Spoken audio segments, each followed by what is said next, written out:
This is it, right? We're at the end? Maybe? Possibly? Very close. If not the end, very close to the end. If we're not at the end, the final dungeon, then we are very, very close to it. And at the very least, we're going to beat this tonight. If we don't, I might just go late. Just do it. You know? And we finally will get to see what the culmination of 300 hours of filler leads to.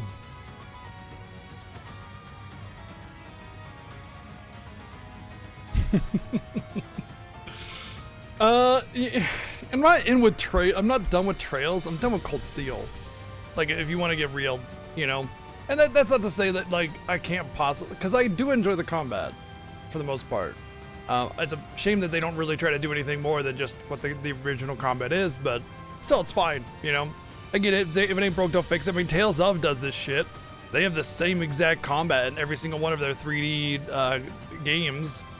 And they definitely, you know, slightly change it up here every now and again with different mechanics, like different passives that kind of change stuff or whatever. But generally speaking, it's the same damn combat. And I prefer this much more to Tales of in terms of combat.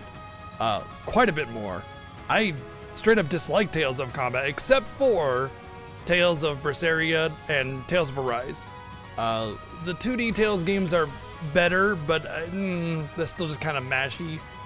But yeah, I don't mind playing these games. I mind watching and listening to them, you know? Well, if I were a viewer, watching would be entertaining. If what I mean by watching is the story. So it's just that. It's plain and simple. It's just that, you know? Even the kind of relatively basic visual style and the lack of cinematics and the massive asset reuse doesn't really, like, whatever, it's disappointing. Whatever. Tales of boobs. Yeah, Tales of definitely plays off the fan service a lot more aggressively. They definitely go full fan service on that one. But, you know, like I said many, many times, I know I've had my misgivings about these games, and I've been frustrated with a lot of what it has to offer, mostly from a story perspective. And I think whenever I get a bad boss fight and I'm already frustrated by the story, it kind of like amplifies that, and I go, I fucking hate this game or something. Really what I mean is, I hate the story, and if it wasn't for the bad story, I wouldn't care so much about this poorly designed boss. But like, if I was in a good mood or something, well, I'm always in a good mood for the most part, but if I was more friendly towards the game and I get a bad boss, I'd be like, well, that boss kind of sucked, and I'd move on with my life. But instead, I get very attacky, so. And I just think that they could do better, that's all. You know, there are definitely developers that have less that do more, but there are also developers that have more that do less. And once again, I'm reminded of Tales of, because Bandai Namco is super rich. They could put more effort into Tales games, but they don't. It's probably their flagship franchise, and they treat it like cheap prostitute, you know? They really just treat it poorly. And it's bad. Ubisoft has more and does less? Oftentimes, yeah. Actually, you know what's funny? I think I would rather play another Legend of Heroes game than play another Assassin's Creed game. That says a lot. I went through almost every single Assassin's Creed game earlier this year or last year because I wanted to be up to date on the things, and then I thought Shadows had an awesome premise, and I really wanted to play Shadows. And then once everything was kind of janky and bad and poorly made, and then I got to Syndicate. Whew, boy, it got way worse real fast. Like, the core concepts and gameplay were better, but like the oh man, the premium content, dude, insane. And they built the game around that premium content to make you want to buy things to get level ups and stuff. And I was just like, okay, fine, I'm gonna get through Odyssey and we'll see how I feel. Odyssey was really good, I liked it, fine. Solid 7 out of 10 kind of game. But then the rest after that was just trash. I couldn't even play Origins. What a joke. That game was just trash.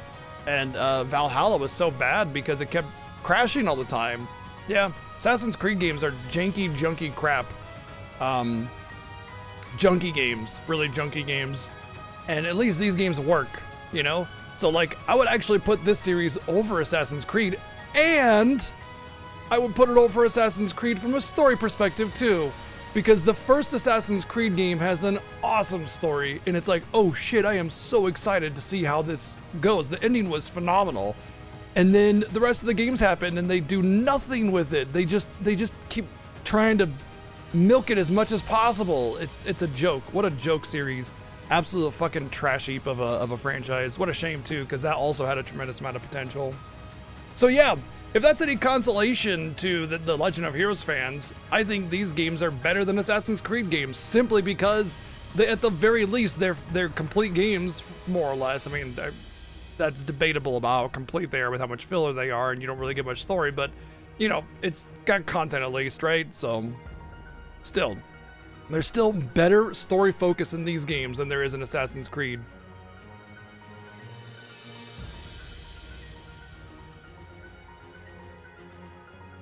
Yeah, Expedition 33 got some massive amount of nominations, yeah.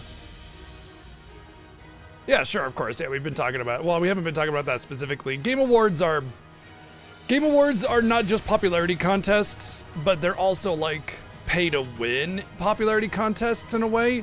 The only reason that Baldur's Gate 3 and Expedition 33 are going to get away with being nominated or winning Game of the Year is because the popularity of it is so great that the people in charge of doing the votes, they can't ignore it. They have to, at the very least, nominate them. The things that dictate Game Awards are general, like, perception of the game from the community. And I don't mean, like, how good people like it. I'll get to that later. How well it actually performed. That's part of it. And then, a lot of arbitrary politicking bullshit. So basically, oh, and money. Sorry, money. So basically, it's all about money and advertising and everything like that. The people that decide what games win these things are like news, like LA Times and shit. Like they're not gaming publications. 80% of them are not gaming publications. They're just random like media publications and things like that. It's so bad. And then, so here's what I mean by like general community perception. If there is, if there's like what's the word, like drama surrounding a game, it does not typically win, ever. Case in point is FF7 Rebirth. The remake and Rebirth games are disgustingly good. They are marvels of games and game design and like polish and effort. I mean, they just reek of amazing, awesome, like care and passion in the project. And then fucking ReFantazio Metaphor or whatever gets RPG of the Year, and it's just Persona 5 with a different name. Like it's nothing. It's a very low effort, low quality, mid RPG at best kind of thing. And it just like. The reason is because people debate about, oh, remake sucks, 3D modern games, blah, blah, action, blah, blah, go back to turn-based. You know, there's drama surrounding it. So they just immediately discard it. But there's no drama surrounding Metaphor. It's nice and clean and looks good on a brand and everything. You don't have to worry about any kind of backlash or anything. It's just politicking and money and general community perception. That's it. It's just garbage. And the vast majority of the people in charge don't care or play games, and Jeff Keighley is a big loser nepo baby asshat that doesn't give a shit except for money. So, hey, your personal preference is totally fine, but the Game Awards aren't about personal preference, are they? Though they shouldn't be, right? It should be about taking into consideration the actual accomplishments of the piece of work in question, not, you know, whether or not Bill from South Carolina liked it more than the other game.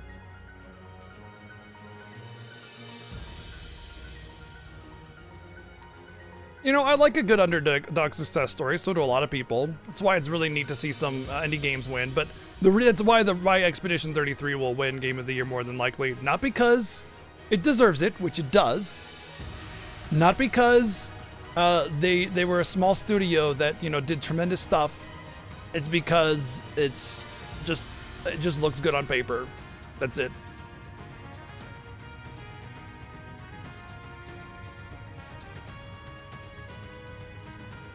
I definitely don't think Silksong deserves it. Especially considering that Silksong is basically just a rehashing of Hollow Knight. It's the same game, more or less.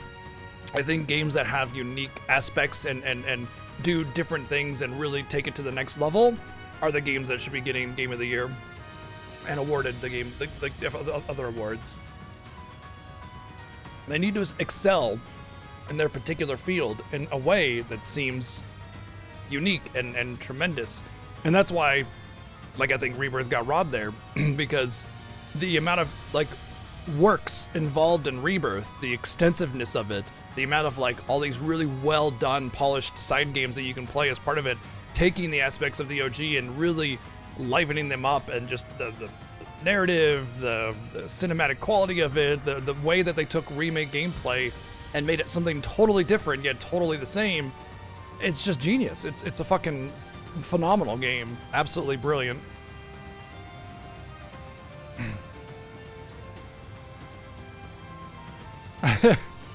I think most people in our community would be pretty happy to bask in that kind of thing, but I mean, whatever. Call of Duty games are fine. They're just little war sims, whatever. You're not an asshole for seeing, honestly, like the way Call of Duty and other things like Battlefield are treated. I would not mind the downfall of them because they're kind of like Tales of or football games and stuff where there's kind of shat out, you know, very traditionally every once a year kind of thing. Got to shit out another shooter game with the exact same engine and the exact same mechanics, just slightly altered roster, you know. That being said, multiplayer is really the big call for that one.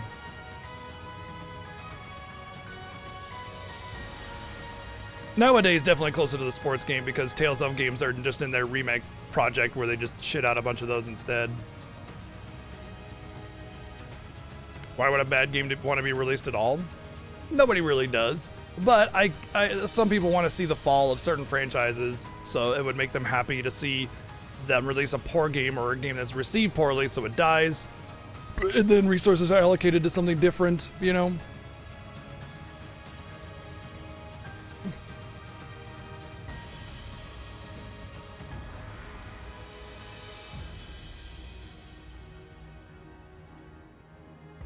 They're probably seeing a dip in F1 sales. That's probably why. And so if they wait a year, then they have more to deliver with less effort.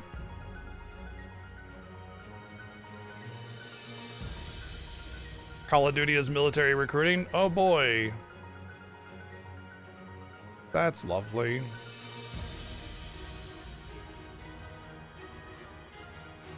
Ubisoft can die in a fire for all I care. So... Ubisoft is one of the shitty companies because we just talked about Assassin's Creed and how trash those games are.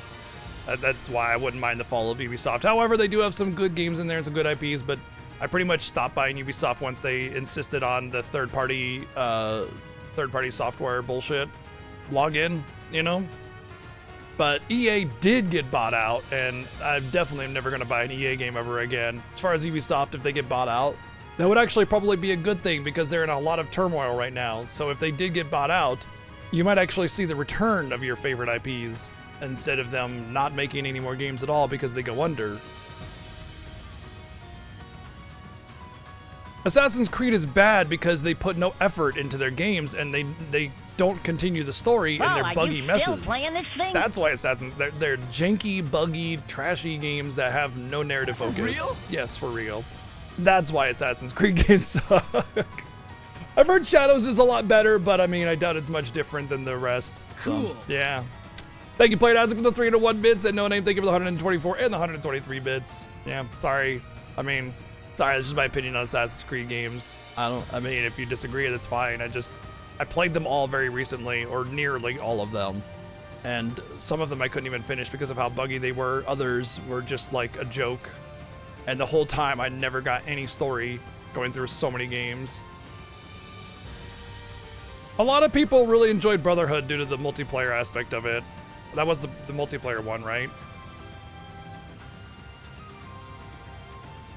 No, that's Unity. Brotherhood was the sequel to 2? I think it was a sequel to 2.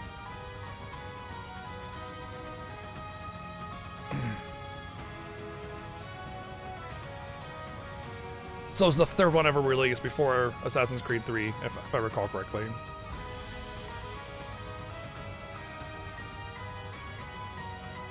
I thought it was really funny when Ubisoft released that Sea of Thieves game or whatever it was with the ships, saying it was a game, a quadruple A game. And then like some janky little indie pirate game actually, like, okay, so Ubisoft with their pirate game, there's a loading screen whenever you board a ship, so you can't just like live board a ship, you know? Like you literally can do in Assassin's Creed 3, despite it being generations before and made by Ubisoft, right? So then they have this actual game built specifically around the pirating, and there's a loading screen between that shit. I've heard it's really sloppy as well, but then like some indie pirate game where it's just a cute cartoony type thing doesn't do that, and the gameplay's smoother and better and everything, and it's just like, wow. Wow.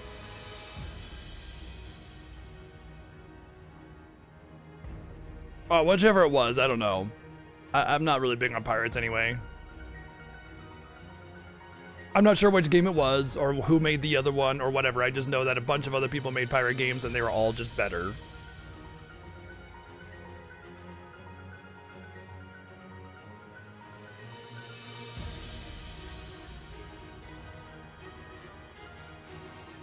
Epic music while shitting on Ubisoft, yeah. Sorry, I don't have high opinions of Ubisoft or EA. And after the recent buyout of EA, I have even less of a good opinion about EA. I am fairly certain that EA will die. Really, really badly. Oh, so the good part of Microsoft. The only good part of Microsoft. Maybe that's a stretch after how butchered that team is.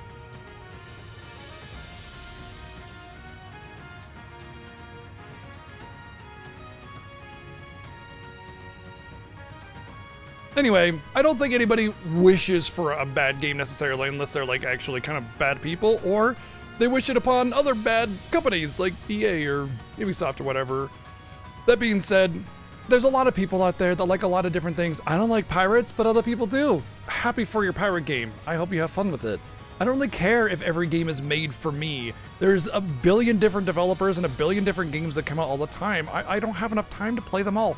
Like, I would say like at least 20-30% of the games behind me I haven't been able to play at all. You know, just because I only have a finite amount of time each day.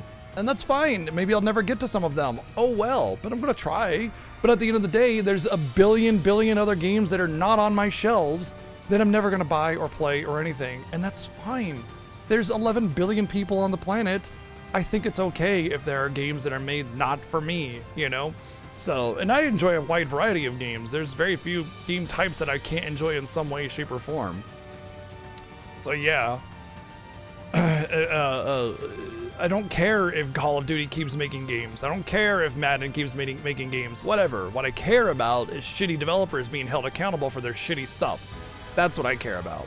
So Ubisoft basically releasing piles of garbage over and over and over again that are buggy messes. I care about that. Stop it. Stop it, Ubisoft. Oh, wait, you're going bankrupt. Never mind, I guess you already did. Boom. Maybe if you gave a shit about your franchises instead of trying to fucking tore them out, you might actually have kept your audience.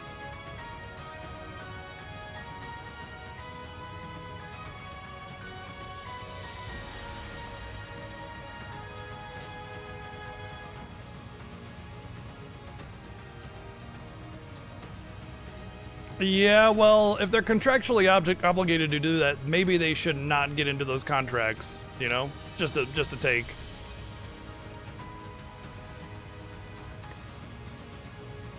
Let's get our hellos going on real quick first. What do we got? Kamada Zero, what's up? Grimnoll, how's it going? What's up, Mecha? Cinny, No Name, hello. Lunatone, what's up, Silver Dragon? Stalker, hello. What's up, Berserk now? Pikatsu, Mr. J, Jellyfish, hello. Lunatone, might have said hello, that's okay. No name, Magic, hello, hello. What's up, Insane Man? Chrono Crash, what's going on? Another day of us getting yelled. I'm not yelling at you guys. Bella, how's it going, Al Dog? Hello. Suntop, what's up, LSD? Berserk, now what's up? Dragonite, thank you for 17 months of subbing. Or 33. 33 months, thank you. What else we got? Weapon, hello. Jazzy, what's up? What's up, Magic? Jimmy Jam, how's it going? What's up, Titus? Playing Aztec, hello. Denab, how's it going? Grimnola, what's up? Real Corp, be doing good. What's up, VG? Kolthar, what's up, dude? Hey, what's up, Silver Dragon? Oh, I see, I see. But yeah, I think if studios are obligated to release a game at a certain time because of a contract, maybe don't get into a contract you can't fulfill like that, you know? Honestly, Chrono Crash, if you noticed from Cold Steel 1 and on,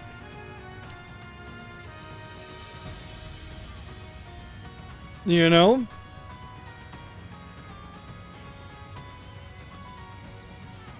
Everything was pretty toned down in Cold Steel 1. It's just like, hey, here's an anime game. Cold Steel 2 is like, well, we can let a little leg slip here and there. And then Cold Steel 3 is like, boobs. And then Cold Steel 4 is like, bigger boobs.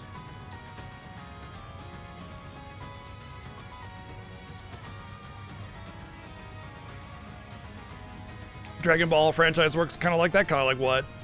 Specifically, I'm sorry, I forget what we were talking about.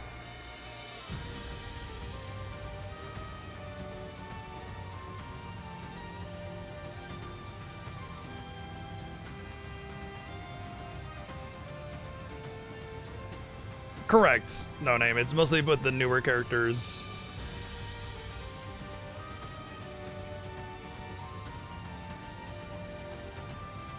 But yeah, if it's any consolation to you Trails fans and how much I shit talk these games, not Trails, yeah, Trails, yeah. I think they're better games than Assassin's Creed. And I know that may seem like a controversial take, but when it gets down to the nitty gritty, Assassin's Creed does exactly a lot of the same things that Trails does, but it also has tremendous amount of bugs and glitches and janky designs and pay-to-win shops and just... It also really leans into that very generic open world of let's have 80,000 things on the field to click, and you know, it just... Ugh. Let's play video games, eh?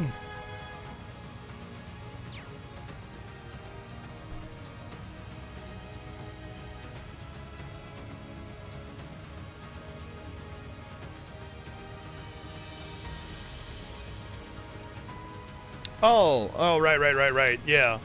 Yeah, I know what you mean. Yeah, a lot of game companies have to release games regularly, or else they risk losing the rights to their game. I mean, it's the same reason why Nintendo is very aggressive about protecting their IP, is because a lot of people want to make fan games of Nintendo games because, well, Nintendo games are really good and people want more of them. What a fucking surprise, right? But if they allow that kind of thing to persist without like sending D&C letters to those fans making the games, they have precedent to lose the rights to their property, because the argument can be made that you don't care about your IP, and thus they lose the rights. So the reason there's the perception that Nintendo is always in litigation with other people is because everybody tries to copy Nintendo games or make Nintendo fan games because they're popular and well loved, right? But then, you know, they have to do something to protect their asset or they lose it, basically. So literally the people that whine and complain about Nintendo games are the reason why, or about Nintendo, are literally the reason why Nintendo has to do what Nintendo is doing. Isn't that hilarious?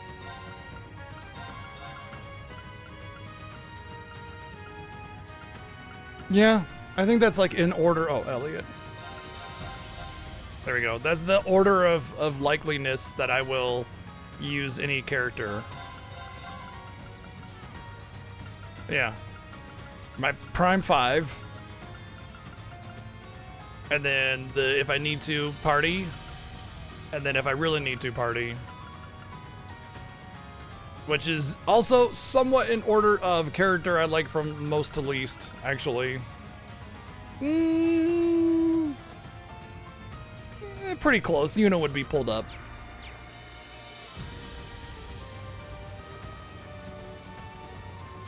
Everyone ready?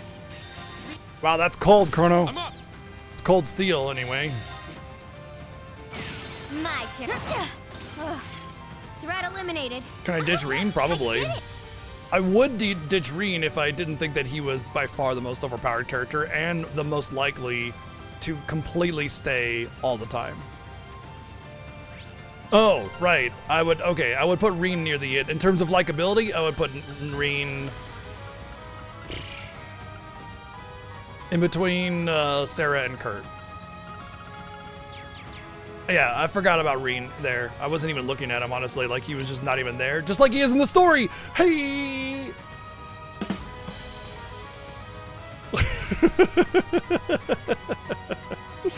I startled the cat. Oh, you were so sleepy.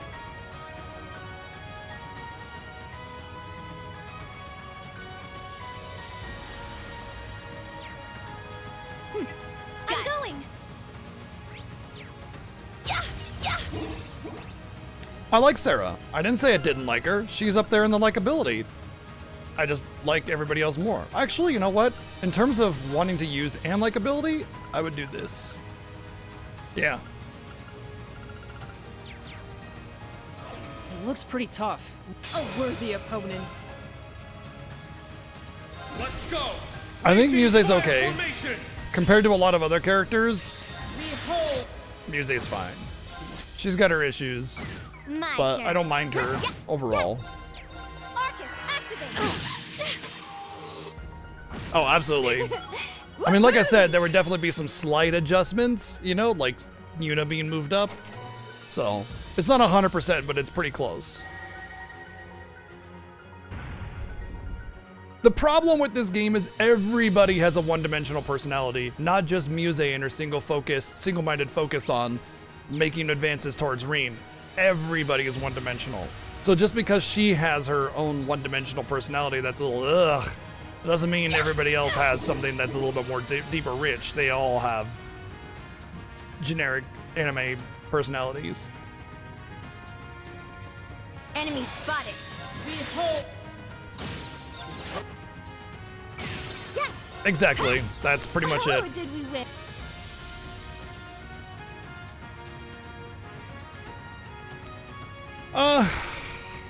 The thing is that I feel like Muse is like a sacrifice to the perverted, you know what I mean? This Like, looks strong.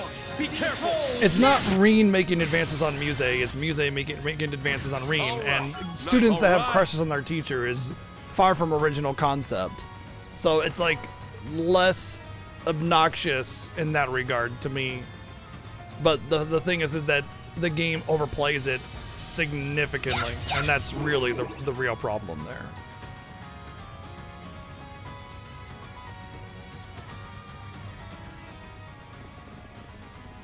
Oh no, we got to the green area. It's so much different now.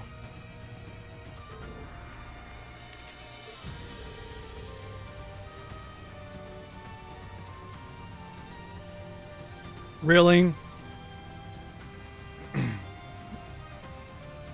Really? It feels significantly different from where we were before. Literally, the red lines are now green lines, and it's the same everything else. Come on. Don't fucking lie to me.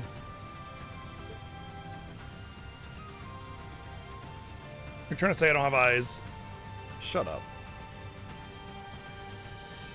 Of course they're gonna have a separate. Of course they are. Of course they are. Why would I think any different?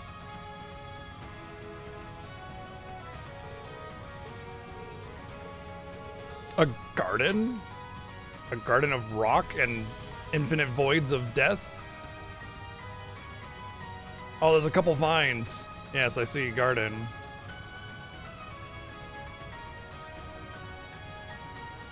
After speaking of Laura, after like hoping that there was something a little bit better with the Alphen date. I kind of want to go back and pick Laura now. Should have reloaded. That's okay. Maybe something different will happen at the end.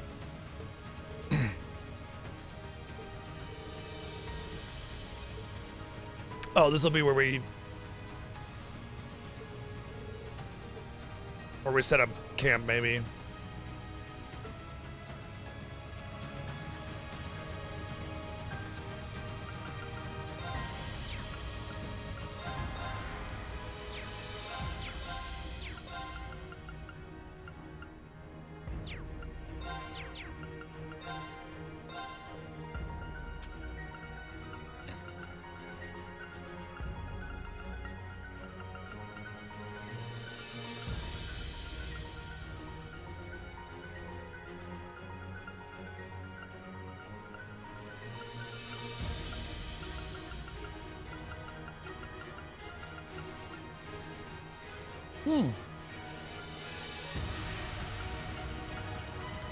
I'm debating putting a lot of critical on Laura as much as I can.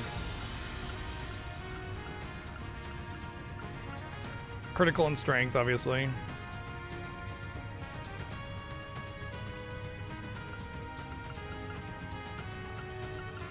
There's not a lot of critical on stuff though. Wait, oh, whoa, what? 12 evasion, 15 evasion, and 15 speed.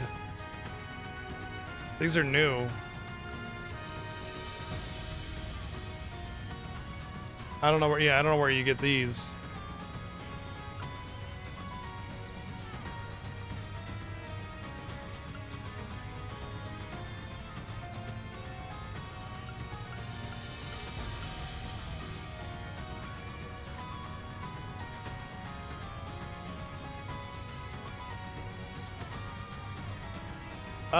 As far as like combat goes, I don't really know how good Kurt is. I never really used him, but from a story perspective, it's like he doesn't even exist anymore. He's non-existent, pretty much. Okay, where's that red one? The Mars gem. Was that it? Was that really the most crit I could get out of it? Oh. There's another 10 evasion I can get from the Rage Gem. Nice. And it's the counter crit one. Lafort SR, huh? I can do that, but it's a lot of U material. I'll get the Mars Gem.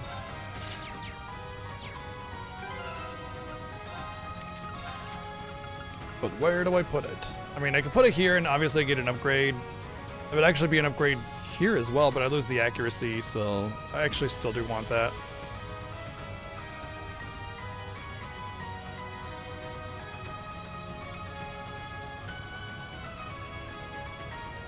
Honestly, Reen's orders are so good, I don't even use anybody else's orders. So.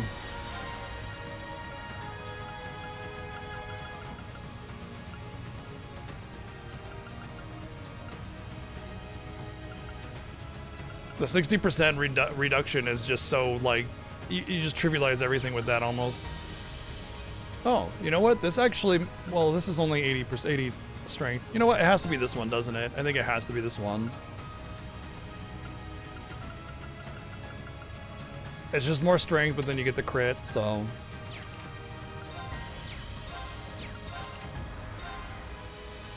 Wow, she has a thing with crit and she still only has that much crit? This might be the better one. Critical damage increased by 140%. Yeah, that's another reason why I want to get more crit on her. That would just make the Laura Smash so much better, but I don't know where I can really acquire a lot of crit without compromising a lot of my strength. And that's why I wanted that gem, because it gave me an okay amount of crit with a lot of strength on top of it. I guess Emblem is what lets her Laura Smash, but if I go into a battle, what would I actually want on her?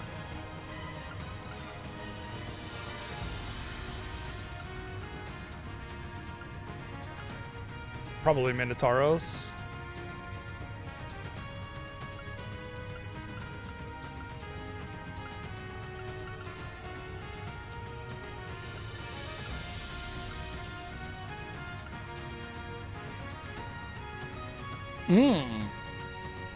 Actually, Regulus.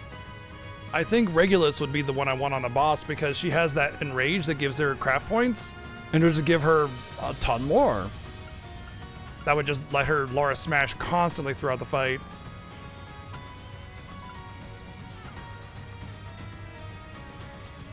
Meh.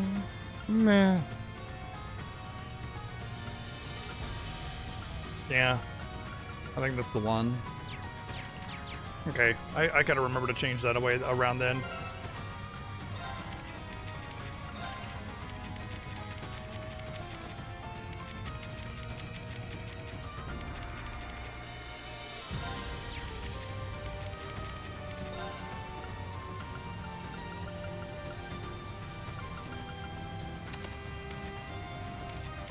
Anything that's level 9 on any sit-out character, I'm putting something else on them.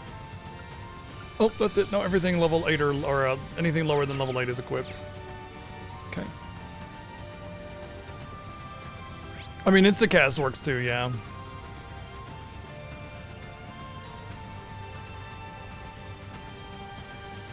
Honestly, most of the dudes in these games are really boring and bland, so it's not a surprise that you don't like any of them. But that's kind of typical animes that make guys very uninteresting. Because generally speaking, the vast majority of appeal in anime is fan service targeted towards men, or boys really. I can see outside. And so having sexy I don't sense ladies, any divine knights out that that's way. the way to go. There's still a high chance that something is waiting for us there. The reasoning is if a character is interesting, then it's seen as competition to some people. It's power. What a I know that seems really passionate stupid, foe. but these games are made for targeted towards teen and preteen boys, so. Oh, a treasure chest? Diablos gem. Can I make that? Oh no, that's the bad one I don't care about, right? If I can stack it, then yeah, it's good. I guess I could get rid of mine 3 and I get a benefit, right? By stacking the reduction in casting arts. It's the same otherwise.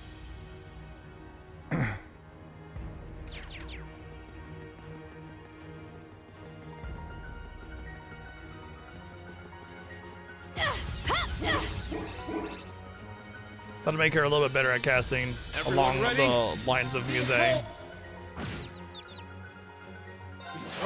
flowing. First, second, third. Everyone okay? I like how for his ultimate That's attack, the end. Rain learned how to count. Well, to 7 anyway. What's up, Dragon? It's a tough one. Rain is the divine blade of What a counting. passionate foe. My turn. It's my turn. Arcus, activate. We now. I've got you.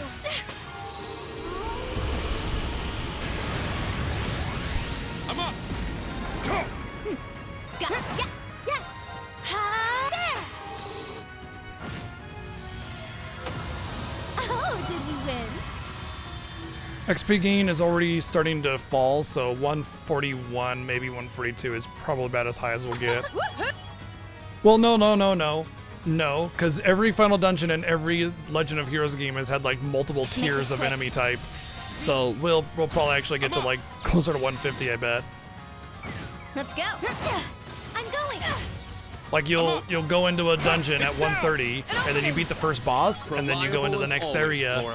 and then you start getting I'm glad I was able to a new assist. tier of XP from those enemies, and then you gain another 2 or 3 levels off of that, and then rinse and repeat for all of the bosses. So they'll probably do the same.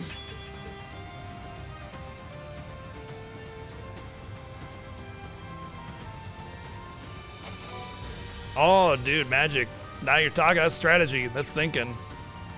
You're onto something, bud.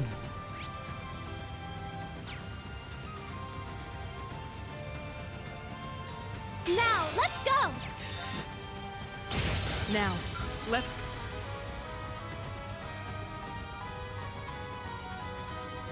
Yeah. Ha.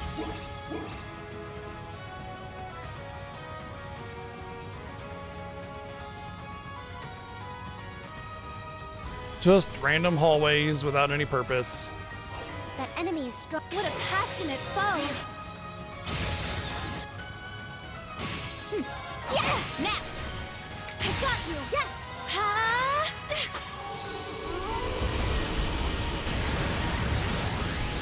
Not on my watch! It's my turn! Arcus, act there! I'm going! I like how she can cast 3 spells before anybody gets their second turn. Except for Reen, who has like over 200 speed, by the way. Good Which work. is a substantial amount of speed in these games. Like, most people will have 80 to 120 if you're not really putting any speed on them, so 200 speed is significant, yeah. 118.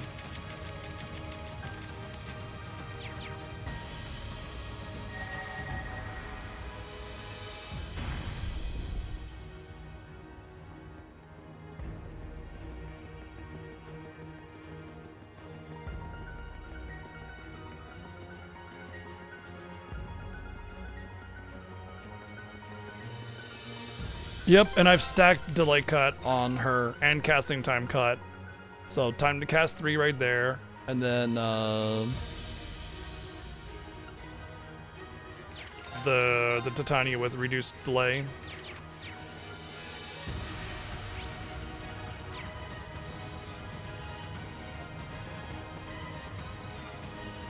It's so weird that it says like 33% casting time reduction, but it really feels like something Worthy way opponent. more.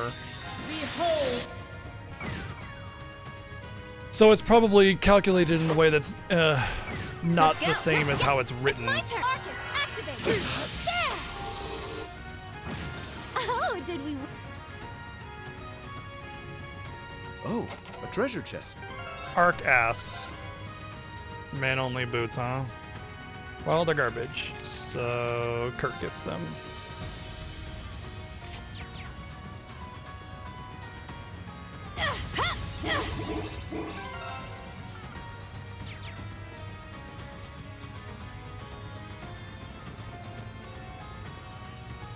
Also possible, yeah, there might be multiple parts of the math that take that into consideration.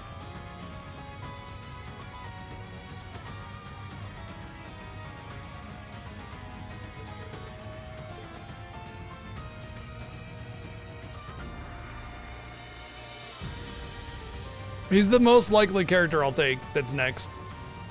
I can equip him, you know. Don't worry, after we kick their ass, they'll help us along, even though their entire goal is to stop us, but they'll be in full power, ready to help us afterwards.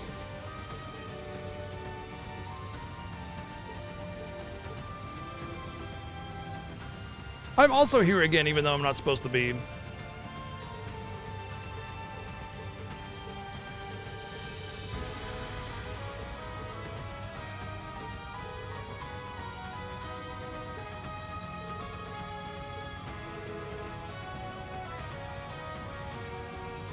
Boy, she is just like waking herself up out of sleep really aggressively recently. Earlier today, she was just laying on my lap with me, and she just zonked out, and all of a sudden she just shot up 2 feet into the air and started running off. And she must have just had a dream that spooked her, and just now she's like, oh, you know, hey, nothing going on, Chi, don't worry about it.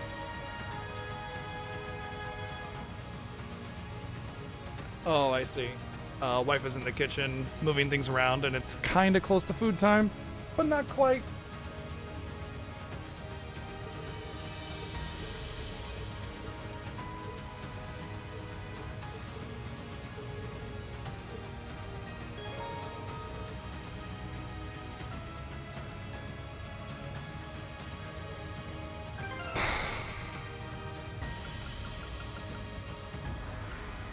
Can I just put Ash in the support team instead? They're doing the same dumb fucking thing they did last game, forcing me to use party members. I don't give a shit. We're all here together. They don't need to be part of the battle.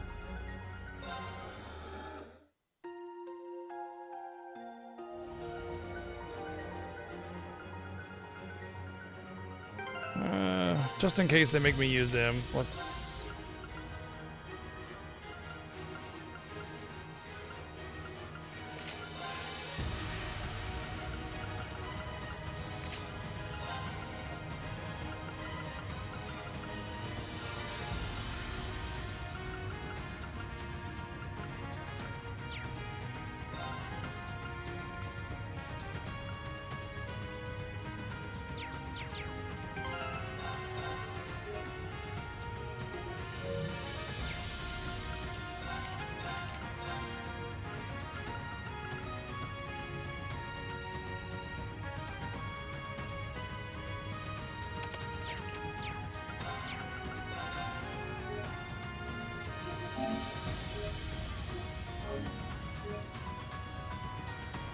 Possessed by the ghost of Millium.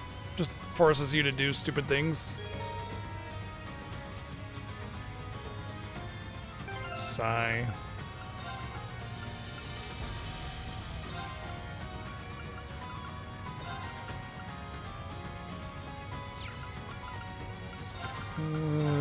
Hopefully they let me bring her in. Sup, guys?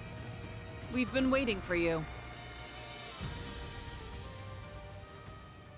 If you were gonna tell me that Claire was gonna be one of the last bosses of the entire game or series, I would have been like, that makes no sense. I don't care at all what the story is. And lo and behold, it doesn't. Instructor Claire. Yeah, most people will be 100 hours into the game at this point, but I use the fast forward for combat because it's very slow otherwise. I thought I hit the button. You seem pretty sure we'd show up. The odds were about 50-50. Don't worry, After we're in all, this you'd have arbitrary to get past position the because it's Glorious, important the or something. Ions, and disable all the salt pails. If it were anyone else, I'd give them maybe a 1 in 1,000 chance. Nah, maybe more like a 1 in 10,000. And despite the odds, you managed to succeed. Perhaps it was fate. It's not fate. It was all thanks to our determination.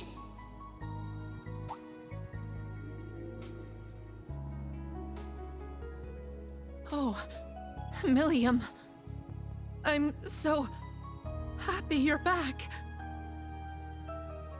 Wow. Guess the rumors were true.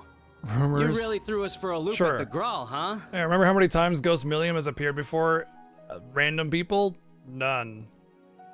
Yep, but it was super hard pulling one over on you two. I've heard it's very good, but Especially you, Lecter. I'm I really had to be hesitant clever. for obvious reasons. And by that, I mean I snuck off while Eustace and Rufus were fighting. I'm amazed you managed to pull that off with everything that was going on. You really got us, Millium. But I guess we only have ourselves to blame. Yes. Among the Ironbloods, Millium was always the quickest to learn and adapt.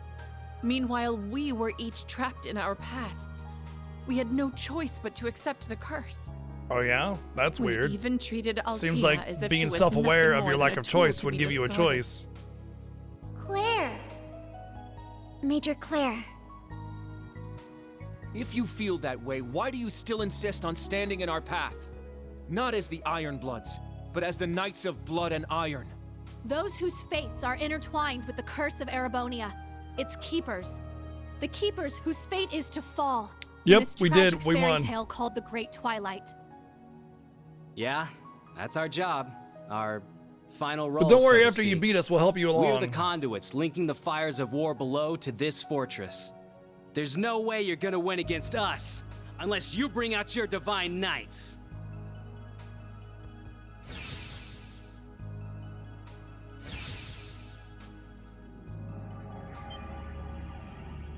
That's... The curse has linked them to the fortress itself. The path further into the fortress won't open unless you defeat us. Throw everything you have into this fight. Your divine knights, panzer soldats, everything. Defeat us here, and perhaps you stand a chance of putting out the flames of war. Major Claire. Why? I've already done the calculations on our power level, and that's exactly what you have to do. Fine. We'll fight you if we must. Fight me, you must. But we don't need the Divine Yes. Knights or the Soldats to beat you. In fact, we won't even need our entire group. But I was so sure you would need everyone Go and ahead everything. And use whatever powers you're getting from the fortress or the curse or whatever. Doesn't matter how determined you guys are. We're gonna break through. That's right. Your determination will never match ours. Because you're both so focused on your past mistakes, while we look to the future. Ouch. Nice one. Even the bad guys glaze the right, main Instructor characters. Claire. There is no honor in It's fighting ephemeral foes who have Fantasia all already over given up. again. So come on. Oh Show us wow, what you really good guys believe in. said some cool stuff that was really on point. Oh man, gosh darn it, my feelings Okay. are hurt. I'll give this everything I have. All right then. Guess it's time for me to get serious. Good luck, everyone! Claire and Lecter, give it your all, too!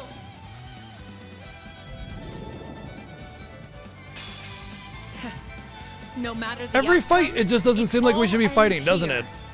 It's like we're all buddy buddy. You best come It's at more us like a with friendly everything you duel. got. You know, there's no fighting. There's no opposition. It's just a bunch of friends just playing house or something. God, why? Fuck, I just ugh. It makes me so frustrated because I think back to all the times that it happened and it just like overwhelms me all at once. All right. Hold fast. Let's just do that Tortoise because we're about to formation. go big bada boom.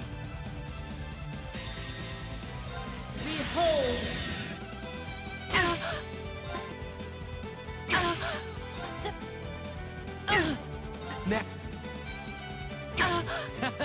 Not bad at all. This party's just getting started, though. Ha! Now things are heating up. Not on my It's watch. about time. Okay. Later. Shatter.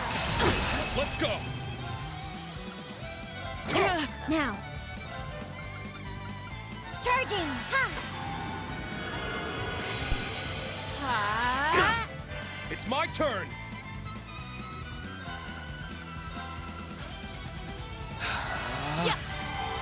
My turn. Of course she has crazy healing. Arcus, activate. Yeah. Thanks. I got this.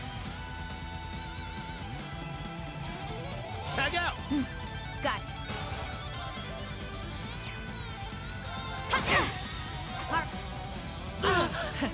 I didn't expect this to be easy.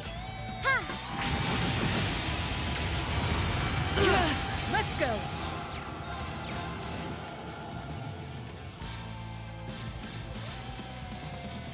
I leave it to you. Leave it to me. That's what she said. Ha! You're being detained. Frozen prison. I'll show you the Now. true strength of ice. Arcus, activate. It's my turn.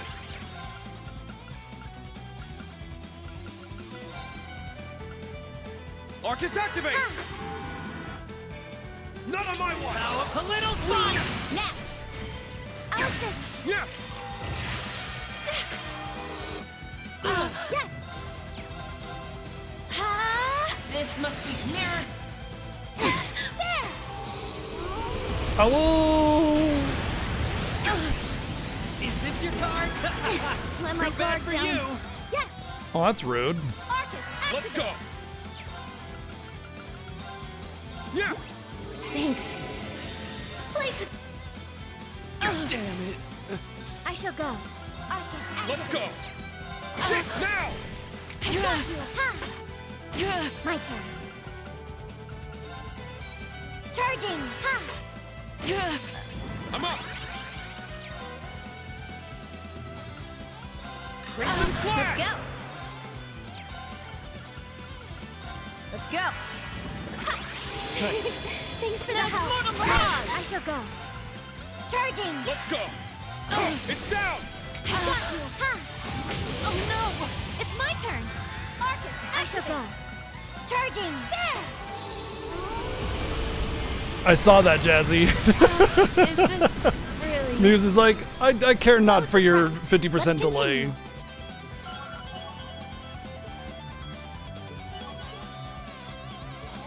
All right. Got I must continue to train. Stats updated. Nice. I did it. Bam, Yeah, I did bam, it. bam, bam.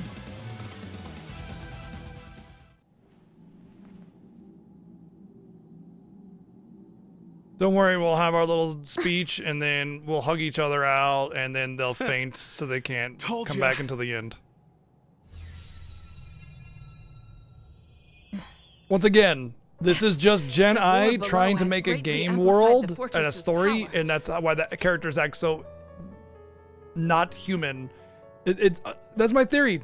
It's the only headcanon. It's my headcanon rather, not a theory, because a theory would suggest that I think there's some truth to it. It's my headcanon that the entirety of Legend of Heroes is just a Gen AI trying to write a story, and that's why everything seems so hodgepodge and thrown together, and they repeat a lot of generics all the time, and why even the bad guys just act like the good guys because it's all just sunshine and rainbows. After we linked to it, you should have had no chance of victory. Oh, okay. Man, you're really beating the odds today, aren't you? That's right. After all, we defeated the Jaeger King and the Steel Maiden. Learning and growing are both part of being young. And I'm right there with you guys. Keep telling yourself that. Look, If anyone even a can make it broken to the clock end, is right twice a day. It's you guys. Defeating us has opened up the path ahead for you. There's not much more I can do now besides wish you luck. Altina! Okay. By the time that they react, they've already stopped. Or they've already gone through with it. You know, the scene is very weak when you already tried to do it once before with George. So it's just kind of like they're just trying to. None of that. How about we actually just defeat them in battle and they die We instead thought of it this would come to this. forced bullshit? Nobody ever fucking dies or How'd you guys know? Though the I two don't of know. you may have built your reputations on being inscrutable, It's very You were cringe, fairly yeah. predictable this time. With George, it was The like, way holy you are shit. now, you It couldn't kind of bluff made your way sense. out of a paper bag. But with this, it just feels like it's You forced. Like they lost. got the Just idea and they're accept like, it hey, and let's keep move doing on. that. Take some That'll be time to powerful, rest, right? you know? Well, You're right. when you That might beat be the dead best. horse, it starts to rot.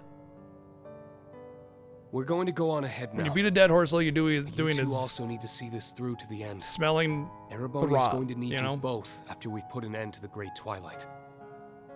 Yeah! You gotta do your best for me too, okay?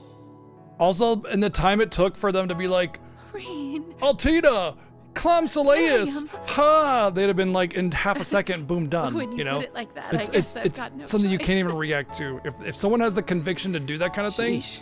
you can't stop them guys are from really that far asking away. a lot of It's us. already done. But you're not in the clear yet. The Crown Prince and the Sanguine Ogre are waiting. You're the only ones who can put a stop to this. Good luck, guys. Oh, time to pass out at the same time. Oh, how convenient.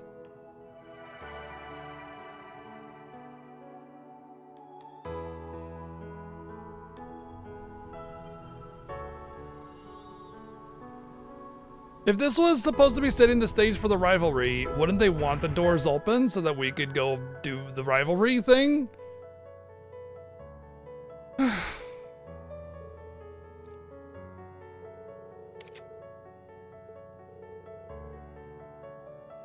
Sorry, I'm getting a headache. 1 second. It's probably not the game's fault that I'm getting a headache. Probably. I do get a lot of headaches, you know? Probably.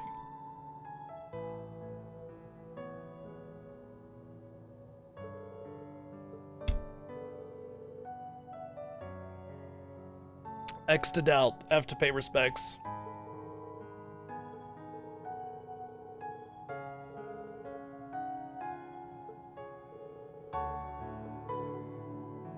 They're not seriously hurt. Well, then they're still on our way, aren't they? Dumb.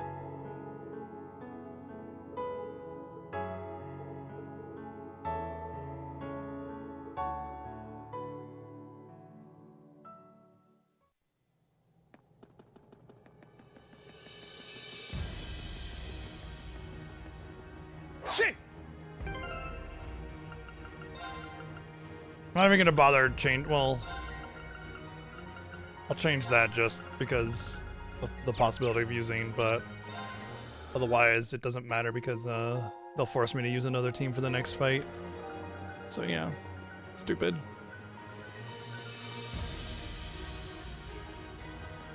I see a powerful enemy. Take caution. It's my turn. My turn. It's my turn. I'm going.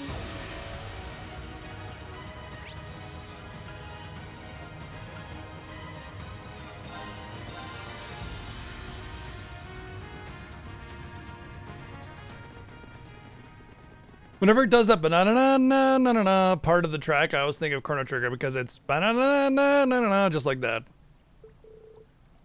Fast travel in the final dungeon is definitely interesting, but I'll take it.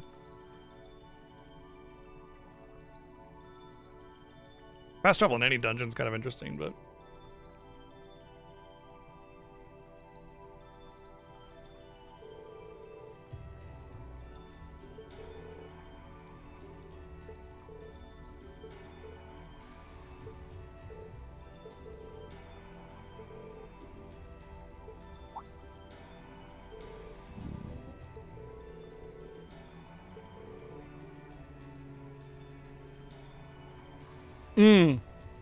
Could have taken inspiration from it.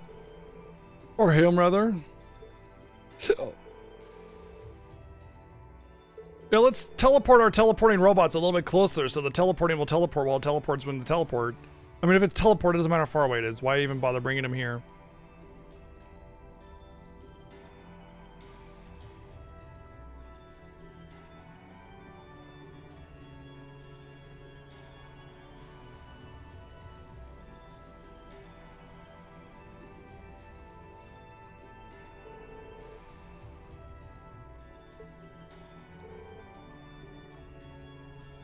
We just know that Cedric and Shirley will be our next opponents. We just know that, you know?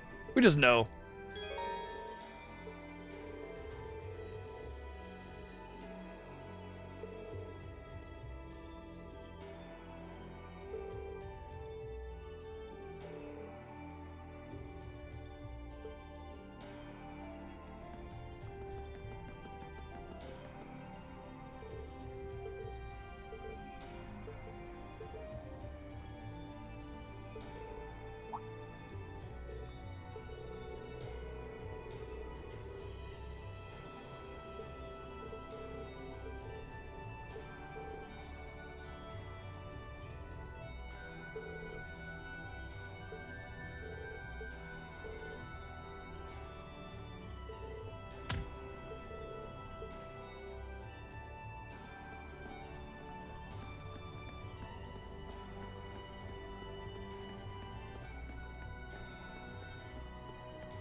I guess flows of mana, blah blah blah. That's why she can appear more easily, or some other nonsense. I'm glad we didn't have to kill Claire or Lecter because we kill so many people all along our way. Oh wait, no we don't, because everything we fight is monsters or robots and no people, and none of them die when we do.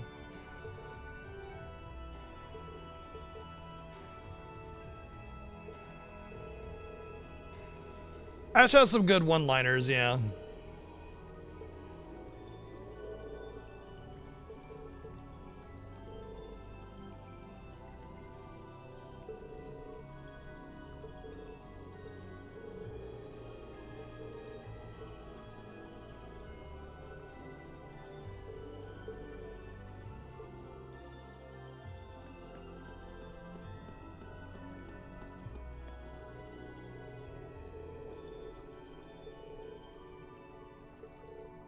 How do we even know who's gonna be next? Come on. Ridiculous.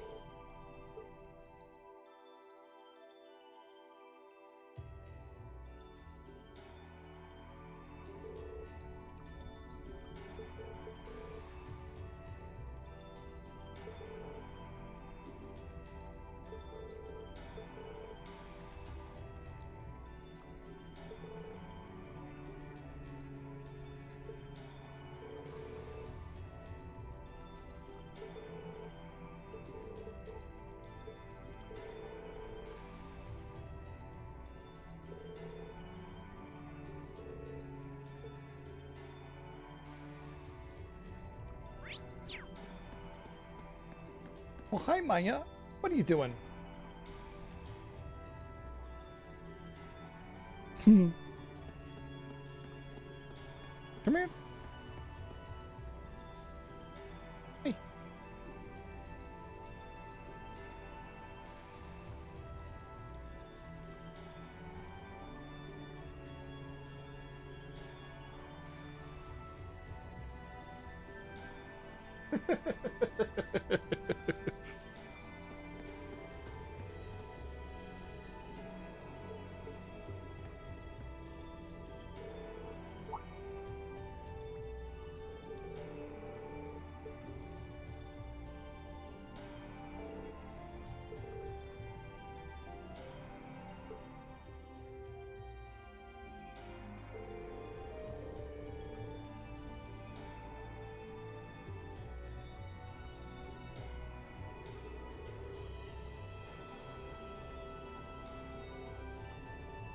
To be fair, all of the people in Thor's Academy are in a military academy. They're literally being bred to be soldiers. So, I mean, there are such things as military academies, and they are definitely, in my opinion, on a relatively morally gray area. But yeah.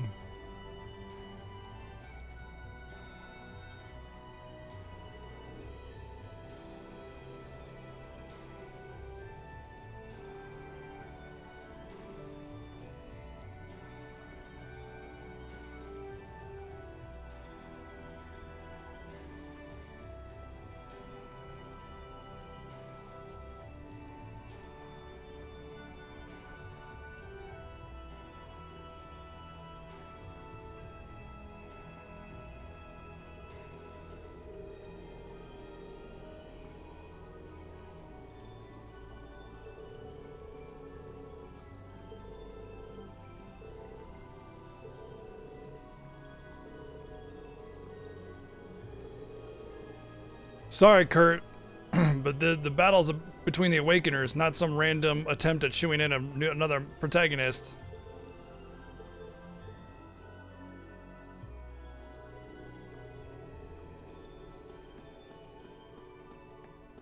Isn't it funny? I know it's almost as if the 4 games were not written with one cohesive plot in mind. They almost kind of like,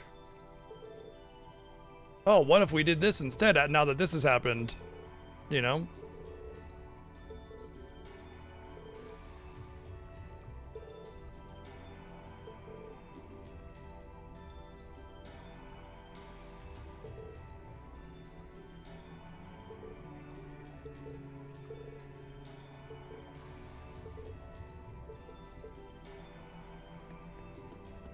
Well, I actually read those little optional dialogues thinking there would be something of significance there, seeing as how we're near the end here, right? And once again, I'm disappointed for reading optional dialogue. I don't think there's been a time where I've read optional dialogue and I've been like, oh cool, I learned something interesting and this is neat little story bits. It's always a disappointment because it's always just, we're gonna get him and do the thing and win the day. Golly gee willikers.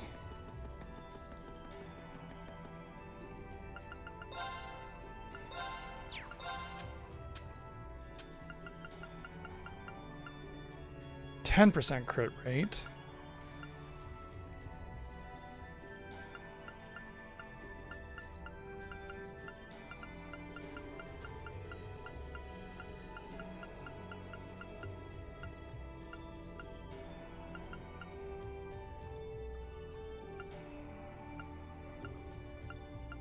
Interesting how, oh, magic attack evasion, that's why it's not capitalized, because it's a whole thing.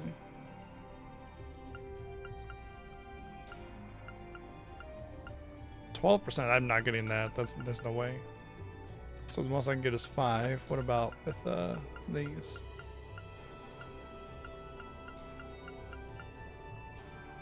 Goldia Gem, 9% crit rate. All I need is a hit 3. And the accuracy is meh, though. I think I'd have to get rid of strength for it. Wow, that's a lot of stats.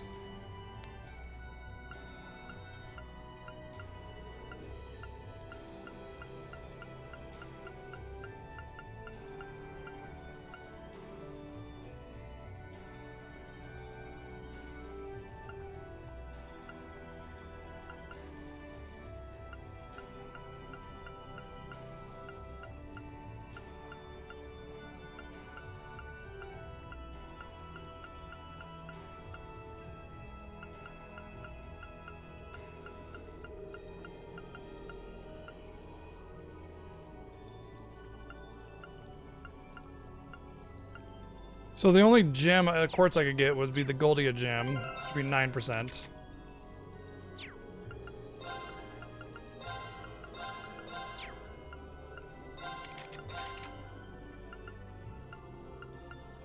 But it would be, I'd have to get rid of that, or that, or that, or this.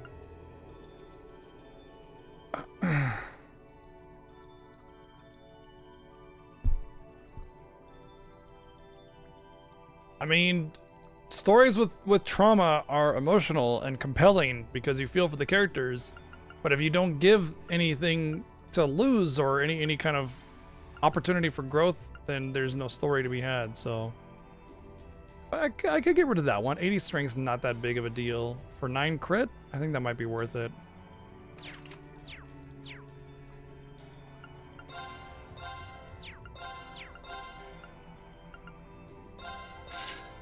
Oh shit, I don't want to use that.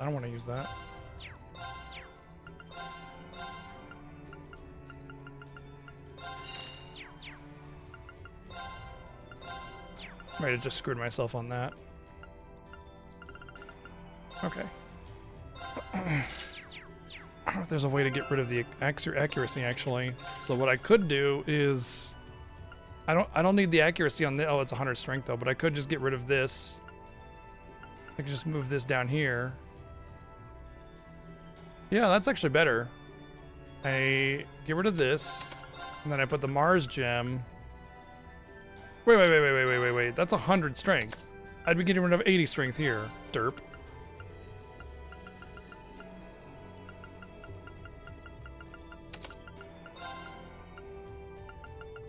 Okay. 24% chance to crit. We're getting there.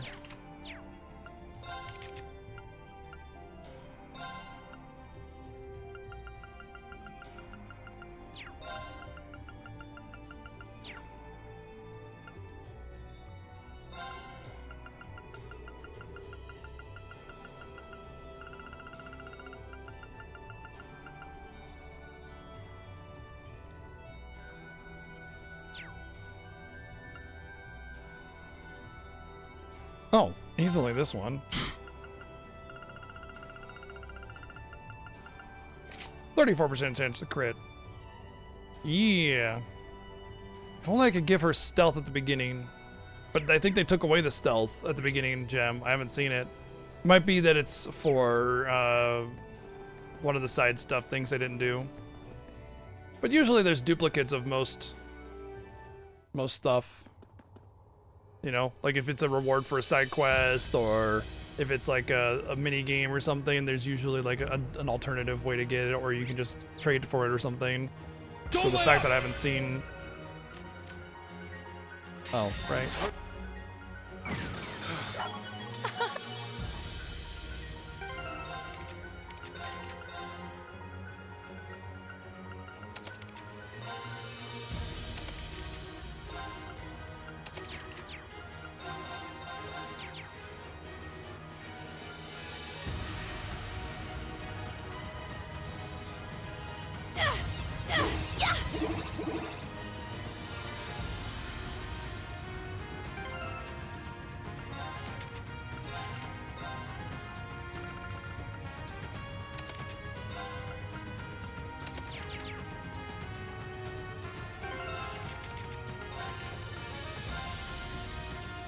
I might give her Oberon instead, honestly.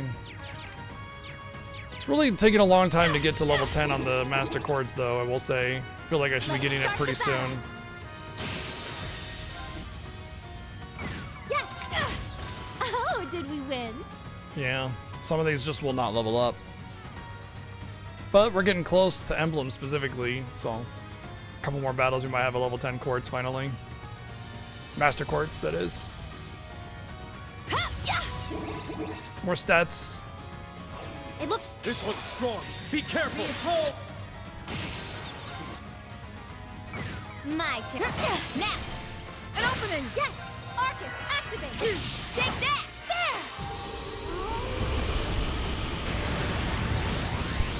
There! Good work, everyone. Oh, apparently Titania. Once again, I was right about the Crescent Mirror. More recovery, so that should help her be a little bit better on self-sufficiency. What was I gonna do? I was going to do something. Oh well.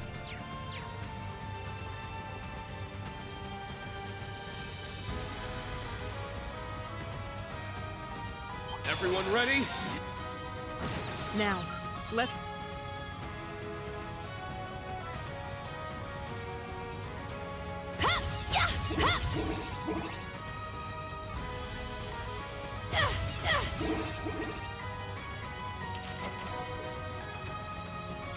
Heads up. Danger levels high. Watch out. Let's go. Yeah, yeah.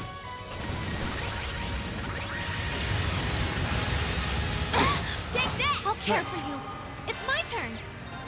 Arcus, activate. It's my turn. It's down. I've got you. My turn. Yeah. It's my turn. Arcus, I'll activate. handle this. All right. Like,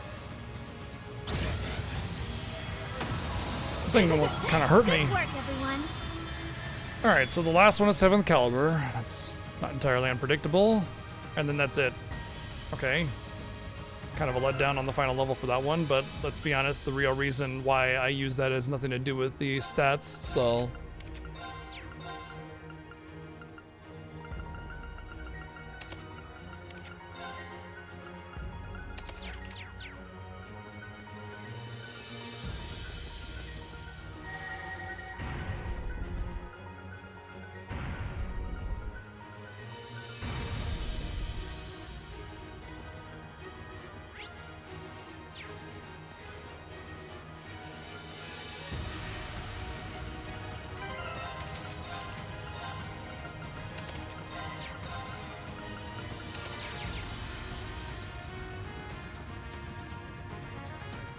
Ba-na-na-na-na-na-na-na, right? Chrono Trigger. Now, let's continue onward. What if I want to continue onward? What if I want to continue inward? Or offward?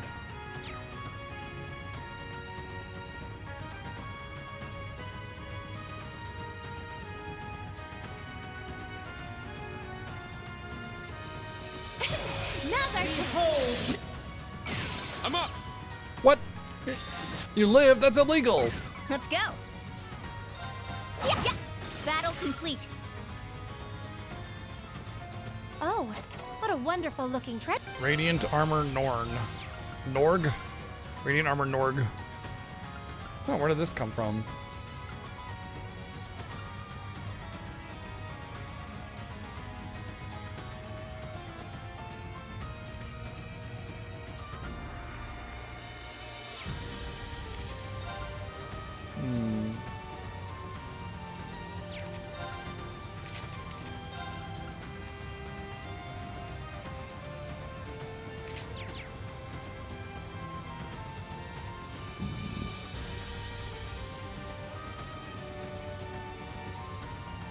Looks like it. What a passionate foe. Got it. Ha, yeah. It's my turn. I'm Ha. up. Huh, now. I got you. That one was all Wow, for I don't know you, what she did with her Instructor. counterattack there, but Well, I damn. appreciate it, Muse. Nice work. Oh, that's only level 8. I don't really give a shit.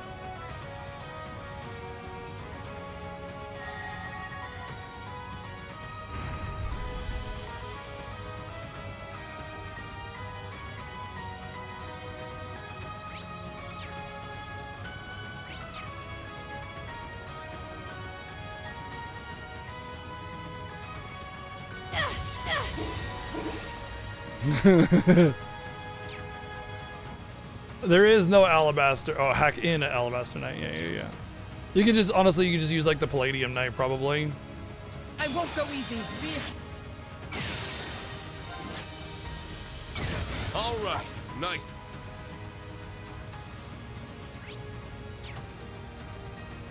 Look, imagine the cutscene where it shows like inside the mech and then outside the mech, but like inside the mech, it's Coconut just doing this, right? But outside the mech, it's just he's just just railing on the enemy, you know. So it's just Coconut just batting around his paws, but the enemy's just getting his ass kicked completely. That's big. Let's. A worthy opponent. My turn. It's down. An opening. Yes, Arcus, activate. Just want to make sure I'm not bleeding all over my controller because my thumb still has the cut in it. It's not healing. Looks like we hit the jackpot. Ooh, Grail Locket.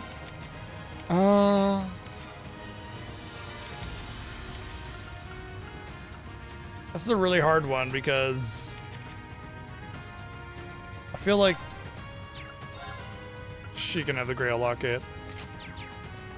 Because she's basically my primary healer when I have her in, but I basically have a strategy that makes it so I don't need healing, but everybody should still have healing as a backup, right? But when I use Yuna, she's a primary healer. Make it quick. Actually, that reminds me. All with, right. with Yuna, I should give her Crescent Mirror if she doesn't have it already.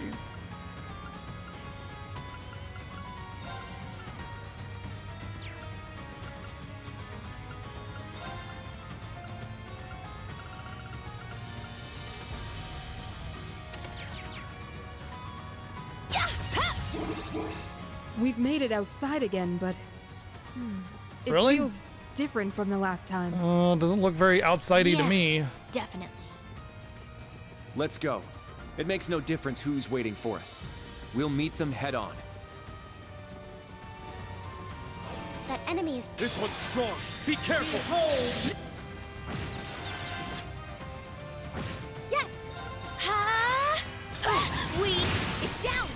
An opening. Take that. It's my turn. Arcus, act. I'm going. Good work, I did it.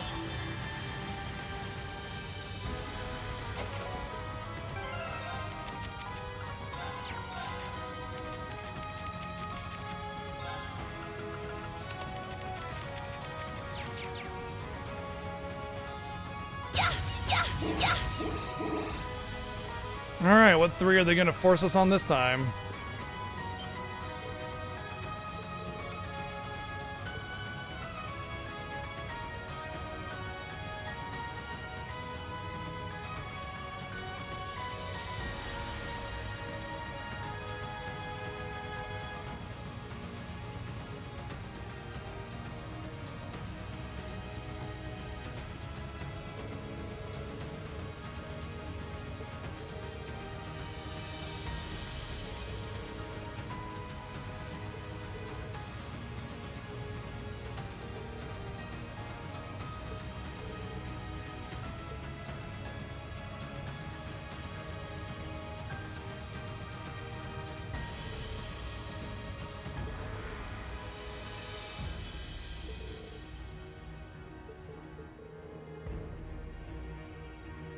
Yeah, you totally deserve that because of all of the stuff that you're doing.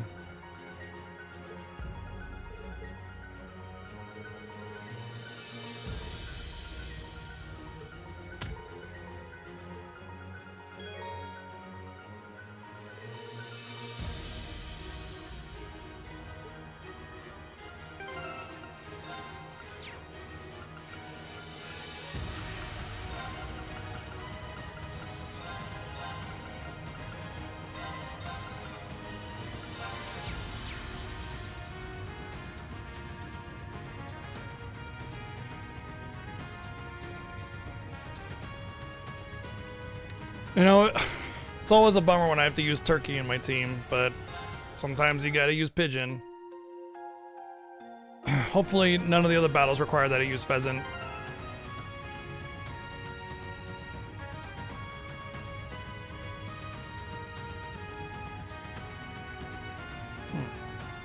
Okay.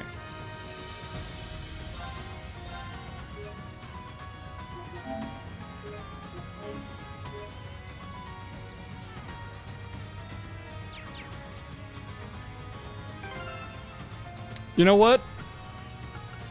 The real chicken in a can?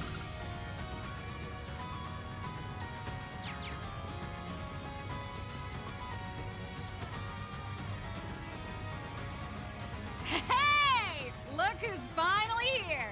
Nap time.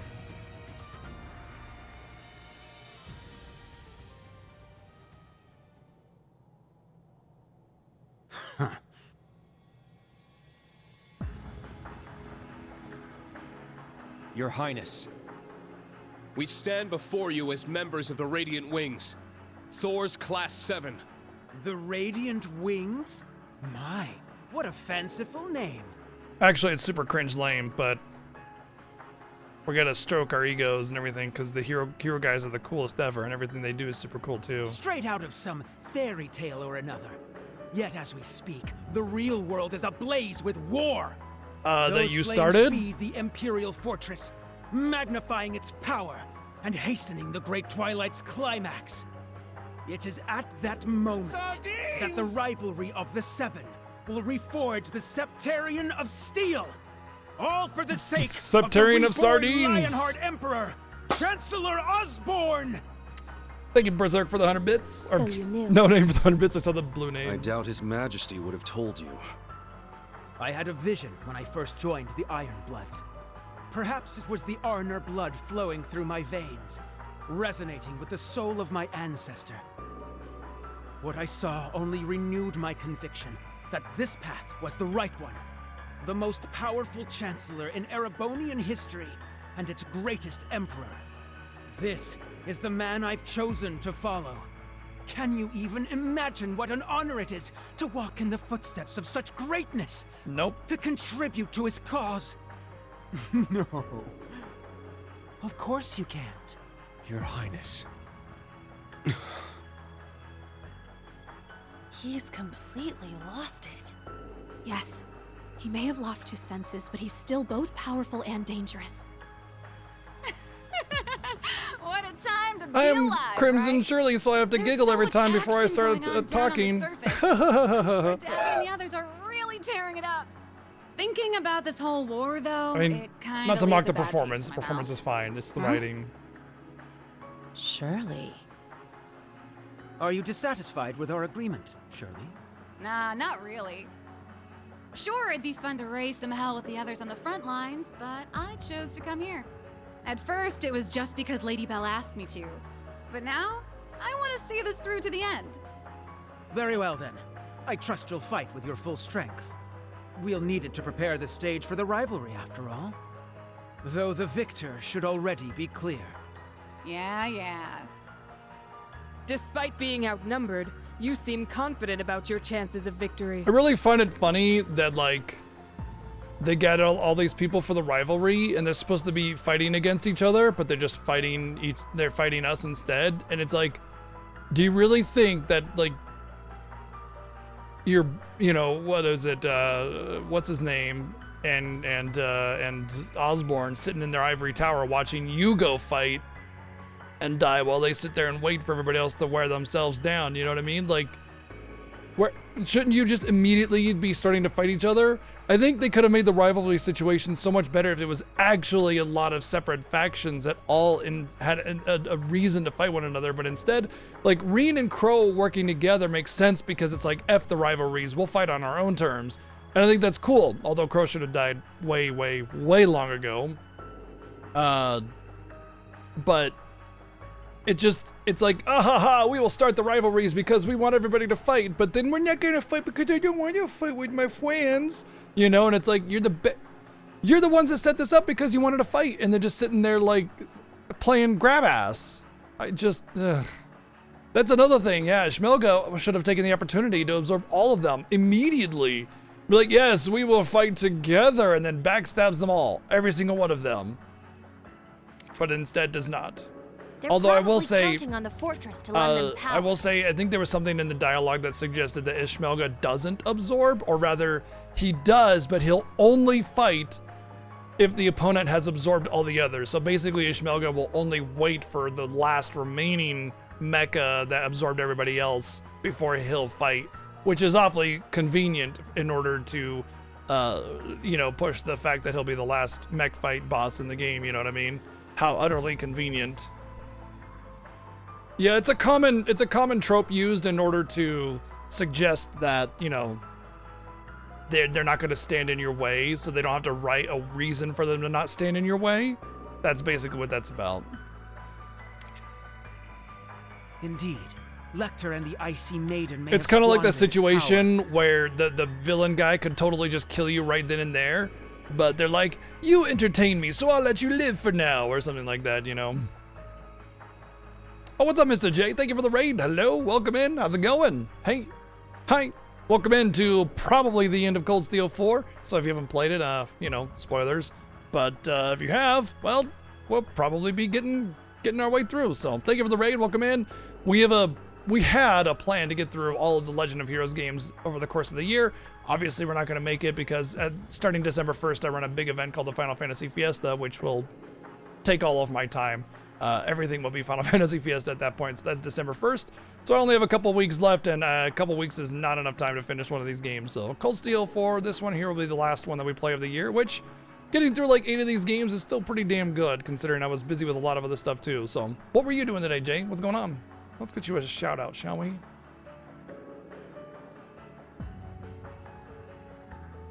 I know Mr. J has like this sort of, he has his own basically massive event thing that he does where he wants to get through all of the SNES RPGs. So he's definitely been powering through a lot of those. I think there's like 200 or so. A lot of games to get through, so a lot of long games too. And he's even doing the games that weren't released in the US and everything, so pretty cool stuff. Wow, must have been a short one, damn. Knocked 2 off your list just like that, cool. GG's, dude. Well, welcome in. But unlike Kick your feet up and relax as we make our way through the end the here. Vermilion Awakener. I can harness it to its full extent.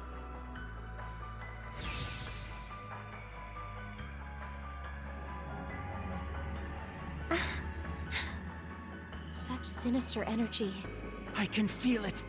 The fortress has granted me power, and the energy from the war is flowing into me too. Well, he'll get through them all eventually. I think he has people vote for them. It wouldn't do to make He's probably you already immortal played now, Become a would it? Lagoon too. I'll take care to let you live for the sake of the Although rivalry. running around collecting the Even if princess's you're pubic hair barely isn't clinging to exactly life, it should still be fine. a screaming recommendation there. You... A true noble would never act so disgustingly arrogant. Your parents and your sister would be ashamed to see you now. And also, Prince Olivert. Dang, wow, dude. That's awesome. We are the descendants of Drakel's Rice Arnor, the Lionheart Emperor. It is our duty to carry out his will. It is written in the Black Records themselves. What further evidence do you need? Hey, Prince Cedric. Let me ask you something. What are you Let me ask you so afraid something. of? Shut the fuck up. That's not a question. I know. What? You've been a serious pain in the ass, but to be honest, I kinda like your style. I don't. Way I hear it, you used to be one hell of a scrawny shrimp, but you worked your ass off and actually got pretty strong. I mean, you're no match for me, but still. Out of everyone at Thor's, you earned the top score on the midterm examinations. He's just sitting there staring going, and military records are exemplary. bouncy. You're more than suited to one day inherit the future of Erebonia. Yet it's apparent there is something you lack. Isn't it crazy how they all had the same idea of what should be said in this dialogue and they all just finish each other's singular sentence? That's crazy. Did they rehearse this? Did they go like, all right, when we get up to Cedric, we're gonna have this speech and we'll each have our little part of the line that we say. They must have rehearsed it. A good leader, a good person earns their people's trust through compassion and kindness. Traits you seem to be sorely lacking.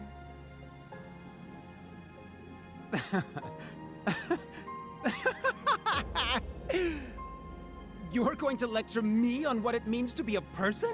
You? A homunculus cooked up in a lab?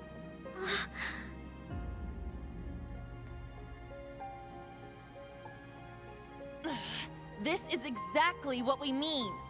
You saw what Allie and Milliam did back at the Grawl. Altina was prepared to sacrifice her life to protect us. From you, no less. And it was Millium who saved her, and the rest of us, by becoming the Sword of the End. They may have been artificially created, but their selflessness made them more human than any of us there. How can you not feel anything after seeing all that with your own eyes? Kurt. So what? But when it comes to your brother and your dad, you start getting all worked up. And then when your sister tries to help you, you fly off the handle at her. Don't you see, Elfin? That's exactly why I must do this! I'm just as glad as you to see him alive again. But feelings such as that are only for the weak! Monday through Sunday. You have this strange need to deny the love you hold for your family. Further, you have no consideration It turns out for my entire others, party yet is the Chancellor's are words are professionally as trained holy therapists scripture that to you. understand people's doesn't struggles make any and trauma and psychological you realize standing it too, don't you? and the ways to talk You're to the them and ones treat not them. making any sense! As you said, the rivalry of the Seven's purpose is to reforge the Septarian of Steel. Part of Each like the coming to participants terms with must have a villain unshakable resolve. isn't like Let's say you are able like to defeat Instructor psychoanalyzing Rean them. and Governor It's General just saying, Rufus. hey, we are gonna fight against you. Cedric, Maybe a couple little Are clever you truly lines, but prepared to fight Chancellor Osborn, the man just you've feels chosen like to follow? we're psychoanalyzing him instead of calling out his faults. What are you two reading this time? It's one of Olivert's books. He's so cool. There's nothing he doesn't know. When we go to fight, it's just a little because Mueller and microphone Zex and the drilled so little much speaker in into the my back, brain. duct taped to it. Like, all right, When we're you gonna grow take up, you you'll down, learn and all then sorts of we go and things, hit her, and too. she just gets knocked down. Like, Two what of the you may hell? even put me to shame one day. You don't have to call me Your Highness. You can just call me Cedric. I've always been jealous of how close our brothers are. We should be friends too. I mean, if that's okay with you, Kurt. No. Of course, Cedric. All right, We can that's be right. just like our I forgot they actually had Emperor a Draco's and connection. Roland Vander. the story is so loosely told in that been having regard that trouble I'd sleeping forgotten because it's been 100 hours since they actually Whenever I mentioned that start to drift connection. off, that vermilion shadow Oh, I thought he said when I start to jerk off, that vermilion shadow appears. I was like, all wait, around me. what? As if it's trying to swallow me whole. Is that so? He must be another sacrifice. Or perhaps he finds himself in a similar situation as Drycles once did. What is that thing? It should go without saying that it is all around you. It's part of you now, after all. More importantly, our dear Crown Prince is doomed to waste away at this rate. Huh? I suppose we have no other choice. I am hesitant to suggest it, but allow me to make a proposal, Your Highness. There's a chance you may forget all about this, so please, take your time and think it through before you give me your answer.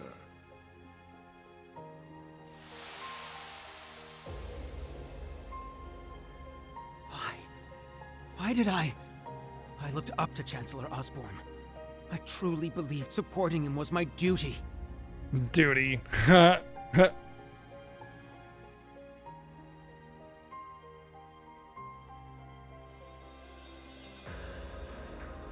How could I have said such horrible things? How could I have done such things to my own family? Said a couple flowery words and all his convictions just go.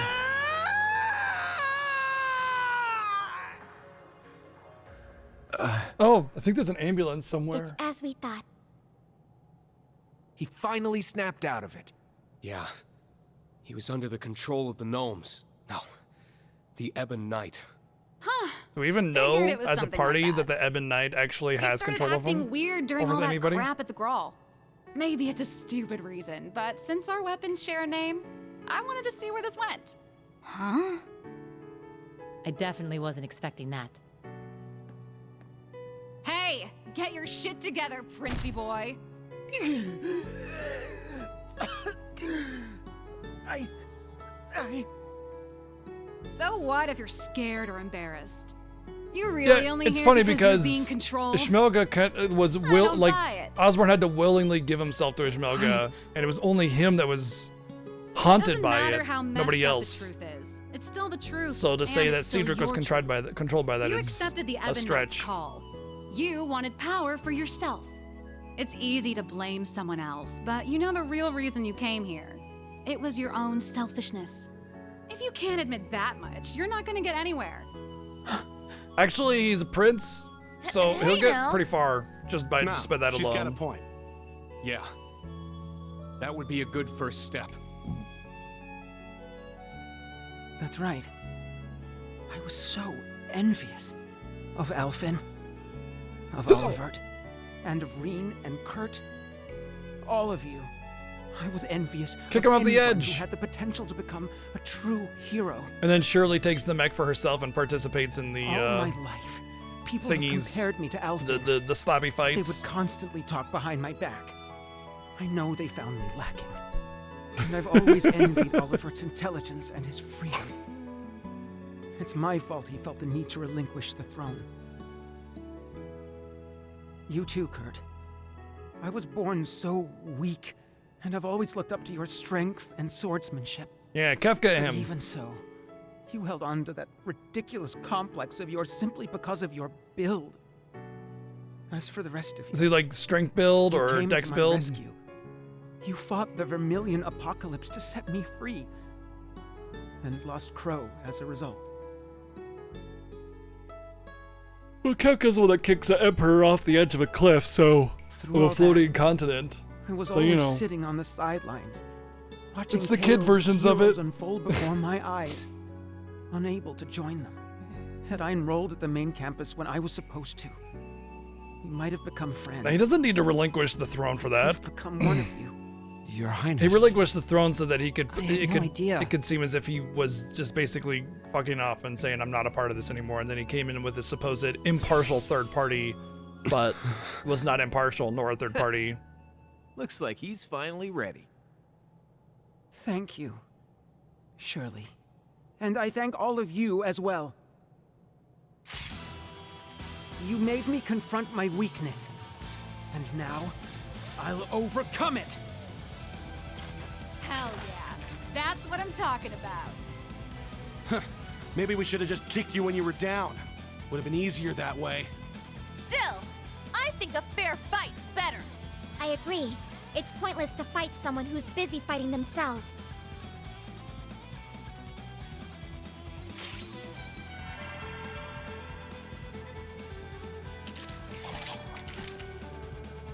Very well. We accept your challenge. Instructor Reen, everyone. Right! I'll show you my resolve. Please keep it in your pants. Actually, I don't want to see your resolve. Thank you.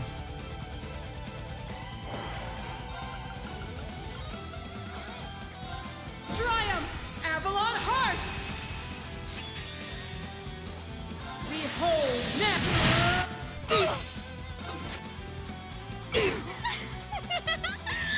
Well, I don't think I'm gonna kill him, so I might die here. But it's worth trying, at least. I'm only just getting started! I'll show. Flame. Let's go. Yeah, I'm probably dead here. Oh, wait, hold on. Yeah! I appreciate it. Thanks for the help. Yes. Arcus, Thanks. Thank you. How about... Let's go. My turn. My apologies. I'll handle it. Charging. Let's go.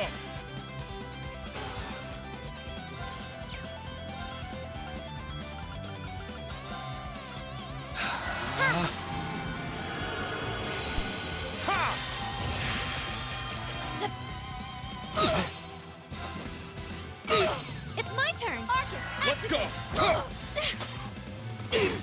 They're mine! Take this! I'm going! Ha!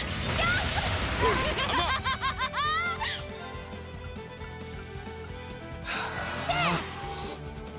I'll support you. That should be it for Shirley. Not bad. Now. Oh, kitty. Hi.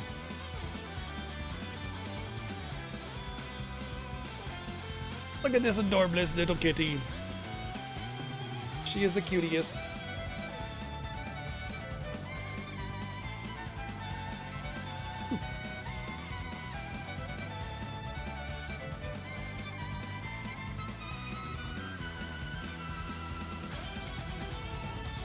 She's so chill too. You just pick her up and she's like, "Hey, I'm hanging out. Whatever." Hi.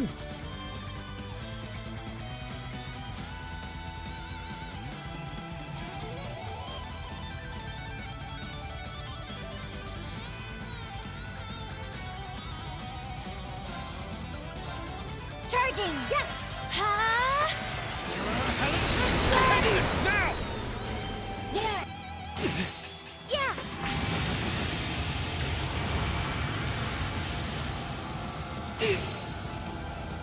22K, not bad. Impudent. Hostiles suppressed. Continue mission.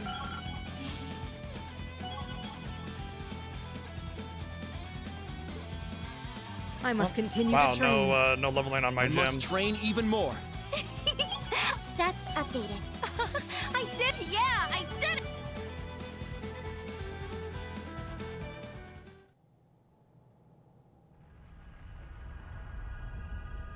There! It looks like we did it! Wow! So this is a rivalry, huh? Nice. I must admit, Kurt, you truly are a worthy adversary. But the two of us will have to settle things another time. To me, Testarossa, the Vermilion Knight! Very well.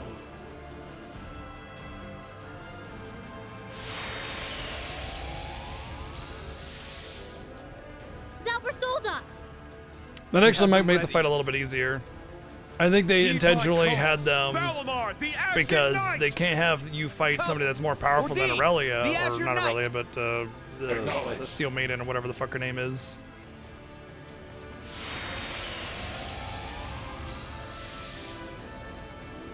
Alright! Now the real show's about to start.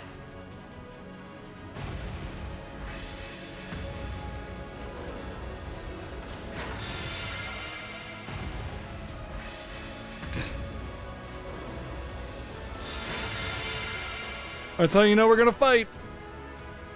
Show him you're a real man now, Princey boy!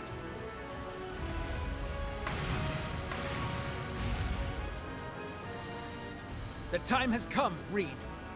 You're the Ashen Chevalier, and the son of Chancellor Osborne. I admired you more than anyone. But now you stand against me. But now as you the smell hero like of the doo-doo Radiant Wings. and poo-poo. I have no choice but to surpass you. Aryan Rod, yeah. The Vermilion Knight, once held by Emperor Hector, then the false Emperor Orthros, is now mine. And I will prove my worth as its awakener. Very well. I'll give it everything I've got too. We'll fight each other on equal ground as Awakeners. It's like the FF7 mod where Allow me they to changed out the assist. Buster Sword for Scarlet. Come on, let's get this party started.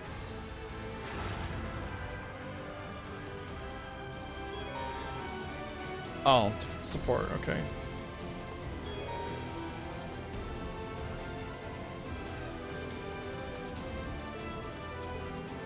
I like how they're still giving us tutorials on the mech battles when they could have done this like a million years ago, since we had all these reserve mechas the whole time, and yet they insisted on like giving us nobody.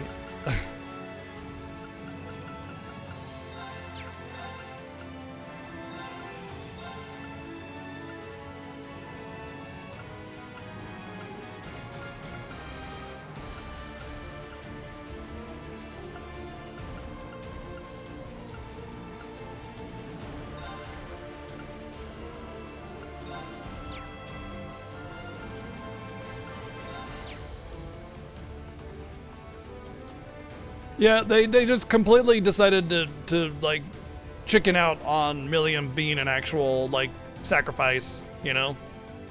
It's not even a factor anymore. They just completely just said, yeah, never mind.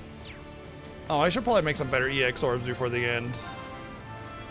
At least some level 3s. Now, what say we finish this? It's my turn!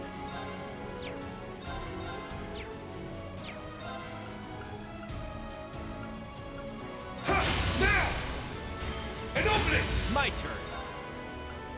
Yeah, they're down! You're wide open! Let's These go! things are very, very squishy. That's my first thinking I should be able to take them out. Oh yeah, I forgot what Princey Boy likes to go ha during his attacks. It's down! An opening! Moving out. Over here! They're down! You're wide open! My turn. It's down! Yep. I'm actually surprised the other one lived. There!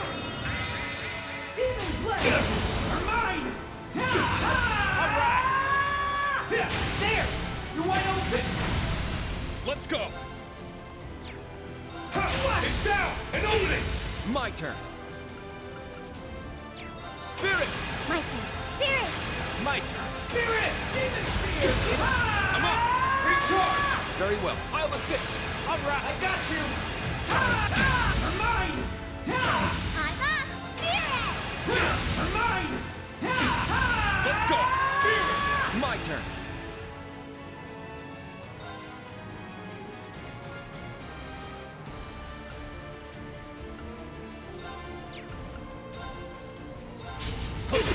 Right there! It's mine. Moving out. There! You're wide open! Not yet. I'm Demon Blade! Mine! Now it's gonna get stupid. Yes! Spirit! It's my spirit! This Spirit! My turn. I'll support you. It's my turn!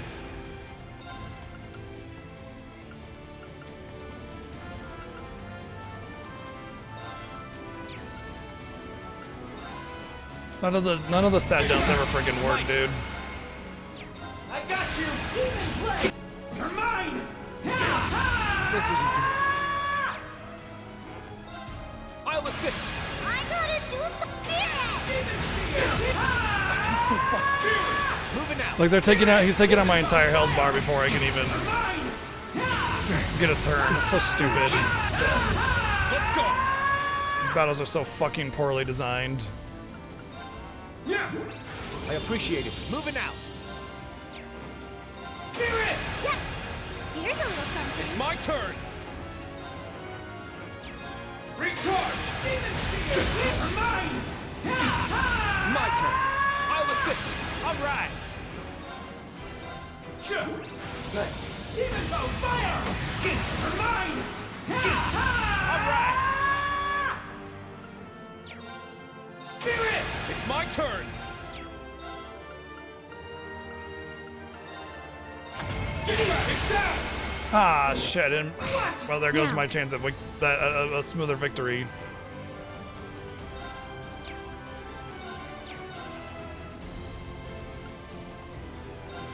It won't hit. It won't do speed down. It won't land. None of the debuffs ever fucking do anything on these fights. Spirit. All right. I got you! Here I go! Sure! Demon Spear! My turn. Spirit! I'm up! Spirit! Demon Bow Fire! Mine! Not going to. Spirit! I'm up! Get back! This isn't good. Spirit! It's my turn. Here's a little something. All right. Showtime! Mine! My turn. I'll assist! Demon Spear! I'm up! This is even worse than Arian Rod, honestly. I've never, ever had issues with keeping my mechas alive, even in like the roughest fights. But these fights in this game are so stupidly fucking balanced. You cannot just heal through it. You just can't. It is fucking impossible. My turn. Like they always go way faster than you. Spirit, it's my And turn. they do so much damage that you can't heal through it. It's so stupid. Just complete garbage design and balance.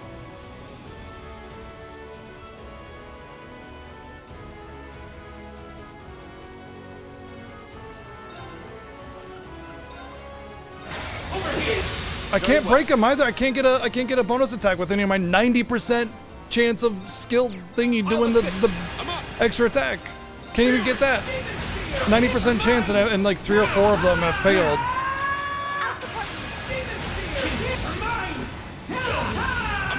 This is idiotic. Pretty sure you can't buy the items to heal your mechas either. Spirit! I looked, I couldn't find them. So stupid, dude. So fucking dumb. Very well. I'll assist. Here I come, Spirit! I'm up. Yeah. Thanks. Demon Spear. Let's go. Recharge. My turn. I'll assist. Now.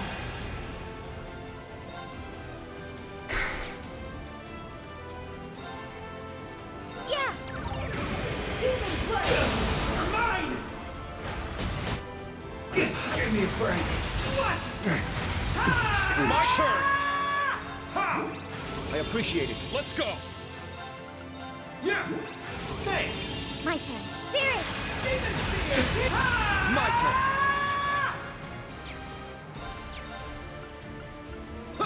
There. It's mine. I'm up. Recharge. My turn. Spirit. Very well. Spirit. Here I go! There! All right. I got you. Demon Blade. Can't lose. Spirit. Let's go. He's down. Just gonna have to hope that the finisher's enough. All right. It wasn't. Over here. There. Okay.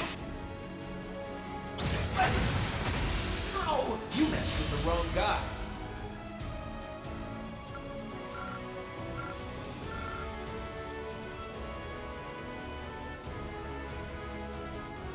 Like, those mecha battles are very self-contained within that battle. You get very few items to work with, and there's nothing that you can really use to like build your mecha aside from a very small amount of stats from the gems, and like that's So it. it's finally over. And so like you basically have to work within those rules. And I've tried the defense strategy whenever there's a big attack coming. It's worse. It's way worse. Because the damage mitigation isn't enough and you can't get enough turns to actually defend against it. So instead of healing, you defend and don't heal and start taking more damage. So you can't like try to defend against certain attacks that are aimed at certain characters. That is worse. Way worse. Start this war. I stood idly by when my father and brother nearly lost their lives. Don't worry, he won't die because What he's a was it all kid. for? This can't possibly be real. It can't. I'm still can't. doubting whether or not Chancellor Osborn, the other two will Lecter, actually stay dead. Rufus, The only reason they might is Father, because he was Mother, like they Alvin, both should be dead Oliver. basically. Tell me this is just a bad dream.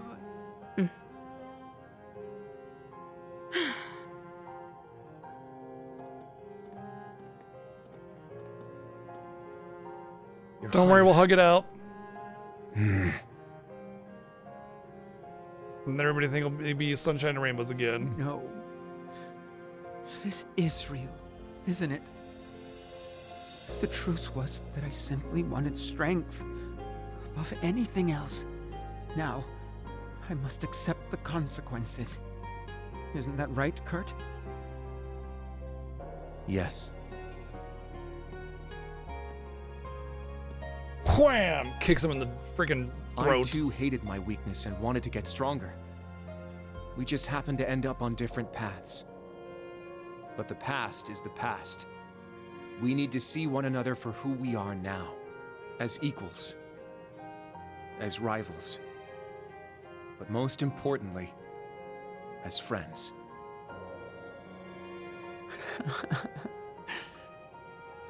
I knew you were too soft. I would expect no less from a Vander. No. From you, Kurt. Oh, time to pass on like everybody else. Oh, convenient sleepy time. Oh, they don't even beat around the bush. They don't even try to suggest that his life is at risk for losing the rivalry. He just gets to pass out for free. They don't even have to fucking worry about it. Are you joking Is he me? going to be okay? Complete lack of storytelling integrity. Holy Seems like he shit. just lost consciousness. I can't believe it. I can only I thought that imagine for the sure you would do toll like the all of this reverse must have flow taken thing on or him. something because, Even oh no, though we he's can't let not him die and it'll immortal, actually work I'm on sure him. losing But a no, rival they just didn't fucking help say, him. nah, it actually doesn't work that way for him because fucking we're making shit up. Unbelievable. Jesus Christ. Probably burnt through all his mana. Yes, I think that's likely. We shouldn't just leave him here. Don't worry about Everybody it. that I'll partakes keep in the an eye. rivalries is supposed to die in order to pass on the power. And then they just fucking took it back on almost Shirley? everybody except for the ones that You should look have pretty already drained, died. too. Like, She must have been lending the what's prince his her name strength and during what's the her name? rivalry. Yep, sure was. In the Usually first I'd be one able with to fight Crow, for they 3 days talked about it straight and if I how had that to. was the end result of the rivalries is that he had to die in order, like that's part of it. Like they even say Crow is on borrowed time because we reversed the flow for a little bit for him to stick around for a little bit longer. And then when no, that's not the way it was worded. But I'm not feeling so hot right now. Honestly, this might be your best chance at taking me down. I'm game if you want to try. What is wrong with you? Man, Randy was definitely right about her. No. You've actually been holding back this whole time, haven't you, Shirley? Of course she I has. noticed They're it way always back in holding the back. brawl. Ever since then, you've been focused on looking out for Prince Cedric above anything else. You're right. Turns out you've got a soft spot after all, huh? Not really sure how to explain it. I just can't shake the feeling I should be keeping an eye on him. Making sure he's okay. It's not like he's even my type. I'm way more into girls anyway. Huh. Maybe he's like a little brother to me. Oh, crap. Think I'm gonna Time need a for nap the soon. convenient pass out again. You've got to deal with Mr. Jade Rook next, but you might run into Lady Belle and Campy on the way. Good luck. You're gonna need it.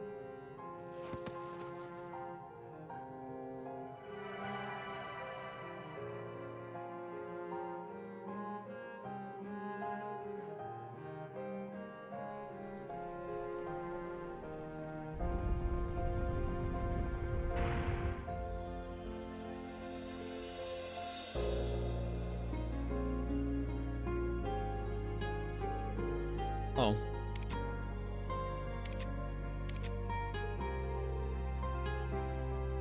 I felt a passage open up.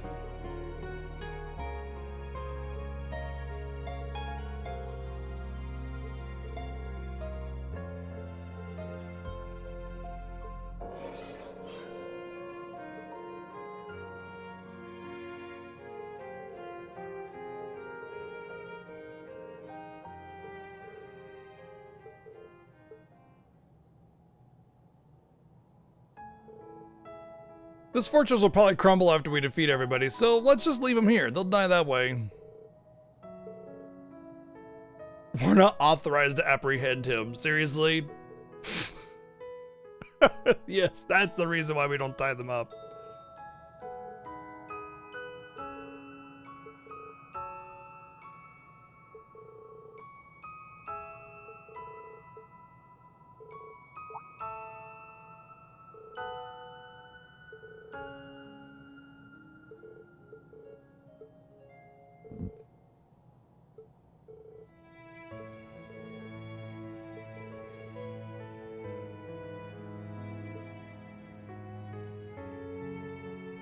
Thank you, everyone.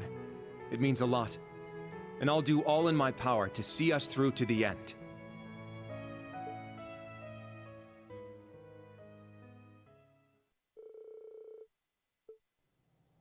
That's not the way it was written for me, or the way I saw it. Yeah. Oh.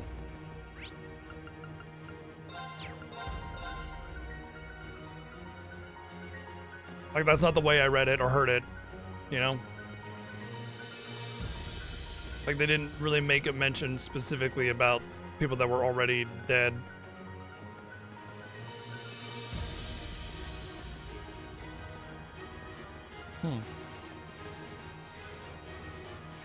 Just that one? Maybe I only need one Zemurian ore to make it? Instead of the 3 that I normally need? The big question is, do I give it to Reen or Laura Smash? I'm gonna have to give the first one to Reen. I have to. Because, I can't guarantee that Laura will be able to be usable throughout the whole game.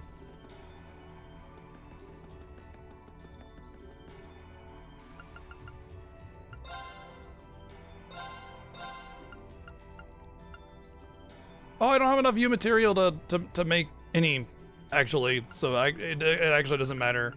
Not that it really matter. I mean, the difference in the orbs is very, very small. Well, the defense is actually a pretty decent amount.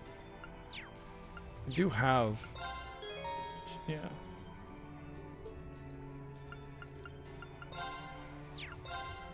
Fully defensive. Completely fully defensive. Still getting my ass beat in.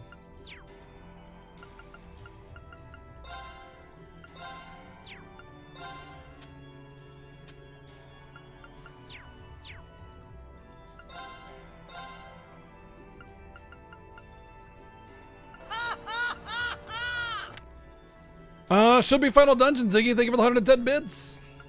I need to find robot items.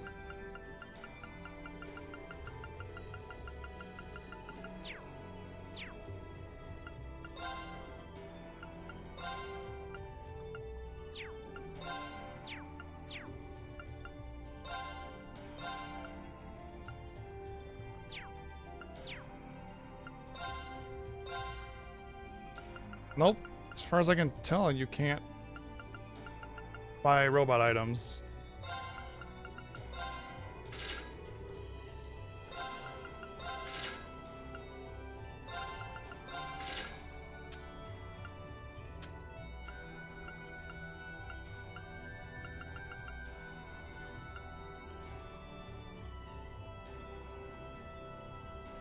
I just choose what I want to play. This year we had the goal of getting through all the Legend of Heroes games, so I had already done Sky 1, so I started with Sky 2 in, what, May, I think?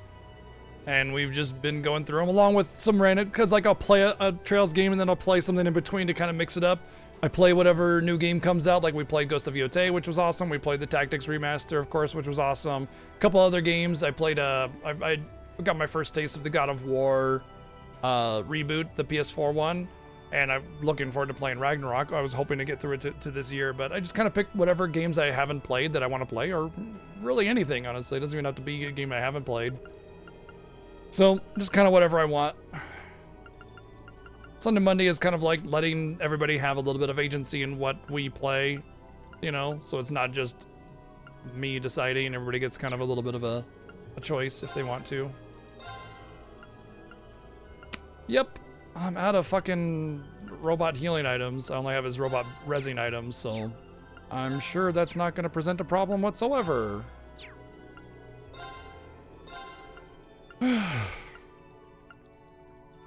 Oh. I see. I do need 3 Zemurian ore shards.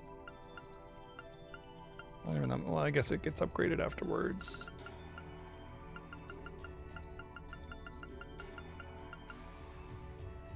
Supreme Blade Butt Gang.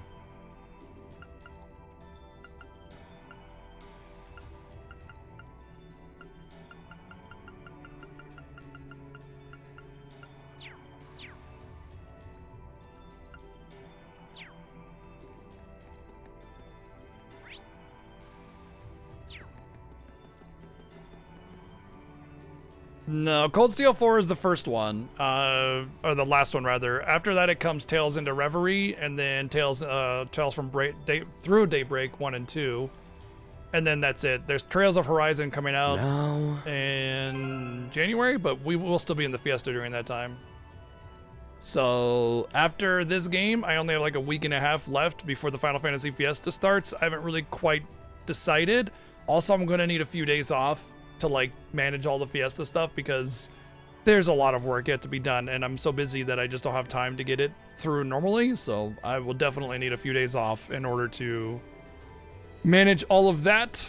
So it really depends on what I choose to play and how much time that I think that'll take, and then we'll go from there. I haven't decided yet what I'm going to play though. So I just need to. I stream, like I wake up, I stream, I get ready, I stream, and then I'm tired, and I typically just kind of veg until I go to sleep. Sometimes I have enough time to get some work done, but not always.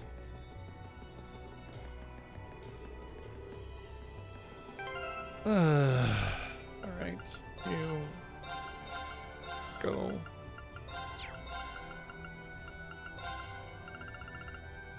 Well, I'm probably fucked when it comes to the later mech battles. Just gonna have to deal with it, I guess.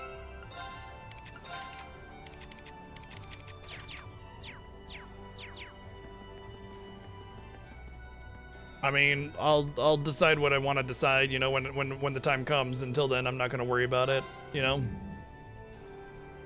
I tend to get through games faster than most people do, on average.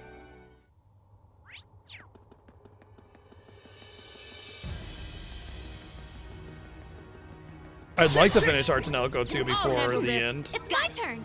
But, if it doesn't happen, it doesn't happen.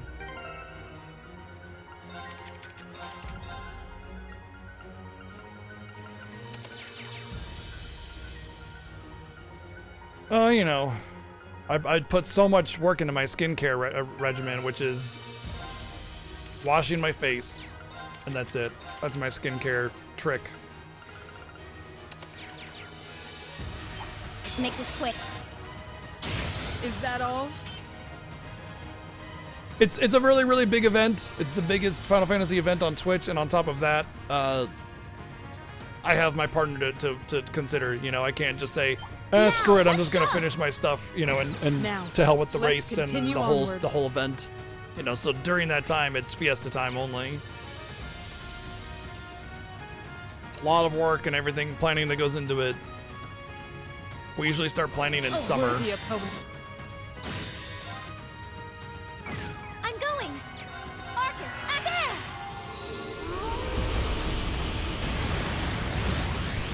Oh, didn't... All right.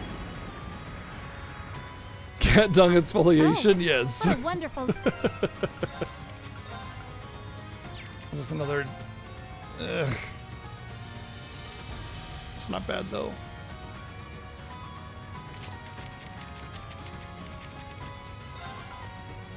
They're definitely gonna make me use Jesus for the next one, almost positively.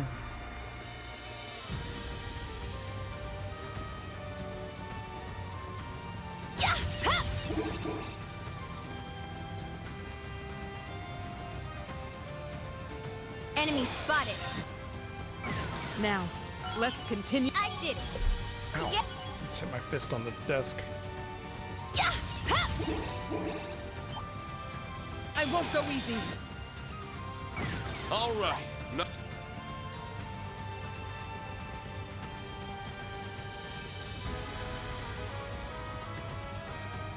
It looks strong. Watch out.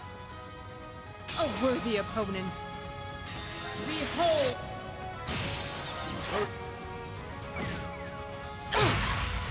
We now. I got you. My gotcha. Yes. Ha! Let's go.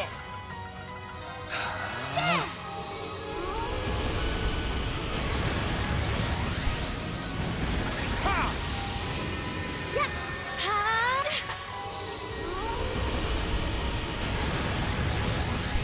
My turn. Ha! It's off balance. An opening. Let's go. Now. An opening. Yeah. It's my turn. Arcus, activate. I'll Thanks. Take that! Ow! It's like the first enemy in here to actually do any kind of damage to me. I must continue to try. Stack.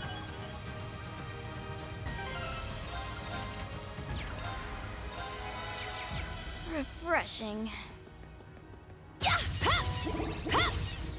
Yeah, it's just the highest tier of Mirage magic. So there's 7 elements in the game.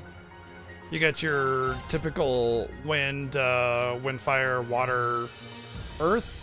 And then there's space, time, and mirage. And Albion Wolf is this, so this is like a mirage quartz that gives me a bunch of mirage spells. You can tell by the silver color. And Albion Wolf is just the highest tier of attack magic in the game. Galleon Ford and Silverthorn are just under those. But that's just it. That's it. Nothing like you unlocked a summon monster that you get to summon once a battle or something.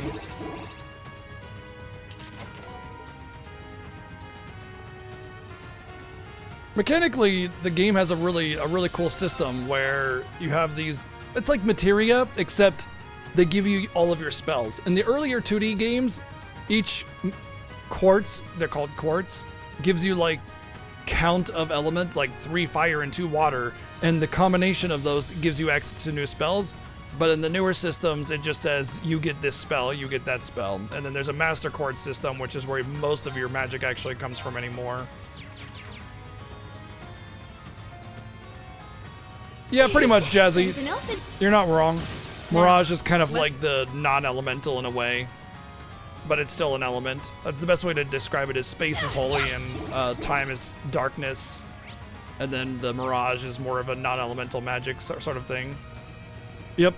Yeah, exactly. Is that all the time magic has death blow on it, pretty much.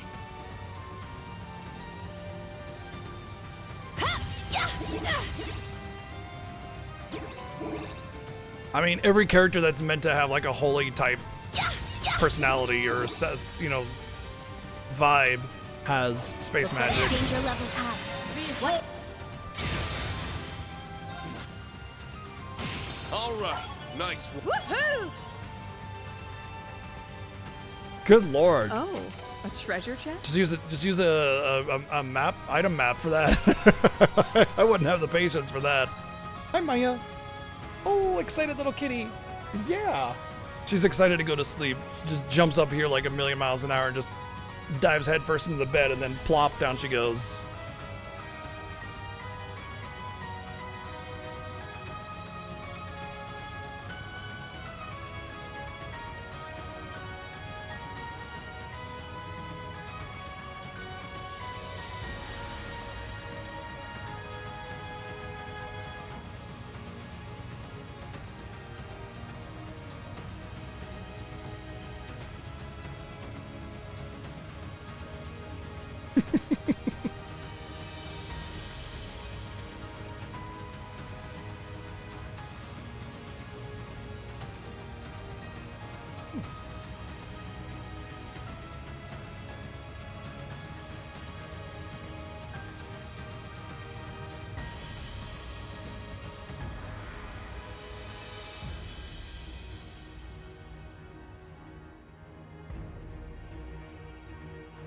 Yeah, I mean, hey, systematically walking on every single tile with Mufied item with every character, especially when you're godly powered, it's not the most ambitious thing in the world, but I imagine by the 20th or so map, it would start to get a little annoying.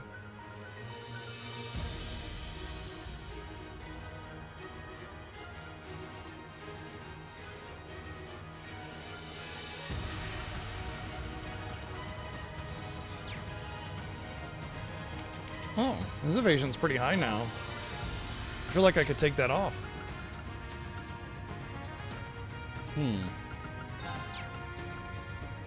I mean, how likely am I to keep Insight up?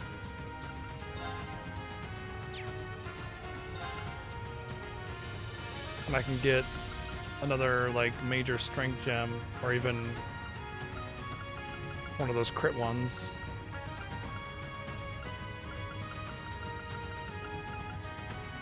Well, I don't have any of the good ones, but I'll consider it later. Right now, I'm fine.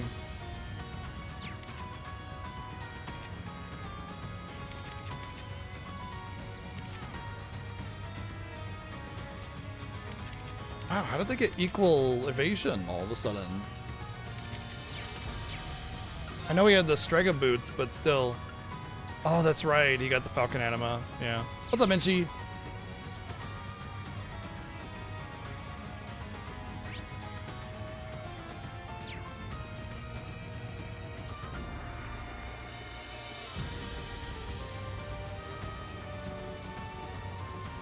Finish this swiftly. Is that all? You must. Doing all right. Especially since we're probably finishing this game powerful. today. We must take care. A worthy opponent. Let's go. Ha, yeah, it's my turn. Arcus, activate. We now. I've got you. I'd say you're setting a fine example.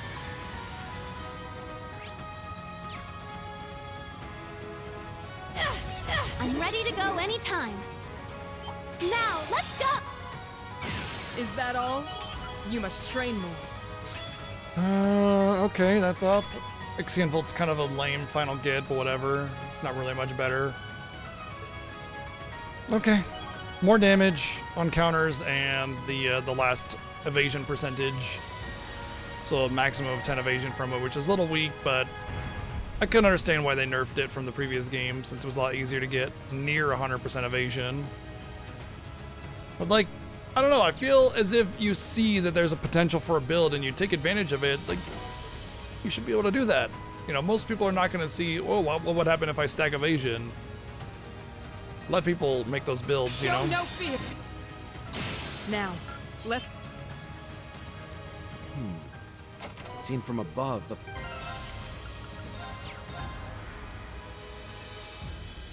Strength innovation.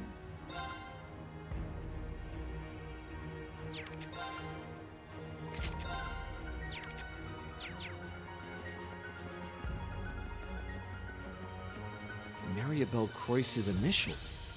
Or maybe M for Mariabelle and C for Campanella? Really? Sounds like a hell of a reach. The gnomes made this place over 1,000 years ago. Thank you. Thank you. You're right. Trying to spot patterns everywhere is a bad habit of mine. The fact that they have this dialogue in there means that the developers intentionally made these rooms with those initials. That's it.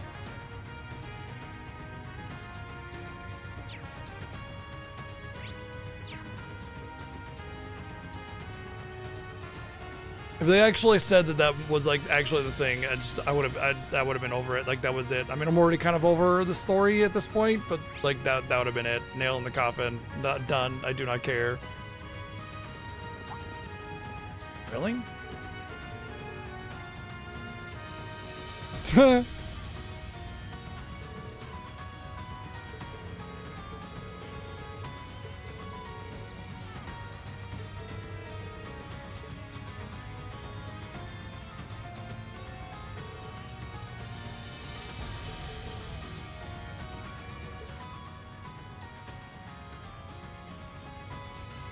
That's different. That's our emblem. That's not the same.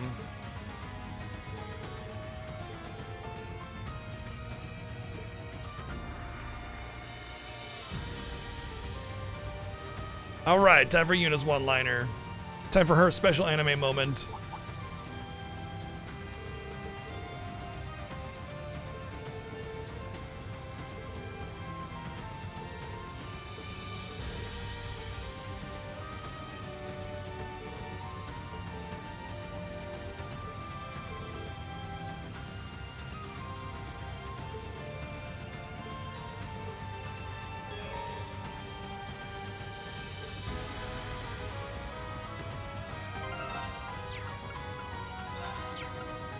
At least that's an easier thing to deal with. It's just Yuna, and Yuna's already kind of built.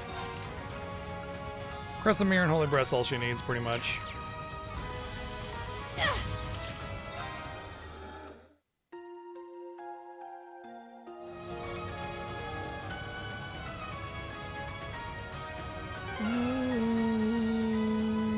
Yeah.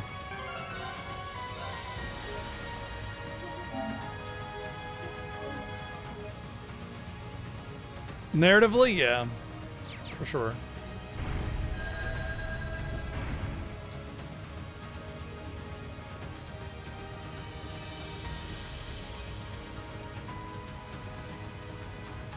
Big, open, empty room that does nothing. So you survived the 4th rivalry after all. Color me impressed. I love big, open, generic rooms that serve I no guess the actual little real prince purpose just and just couldn't measure are up. generic Given that battlefields. he had the fortress's power, he should have had at least a 60% chance of winning. Which Oh, means well. that And he. knowing Shirley, she would have gone 60% all does out not mean when it came to 100%. battle. Come on. Well, moving on. How do you care for our artistic embellishments? We figured this place could use some touching up. Is this all just a game to you? You two really are the worst. I see McBurn's not with you. Even so, I can sense him. He's waiting for us somewhere in this fortress. My, how perceptive! Those senses of yours are impressively sharp. Perhaps it's something you picked up from being the sacrifice. It seems like McBurn has his own things he wants to take care of. But I've gotta say, he's been real fired up since your run-in at Orcus Tower. Does that really appeal to math promise not to play nerds? Like, I too feel the rough. more you know about math, If the you're less that curious, actually makes why don't you sense. go check up on It's him just a bunch of yourselves after bullshit. we're done here. Like, who actually? There's no way you could possibly math out a percentage of somebody winning in this kind of grand scale of things, you know, or even just in general. I mean, it's just like it's a ridiculous thing. I feel like that's the anti-math because it's just randomly throwing out bullshit that actually has no basis in anything. What? Well, assuming you managed to make it past the Jade Rook too, of course. Your words mean nothing. You don't even have any intention of taking this battle seriously. It sounds like they're only going to do the bare minimum to fuel the rivalry. It's just more proof that my headcanon of everything being Gen AI, not like literally they use Gen AI to make this game. I'm saying in the story in the game, it's just Gen AI making up a story, and either this is the simulation of that game, of that story, or like it's just actual physical robots all with the same downloaded program to execute you know, Cold Steel 4.exe or whatever. That's why the math percentages actually the rivalries work, the more intrigued I am. They're very well designed. They're actually the perfect reference for my Ars Magna research. For real. So please, don't hold back. I'll need every little bit of data I can get from you. Cheat. You really are the worst. You may be an Anguis, just like you the don't have to Steel sit Maiden down, but was, you can but not you're climb all nothing over my like her. desk, huh? Okay. Oh my. I'm terribly over sorry here. if I offended you. I considered dropping in to bid her farewell, but Thank you, since Ziggy, we for the weren't 144 especially bits, and close, yes. I decided it For- wasn't my place. To be honest, though, I'm a little surprised McBurn didn't stop by. Who knows? Maybe he already He went to said his McDonald's goodbyes. to have a I'm sure our other members McMuffin. outside of Erebonia would have liked to pay their respects too. McBurn. What a fucking Oh, joke. that's just how things go sometimes.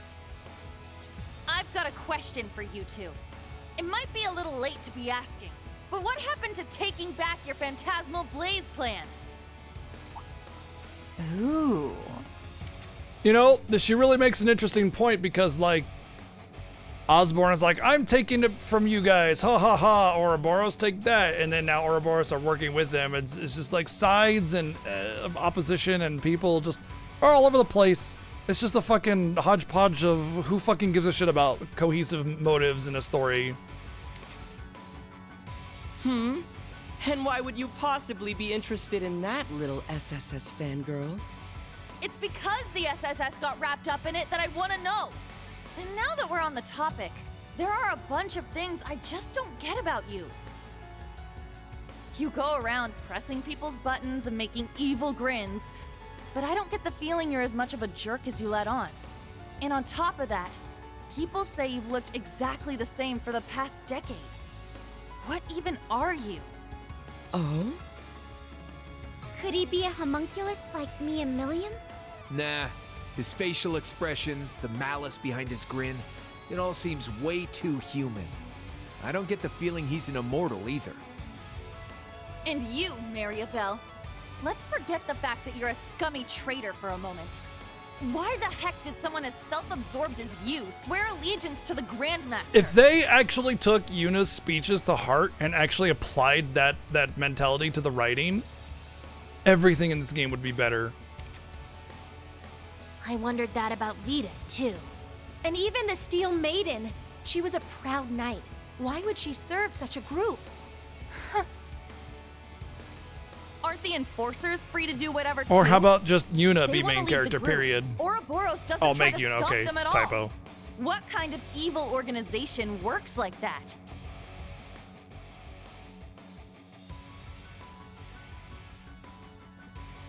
Who the hell was that on the Been left? wondering that for a while now, Is too. that the dream one The from Steel the Maiden went off sky? and did her own thing, and Sharon's quit completely.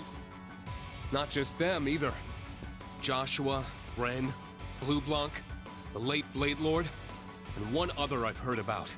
If you add Vita too, then that's a lot of your group that's gone AWOL. Yet here you are, acting like it's no big deal. This shit don't add up. Your whole group just doesn't act like a team at all. It's like... How do I put it? I'm actually interested in the Ouroboros dialogue, is an finally. organization comprised of people who work to further the Grandmaster's goals. But at the same time, your members are also part of some bigger experiment. That's it! Wait, damn it, Egret! Why you gotta steal my thunder like that? Wow, those are some serious leaps of logic right there. Oh, fucking, god damn it! No! Fuck! You're... I hit the wrong button to stop the autoplay. But like, those are some serious leaps of logics, is like, literally fucking the whole game is people jumping to massive leaps of logic.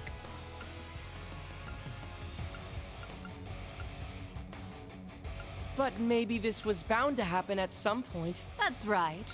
Liberl and Crossbell's fate being swallowed by the Empire, the SSS's findings, the Gospel Plan. Anyone who cared to put together all these pieces should have been able to realize what was truly going on. But it certainly is surprising that it was you of all people who figured it out. Was it Mr. Ashen Chevalier's lessons that helped you hone that intuition? No. To be honest, I'm just as surprised. It actually makes perfect sense. She has the perspective of both Crossbell and the Empire, and the will to never give up. It's thanks to both Instructor Reen's ability to bring out the best in people, and Yuna's own They determination. didn't answer the that she's come question. so They far. didn't answer the question. They're just beating around the bush and glazing Reen some more. If Reen is the core of Class 7, then maybe Yuna is the bridge that links Class 7 to the world. Whoa there. I think you're giving Man, me I was way too interested much in the credit. dialogue until they went off the deep end again and just started beating around the bush and making vagaries and shit.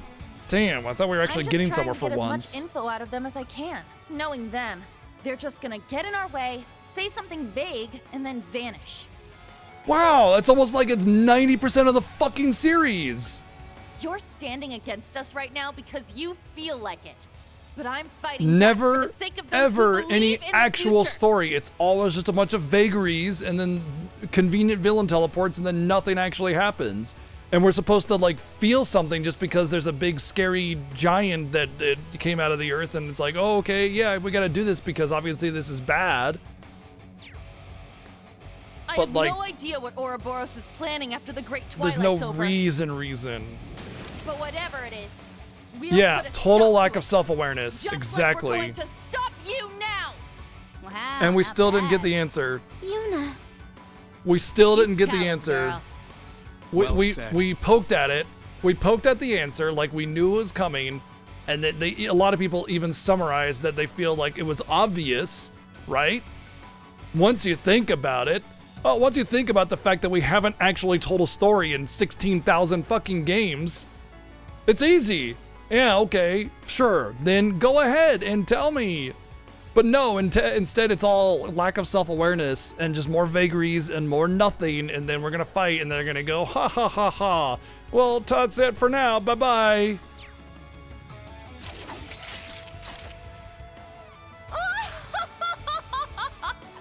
My, that was absolutely splendid. Really? Was it though? Una Crawford. You know, it's especially insulting when they suggest that if you just piece together the 700 hours of filler along with a couple subtle lines here and there, it should have been easy to figure out what their plan is. You know, I've had my own fan theories about what like Ouroboros' plan is, and I thought that they were really solid fan theories. Like they're intentionally stoking war in order to weaken them, in order to like my biggest fan theory about the story, aside from my AI joke headcanon thing, is that Ouroboros is an organization that has its own country elsewhere in the world, but they're super advanced on a different continent or something, and despite all the heavy advances in Western Zemuria, because of Orbal technology, nobody really knows they exist. They maybe a few people might have come across it here and there, but nobody has really found them, right? To know that they actually exist, and like deep sea travel isn't a thing yet, or something along those lines. Because of the way technology moved, it was very centric and not outside of the sea. There's a lot of airships, but do they really have long-range capabilities? Even in World War II, they had to like make this big deal about getting those planes all the way to Japan, you know? Anyway, my thought was that they were like super high technology, which is already true. We know that Ouroboros has super high technology, and they're dotting the field, all the random countries, with little bits of information about superpowers, the Septarian stuff, and of course, giving them little bits of technology so that war ignites, because they're always behind conflict all the time. So if you give a little bit of technology to this person, a little bit of technology to this person, and they start going super advanced, war is an inevitability, because almost always that's the case. If you give a lot of countries that are already kind of heated a little bit, right, and you catapult their technology, they will use it to dominate the rest of the world. That's almost entirely what happens in cases of super fast advances in technology. So like what that would do would destabilize the entirety of Western Zemuria, causing them to war, causing them to lose resources and lose of value, and like their army would be decimated, right? All of them, all their armies would be decimated, allowing Ouroboros, or whatever country they represent, to just sweep in and take them all. Just like that, because there would be nothing to stand against them anymore. And, you know, there's one thing where it's like, yeah, they have the superior technology and they can just wipe them out, but why not send a few people in and do some sneaky subterfuge too, and take over the country instead of just, you know, mowing them down with a big giant robot laser lawnmower. You know, you want to take over so that they can start working for you. That's usually what you want to do as an invading force, not slaughter everybody, but take over. So by doing that, it would be an easy takeover, since all their armies would be weakened. You come in with a massive superior force, and it's like, oh shit, well, yeah, we're done, you know, and you just give in, right? So that was always my fan theory, but my fan theory, I don't think it's even remotely close, because I'm not trying to toot my own horn here. I just think it's way too complex. I think the story is way too simplistic to utilize something like that. I think it's more going to be along the lines of your typical, we just want to be evil, or we're resurrecting the god, or we're gonna, you know, change this flawed humanity because they're bad and sometimes have conflict, so because of that we should just wipe them all out and start again, that kind of thing, which is a pretty typical RPG storyline. But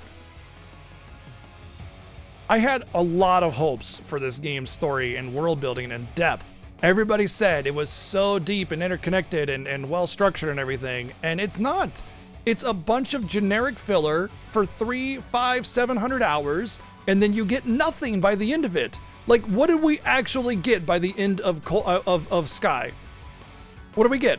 We got Ouroboros as an organization, and we learned that the Septarians exist, and like that's pretty much it. That's all. There wasn't like a really big, deep world.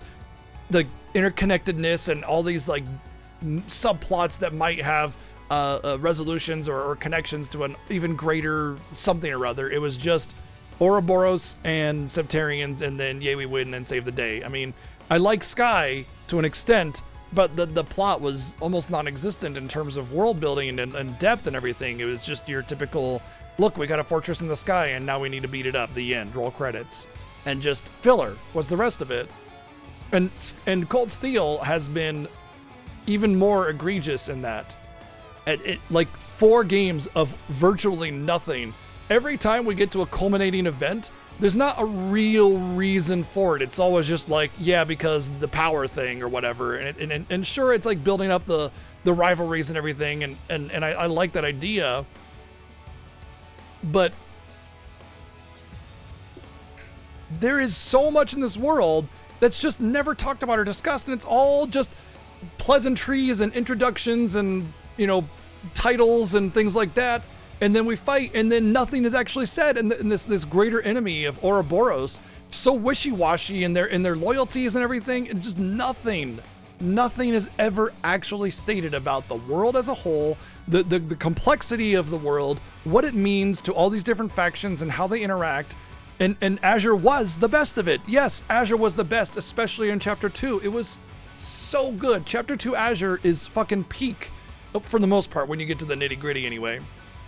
Because it actually portrayed all of these factions and this intricacy of their political motivations and everything, and this subterfuge to try and, you know, like, what do you call it, like downplay Crossbell's position in the world and how they interacted and the little ploys and everything. It was smart and it was cool. And then then just nothing for the rest of it. I mean, the whole series, like Cold Steel and everything. Cold Steel just, it's a big nothing burger. It's the most epic nothing burger ever. It's like the most amazing, explosive, fucking directed by Michael Bay commercial ever. And it's a burger that's just 2 buns and nothing inside.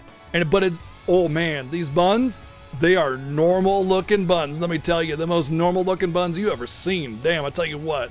Like, it's fucking directed by Michael Bay McDonald's commercial for just buns. That's it.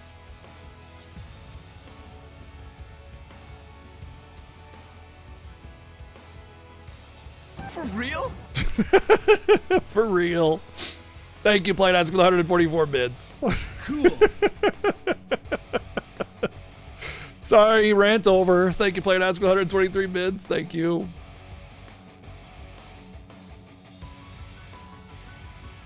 It's a good combo.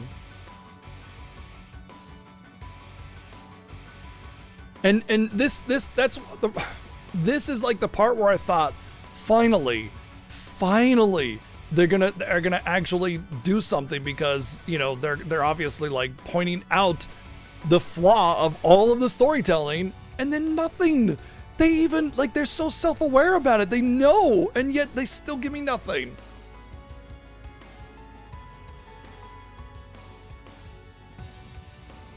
Be happy to get a sad chicken sandwich over just the bread sandwich that they give me. Of course, it was Thor's Class 7 that cut and polished her. Oh yeah, and Glazing Reen in Class Thanks 7. for that excellent That's also little Cold speech Steel. of yours. I think I'll actually go all out for once.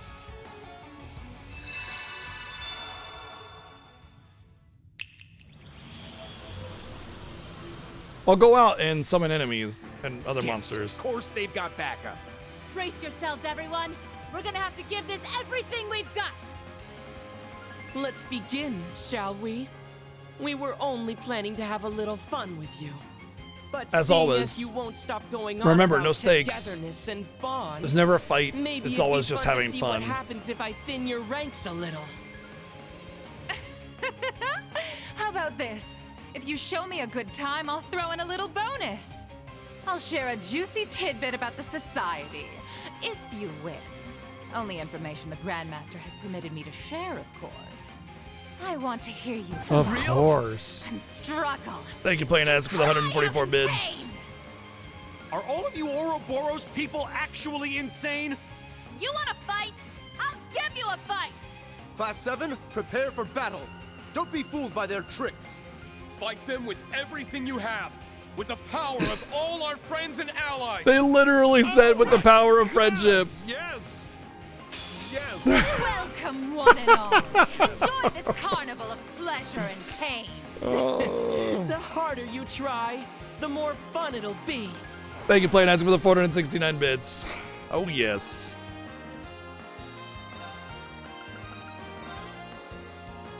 Well, let's see how far this will carry me. Behold. What I crit with her, so that's good. I might actually get him down, yeah. I might go all out. I might go all out this time. Dies in the first round. Come forth, witness the power of the Wellspring Alchemist. Oh, I forgot to bring her You CP got up. this. Oh, well. Got it.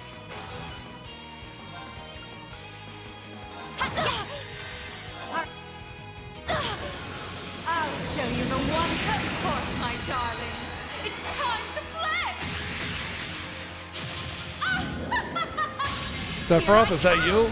Sephirina? Sleep tight now. I'll care for you.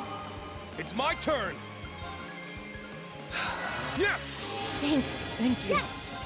Marcus, act. My turn. I'm up. Arcus, activate. It's my turn. Ha!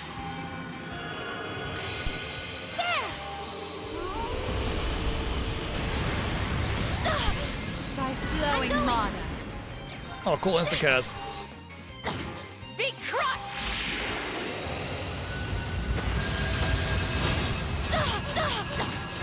It's my turn. I'm going. I'll handle that now. An opening. Very impressive indeed. Reliable as always, Laura. All right, got it. I must continue. Yeah, to the train. reflect almost got her. Yeah, I did it. Stats updated. I did it. I did it. Woohoo! I know, right? I was really hoping for a Gilbert there.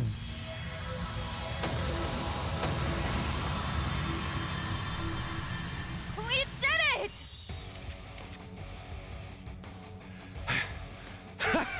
How'd you like that? Yeah, you were definitely a big part of it. Dear me, how unexpected. Oh, I even used the skills I copied from the Iron Bloods. No, you but it didn't. You didn't even make get a turn, difference. bitch.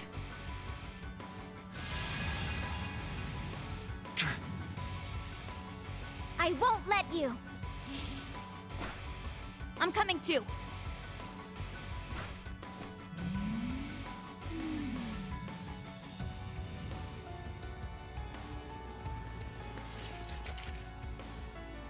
My. You're not as easy to shake off as those simpletons from the SSS, are you? Literally every scene is Do the you enemy's just seriously walking think you away. can capture us? The one time where they actually try to like go after them. No, I doubt we'd be able to. And honestly, I wish I could just tell you to get out of our sight.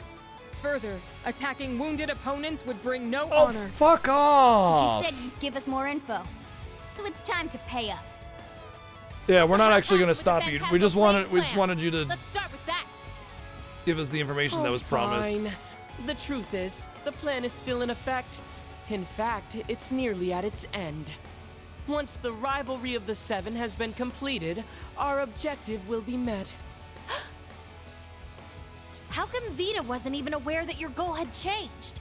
Well, that's because she just wanted to lift the curse through those pseudo-rivalries she was setting up. We, on the other hand, are here to witness the reformation of the Great One. Though to be honest, we don't actually care whether or not all its pieces stick together properly. What do you mean? In other words, your goal isn't to claim the two Septarians. Never has been to claim them. You intend to return the power divided among the Divine Knights back to one. And it doesn't matter to you if it's properly reformed or not? I mean, they've always just That's activated right. the Septarians and then we just... don't care if they disappear That's it. either. The same way the Septarian of Mirage Yeah, did. that I've picked up so Observing the far. They don't path actually, each they of just the want to 7 activate them. Septarians take when dropped into mankind's hands in this possible world. That actually almost lines up with my fan theory, actually. But that I want to say the first Septarian of space with Estelle and Joshua, they didn't care that we had beat them back. They were just trying to make it last as long as possible. But once it was activated, that was the only thing that they actually cared about, and that's what led me to think about that first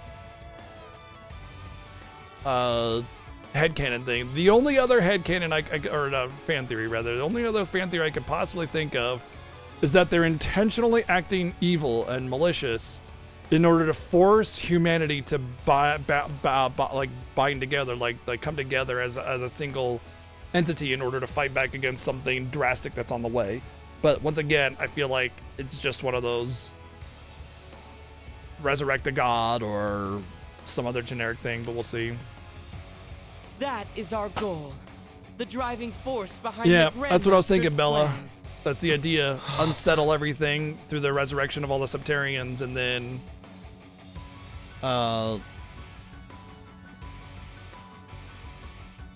swoop in on a weakened nation, especially considering that almost all of them are being disabled in the process, which would mean they wouldn't have a super weapon to rely on. Correct. Well, yes, correct. Yes, correct. We've had Space Mirage Fire, and this is both Fire and Earth, yeah. Nope. Space for Estelle, Mirage for Lloyd, and then for the Cold Steel, it's Fire and Earth both.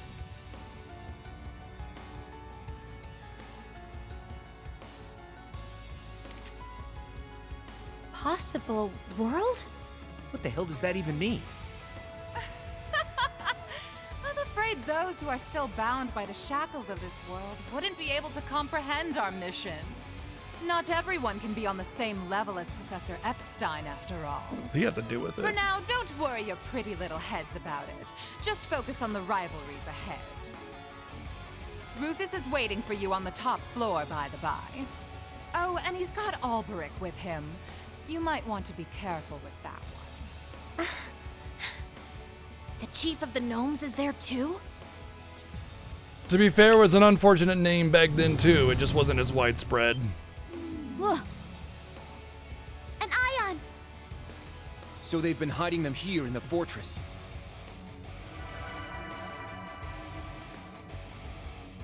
In all honesty, you lot aren't half bad. You exceeded our expectations, at the very least. Mick Byrne might finally be able to accomplish his long-held plans if he's up against you guys. I'm sure he'd appreciate it if you went and paid him a visit. Regardless of how this tale ends, Ouroboros will carry on with the Grandmaster's plan. We will soon move on to the third stage of the Orpheus final plan. Who knows? I may just be lucky enough to encounter some of you again, someplace or other. We have guns. Just shoot them out of the sky. And by the way, Yuna dear, would you mind passing a message from Would me you to mind, all Pep? your other friends at the SSS? Please tell them. We'll meet again someday. Oh, and that I'll be rooting for Crossbell's independence.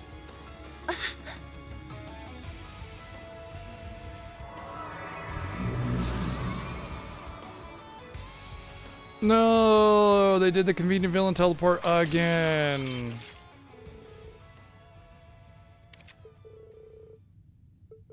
A lot of shocking information to take in.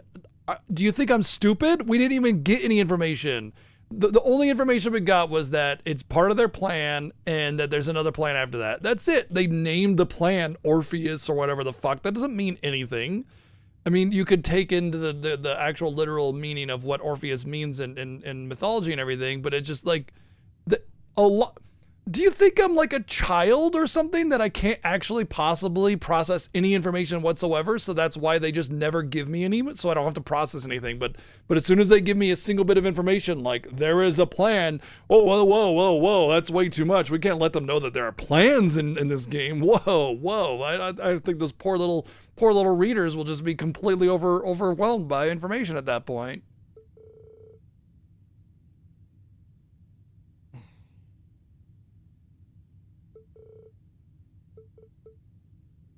Now we're doing alternate universes and dimensions, potentially, which is going to get wackadoodle for sure. I mean, we already have little pocket dimensions, I guess. Still.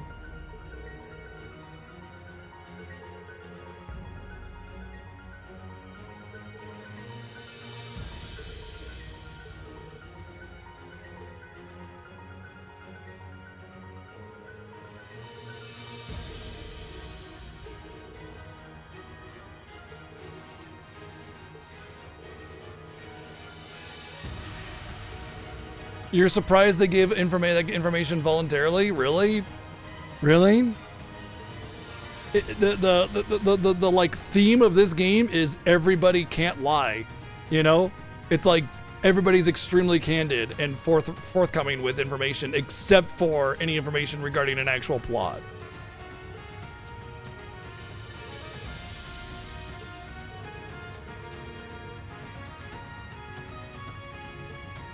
The final boss of the final game is just going to be 100 Reens, counting to 7. While all the girls throw panties at him.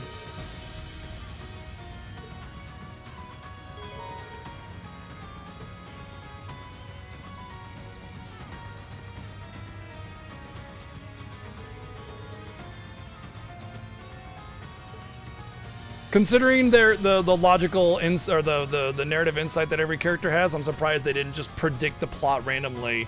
They go, no, this actually seems like this, and it's like the most convoluted bullshit you ever heard, but it's actually the exact plot or something. Like, you know what I mean? Yeah, yeah.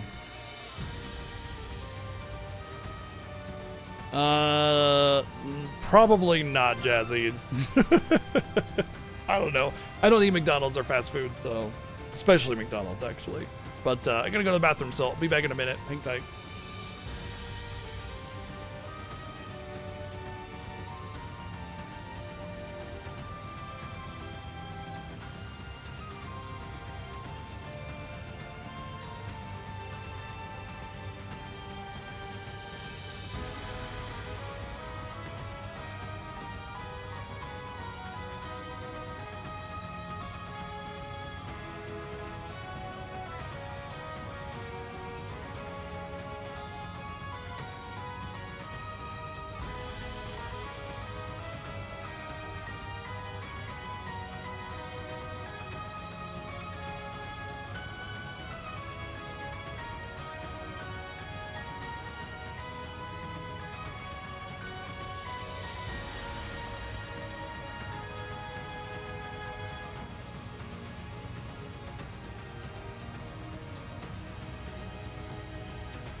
When Coconut got up there.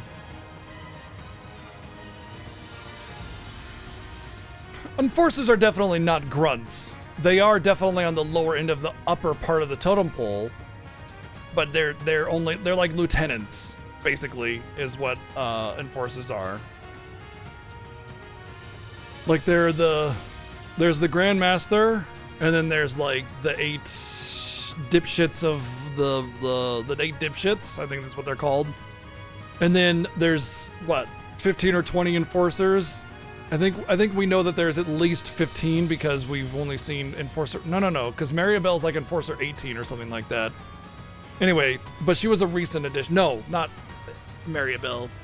Shirley is the most recent addition as an enforcer. Sorry, is what I meant. But she's like enforcer 18 or something. So we know there's at least 18. But so that they're basically lieutenants. And I want to say that each Anguis has multiple enforcers under them. So it's like, 3 or 4 lieutenants to each Anguis, and then the Grandmaster above that. The people like that, like the Jaegers, those are grunts.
Everyone ready?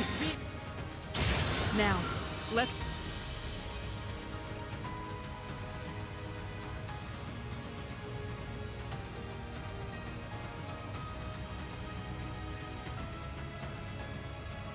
That was a long loading time. A spiraling pathway, just like in the Infernal Castle. I'm ready to go anytime. Or the Grawl. Good. That means we only have one path. Now, let's go! Is that all? You must train more.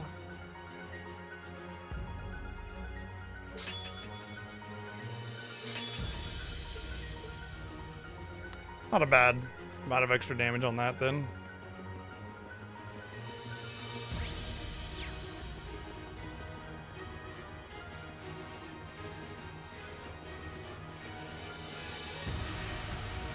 Enemy spotted. Now, let... I feel like even a synopsis of this game's story would be relatively short because there's so little actual plot moving forward. And I mean all of them, the whole damn thing. A worthy opponent.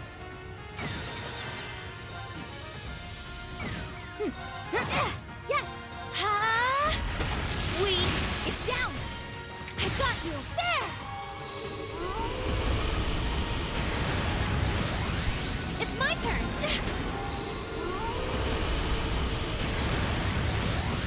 Yes!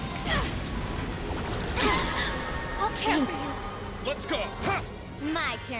Yeah, it's my turn. Arcus, activate. I'm up!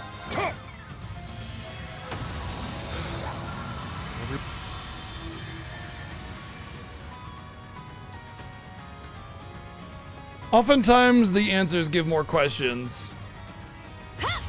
Like they supposedly gave an answer to what their plan is, and then they said, "Oh, the Make this quick. Orphean plan or whatever," and that just adds like 5 more questions about what the Orphean plan is all about, and then they didn't actually answer the question. Let's start the battle. All right, nice. Just more vagaries, more beating around the bush, just like Yuno said that they would do. They did exactly that. Which is hilarious and wildly not self-aware. What a passionate foe!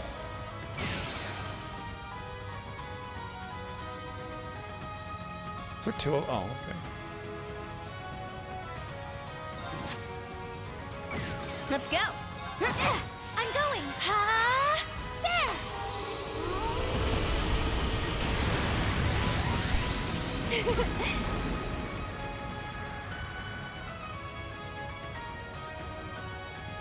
It is kind of hilarious how much attachment there is to like the name of something. Like, it was a big moment for Muse to announce the name of her Now, plan as Mio Mirage when they told it to the enemy. Like, ooh, ah, because she kind of had that camera angle where it's like her big face like coming like this, but on the other half it's the person behind them. You know, it's a kind of an epic camera angle, and like the response to it was like, ooh, ah, plan name, and like that was supposed to be a story element, like that was supposed to be a big moment, and it was just the name of the plan, and that's it. It's my turn. Well, like how was that? Okay, sure, whatever. Let's go. Shit! None of my. We now. I've got you. Unforgivable. It's my turn. Arcus, It's my turn. It's down. An opening. Let's go.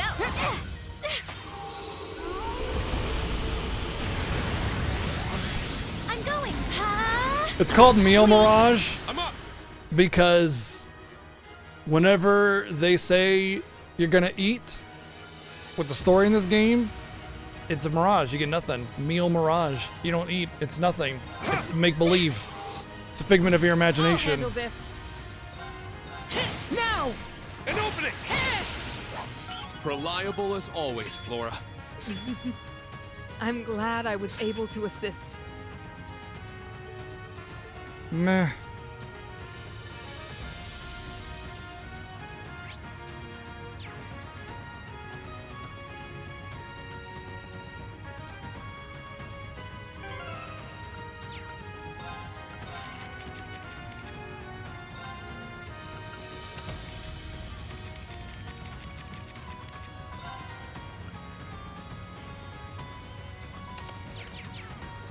Let's make this quick. Is that all?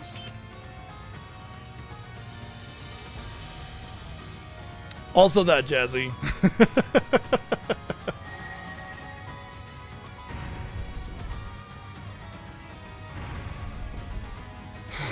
It's really hard to love. We'll just put it that, Ziggy.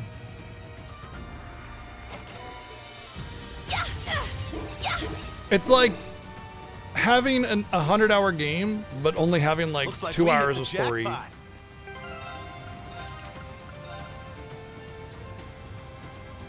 I like this because it gives me a lot of magic power, but like at the same time, well, really don't need Moon Lens anymore. But it's a little redundant, right? I mean, yeah, it gives me 160 magic power, and that's really attractive.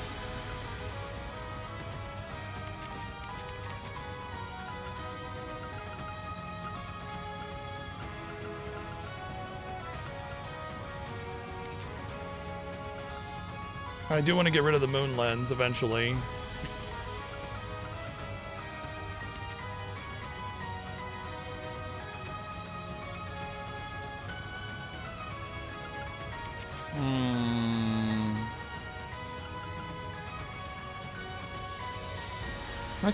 I could replace. I don't need Shining on her. He has Shining, doesn't he? Yeah. Okay. It's a little redundant. Sorry, I have Albion Wolf, but the 160 magic power. And then I'll just put the Moon Lens on her. And we're good. Still have the tracking. And I can take off the Moon Lens later when I feel like we're going to get to the end of the game.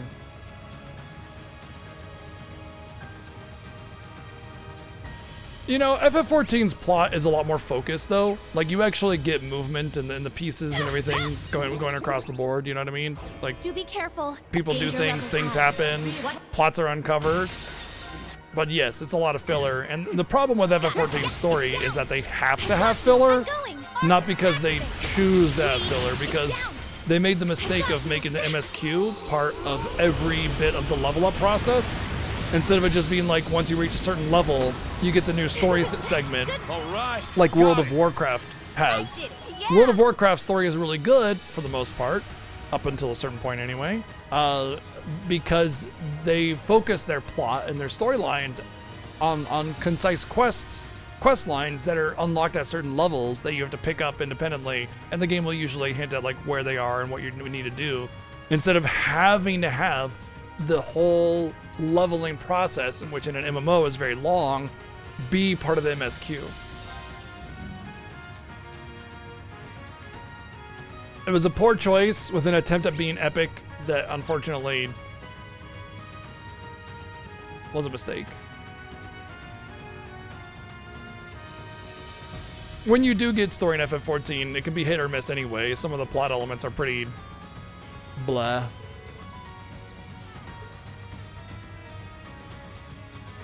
There's a lot of power of friendship and, you know, generics and a lot of it here and there too.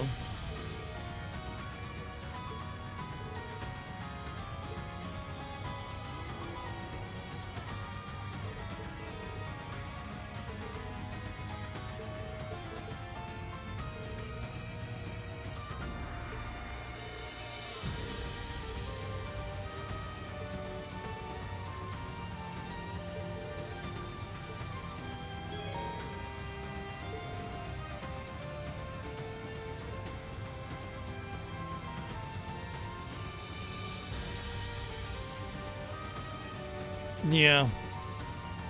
Pretty much, yeah. I kind of, it's hard to recommend that game.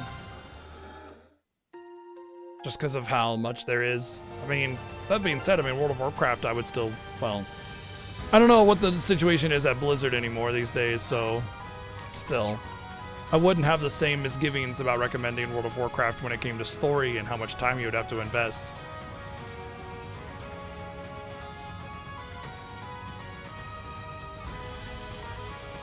Yeah, I mean, they finished that arc specifically, so they have to build up a new arc, yeah.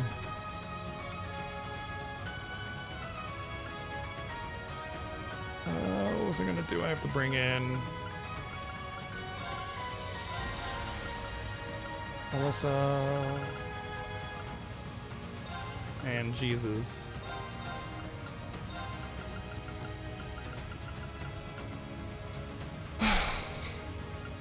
Guess that way, and then I'll just sub them back in when I can. Oh, yeah, okay.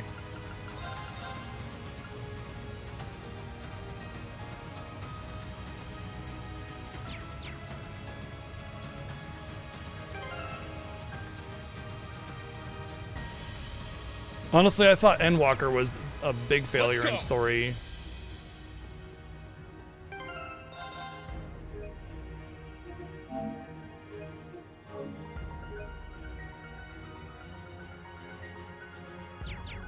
They don't make it easy, do they, Jim?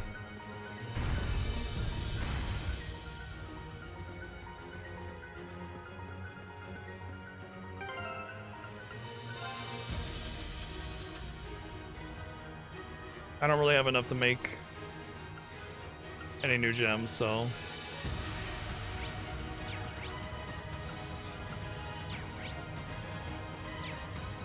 I just gotta go in and hope for the best.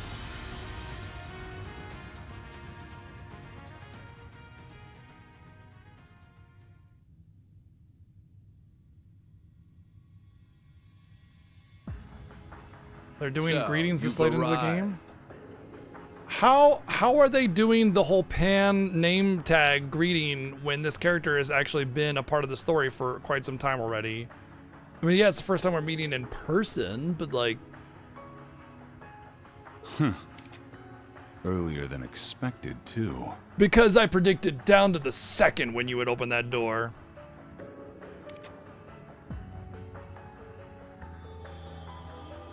Yes, we've come for you, Rufus.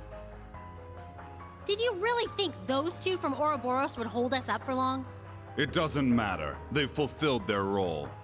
The only thing we require for the rivalry is the Ashen Awakener. Everyone else is none of our concern. The Azure Awakener included. The Sword of the End still has a role to play, however. Campanella and Maribel were to thin out your ranks, but they didn't even use their ion against you. How disappointing. How could you?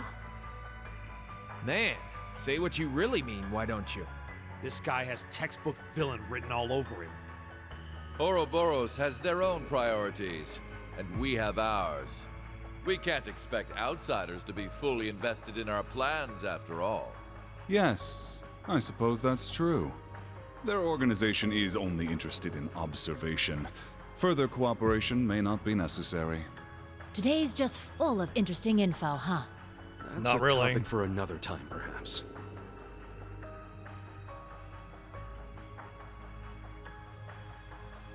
The wings stolen from the Steel Maiden's Divine Knight. The Auric Knight has completely absorbed them now. That power was rightfully won by the Ashen Knight. It should have gone to Valimar. Rufus Oh, Emma's still Alvarenga, here. Knight of blood and iron. The man before me is no brother of mine. Interrupting a duel at the last minute. And for your own selfish reasons. Have you no honor? He did the same thing back when he killed Grianos at the Infernal Castle. You're pretty messed up for someone who's supposed to be the noblest of nobles. I can't deny it. But even so, noble blood still runs through my veins. Banter aside, I had a war to manage on top of my duties as a Knight of Blood and Iron. Duties. Surely you can't fault me for picking the most efficient course of action. Oh, and by the way, I'm happy you were able to recover Millium, even if she is simply a projection from the sword. How dare you! It's okay, guys. He's not wrong, you know. Sup, Rufus? Long time no see. Yeah, let's just be friends now. You certainly surprised all of us back at the Grawl. But I'm happy, as a fellow Ironblood, that we were able to meet again. Although, I imagine my joy pales in comparison to Clara Lecter's. Aw, don't sweat it. We didn't really have that many chances to hang out anyway. Millium, you're definitely one of a kind. I think you're being a bit too cheerful given the situation. Sorry to interrupt, but I believe this will have to do for our banter. We should begin the preparations now. Ideally, this would have taken Let's place banter during some the Great more. Twilight's climax. But I Banter is suppose it over. may work Now out for yet. some banter. Should you lose to Lord Rufus, he will obtain the Sword of the End, allowing us to be fully prepared for the final rivalry. Sorry, but that's not how it's going to go. You seem pretty confident that Rufus will win. No. Maybe it's not Rufus you place your faith in, but the Auric Knight. Oh? It's true that the Auric Knight has seemingly limitless potential, just like the Argent Knight. You see, the Divine Knights may appear to be What's up, equally Ron? powerful, but there is a hierarchy among them. They have engaged in many battles over the past centuries, each time being wiped from the annals of history. All as practice for the true rivalry of the Seven. The only knight that did not participate was the Ebon Knight.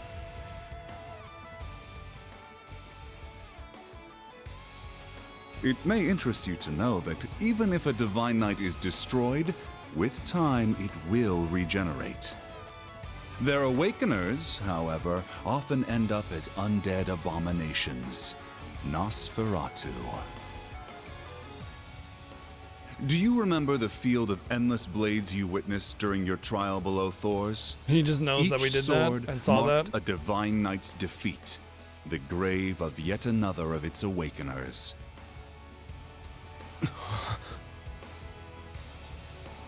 I can't believe it. So that's what they were. In all the battles that occurred, two knights emerged victorious far more often than their brethren. Their strength is second only to the Ebon Knights. Surely by now you must know which ones I refer to, correct? They were, of course, the Auric Knight, brilliant as the sun, and the Argent Knight, which glows like the Mirage moon. and Space, which are the Following higher them elements. was the Crimson Demon with 1,000 weapons, the Vermilion Knight. Compared to such supremely powerful machines, the Azure, Palatinate, and Ashen Knights are nothing. We could have just destroyed you by fighting you with the Auric Knight right away, but we decided to give you the nice little stepping stool of difficulty in order to absorb enough power to actually compete against us. You know, because we're fair villains. Where does this guy get off? Kinda pisses me off to hear him trash talk Ordine like that. It's true that the kind of energy it gives off feels completely different from the others. And now that it has the Argent Knight's powers as well. Precisely. You made a grave error in not properly absorbing the Azure Knight's energy.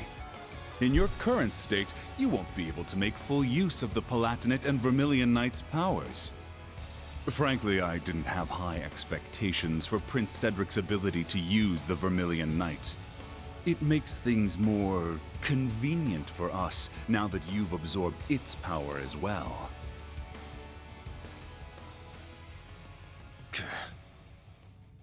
You just say whatever you want, don't you? But you don't have a damn clue what we're capable of. Class 7's been through so many crucial moments together. Everything we did in the Civil War, the Grawl of Erebos. And in the course of those events, we Every lost some time of our we dearest engage, friends. we have Yet another despite that, we end of the never game gave epic up. speech. Every single battle, We challenged every foes single we had one. no hope of defeating, getting help along the way. And they all just whenever finish we each needed other's it. sentences No matter again. how hard it was, and even if it was only small steps, we kept moving forward all the same. Yeah, and the new Class 7 is following in your footsteps. No. You've already caught up to us, Yuna. Instead of walking in our shadow, you walk with us as equals. Optimism, perseverance, and cooperation are what give us... No. They're what gives humanity true strength. How often do they do the gives me or gives us ... No, some other more meaningful thing? You know, when you try to have a meaningful speech or epic moment or something like that, and you just keep doing it with the same dialogue and the same attempts at having like this meaningful dialect, it just loses its value. Like, okay, I like coffee, but I don't want 20 cups of coffee. I want 1 cup of coffee, maybe 2 if I'm feeling it or something, right? I don't want a million candy bars, but 1 candy bar sounds pretty good right about now. That sounds pretty nice, you know? Like, if you're gonna give me the good stuff, it's gotta be limited. All good things in moderation. So if you start every battle with some kind of epic speech of all our accomplishments and all the things that we did and the power of friendship, blah, blah, blah, it's over. You've lost me. I don't care anymore. You're just like, it's like trying to get blood from a stone. Stop it. Stop. Stop.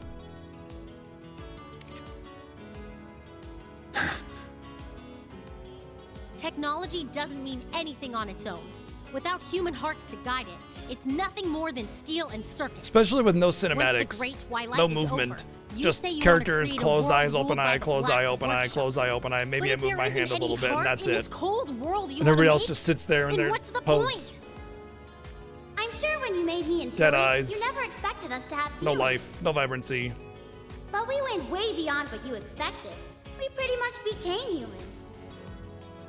Yes, I believe this applies to Kia as well.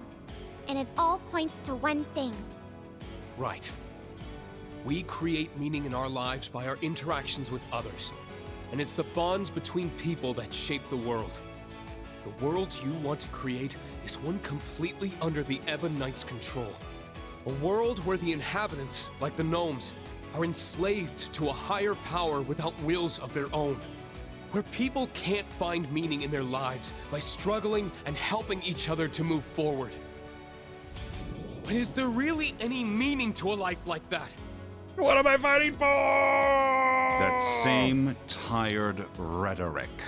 Actually, I believe I agree with them. Still, don't think yourselves unique. I have experienced my own fair share of hardship and struggle. Yeah, And being rich and powerful, I it's have like no plans to so serve anyone hard. either. Not the Ebon Knight, nor Chancellor Osborne. My path is clear. I will be the one to surpass my father. The Holy Sword of Vishnard. That's one of the twin blades the Alvarea family used Man, to slay Nosferatu that means in nothing. ages It's just past. randomly bullshit and a history lesson because they know that they haven't built up this weapon, so they have to give you a history lesson as they pull it out instead of it being like a big deal. You too? Is that the other one? Ah, so Arnaud delivered the Holy Sword of Elvars to you. This is simply perfect. We can have ourselves one more sparring match before the rivalry. Do as you wish, but we must begin our preparations. Zora Fowler! The original combat shell. That's right. Even Another Estelle history and the others lesson. had a tough time dealing with it. It pains me to see what's become of you, Father. But I still believe in the love that you had for Mother and me. So I'll prove it. Right here and now. I'll prove to you that your love was not a lie. By killing you. Patricide, you know? Stubborn as true ever, Ms. measure of a Reinford. father's love. You leave me no...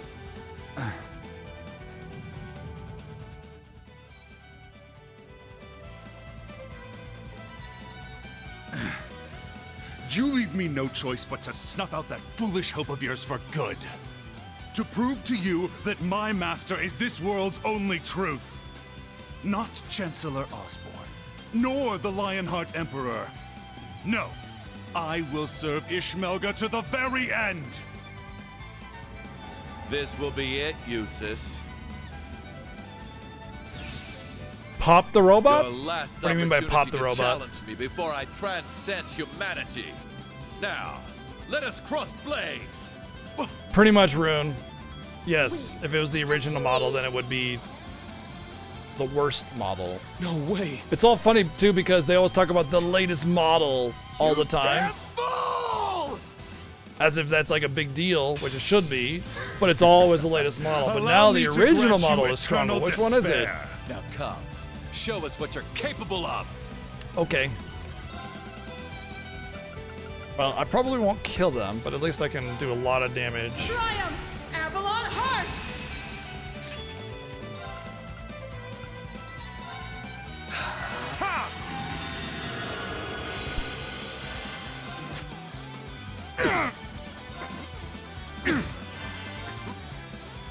Arrogant fools!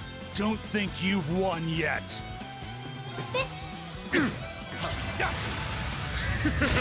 Here I come! What will you make of this? Behold, the advent of your demise. Perish! Luciferian art! Wow, that's with the defense up. Damn you! Heavenly thunder! Holy flame! Let's go!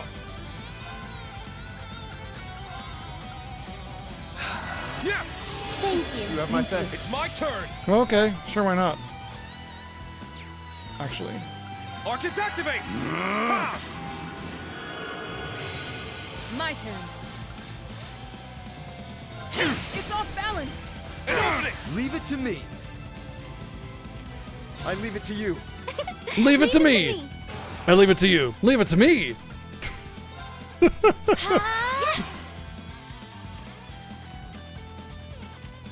Sorry, I'll handle it.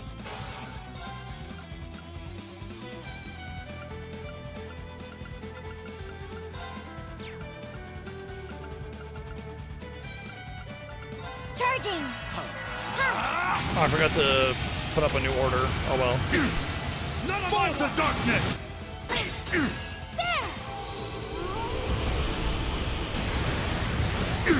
I'll support you. Let's Thanks go. for the help. Now! My turn. Hold fast! Black tortoise formation! Oh, did I forget to put up a new reflect? I sure did. None of that! I'll care for you. Unforgivable. I'm going.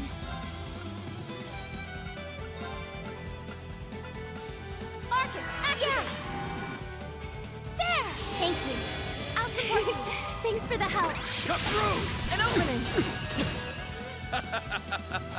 Not bad at all. Show me more. Not on my watch! Hurt me more! It's my turn! Arcus, activate! I shall go. Charging! Ha! It's my turn. Arcus, activate. My turn. Charging! Oh, I didn't realize she got another turn after that. Thanks for the help.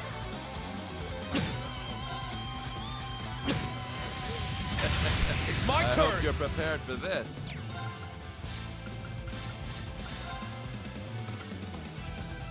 Arcus, activate! Yeah! It's time I fucking heard you.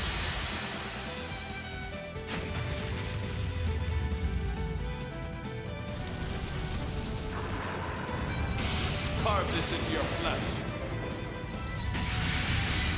Ha! Agrius Caliber! I'm up! Shit! I'm up!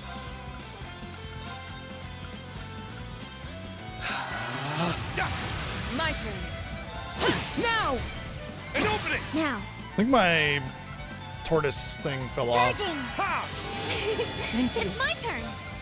Yeah! I'm up! Ha! It's down! I'm up, it's down. We're all around. My turn. Hold fast! Black tortoise formation! I shall go. Arcus, yeah! Holy flip! It's my turn. I shall go. Arcus, yeah! It's my turn! Shit! Now! An opening! There! Let's go!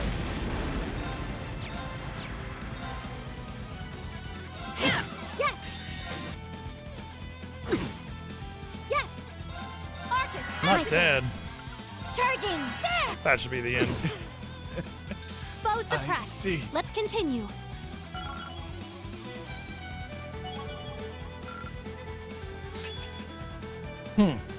Oh yeah, already has Lost Genesis. Okay.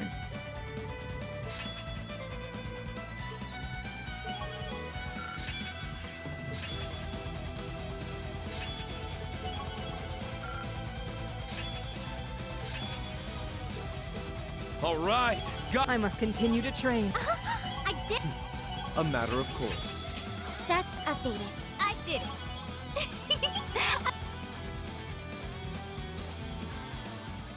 Damn it, if only there wasn't 15 of them versus us two. Curses. It's happening! OST is always good in these games. rivalry is There is a lot starting. of reuse tracks between games, but it's still good. The music is always one of the better parts about it.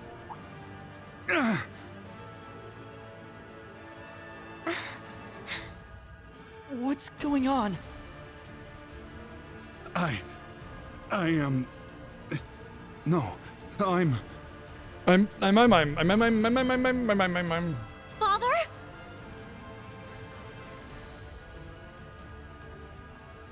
Alisa? What's happening? Your hair changed color. No! Oh, his outfit changed A loyal servant of Ishmael as well. That's how that happens. I am Black Alberic. I have no need of you, Franz Reinfeld. And then brother guy is just like, oh, something's going on here. Stabby. Okay. Father? Took care of that.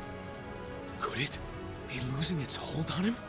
Ah, what a pitiful sight when the puppet has been cut loose from the puppeteer's strings.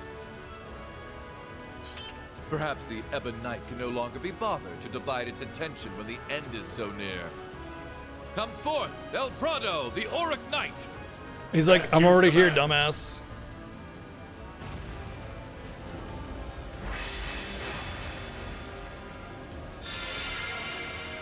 Heed my call. Valimar, the Ashen Knight! Come! Also, I'm We're here. The Azure Knight! Acknowledged.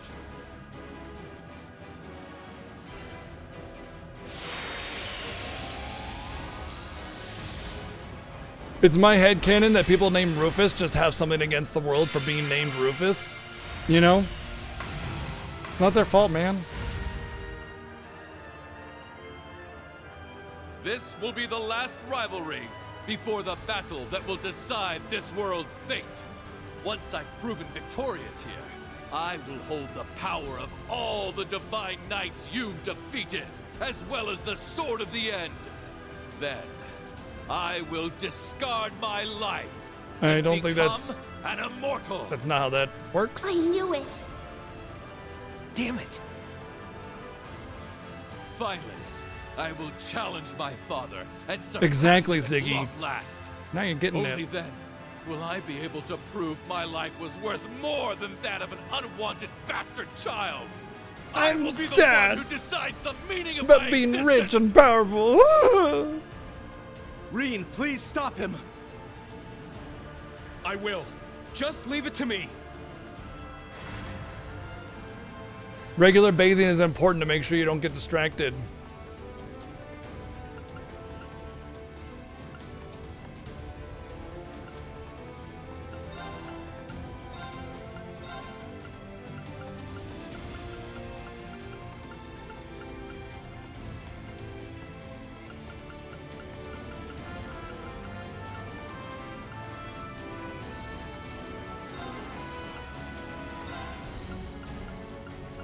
So I was thinking that maybe the small amount of defense you get from some of these have got to be huge. But then I'm looking at the defense differences between the different knights, and it's like, nah, there's no way, because that would mean like every other mecha would just get obliterated.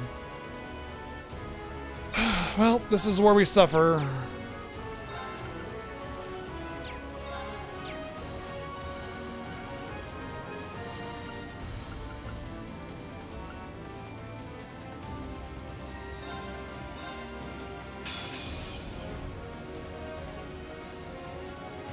Let us bring this to a close. Cabbage, bring this to a close.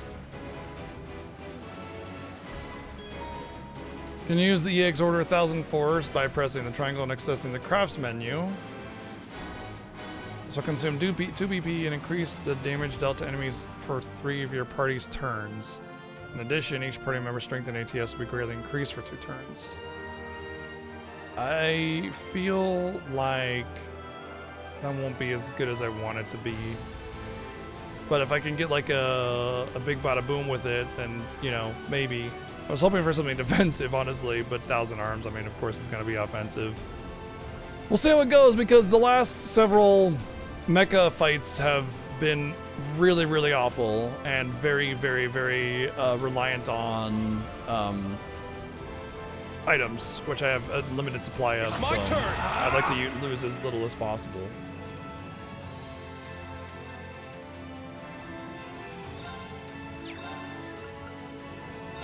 It's down and opening! Moving out. All right. Let's get him there, fine. Let's go.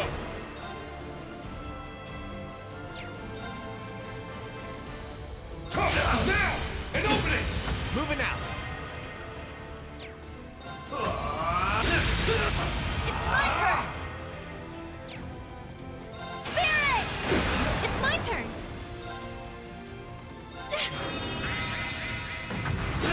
Holy flip. It's my turn.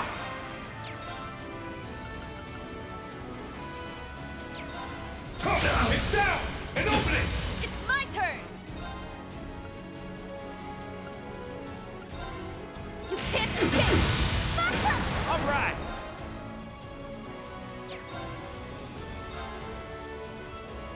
Over here! They're down! You want out! Yakin! Yakin! Let's go. Oh, I need 2 points on top of the 5 points if I want to utilize this for an ultimate.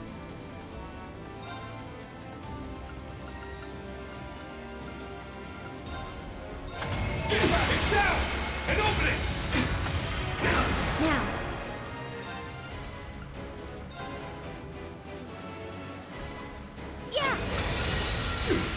All right, Spirit! Holy All right, Spirit! Here I go! Charge! Moving out. I got you. It's my turn. Spirit! Let's go. What the fuck? That was like full to dead. Moving out. Over here. There. You're wide open. It's my turn.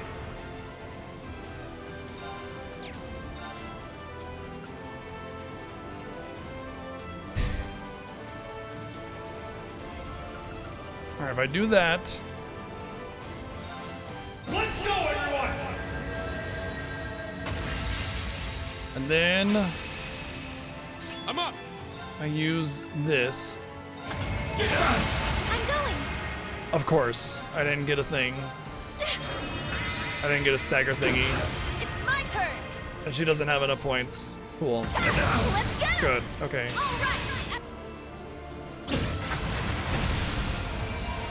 You've done well.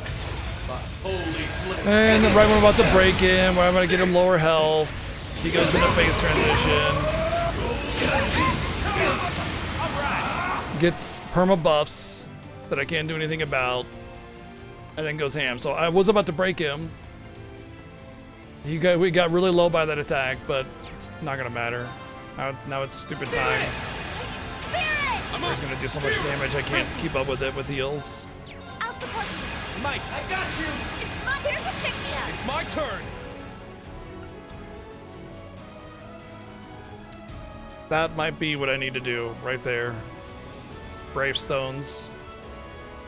And then ultimate again. I appreciate it. Holy. It's my turn.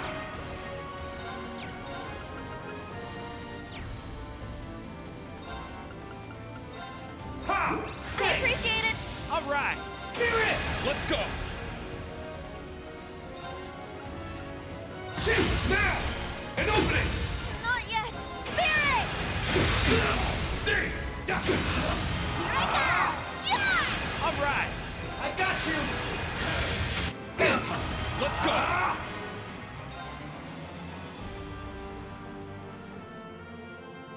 Who's that?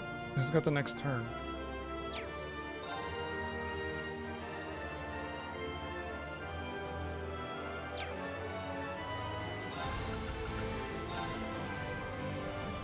Let's go, everyone! I'm just gonna go aggressive here. Let's go. Get back! It's down! Let's go, everyone! That worked. Good. We'll keep going for a brighter tomorrow. But by going aggressive there, I minimized the items that I had to use. So if I utilize that similar strategy for the next fights with the mechs, there's a really good chance I can just bypass a lot of I must the train even more. more mean phases. This is the same problem I had with Cold Steel 3, where every boss just got some kind of enrage at some point and just healed a ton and got undispellable buffs and just absolutely was unhealable situation. And so that's kind of, I had to learn how to deal with that. Thankfully, that set me up for learning how to deal with this, because it's the same kind of unfairness that I didn't particularly care for, which is one of the reasons why I think Cold Steel 3 is the worst of them Yes. so far. Part of it. You've been defeated, Rufus. See, I hold in my hand your feet. You no longer possess them, for you have been Auric defeated. Knight, the strength of the Argent Knight, and the fortress's power. It should have been impossible for your friends to win. It's okay, we got friendship. Usus, members of Class 7, please, tell me why. Ain't nothing but a heartbreak. The next line is yours, buddy. Hello, you just because said. you refuse to rely on anyone but yourself. Yep, that pretty much sums it up. You had people you could have relied on, but you chose not to. Despite your issues with House Albarea, your bond with Usus was real at Yeah, least. the whole restoring their whole break bar, getting undispellable buffs, and no negatives whatsoever, and it being unhealable damage with the built-in mechanics of the game. it's just a bit much. Like, there needs to be a vulnerability, like, okay, you need to power through that heavy hit in order to get like a break so you can recover and rebalance the fight or something like that. But instead, the full break recovery just makes it impossible. But still, you shut him out. You chose to walk this path all by yourself. And you didn't even rely on the other Ironbloods. That's the legacy you've made for yourself. Being just too good to need anyone else. In a mindset like that, it's just not healthy at all. You've pulled string after string to keep Crossbell under your thumb. But that was only a temporary measure. What kind of future would that lead to? Yes. In governing Crossbell, you relied mainly on deception and force. Though they served you well the past few years, they are brittle tools that break easily. You can't rely on them forever. Couldn't have said it better myself. No matter your methods, there is only so much you can accomplish alone. Yep. Your approach is pretty much the opposite of Prince Olivert's. It's true.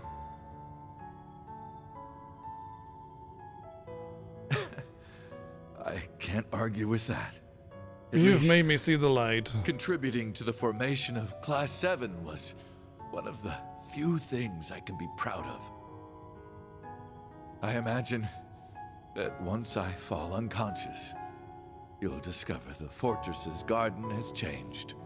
There, you'll find we fought, and then he got beaten, and then he magically discovered the error of his ways because we had to show a force that was greater than his. The only way to convince somebody that your opinion is right is violence. To see this through to the end.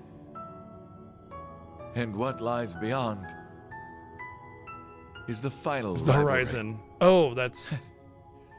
To think it's nearly over after all this time. In the end, I'm just a seasoned, grizzled old man, at a rate 27 years old. Every way to their real sons.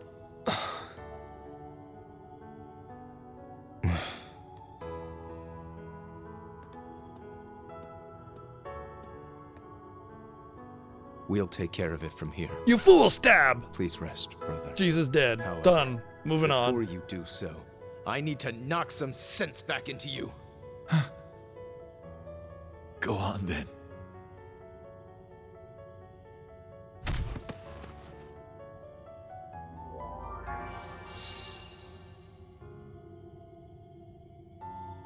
PP energy! We got the PP energy. A nice golden shower for Valifar.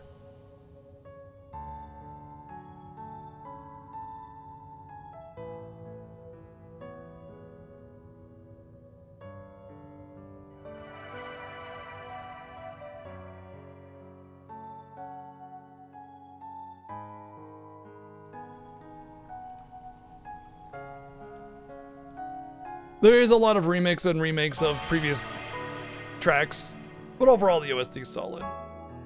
It's a shame that there's there's barely any absolute bangers, you know? There's a lot of really good solid tracks, well composed, well written, but there's no holy shit, yes.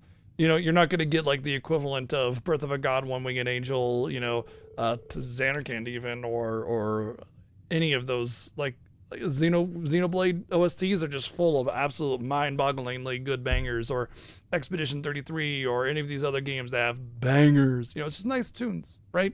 The one banger I remember to this day still was in Sky when you get into the airship, and a lot of the cutscenes that take place with that track that's the one banger, the certified actual banger that this series has had.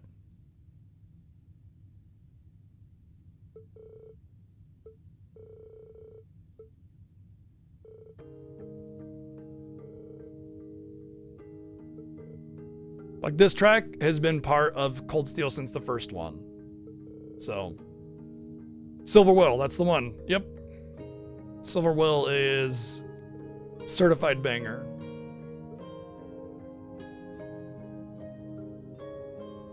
Oh yeah?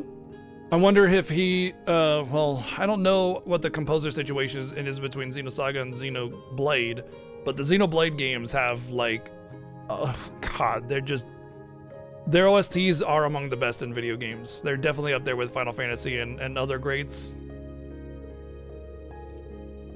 Xenosaga has some good tunes, but they don't utilize it well.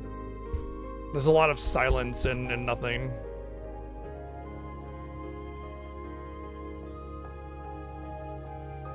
Oh, okay.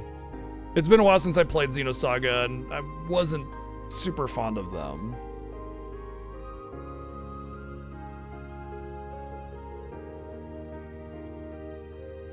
Yeah, Mitsudo did the first, yeah. Mitsuda is also with, has a lot of tracks on Xenoblade along with Yoko Shimomura, but the most part of it is Kenji Ito, what's his name?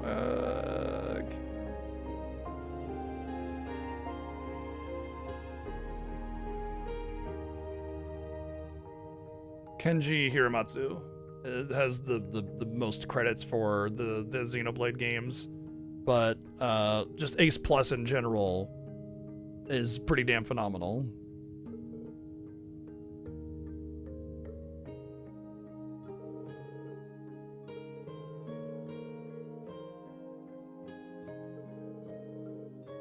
They use a lot of like melding of classical and rock together, you know, so you get a lot of like traditional classical instrumentation along with modern electric guitar and stuff and heavy percussion. That marriage is always really, really solid.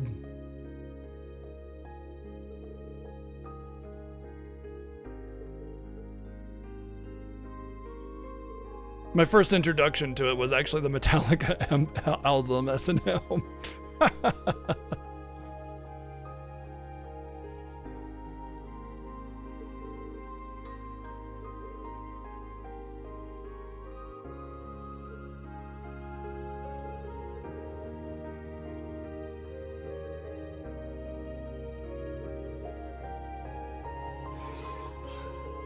The end of the world is coming, but let's take a load off.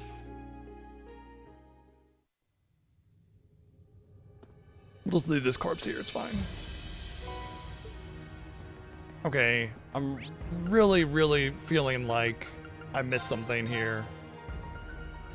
There's gotta be a Zemurian ore over here too. Maybe I lost it forever because I didn't get it when I first populated. I'm just gonna go through this area again and see if I can find it.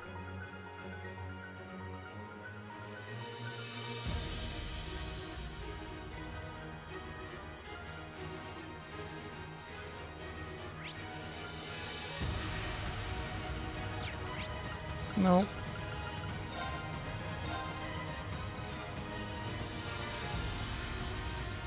Yeah, you know, the funny thing is the only people that have actually died in these games, have been people that were already basically dead, so nobody actually really died.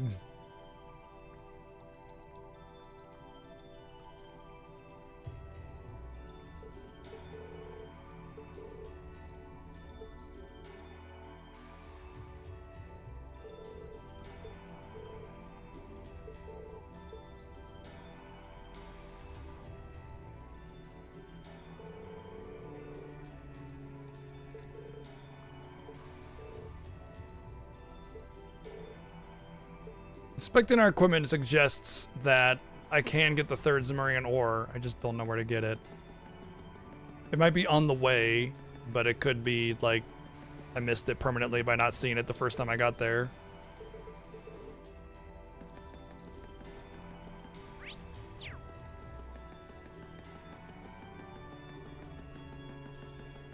I'm gonna be really bothered if it's like, oh, you don't see it the first time, then you don't get it kind of situation. That'd be lame.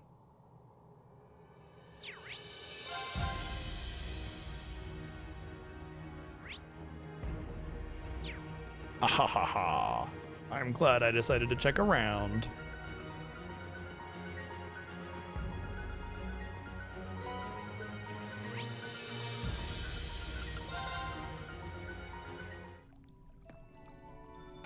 Now the choice comes between Laura and Rean, and I feel like it has to be Rean. Like, it's just gotta be Rean. It just has to be. Even though I would prefer to have Laura be more smashy, I think it's necessary that I make sure that I know the person that gets it is going to be able to utilize it, so.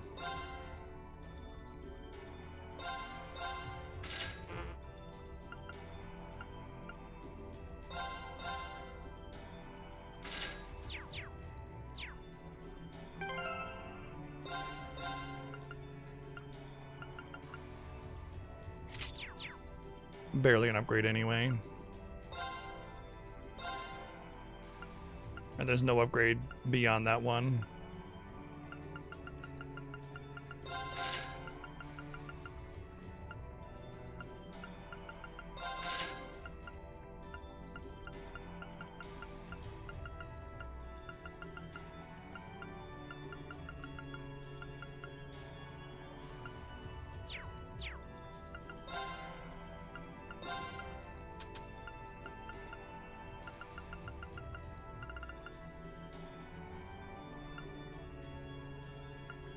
Do I want to go for that one? Oh, I don't have enough anyway. So maybe the Cornelia is the one I should do. Attack 3.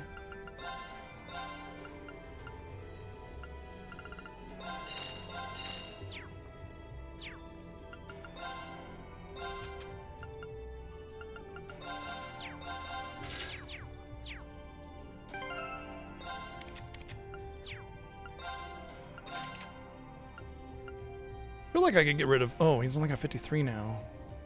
So I got rid of something else, isn't it? I suppose...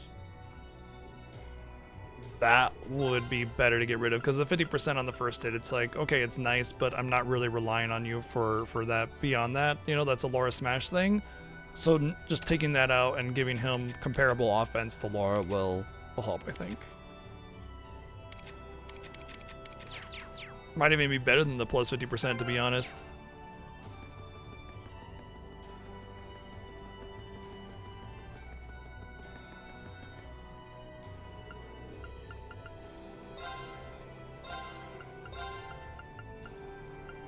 The U material need in this game was a big... Oh. Okay. I found where I can make robot items. I can, in fact, grind them out.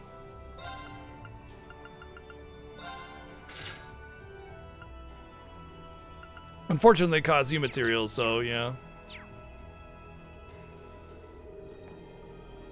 Yeah. You can grind them all here in the trade section. So you have Amber, Olakala, Rakan, Genbu, Impenetrable Shield, Vulcan, Esmeralda, Zeus, Aeolus, Noval, Diablo, Skanda. In fact, Noval is, I mean, these are even better than what you've experienced. Like 20 for Skanda, 32 for Noval. And very easy to make, but requires a lot of U material, so... I've made pretty much everything that I want to in that regard, so it's just... If I want to get the rest of everything and perfect all my stuff, I'd have to farm out a lot of U material, which is usually about 1 per battle, but I mean, I need like 100 or more to really get everything that I want.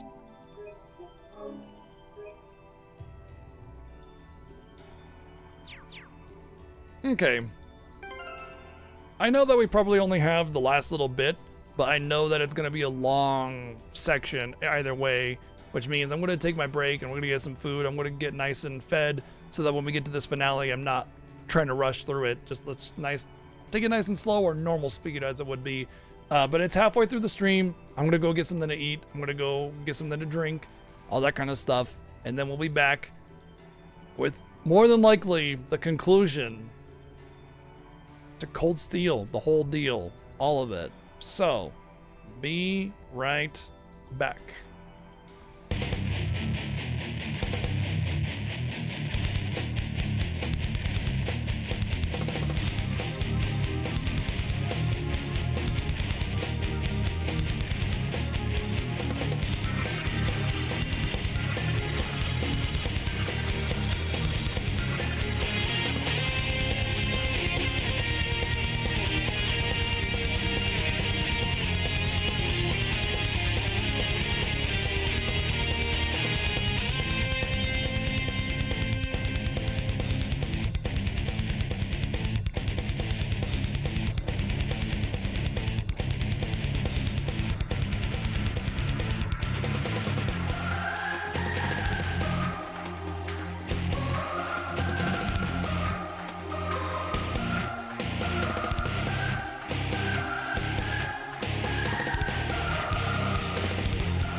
Yeah, it's a shame I don't really care about the fishing in this game.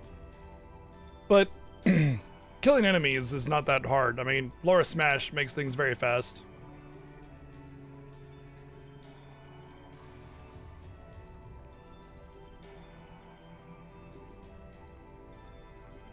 What?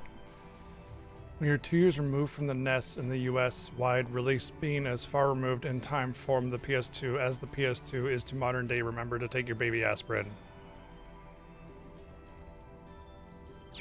Okay.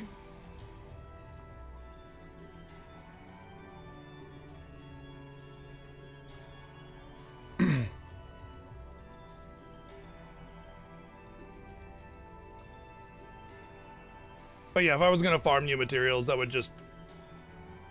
No.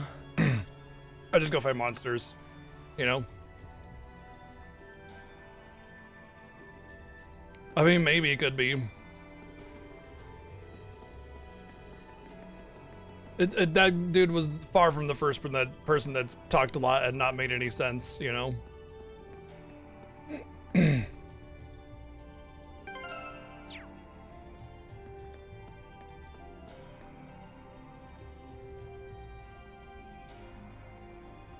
Is it?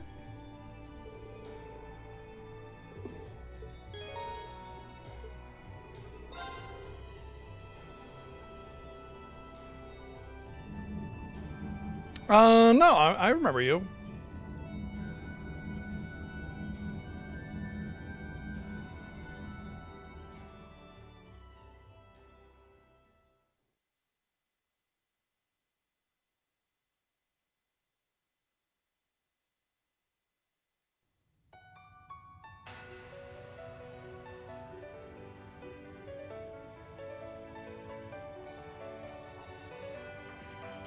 Well,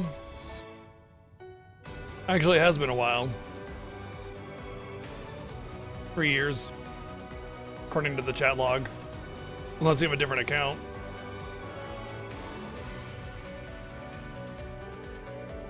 The last time you were here was August 21st, 2022.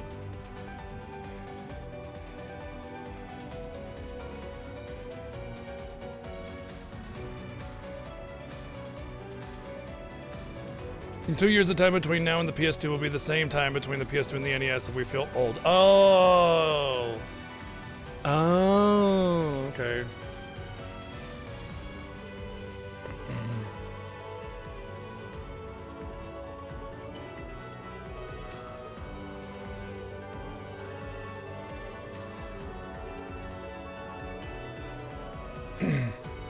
I mean, I turned 43 in a couple weeks here, so yeah, I'm definitely starting to feel it.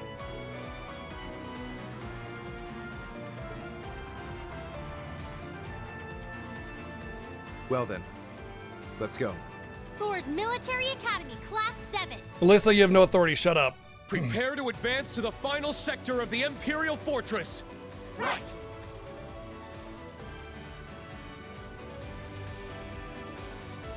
We even have our epic end of the game moment when we just go into the room. Surprised they don't do it for just every regular encounter too. The only thing that actually tells me I'm getting old is my back, but that's mostly because of an issue, not because I'm old. This infernal darkness. Finish this swiftly. Now, let's... Ha! You may have predicted some of my moves, but there's one thing you forgot and you underestimated. Oh yeah, what's that? Laura Smash. The world splits in half, everybody dies at the end.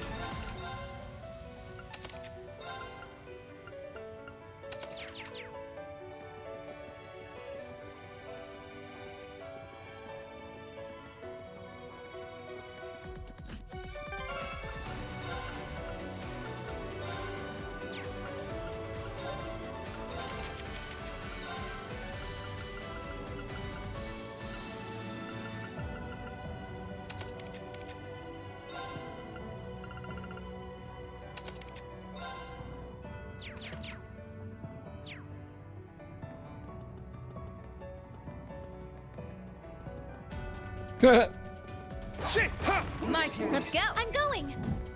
I sea of power. Danger levels high. Yeah, even YouTube is old. It's my turn. Arcus, activate. It's my turn. Dorcas, activate.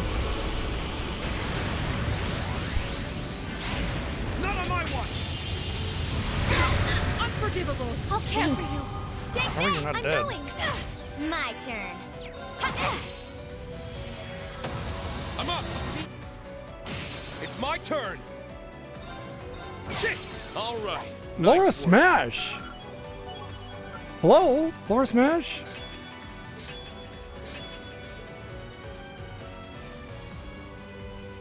How dare you disobey the creed that is Laura Smash?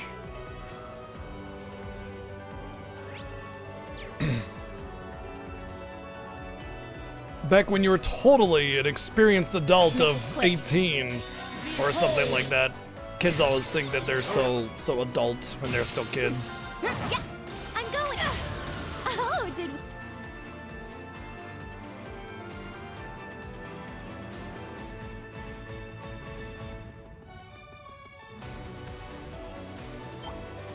make this I love how it's just like there are demon enemies, but like, what are the enemies in this game? Like, actually, what are they? They're just there, right? They're just there. Yes. Arcus, act there.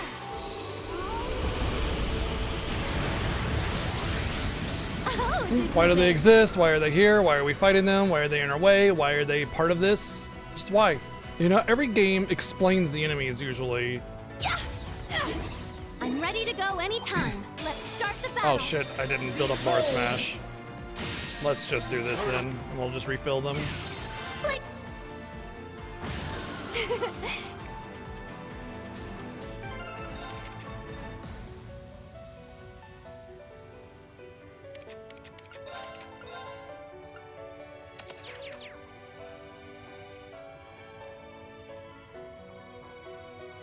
Refill my juice. That's my fuel source in this game is juice. Gotta get my juice box. Refill.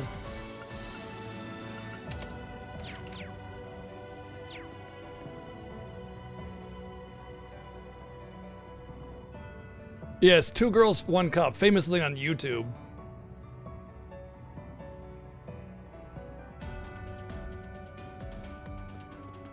Memorable? No, there's no iconic enemies of these games at all.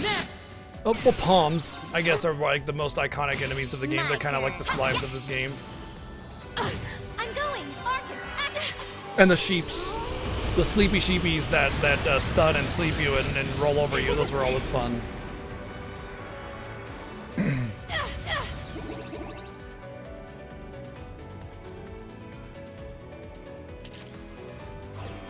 Danger levels high. Watch out. Oh, Rain didn't max out. Oh well.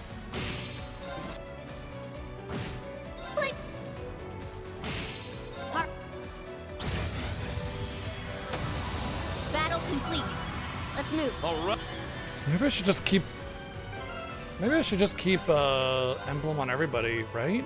If I can just put it as a sub, I can just fix them later. Yeah, that's way better. Why did I not think about that? I don't need them for the regular battles, and that makes sure no regular battle takes a long time, because they'll all be able to fully charge no matter what. Why didn't I do that before? Behold.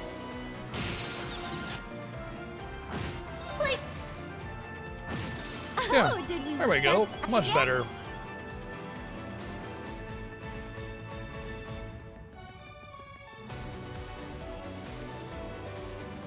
Oh man, that one definitely makes me feel old there. But I was very young when the NES came out, so you know, it's basically my whole life. Now's our chance. Now, let's continue onward. I must. I did it.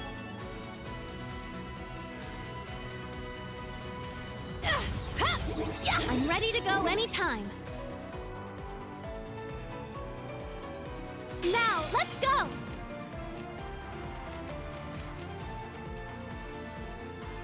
It doesn't really matter what my Link level is with her, since I'll never link with her.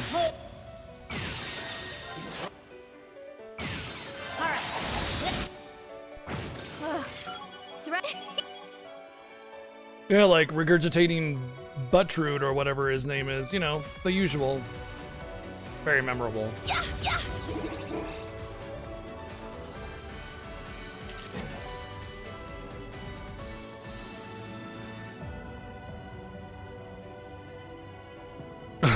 old school NES. Now, let's go.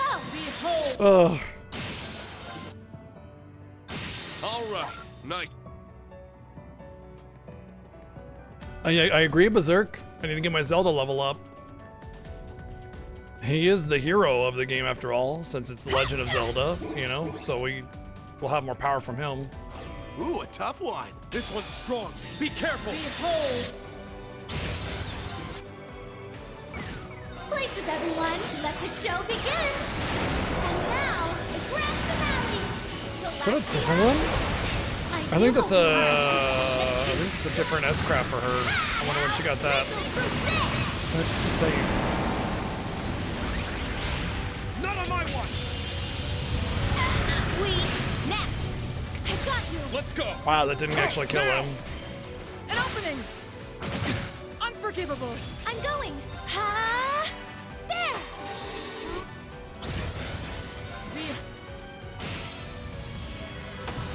Now, let's continue.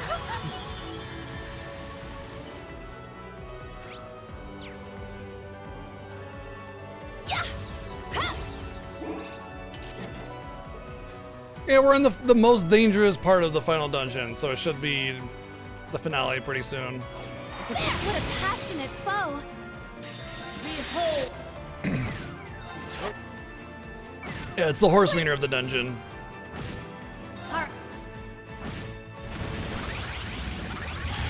An opening! Let's go. Yes. Ha! There. My turn. Now! An opening. I'm up. Go. Take that. It's my turn. Ha! Good work. Does seem like the game is gonna let me keep my characters, all of them. Maybe I should use the stat up items that I have been hiding away this whole time. I'm ready to go anytime. I hate it when I feel like I need to hold my stat up items until the end of the game, you know?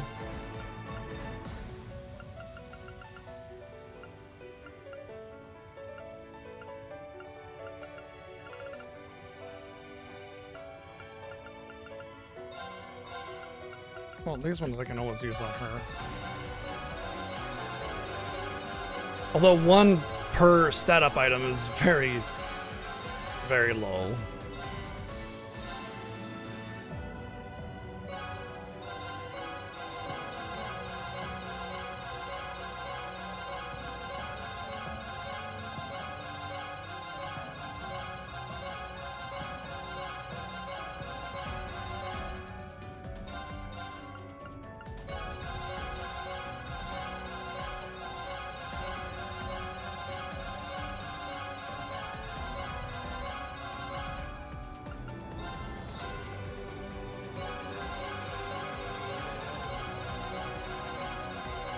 I guess it's better to get some use out of them than never use them until the end of the game. I get to use them, you know, on all the bosses up to this point. Yeah, we'll have them to the end, but whatever. So maybe I'll consider that next time.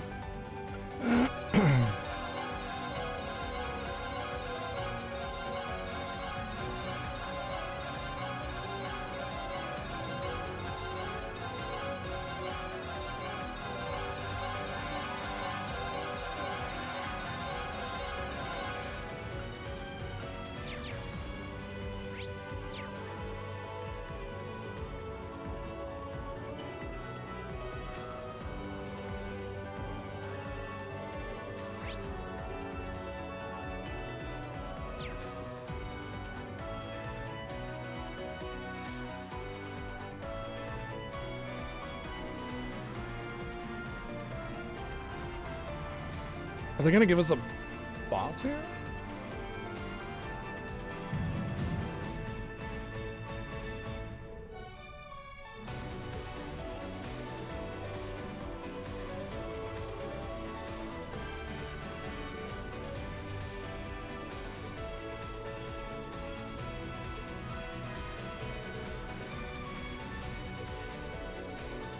Here.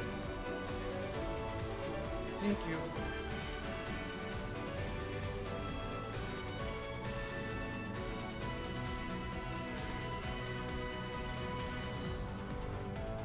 What's an AV Famicom? I got a Famicom top loader. I'm pretty sure it has AV baseline.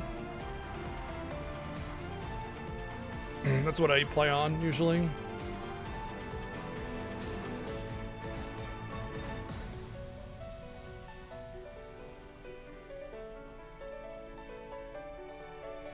McBurn's farts are a raging wildfire, yeah.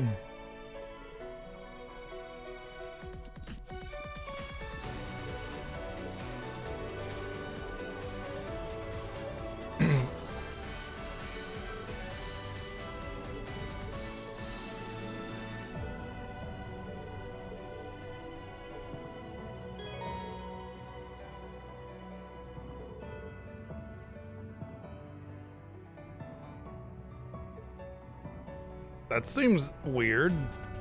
Why force Emma when it's with Panzer Soldats? Yeah!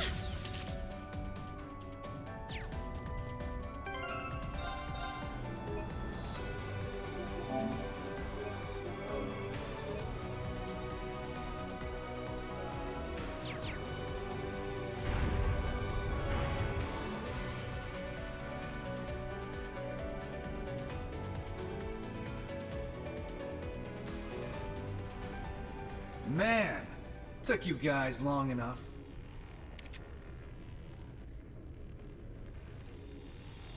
I was getting fed up waiting here. Thought you might have died on the way or something. But can't you just sense everybody all the time, just like everybody else? You just can't hold back anymore, can you? His overwhelming power is pouring out. The black flames that engulf all. McBurn, do you remember what you said to me 2 years ago? Interesting. You mix by any chance? Something foreign, unnatural, mixed into their body itself. Different to the Church's stigmas. Looks like a pretty small part of it in your case, though. So how much of you is unnatural? There are some who would call these M&Ms unnatural. All of me. Yeah. I remember our nice little chat on the Pantagruel. The Pantagruel? That must have been during the Civil War. So that's what they talked about. I finally understand what you meant back then. That part of me that was mixed in is Osborn's heart. It's not only the source of this power of mine, but also what connected me to the curse and made me a sacrifice. Marine!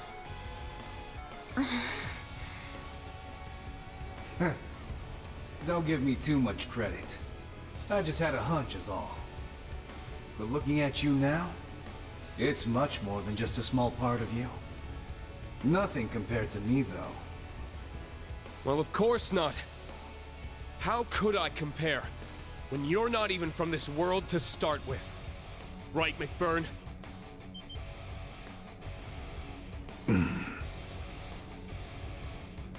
He's not from this world. What does that even mean? None of this makes any sense. What does it all mean? We were raised to believe that this was the one true world created by Aidios. In fact, we're incapable of even considering otherwise. The existence of angels and devils on other planes was as much as we were allowed to understand. But we can't even contemplate the idea that anything might exist beyond the bounds of Zemuria. Dude, do you... Simulation is like I'm getting it even more. The simulation, I'm actually starting to think that actually it might be the real story instead of it just being a joke that it's just an AI simulation, right?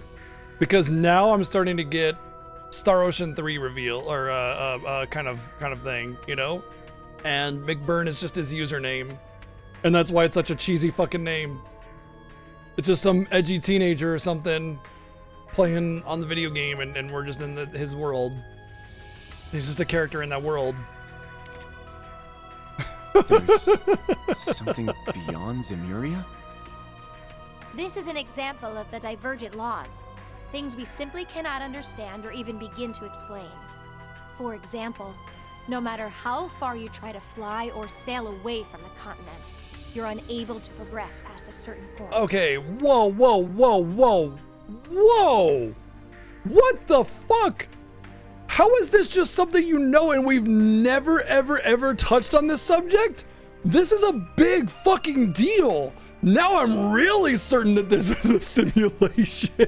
Like, that's a huge thing. That explains why there's no deep sea travel or nothing mentioned about boats or anything. There's never any boats. Hardly, except for just small ships, you know, that take us to an island off the coast or whatever. No deep sea stuff. Like, this is a huge deal. If you go to a certain point, what is it? Out of bounds? I mean, it just blocks you? Or does it just take you to the other side or something? Like, what is it? Like, that's a huge thing. Huge. Now, it could be something literal, like, you know, there's actually, like, Zemuria's been caged in as like a, not Truman Show necessarily, but like a biohazard, quarantine. Like, Zemuria is quarantined from the rest of the greater world because of something, maybe something to do with the spirit veins or the Septarians, and was like, whoa, we gotta close them off. So there's a big kind of magical barrier cutting everything off. But how is this just so casually stated? Like, it's not a big deal. This is such. She says it like it's just common knowledge. Hello? What? You're kidding me. It's not a well-known phenomenon, but it was recently verified through research. Despite a number of attempts to figure out why, science simply can't give us an answer. Yet, similarly to the artifacts, it's something that backs the existence of Aidios. Ah, so that's where she comes in. By attributing everything we don't understand to Aidios, we stop thinking for ourselves.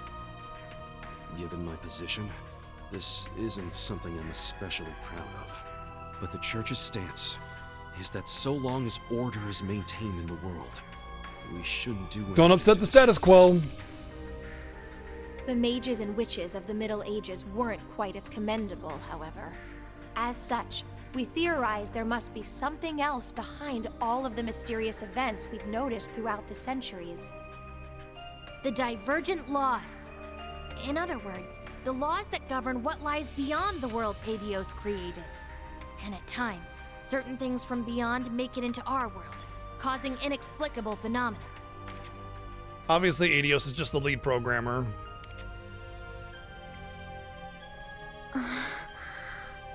Inexplicable phenomena. Now that you mention Glitches. That does ring a bell, huh, Sarah? Oh. Yeah, it makes sense now. Inexplicable is the only word I can think of to describe the salt pail appearing in North Ambria 28 years ago. Yeah. It was an anomaly on a massive scale, but there was no evidence of it being related to a Septarian. This is one of those things that was explained in some kind of ultra super duper niche side material that nobody watched. And then they made it a plot point in this game and didn't bother explaining it until several hours later. They do this all the time. They make some wild thing happen and you don't have any information about it, and then they explain it way later. After it appeared, Father Barkhorn went to conduct an investigation on it. Sky Third was a tragedy of game design. I don't give a fuck what the fuck was in Sky Third. If it wasn't a required storyline element, it's bad done. It's poorly done storytelling. I don't care how much exposition is in Sky Third. You don't do all these optional little side stories and then decide that you're going to make the major plot points without actually detailing those plot points in the game in question. You just don't, unless it's a direct sequel from other game that had required story elements and you actually do it right. But even in a good sequel with a direct story connection, you make you draw upon it frequently. You kind of semi-explain it to sort of refresh the memory a little bit, and then you can start talking about it organically again.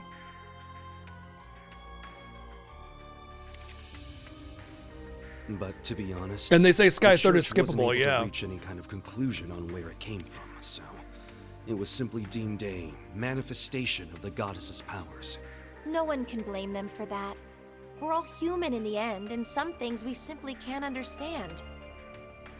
Yet, in spite of that, there was one group who became obsessed with discovering the truth behind it all. You know what drives me nuts, Jake, about that kind of thing?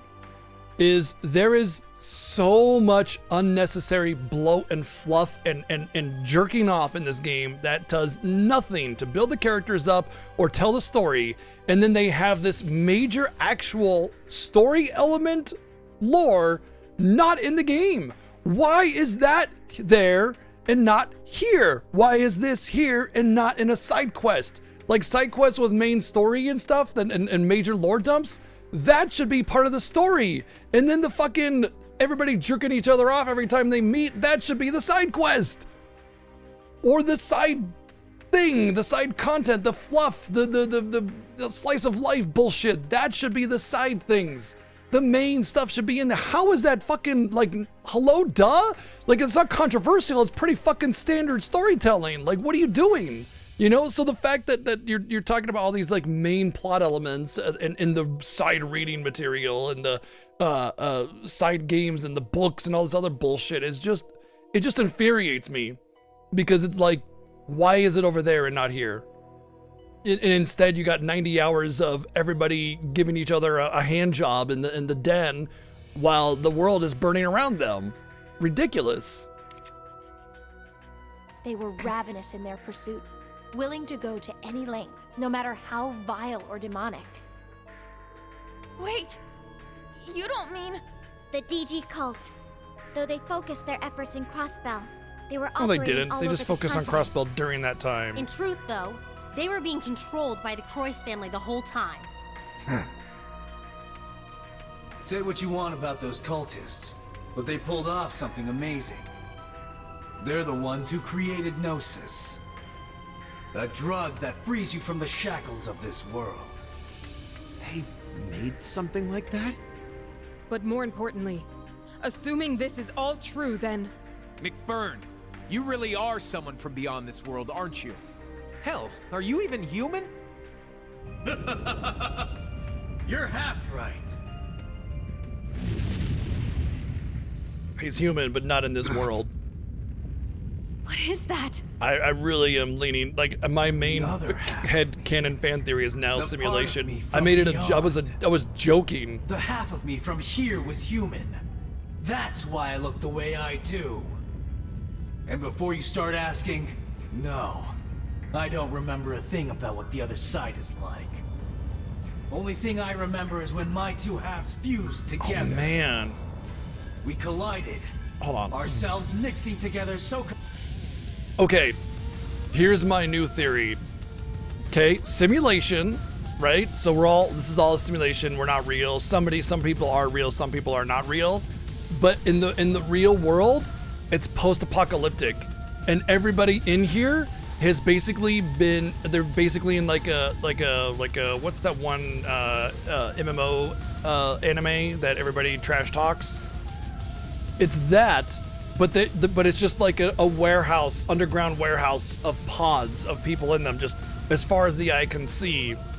And they're all in this simulation world, and you don't know which ones of them are real and which ones are not. Some have a little bit more cognitive, like awareness of what's going on and where they're from and how they were part of this original world. And some of them aren't, and they're just going about their daily lives and they don't really know. Maybe the Grand Master and the what you call them's, they're part of it, which would which would make sense why they're so flippant in their dedication to Ouroboros, because they're just players. And they're just like, I'm gonna go off and farm some mats real quick and craft some weapons and, you know, do some quests or whatever. And, you know, Ouroboros doesn't really care because it's like a guild leader. You know, what are they gonna do? Like, go spank you? I mean, no, they can't really do anything because it's all a simulation. That's now my headcanon. It's actually what I believe is the like if you were to tell me what my theory is on the like Ouroboros in the world and everything, that's what it would be. Instead of the whole Ouroboros is a super advanced country off the coast somewhere that they can't reach, and they're unsettling everything in order to take it over. That was a good theory. I like it, but I don't think so anymore with the way they're talking about real world and this world, and you can't go beyond a certain point or whatever. Who named some edgy 14-year-old dude? Like, can you imagine, like, some 14-year-old kid's like, yeah, McBurn, I'm gonna be a fire dude, and then he gets in there, and then like in the real world, right? He does this, and then like war happens in the real world or some kind of cataclysmic event, and the people that were in the game kind of just get stuck in the game and they can't get brought out, and so they're taken to this warehouse, have an IV thrown in them, and then the rest of the world fails to fight off whatever cataclysmic event is going on, and all that's left is this huge warehouse of people locked into this world on automatic IV drip systems, and they're just being kept alive while they're in this world, but there's nobody to moderate it, nobody to manage the world, to wake them up and do anything, and they're just there forever because the automation systems have just been kicked on, and they're just running, and they'll just be there forever, you know? That's my take. That's my headcanon. So that's what you meant when you said all of you was mixed. It's like when the Holy Beast and the Hexen clan's elder merged into one. No, Emma. He's on a completely different level from Rose. But if that's true, then... His true essence is that of a calamity given form. Just like the Salt Pail. Now you're starting to catch on. It's been 50 years since I appeared in this world. I've been trying to figure out what I really am the whole time. Trying to dredge up any scrap of memories from where I came from. Trying to figure out what I'm even doing here. The one thing I knew for sure was that I'd need to return to my original form. That sounds like a very human thing. Which is a shame because the game doesn't focus on a character like this. It focuses on just a bunch of losers with no personality. Just like how the Salt Pail did. That's why this great Twilight business is the perfect chance. The reality of the world's already being twisted and warped by all this strife they're using to reforge the Great One.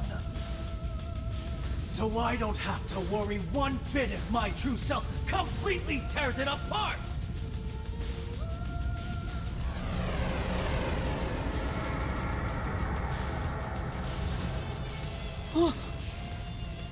Yep, I agree, Dragon.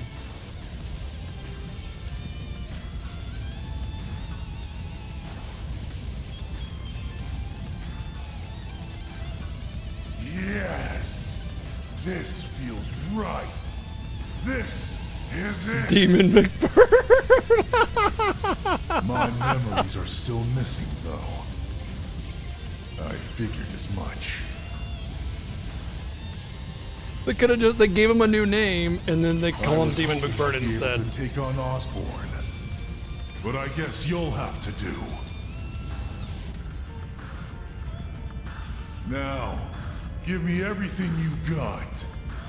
Draw out my full power, so I can get back everything I lost. I guess we have no choice. Class 7, prepare for battle! And they'll just burn to ash as soon as they get near him. I'll hold back this calamity's flames. I'll back you up, but you guys better win, no matter what it takes! Right. Now this is a stage. Give me everything you got! An actual potential demon. Yeah, what the hell, my main character get? Oh, that one's really good too. 8 turns of 90% damage reduction. Sure, why not? Hello? I do not think I'm going to kill him with Laura Smash, so I'm going to Crescent Mirror. Yeah. Yes. And then I'm going to White Decoration and then just White decoration. Places everyone. oops, I didn't mean to do everybody's here. Oh well. I only wanted to do Laura's and Reen's. 95k crit. Damn.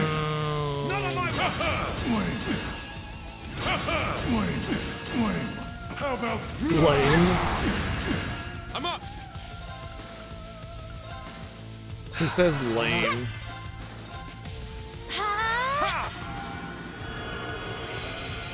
Not on my watch. Guess how you turn. Unforgivable. I'll care for you. Thank you. I'll restore you. Thanks for the help. Let's go. Yes. Woo! White decoration. It's my turn. Yes.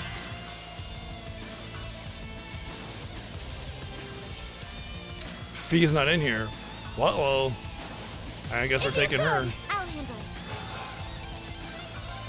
Charging. There.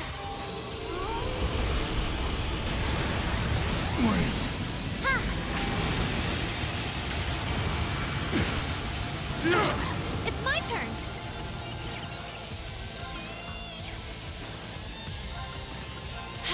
Let's go. Let's go. Harder. Turn Hurt me more.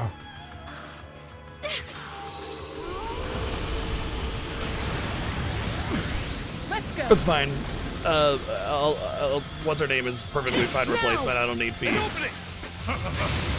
my turn. Boiling. Sorry. This is the end. Incandescent Hellfire!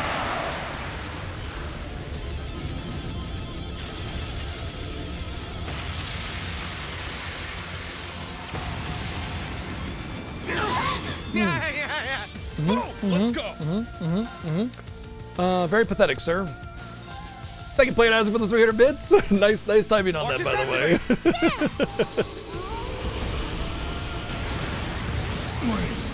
Yeah. I'm going.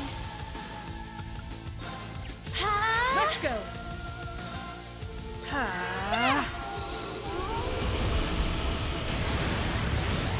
I hesitated. It's my turn.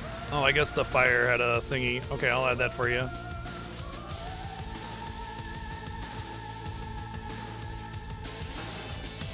Cool, updated.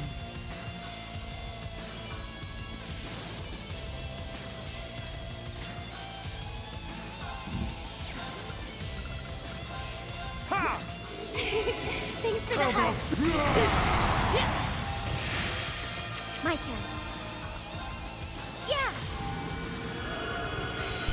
Let's go. Arcus, activate. I need to do something.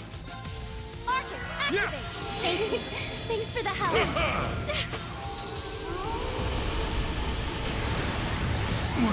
I shall go. I don't have Adamantite Shield on anybody. I think it's on Fee. Let's go.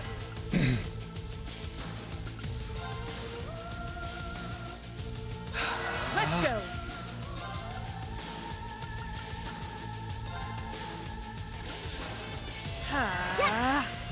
Arcus, activate. Yeah. Thanks for the help. Charging. Oh man, that fire takes hard.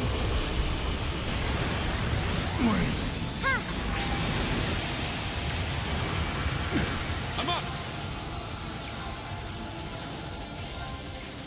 Ha! Thank you. I'm going. Arcus, I shall go. Charging. Yeah. I'm up! It's down! An opening! There. I'll support you. No worries, Thanks no for the worries. help. Charging. It's my turn. Ha! Let's go! Woo! What decoration? I'll handle this. Now! An opening!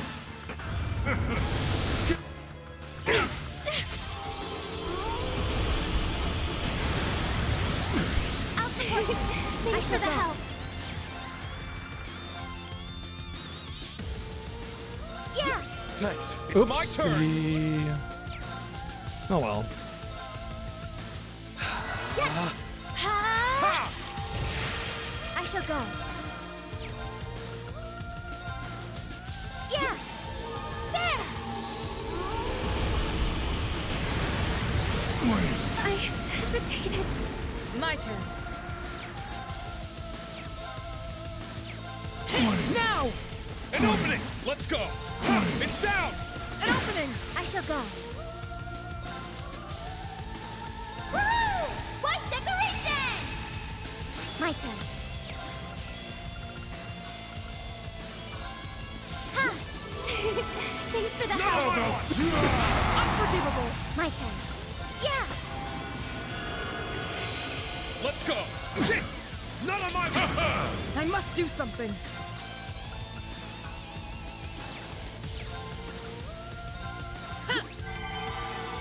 Yes. I wonder if I can cleanse that super fire, but doesn't look like she has it anymore. Now. Laura, smash. My turn.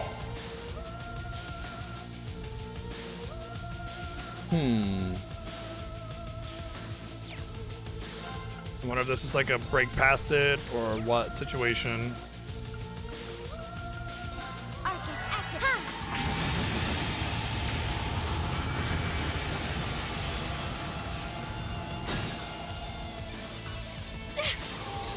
Okay. My turn.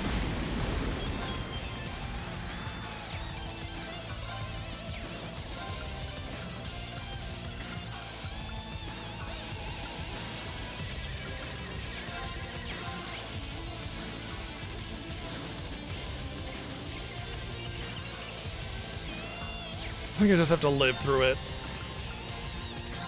Woo! What decoration? It's some kind of divergent theory.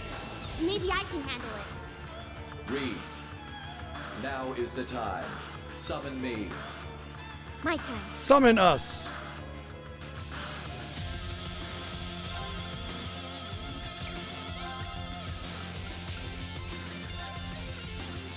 Yeah. Take this! Let's go! Yes.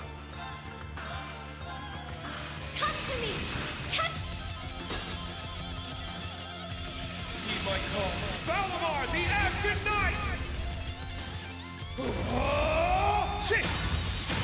Hey-ya! This is the end! Character deleted. You broke through. I can't afford to lose. Someone wise once said, break on through to the other side. And so I did. All right, got it. I must continue to train. I did. I'm stats updated. A matter of course. Yeah, I did it!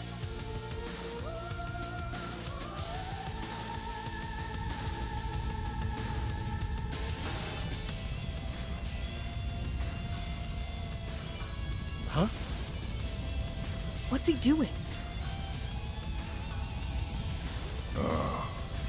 So that's it. I spent all that time looking for answers, and it turns out... Huh? You remember now? That little rat Campanella sure got me good. And Ouroboros, huh? They couldn't have picked a better name than that. Self-eating snake, by the way.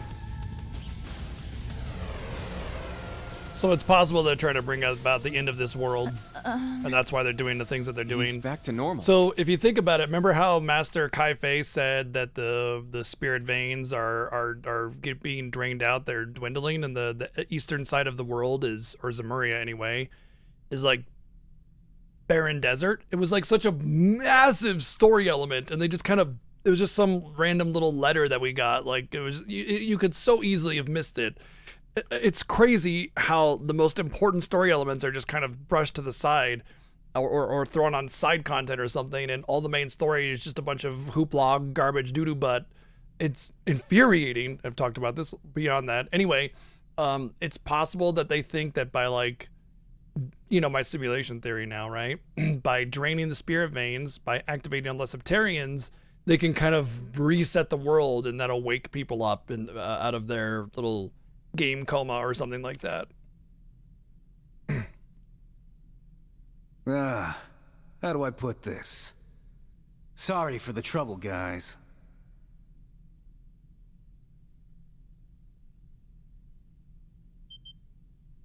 The hell's that coming from? Hold on just a second. Well, that was certainly unexpected. Is it safe to say you've accomplished that little goal of yours? Yeah, half of it at least. Gotta admit, you guys weren't too bad. I wasn't sure you'd pull it off. Guess I should have given you more credit, since you took down the Steel Maiden and all. Yeah, they were supposed to be on equal footing, by the way. Rather, I take it you're not going to answer our questions then? The comment that he made was that he would never be able to defeat her, but she would never be able to defeat him either, because his power is not enough to get through her defenses, and her power is not enough to get through him and whatever the fuck he has. Look, I get that this is just the way you Unstoppable shield versus the unstoppable force versus the impenetrable We're shield not or messing whatever. around here. A simple sorry's not gonna cut it. If you really want to make it up to us, help us out. That's right. You'd make for quite the asset in our battle against the Ebon Knight. That's a girl butt, by just the gave it way. away. An asset. Obvious. Just so we're clear, they want him to turn into a girl butt, which, you know, hey.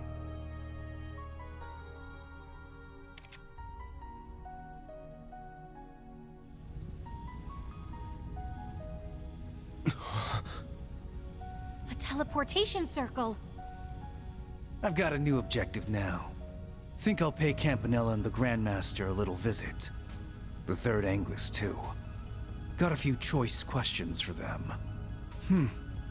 Should probably add the Abyss to that list. Not sure if this makes up for all the crap I put you guys through. But here, Schwarzer, Ashen Knight. Take this.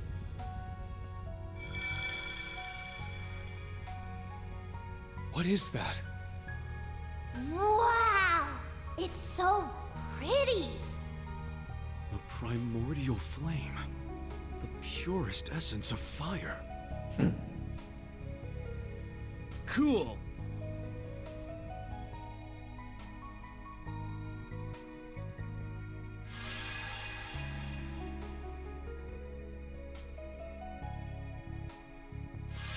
No, it's actually hot, Plainastic.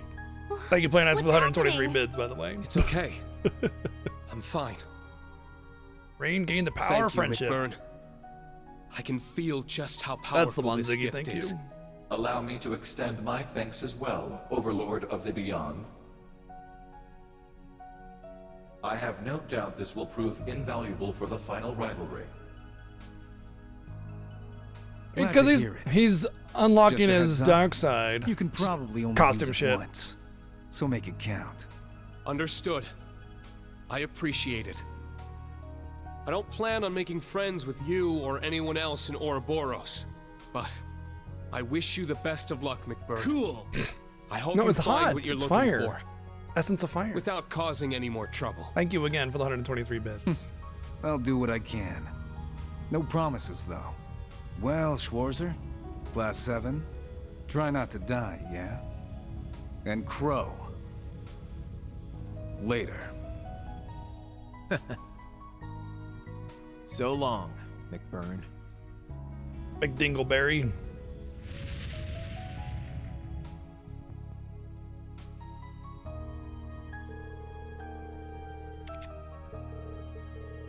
Yeah, you're mad about that time, but not all the other Ouroboros members and generals and lieutenants and everything that tried to kill us and then got all chummy with us immediately after. Literally every boss in the entire game has been somebody trying to kill us and then getting chummy with us and hugging it out afterwards. So, I mean...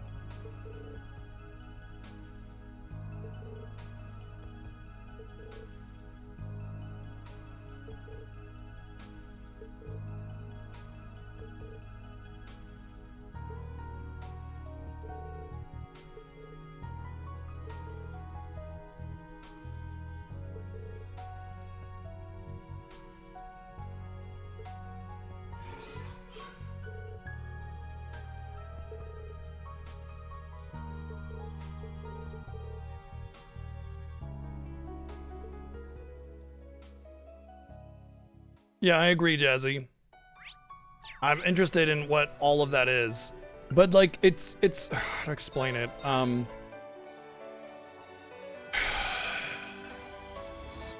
I've had 500 hours of carrot on a stick begging for something that it's like when I get a morsel, I'm like, ooh, ooh, ooh, ooh, a morsel. And then that's all I get is a morsel. It's just like I get to sniff the pot of you know, or like after a steak is cooked in a pan, I can lick some of the juices off, just a little bit though, and like that's it. And I'm supposed to be satisfied with that. And I think that's like more insulting in a way. You know what I mean?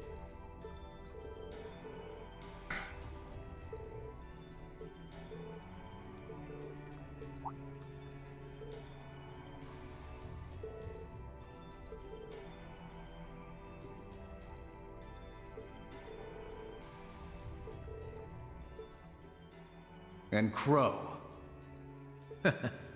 We don't need a fucking flashback to something that literally just happened.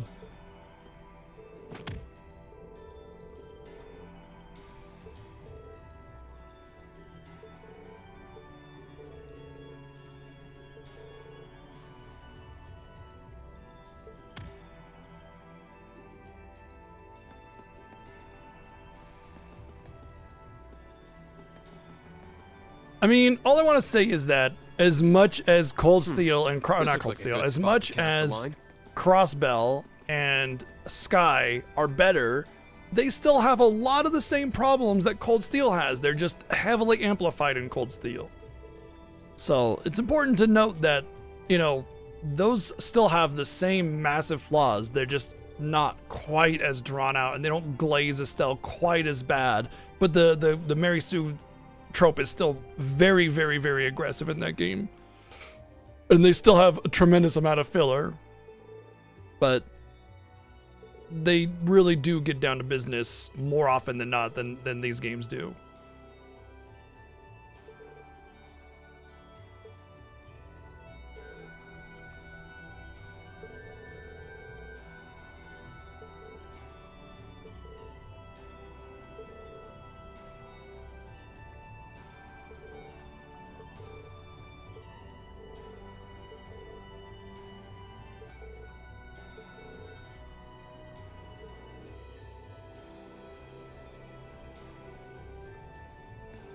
Yeah, but even it being like 2 games, you know, like it's 2 main arcs, like every other game is 2 games, or every other arc is 2 games, I still think that all of Cold Steel could be a single game. In fact, I still believe that all of the Legend of Heroes games up to this point could have been a single game. But in a more like sensible comment, Sky could have been 1 game, Crossbell could have been 1 game, and Cold Steel could have been 1 game. But even then, I think it's more sensible to say Sky and Crossbell could have been 1 game, and then Cold Steel could have been 1 game. I guess I don't really have anything to do. I thought I was gonna get something by going here, but...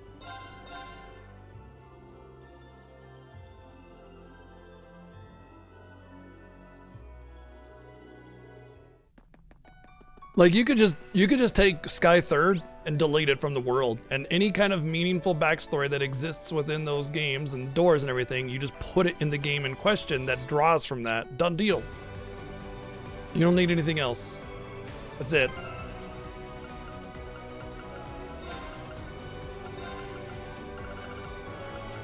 Oh shit, I forgot to change their ornaments. So their secondary courts were all emblem. Whoopsie doodle.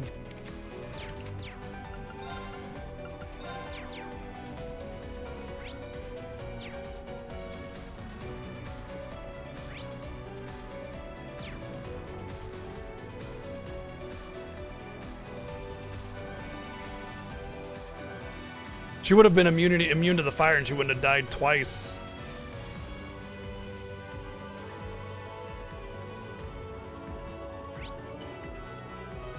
Huh?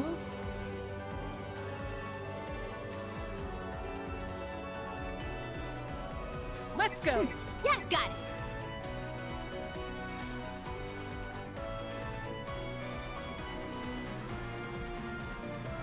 Big door. Oh, it's an elevator.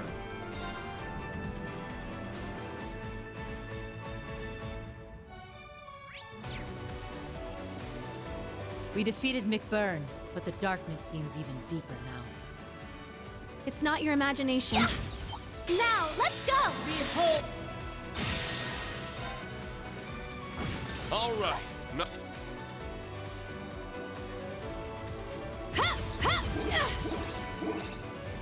Now's our chance. Behold! Behold, Laura Smash! Places up.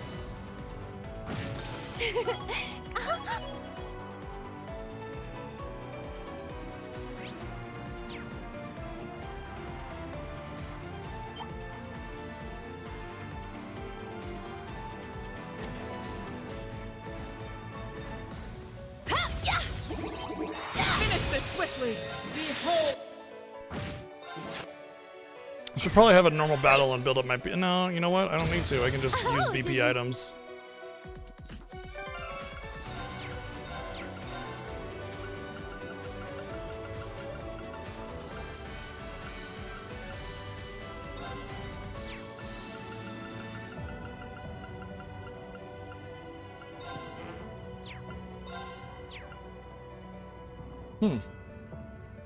Guess I can only use them in battle. They treat every boss and every scene and every beginning and every end of every thing that you do in this game like it's the final boss or the final dungeon or whatever. Passionate foe. Behold! Everybody comes together and congratulates each other on like the most asinine basic thing ever. Let my guard down. I was careless. Yay, insta-death! Let's go. It's my turn. Arcus, activate. Yay, insta-death! There. I'm going to lose this random encounter because of insta-death. Arcus, activate. Thanks. Thank you. Let my Yay, guard down. insta-death! It's my turn. I'm up. Shit. I'm going. Fucking insta-death is so stupid. Arcus, act there. Thanks. Thank you. Take that. I'm up. It's down. An opening. It's my turn. Arcus, activate. My turn. Now! An opening. Reliable as always, Lord. I got a spirit incense. Isn't that like the permanent upgrade thing? No, but it's a really damn good item, that's for sure. Well, I have some phenomenal healing items that I have avoided use so far because I don't like hoard elixirs or anything, but I definitely don't waste them. So if I don't feel like I've needed them, I won't use them. And so far, that's how I feel. You know, now I have access to a whole bunch. Oh, how much new material do I have now? Because some of these... 41, okay. Still not that much. When I get to the very, very end, I'll bust out the crafting. Yep, take it easy, Ziggy. Have a good night.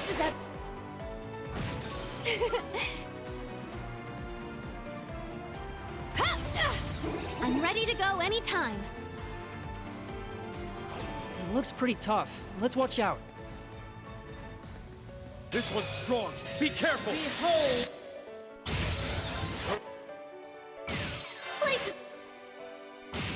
Alright. Battle complete. Let's move.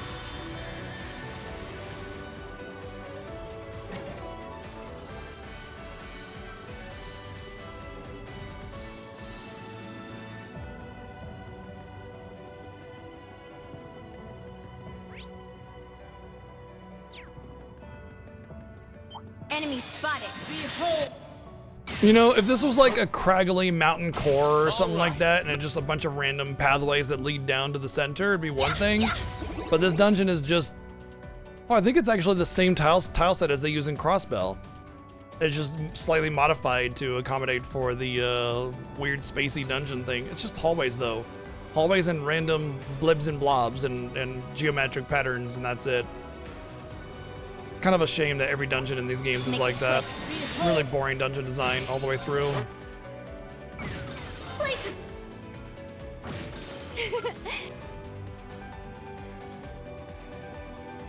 You know, dungeons are a really great opportunity for visual storytelling, where you can go you can have like these different machines and things and stuff that kind of hint at what this thing was for, but instead it's just empty. It's empty platform with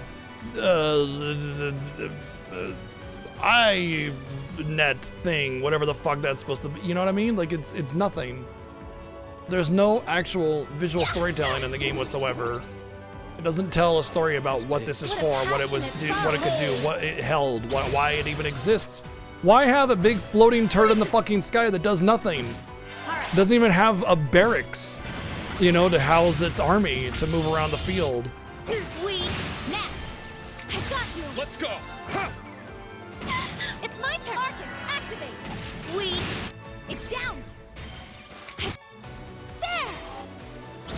Let's go. Yeah. Thanks for the help. I'm up. Ha! It's my turn. Tuh!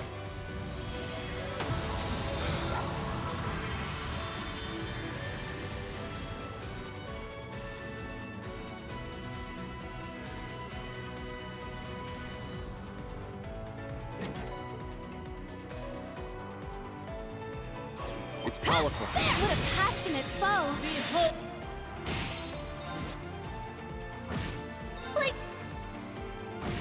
Alright. Yeah, it's a good jam. Battle complete. Let's move. I'm only getting a very small amount of XP though, so unless there's another boss between this and the end of the game, I think 148 is pretty much where we're gonna max out, maybe 149. I'm pretty sure the game is suggesting that 150 is basically the final reasonable level.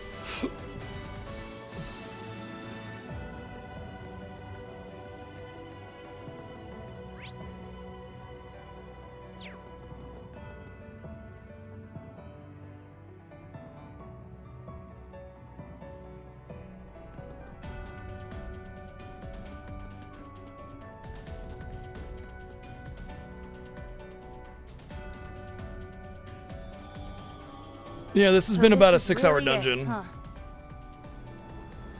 Normal dungeon length. Yes. Our final opponent awaits us just beyond this door. Yeah.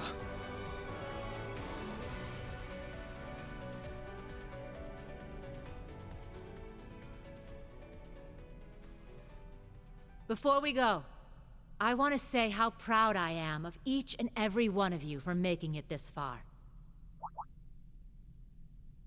Instructor. Sarah? You know, Class 7 started out as just a social experiment. It was made up of students from a number of diverse backgrounds who were all highly compatible with the Arcus units.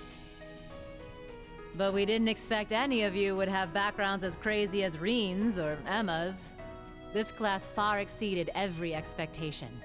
I'm sure Prince Olivert and Principal Van Dyke couldn't have imagined you'd come this far. What's more, you guys became the closest group I've ever seen. You're all irreplaceable to each other. And even though they both had ulterior motives, when Millium and Crow joined, they fit right in too. Oh, they didn't.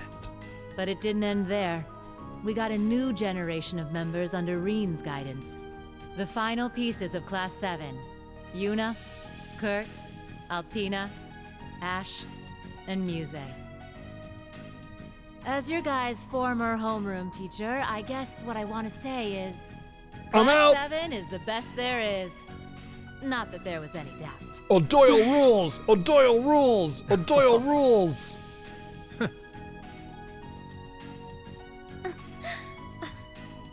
Man, I wasn't ready for that.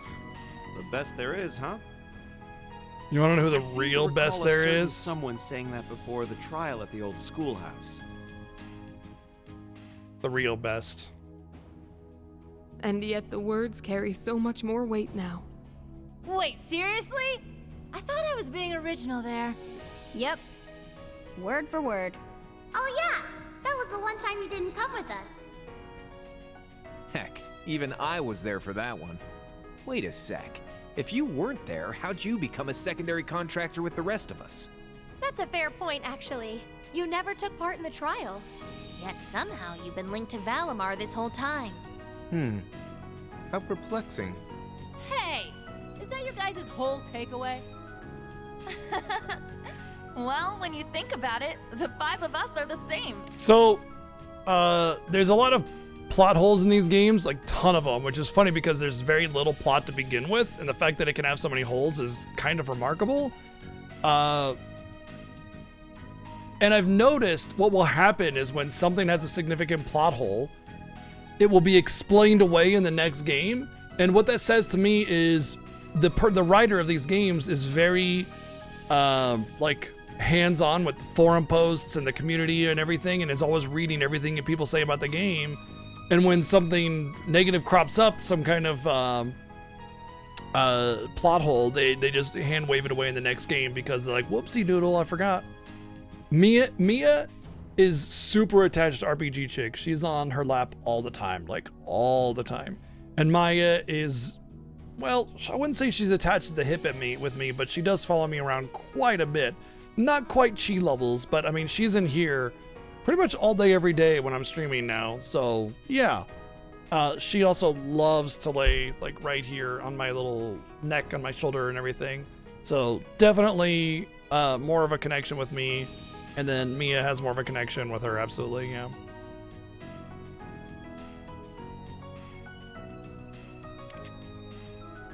Maybe the important part is the feeling that you belong in Class 7. Yes, it's the feeling. And most of all, Kind of like how the curse way the pays awakening, attention to arbitrary Instructor Rean thinks man-made of you. country barriers.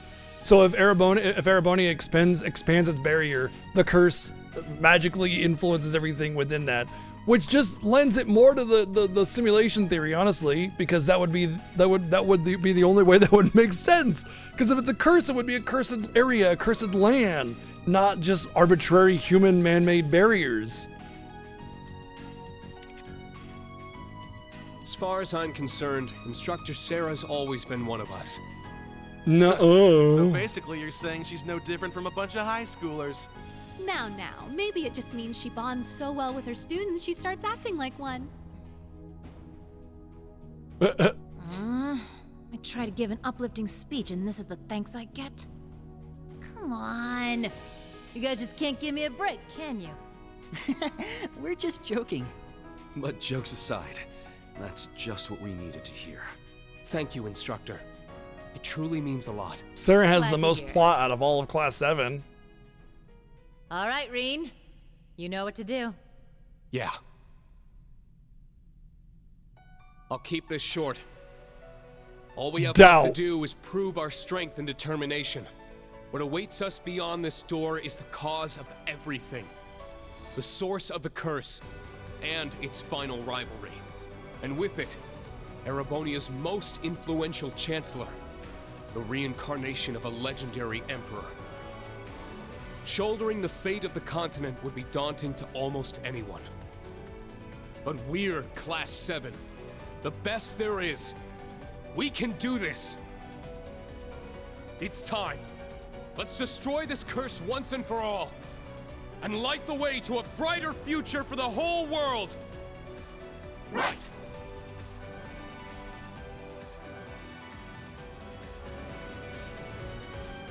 Alright, so at this point, let me check my orbaments and see what I can actually do here. So I can definitely get the crit thing here on him. That would be good. More attack power. Cool, cool. I want to say, like, she's pretty much set. Like, there ain't gonna be anything else that she's gonna get. Like, that she's got full. Well, I wonder actually. I wonder what the higher tiers. No. Nope. Alright, so she could definitely use one of the super speed ones. Oh, apparently I got a noble gem, so there you go. Oh, the ultra cast ones. I totally forgot about that. That's what I need to make. I need to make at least 2 of those.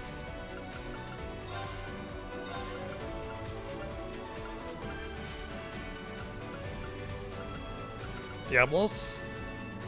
Yeah, well, I can make 1 already. Okay, but that's the only one I can make, so. Oh, I think I got one and I gave it to her, didn't I? No. Alright, I can actually stack these. I can actually stack the casting ones, so I could do the Diablos and the cast 3, and I would only lose 80 spell power. I'm doing it. These stack. I tested it, so. That's really good, actually. Oh, right. I get Seraphic Ring from. What was she on? Oh, she needs Oberon. Yeah. Let's give you back to Sirius.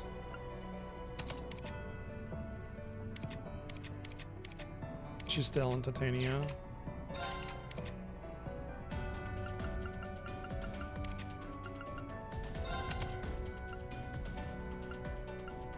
I'm gonna give her Adamantite Shield. Wait, isn't there like a better one? There's like the Unbreakable. Yeah, that gives more and more stats. And it gives magic power, actually. It's a really good, well, really good one. Just solid all together. She needed the HP anyway. Wait. Yeah.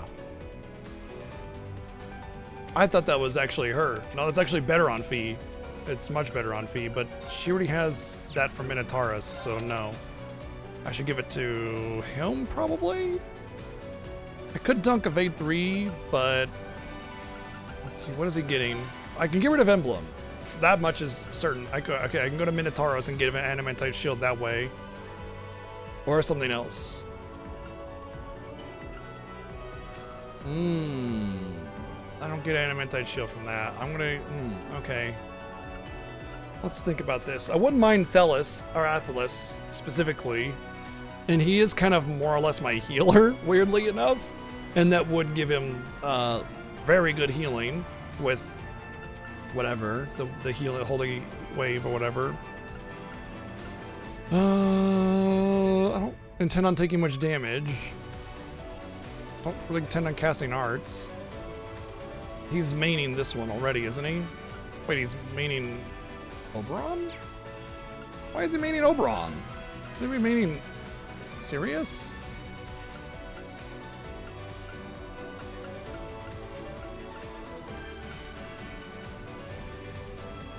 I guess I could main Sirius and then sub Oberon just to prevent statuses.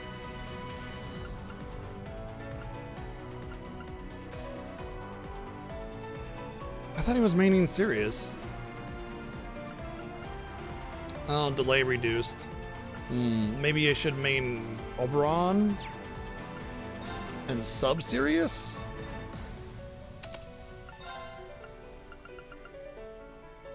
That would give him the counterattack power, but he's not really utilizing that, to be perfectly honest. I mean, honestly, with him having primary healing shit going on, him maining that is fine. He's doing more of the healing than anybody else, so I could do that I could sub that to get some good spells as well. Well, he's actually already got the Chrono shit from the Skanda gem anyway, right? So yeah, he doesn't need that one. What do I actually want to sub with him, actually?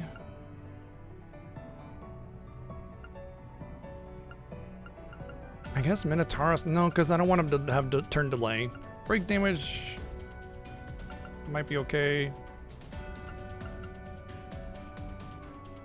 I would give him a Thelus, but I'm just gonna be using Zerum powders more than likely, so it's because it's no cast time. Honestly, I feel like subbing that one is the best one. Just, I don't know. Or that one. Or that one, actually.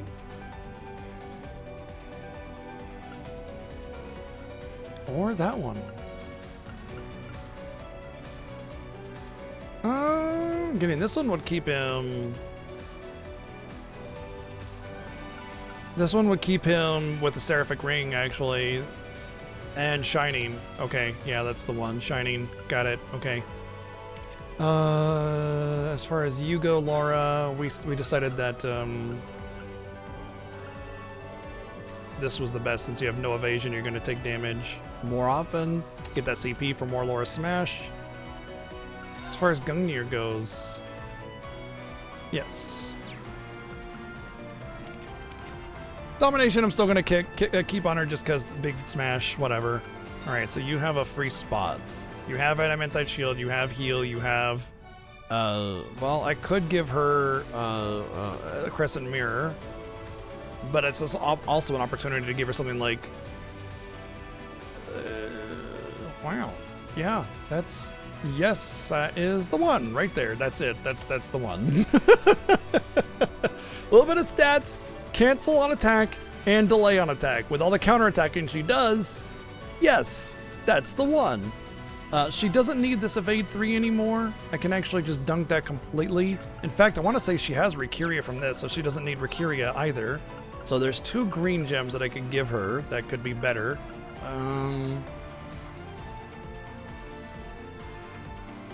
Nope. Unlikely to have any kind of... That actually might work for her. For this, I'm not sure. The boss is most positively higher level, so yeah, I think that'll actually work. Otherwise, something like Sleep 3 or something like that as the most chance of actually being useful, since it'll give her strength. But the status will almost positively not apply. Although, oh no, that's not okay. Oh, AT delay halved. The AT delay half on this actually might be good. Let me think about what spell she has. The spell she's going to be casting the most are like Adamantite Shield and maybe Holy Breath, maybe Lefort. So I could give her like, is there like a, oh, it has to be green, doesn't it?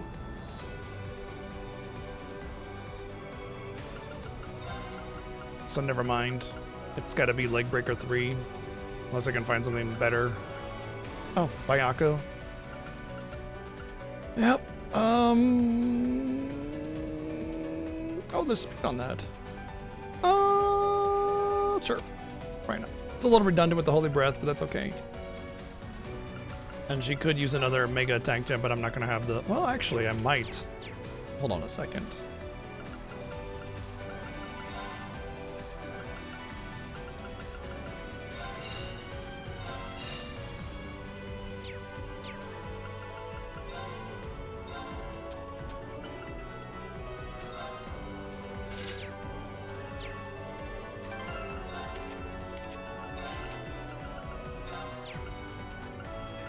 Okay, with this build, giving the characters the shit that I wanted to give them, like having him with Crescent Mirror and everything, and knowing that she has Crescent Mirror as well, I don't need Altina anymore. She's a sub-in case things bad happen, So yeah, everybody has at least one noble gem.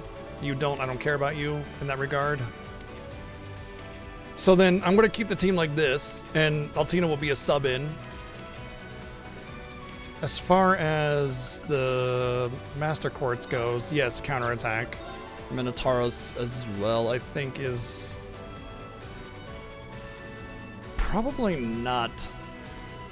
Yes, that is what I want. Yeah, because the counterattack is really what I'm trying to emphasize here, and she has enough speed that it doesn't matter.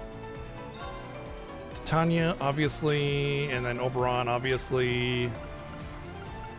Cast 3 with the Hades gem stacking, or the Diablos gem rather. That's just awesome for her. Seraphic Ring is not something I'm getting normally, and she needs it as a oh shit button. And then Leanne's Kiss is just for stats, mostly. So this is definitely what I want in that regard. Now we just check our equipment to make sure we're good here.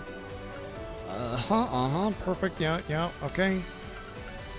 That's as much crit as I can really get. Sorry, Laura. That's actually also part of her whole get craft points and kick ass kind of build.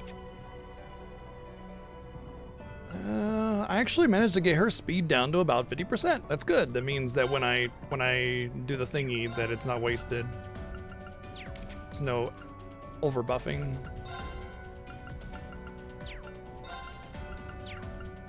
And this is also essential. Okay. This is a little redundant, though. I almost kind of want to get rid of the Storm Talisman and give her something a little bit more meaty that prevents death or something. Maybe I can still keep the evasion if it's the right one.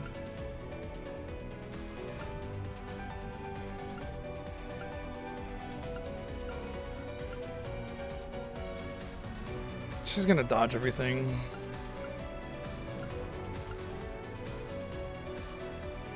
I mean, this one would be better, but what I want is something like that prevents death blow.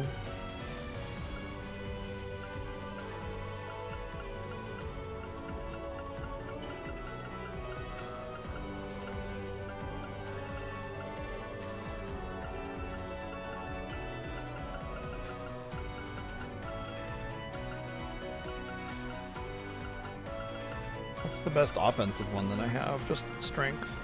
Looks like 50.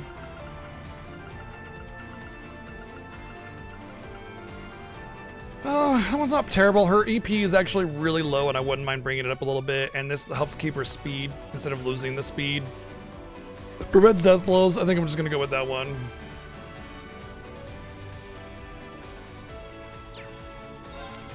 So that's all I got. That's it. 34% crit is most I could find for her.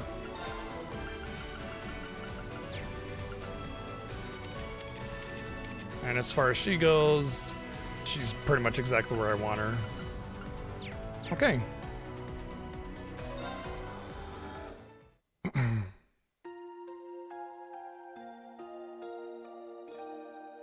Maybe actually that's the problem, Vex, is they need to offer a degree in public speaking.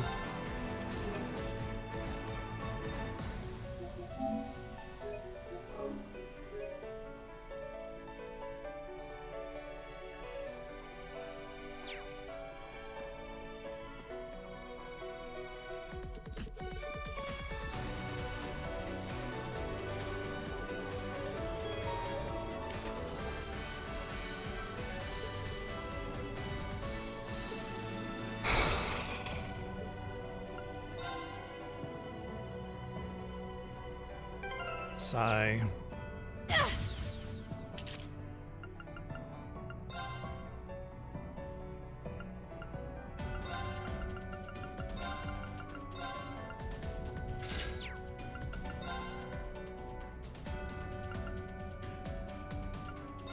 Land Girther.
I mean, that's anime in a nutshell. Honestly, Jim, that's like pretty standard anime.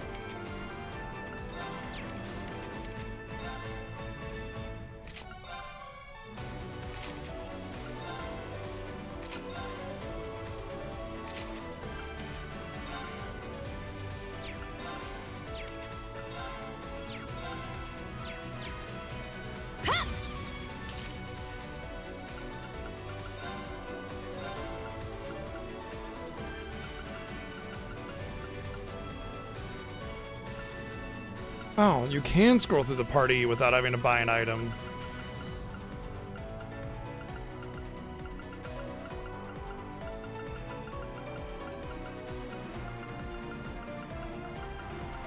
After all this time, all these games, I finally figured it out.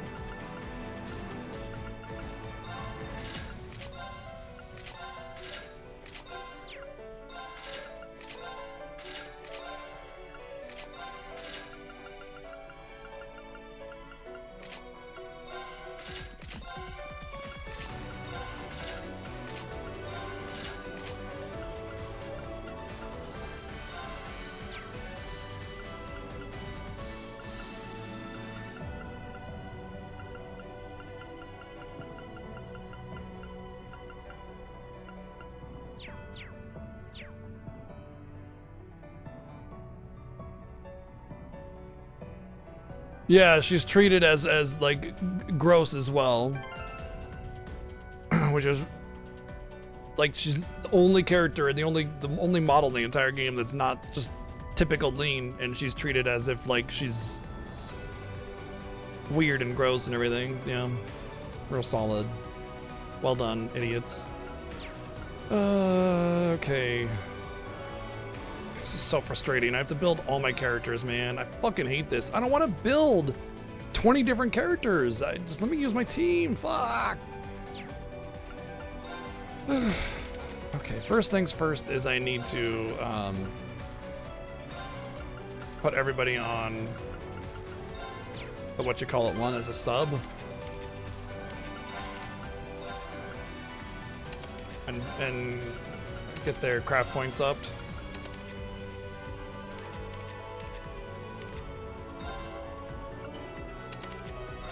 And then I'll put them all back on Sirius to make them immune to status effects. Or Emblem, or Orberus, rather. That way everybody can be immune to all the status effects.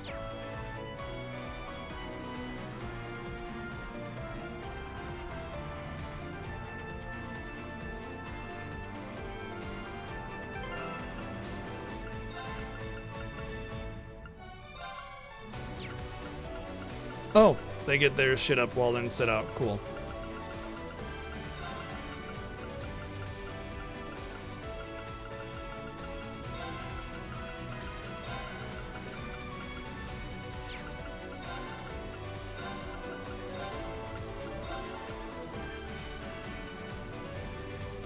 Alright, gotta build up everybody now. And since I don't know who's gonna be on what team, cool. Real fucking cool. Alright, first things first, let's just get everyone on Oberon. Actually, I might want to farm up some enemies and get that to 100% with the next level. Oops, you should not be on Oberon. You should be on Titania.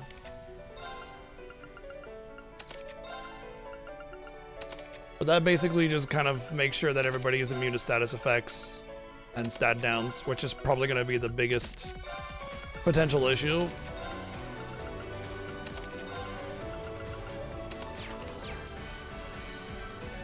Alright, let's go see how far away I am to leveling up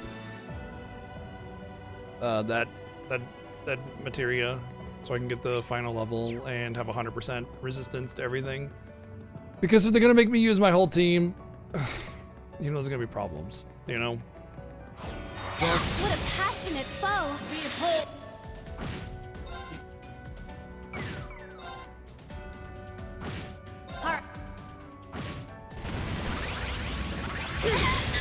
It's my turn! Yes! Arcus, act there! I'm going! Ha! It's my turn!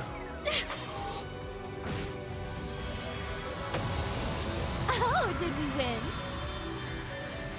Huh? I didn't see any XP window pop up.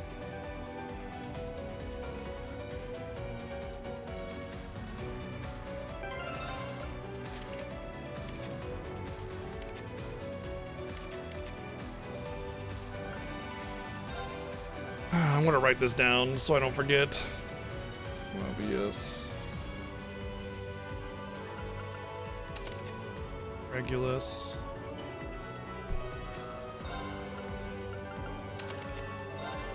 Sirius. And Oberon.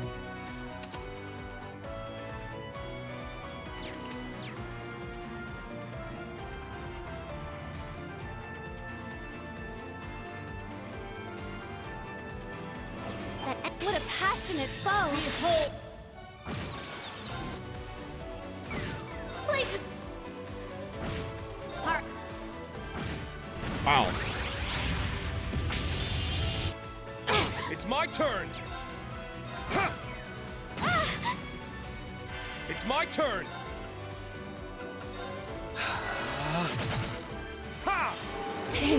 Thanks for the help.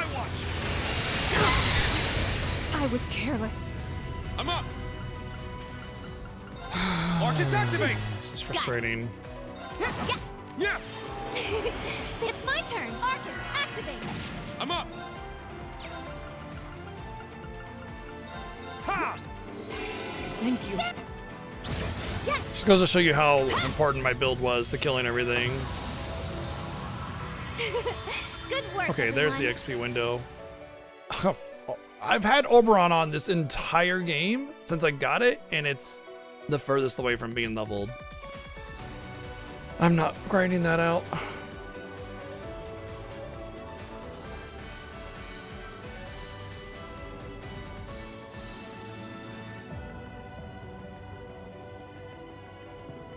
.95% will just have to be good enough.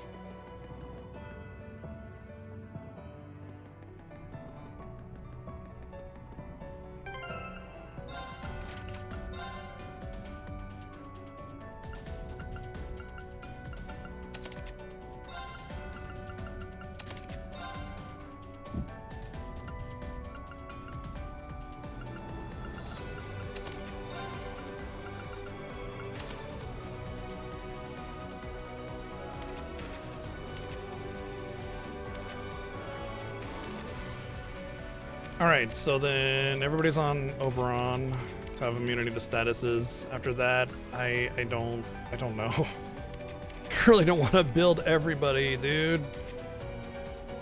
Okay, fine, yeah, that's fine. Okay, you're good. You on the other hand.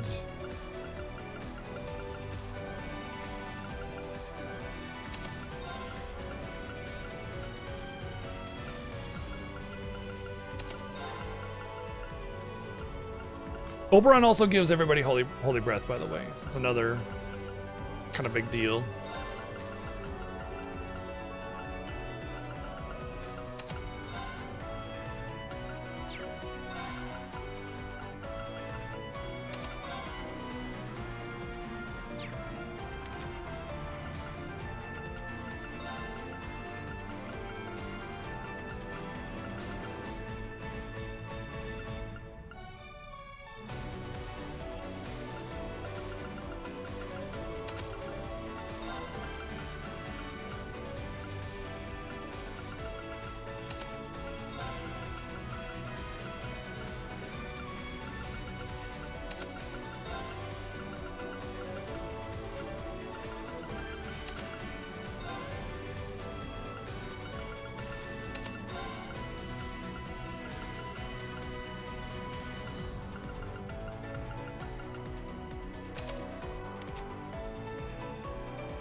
Yeah, why don't you main that, actually? That'll give him access to lots of spells.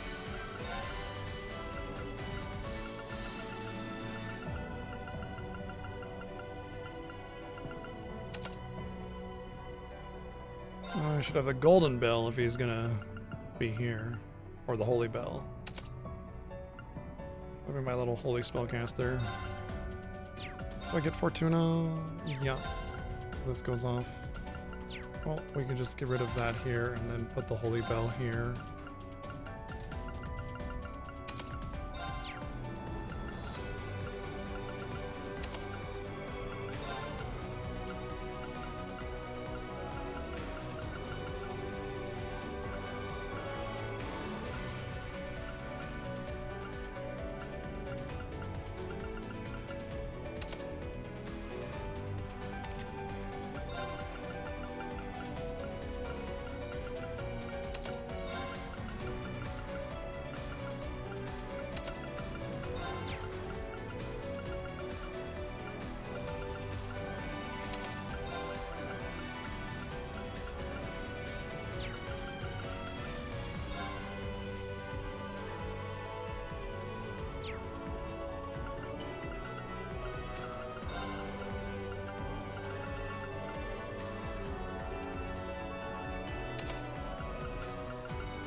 So super aggravating. I hate this. Everything about having to build every character. I just don't have the resources for that kind of thing. So I'm just kind of throwing shit on them.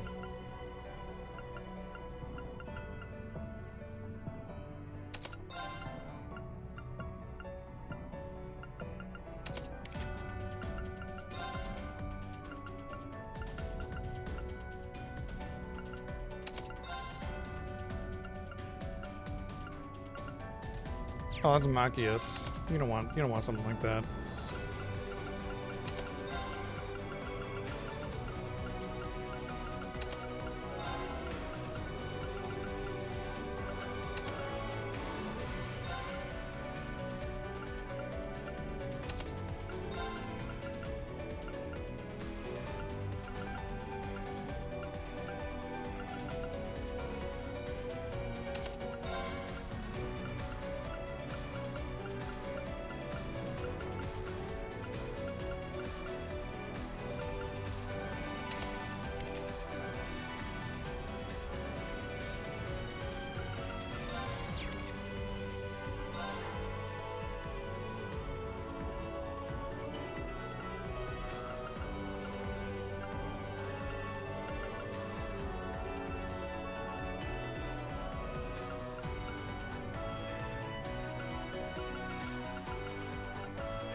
Yeah, it doesn't matter.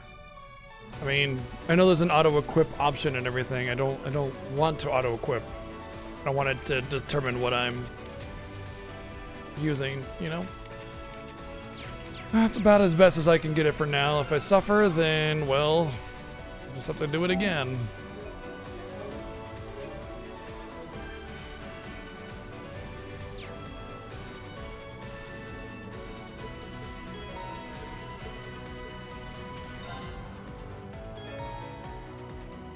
Well, at least I get to choose the teams.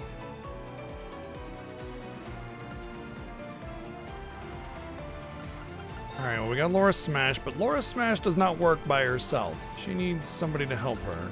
So let's give her Altina. That'll give the support and the Smash and some magic casting, and then 2 nobodies. That works out pretty good, actually. So we have Fee. Fee's a little bit more of a carry, but she needs that support.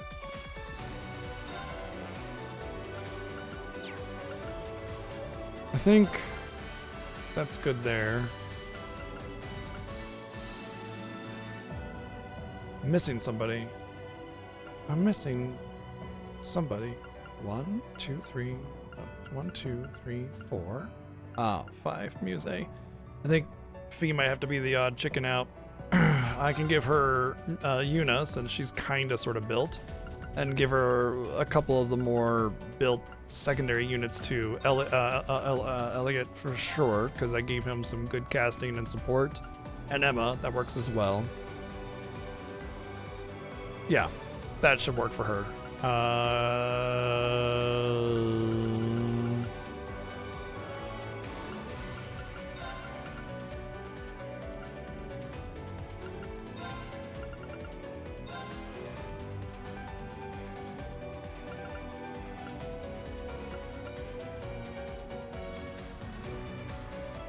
Okay, so good,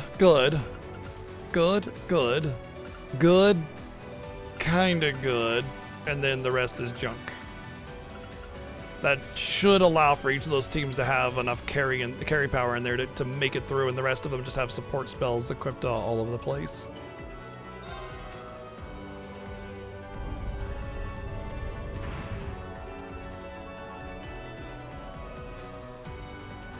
Looks like this is it, man.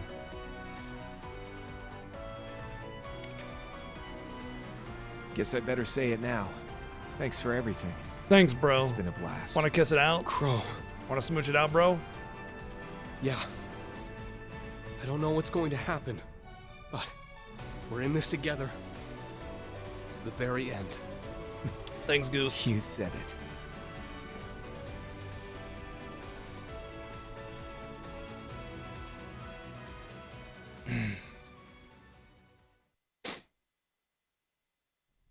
All right, chicken, let's take it to the end. So, you've come. And I've arrived.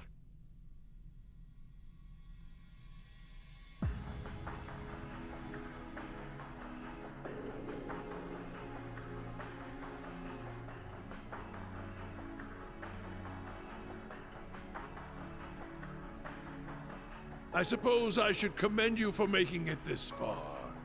You defeated my Ironbloods, the Anguis, the almighty Conflagration, and moreover, acquired the powers of the other knights. Those were no small feats. It's true. Each battle pushed us to our very limit. I should have expected no less of those you chose to serve you. Perhaps I may have gone a little overboard in my quest to fuel this fortress. Fuel this fortress. But no matter. All the conditions have been met now. The beginning of the end is at hand. However, before that, Valamar, to me, bring the sword with you. What? Right. He was Valamar's previous Awakener, wasn't he? Rean, what shall I do? It's okay, give it to fine. him. You can come.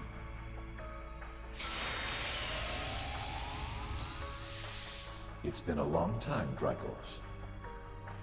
Even though I'm literally safe. we just In had this an life, engagement you were not known too as long Iliad ago. Osborne, correct?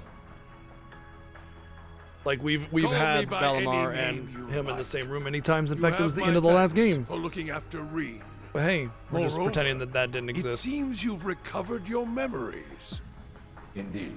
I owe that to Leanne. Yeah, and it's thanks to her I can do this now.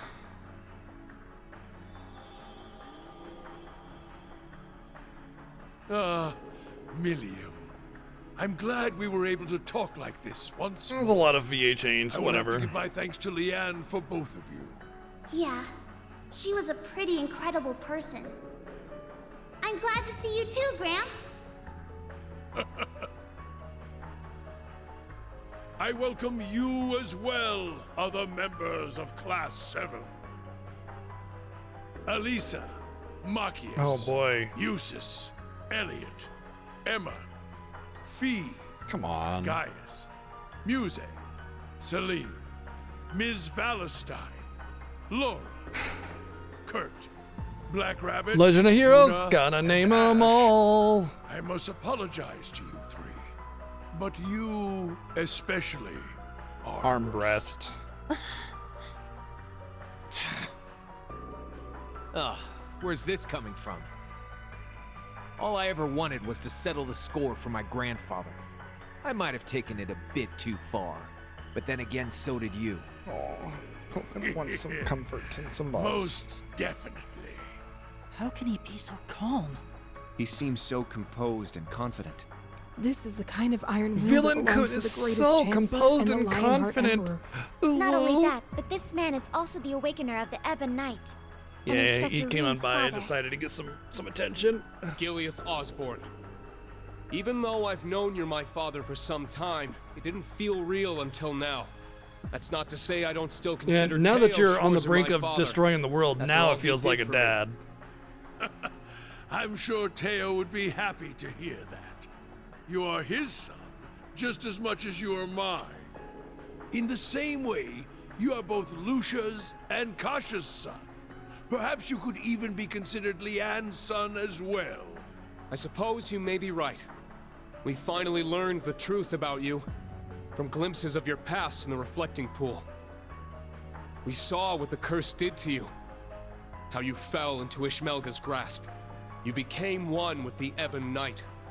Yet you managed to retain your personality, thanks to your iron will. In the end, you were the one who chose to become the Empire's enemy. The world's enemy. Our enemy. We knew you'd stop at nothing to reach your goal. If we didn't step in to stop you, you would have destroyed the world without the slightest hesitation. But I'm sure you didn't expect us to fight back so successfully with Mille Mirage and the Radiant Wings. No matter how the rivalries play out, we still have a chance Fucking of stopping cringe. the end. Agreed. Radiant Wings in particular was a surprise even to me. It's like the most basic. Yes, Let's attack indeed, the enemy. You've done well. Ooh. In the last moments of my life as Drycles, I despaired for the future the curse would bring. Because of that, Leanne felt an unnecessary obligation to take things into her own hands. But seeing all of you here before me, it would seem my fears were unfounded.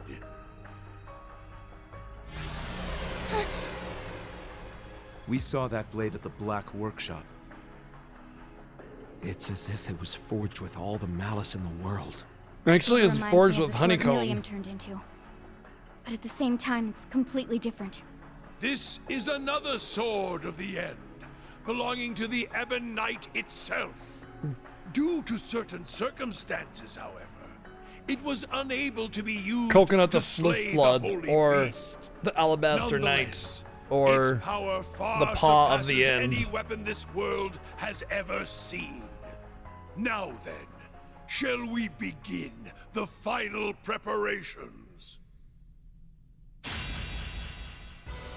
I command you, as Drycles Raisei Arno, he who built your foundation. Strike at me with everything you have. Show me the depth of your will, Thor's Class 7! Yes, sir! Yes, Your Majesty! Why are you shall giving him kneel that at the foot of the satisfaction? lion. I'll save you. Good luck. Thanks. Let's go. All right, so first things first. Oh, we get white decoration. Well, that's nice. Oh, right. We have multiple fights, multiple teams. Okay, let's just do that. Decoration! Let's go. Divide. Whoops. I see. Each team is gonna have to do a portion of its health. Oh, he just fucking healed. Are you kidding me? If I had just done them all at once, it would have been a win. Strength depleted. Why? Okay, we're gonna redo this. I mean, it doesn't look like I have a choice. Anyway. So, we're all dead. Real? Cool. Leave it to me. Very well. Take that. It's my turn. Take that. Fallen Knight! How could this Ouch. be? You shall kneel at the foot. I'll save you. Thank now. you. I'm gonna do this one actually. Infernal Hunt! Behold!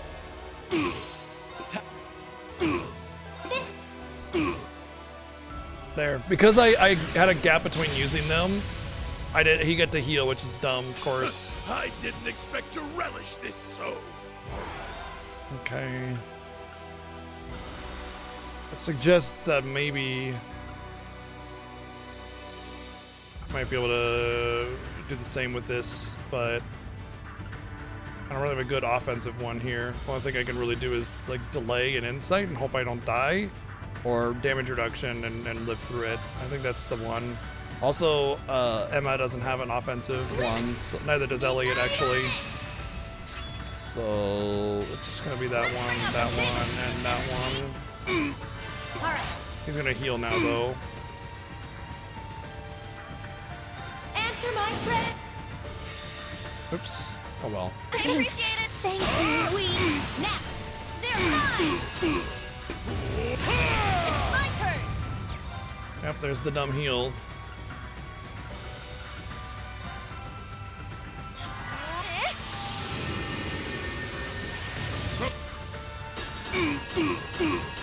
Yeah. Yeah. It's my turn. Orcus active. Yeah. My turn. Yeah. There. I'll restore you. Thank you. Gotcha. I'm going. Coconut, fuck off. There. Yeah.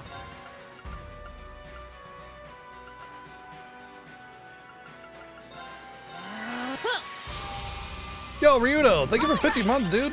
Hell yeah. Yeah. I'm going. Arcus activate. We down. They're mine. Now. Ah! Powering up.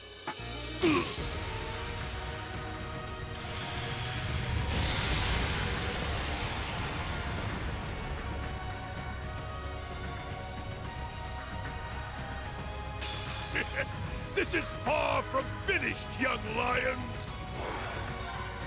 Yeah, I only had to deal like, what, 60% of his health with that team, so. Or those two teams.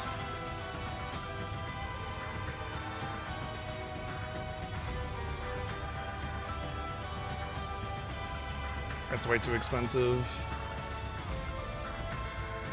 I think it's basically just Black Tortoise or... No, cast time's really good. Really focuses on the caster there with the magic power up, but Black Tortoise, I'm gonna take that advantage of the massive damage reduction there. Hold fast. So I don't know what to expect from this particular phase. I'll just do those two for now.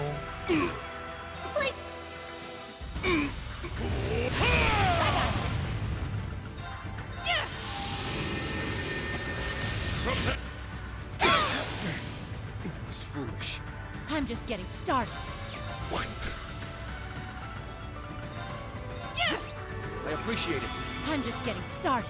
Let's go. I can't lose. Arcus, activate! I need to do something. Arcus, activate! I appreciate it. Thanks Let's for go. the help. Arcus, activate! It's my turn!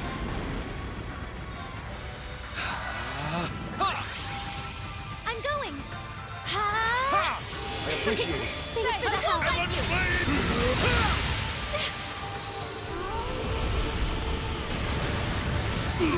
It's my turn. Arcus, activate. It's my turn! Shining with adamantite wall combo is really nice. I'm going. Just I don't lose my charge very easily. Ha!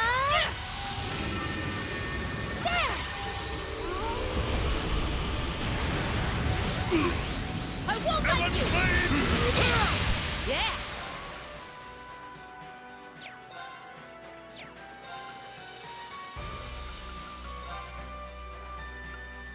Let's go. Yes.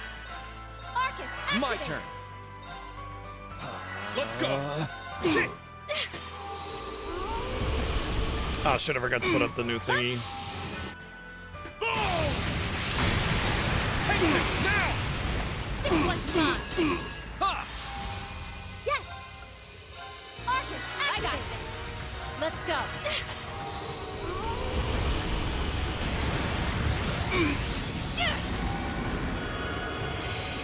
Yes. Hold fast! Black Tortoise formation! It's my turn. Arcus, activate. Time. It's my turn! It's down! This one's mine.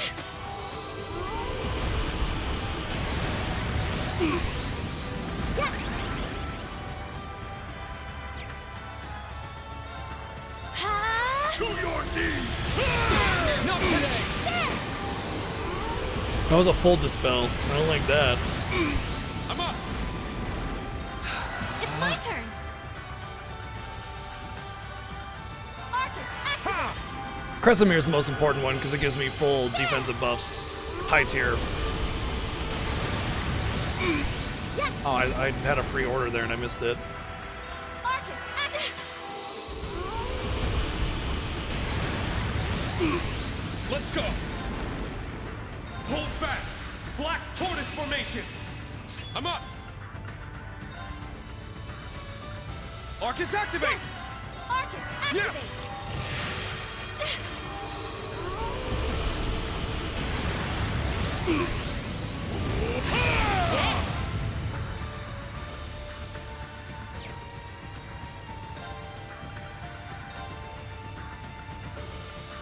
Let's go. Yes. Arcus, activate. Kurt just like never gets another turn, dude. I don't know It's my turn! what he did to him, but goddamn. Now! This one's mine. I'm going. My turn. Yeah. Let's go. Prepare my blood! Not today! I'll care for you. It's my turn. Thank you. Yeah! It's my turn! It's my turn. Thanks. Ha! It's my turn. Ha!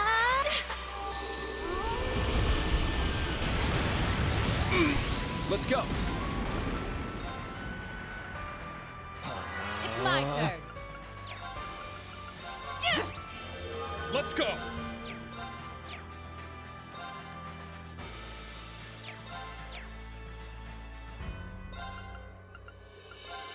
Ha! Yes.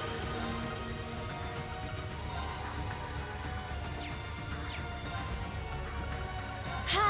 Yeah! Let's go.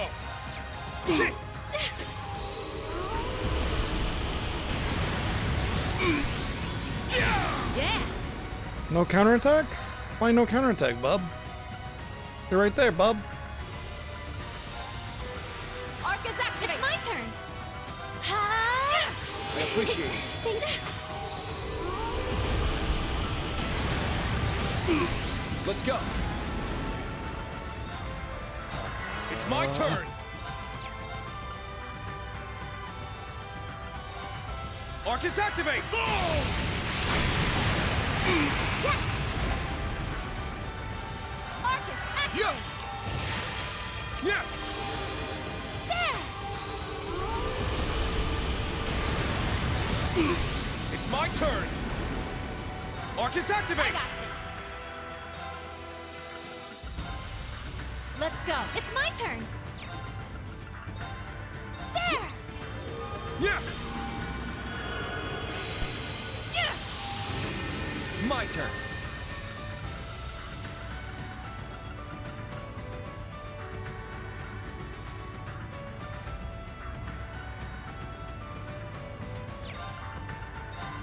Yeah! Not on my watch! You perish! It's my turn! Excuse you. I like it back here, thank you.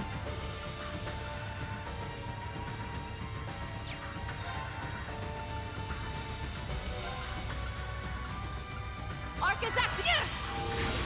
Let's go! Let's go!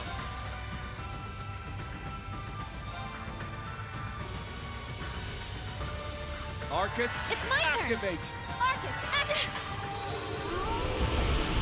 Yeah, he pulled a scorpion on me. Yeah.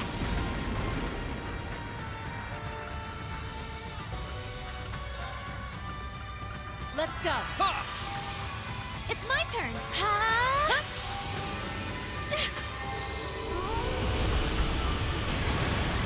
I forgot to buff myself again. Yeah.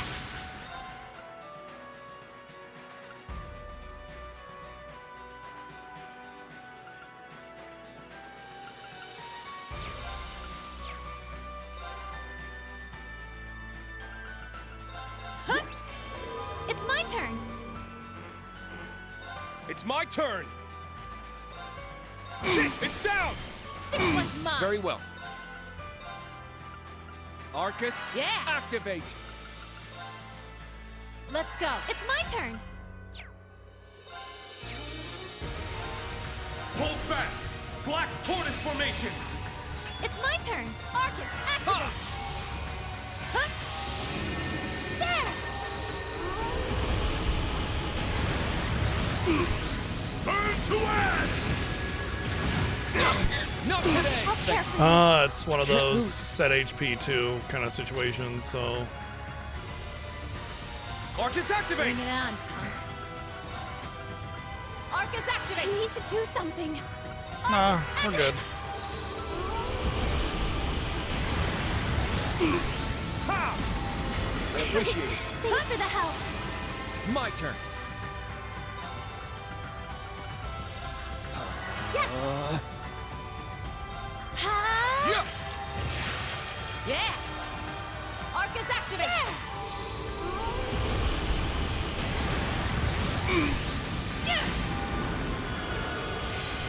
It's my turn! Arcus, activate! Let's go! Ha! There! Very well.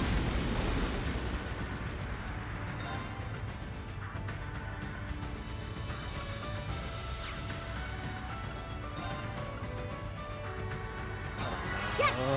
Arcus, activate! Let's go! It's down! Let's go, everyone! Understood! Yeah! Most impressive.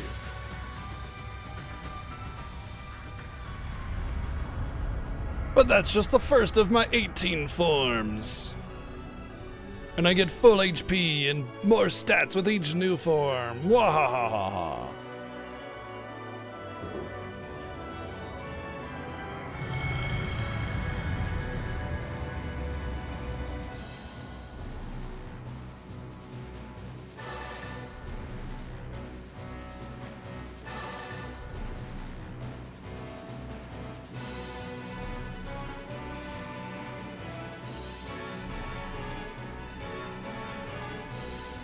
It's ready.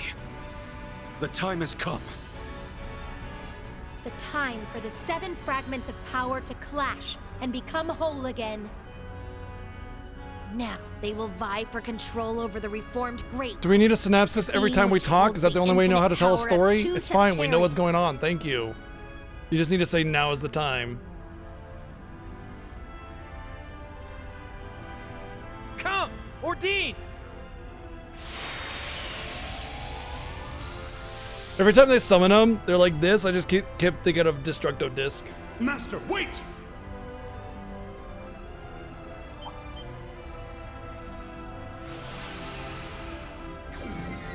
Father! Master! We had planned for the final rivalry to take place once the war below had reached its climax. It's too early. We must wait another day at the very least.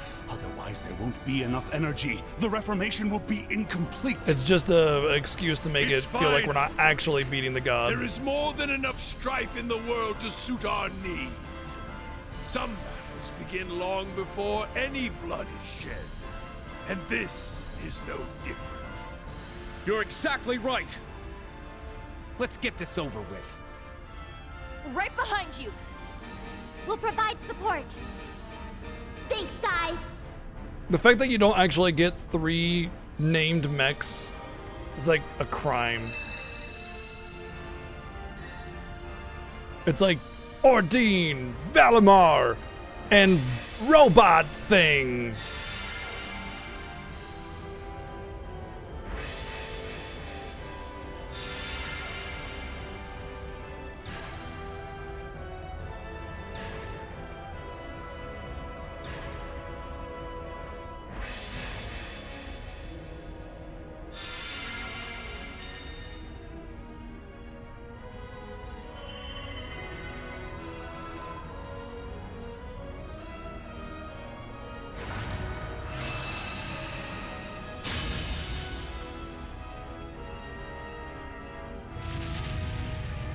Hold nothing back. You must face me with all the strength you can bring to bear, all your determination, the entirety of your potential. Now, open If eyes. you do not, I, Gileath Osborne, will bring all you know to ruin. Where's Ruin? I've never been there before. You asked for it. I don't want to move, thanks though. I promise I'll fight you with every last fiber of my being. And I'm regular, so there's a lot of fiber to go around in my being.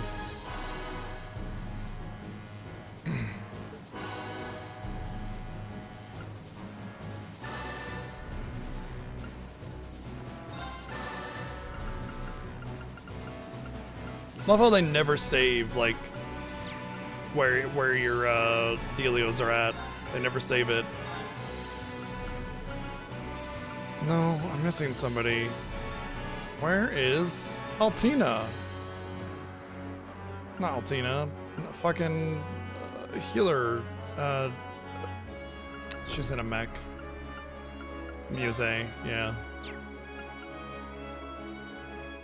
I mean, her stats are garbage. I want the most defensive mech in here, actually. Whatever that happens to be, without it being too slow. So yeah, that's the one.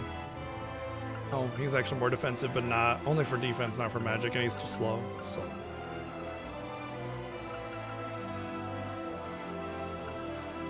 Well, I don't get to have the best support, which is Muse. Cool.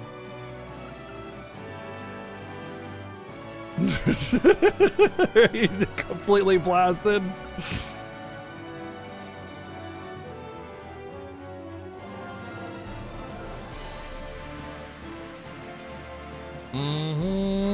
Well, I guess the best I got is Blessed Arrow, which is a shame because, like, I don't have another heal from a partner at all, so that's a big loss. And all I was able to get is level 2 orbs because they were like super duper mega expensive.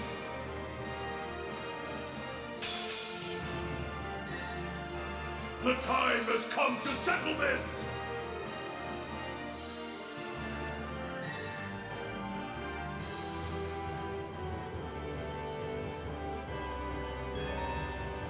You can use the primordial flame you received from McBurn by pressing left to access the items menu. This ultimate recovery item cures all status conditions, including KO, restores all HP and EP, and grants CP plus 200 and BP plus 7. Use it when the time is right. Let's go! Okay. So it's just like an ultimate ultra recovery. Either it's gonna be really obvious when the time is right, or it's gonna be like,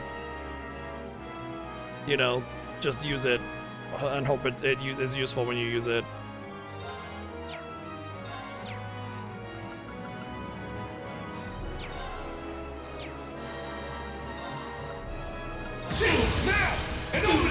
My turn. Oh, that's a lot of HP, my friend. My turn. There! It's mine! Too easy! It's my turn! My turn.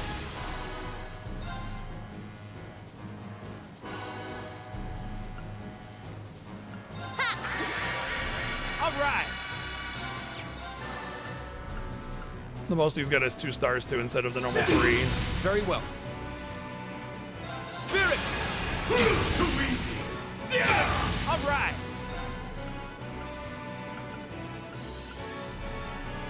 There! You're wide open! I'm up. My turn. Spirit! Too easy! My turn. Yeah! Let's go! Too easy! My turn.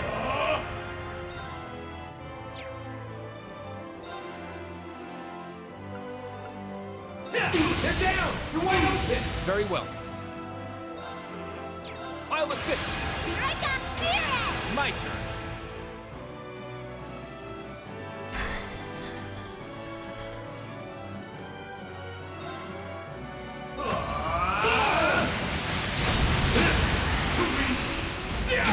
Let's go!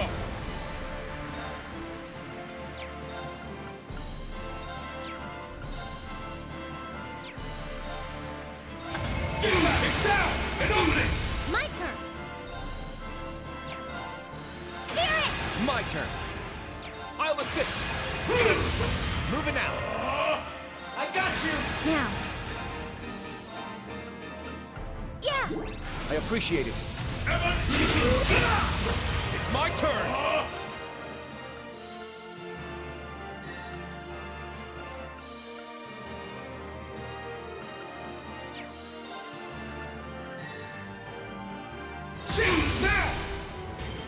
Ah, fuck. Whatever. I was gonna do the big power up first.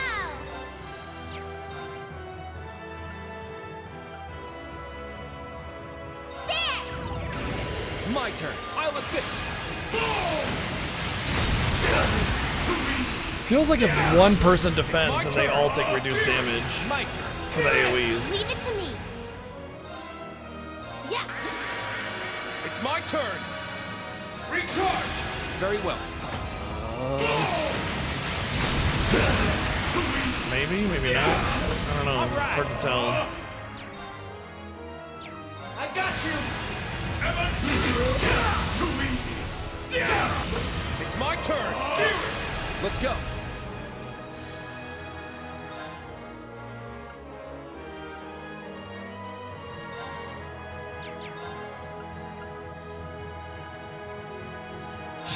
There! It's mine! I shall go. I'll support you. All right!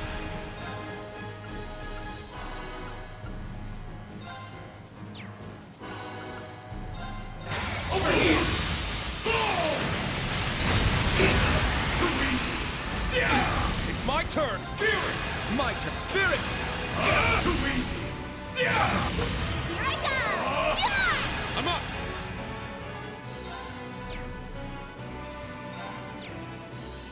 Recharge! All right! My turn! Spirit! My turn!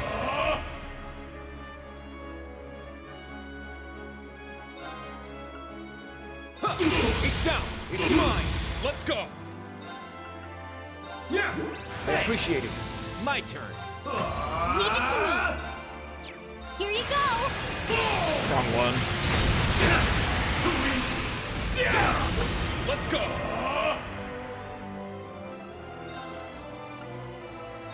Now and only. Very well. Spirit, let's go. Moving out. Spirit. Now, Spirit! My turn. I'll assist. Moving out. Spirit. Too easy. Let's go. Shield is down and only. The end is not. Burn away the blaze of glory. Moving out. Oh, cool. All of his stats went up. And I was just about to do a big bada boom. I got you. Very well. It's my turn. Too easy. Now bear witness.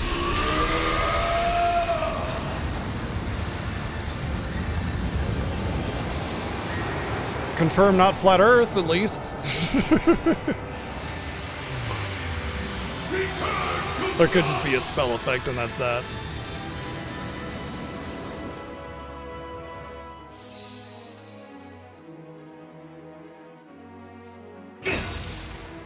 Give me a break. I shall go. Yeah! Thanks. Here I go! Very well. Spirit, it's my turn.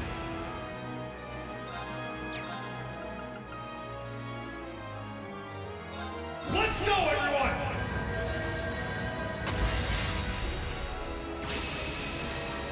Let's go. It's down. Let's go, everyone. Understood.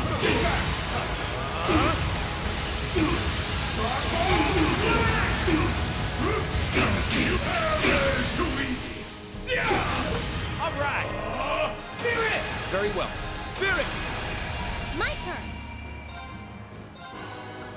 Ha! Thanks. Too easy. I'm up.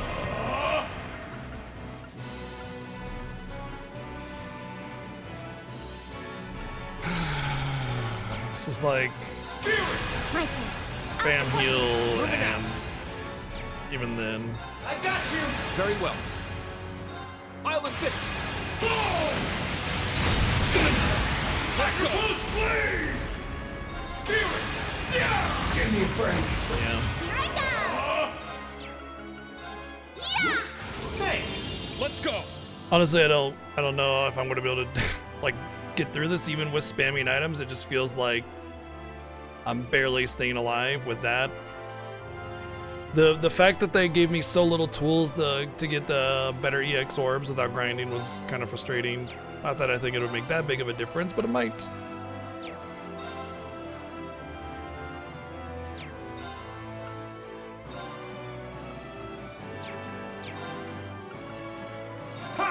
I appreciate it.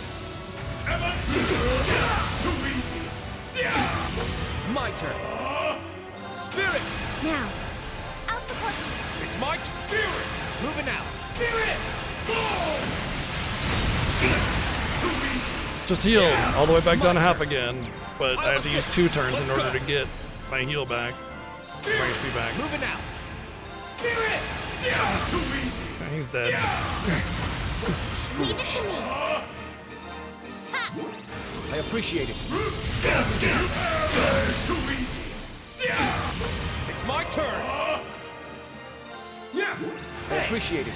My turn. Over here. They're down. You're wide open. My turn. I'll support you. This is nothing. Spirit, let's go.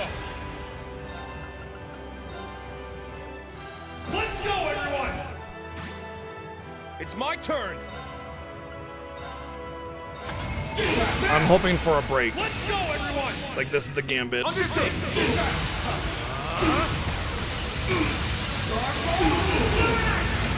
very well. I did in fact get the break, but it doesn't really matter because his break is gonna come out real fast. I'll assist. Moving out. I got you. Here I go. And all of that I never got a turn on Thanks. him, so. Too easy. Now, Phil. Oh, cool. Give me a break. I'm up.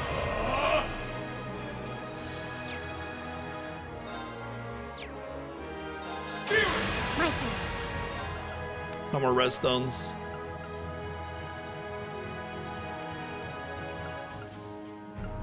I'll support you. This is nothing. Spirit! Too easy.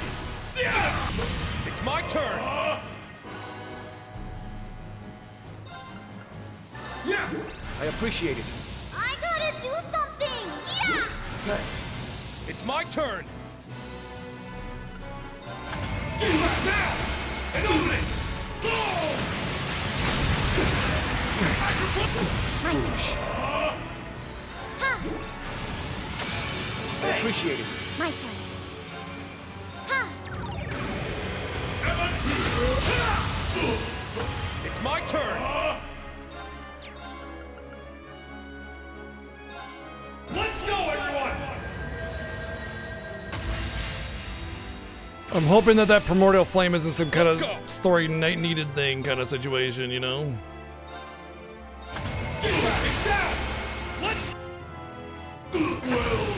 Oh, apparently I crit on that one and took out like a 30% of his health in one single fucking attack. I don't know what the hell happened there, but that was like crazy extra damage.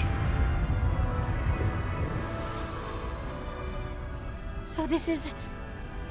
The power of the final rivalry. Yeah. They're just sitting there This going is like, it whoa, the power of the final rivalry.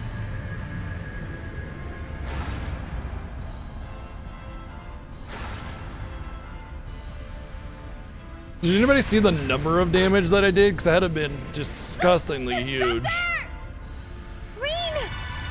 Like with how much HP he had, like his bar, I did not expect it to do any damage. What I'd like to know is the comparison between a normal Screw the rivalry. buff Let's up go after 'em. unite and then that Udine, unite. let's fly. I want to see the damage. If anybody As wants you to take command. it frame by frame and see the number and post it for me, that'd be great because that was I want to see the comparison of damage. A normal, like I did the power up and then I did the unite twice, and then I did the item unite power up unite. I want to see the Now. difference between those two. Reen, this is where it all ends. There is no turning back for you any longer. I think I already won. You know that, yes? I do.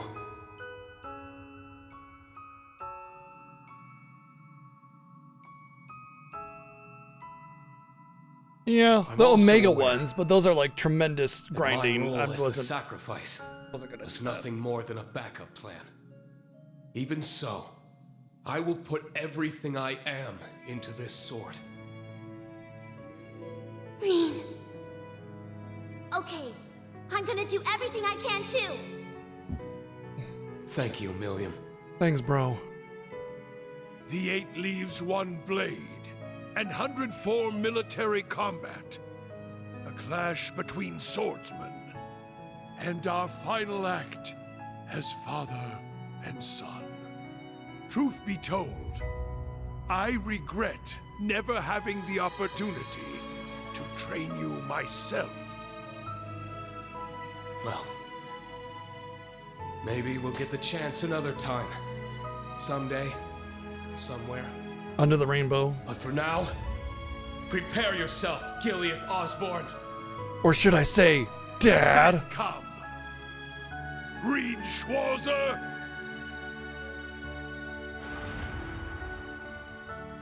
And they're gonna do the whole single clash. Oh, you got me. Well played. Instead of having an actual cutscene. It's alright. I forgive them.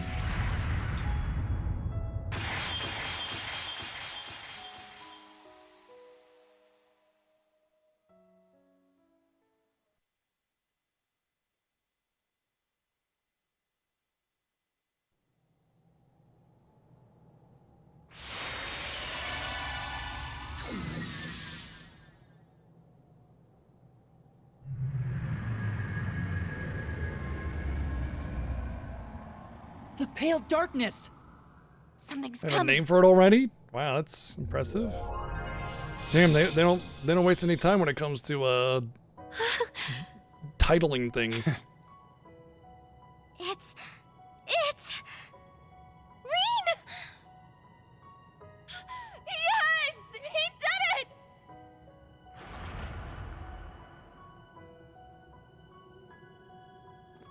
Rean! You won! I'm so relieved. Seriously, you always have to make us worry to the very end, don't you? All right, drop your pants, everybody. It's time for the final glaze. Huh? You know, I've heard of Is something the matter, twice glazed donuts, but I've never heard of 500 Where's times Millian? glazed Rean before. I'm right here.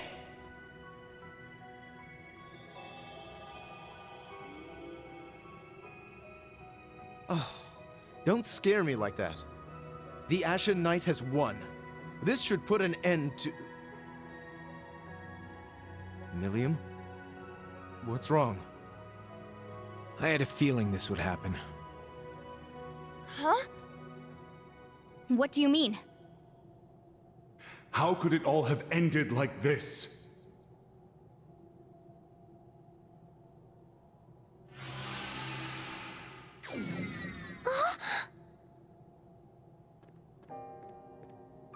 Father, what's going on? I am not your father, and you will not see him ever again. This body was offered in service to the Ebon Knight.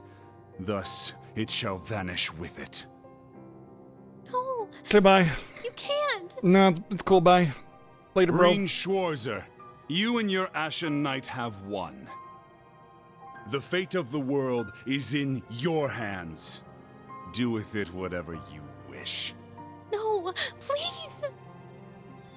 Now she suddenly cares that her father is still alive? Like when she found out her father was actually alive, she was just like, oh, hey, what's up? Then that must mean... Hey, you want to fill us in on what's going on here? Okay. This just might work. What do you think, Valimar? Can you make it? Yes, all of the powers have converged in me. Breaking through the atmosphere should pose little trouble. What? You... Breaking through the atmosphere? No! It can't be! You can't keep it under control any longer, can you? The curse's true form. The endless malice of Ishmelga, the Ebon Knight. That's right.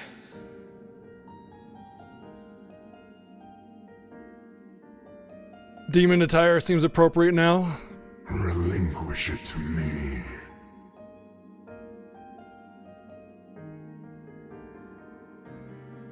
It belongs to me. Your soul, your entire being. Pass. Yes. Yeah.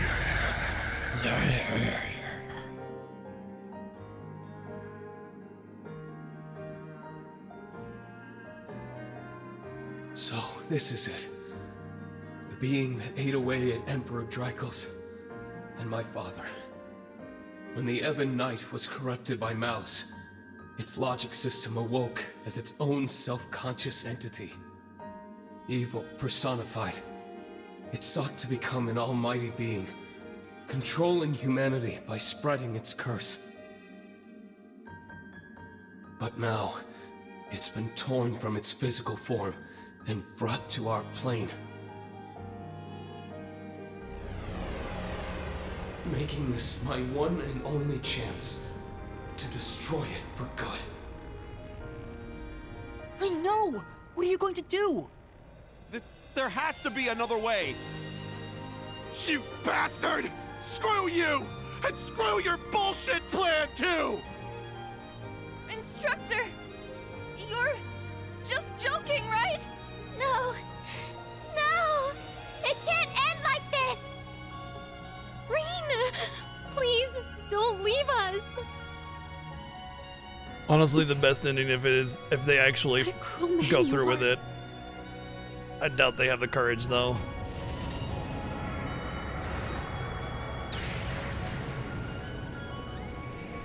We're coming with you. Bro, you... Oh, yeah. I guess he We didn't kind of actually thought this die. might happen. But we're not gonna let you go it alone. Seems like my time's running out too. Might as well go out with a bang. Crow. Milliam. All right. I guess this is just how it was meant to be. Crow! Not you too. Bro, you know he was gonna go. Please! Don't go! Milliam,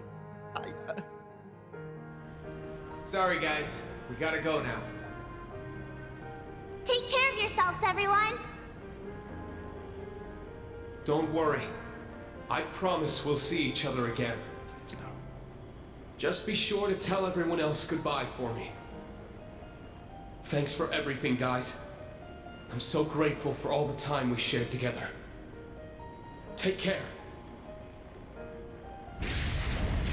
He actually showed restraint. Not everybody got a line. He didn't have like 50 lines. The lamenting cries are a little much, but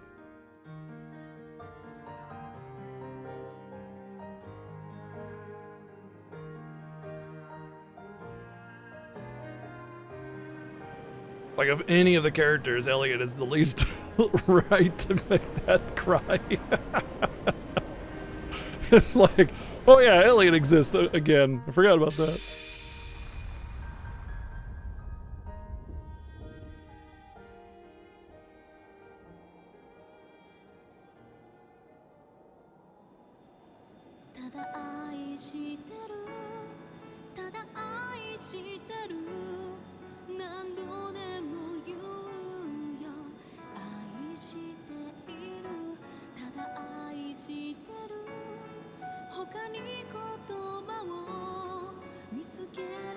I don't know. I don't think he exploded. I think that was just him breaking through the atmosphere. Of course, everybody knows exactly what happened, by the way.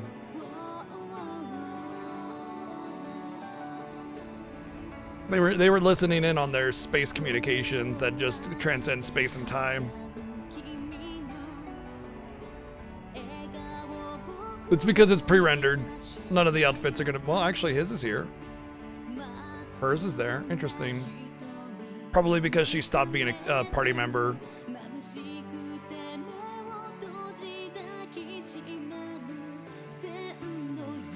Does look a little pre-rendered though. Like it's pre-rendered using in-game assets. You know what I mean? No, she's got her outfits on.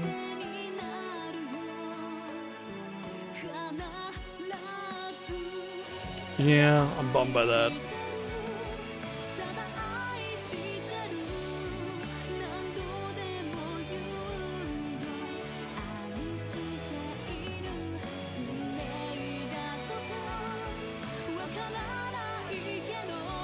The feathers drop down and then they look up and it's just Oprah going, "You get a feather, you get a feather, you get a feather."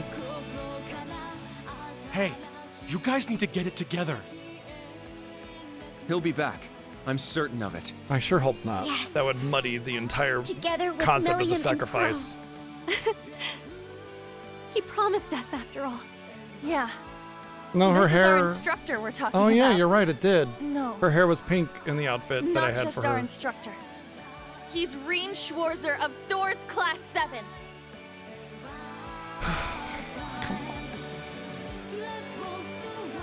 You're so close, video game.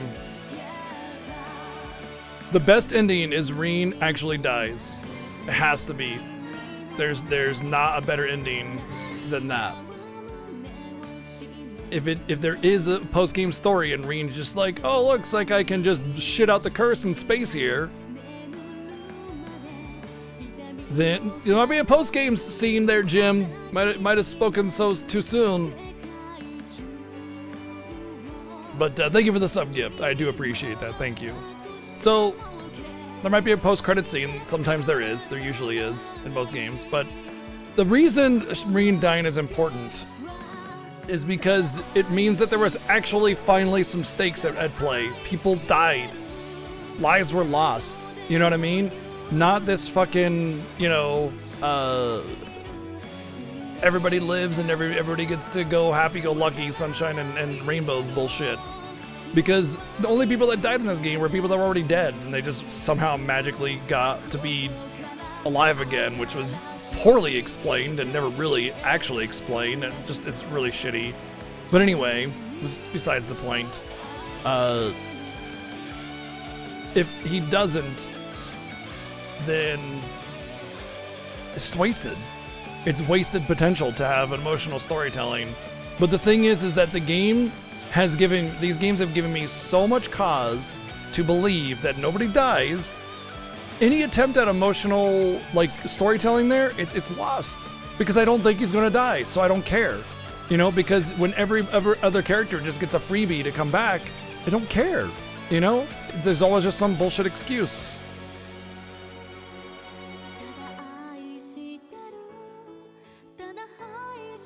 Also, they had a really good opportunity to utilize a lot of anime sequences to do some cool scenes, and they didn't. Like a episode of an anime is really not that expensive to make by itself, and with the budget of a game, getting some good anime scenes is not that big of a deal.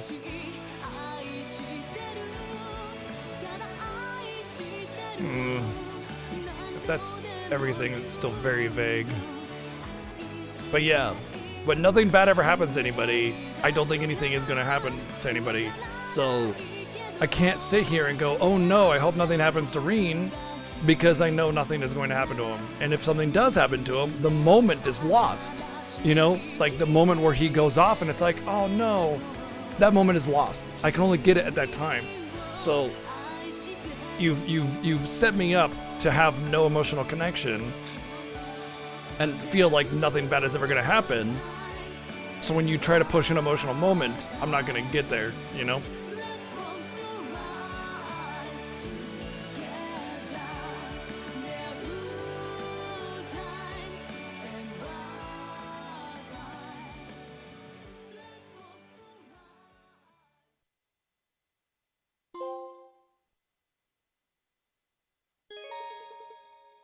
Prerequisites for opening the Path of the Unknown have been satisfied? Complete the hidden quest in the last chapter and earn the blessing of a certain entity found outside the Empyrean Fortress to unlock a new path after the final rivalry? Is that so? That's like a true ending kind of thing?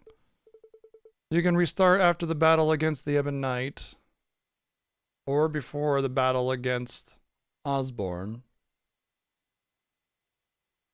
If save data is created here, items used in the final battle other than Primordial Flame will not be recovered. You can restart after the battle against the Ebon Knight or before the battle against Osborne. So I don't have to do the fights. I can just do the thing. Is that what it's saying? Is it saying I can go doing the quest and then just get the ending? It is a true ending thing? I mean, it was a pretty underwhelming ending, to be honest.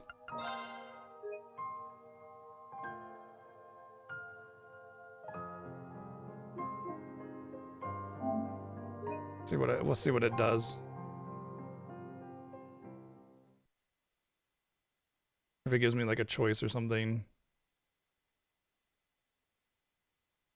Probably this one. Took me about 70 hours.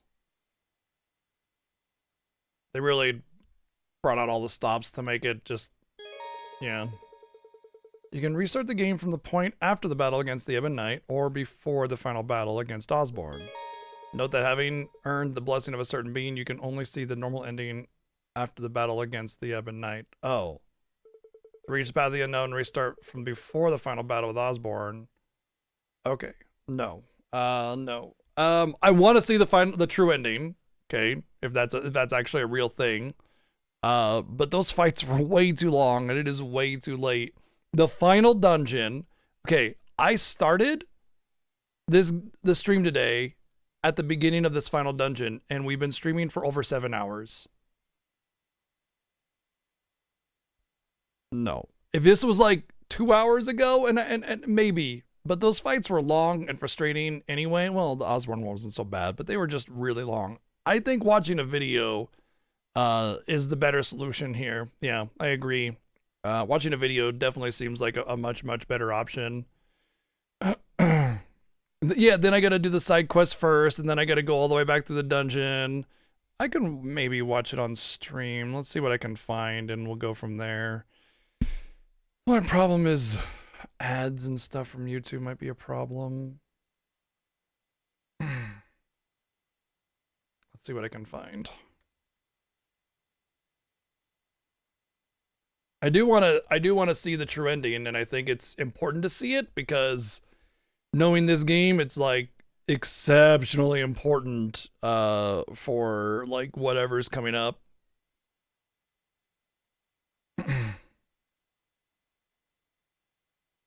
20 minutes long.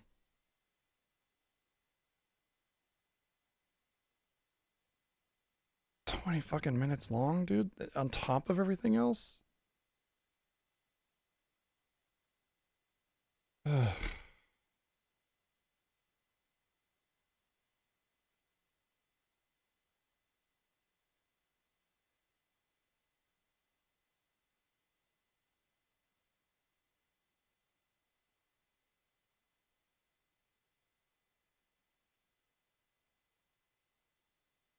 Mr. J put in a video. Hold on, okay, hold on a second. I can pop into the spoiler channel now, so it's fine.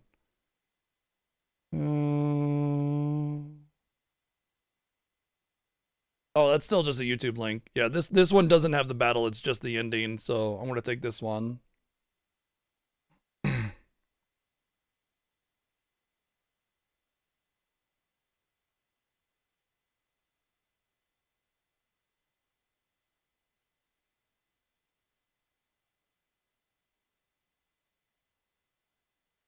Yeah, the battle is just a waste of.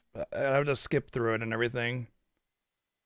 This should be good. Let's see. Yep. So I'm guessing this is immediately after the battle, or after he flies up, rather.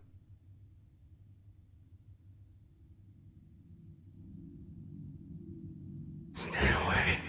Stay away from me. Is this...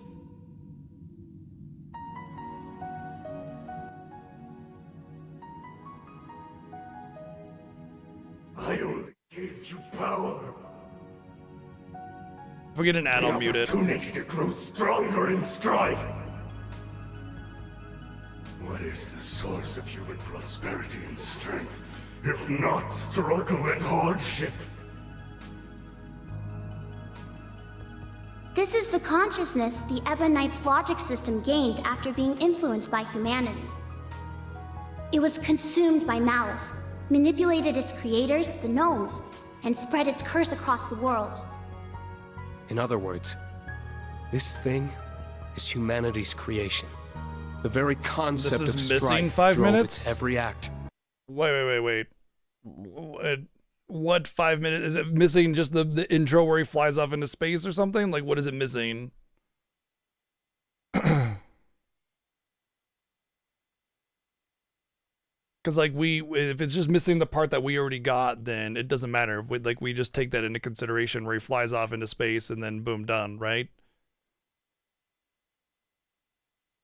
Is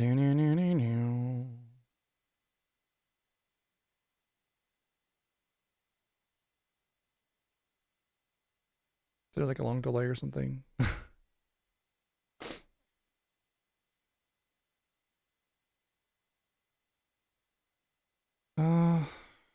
Let me see in this Discord thing.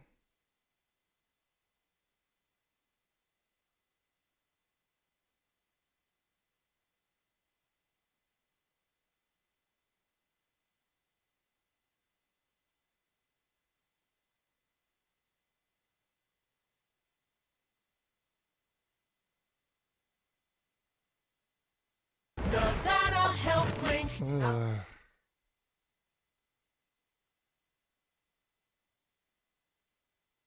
sec. It differs a bit before they fly off. I don't think that matters.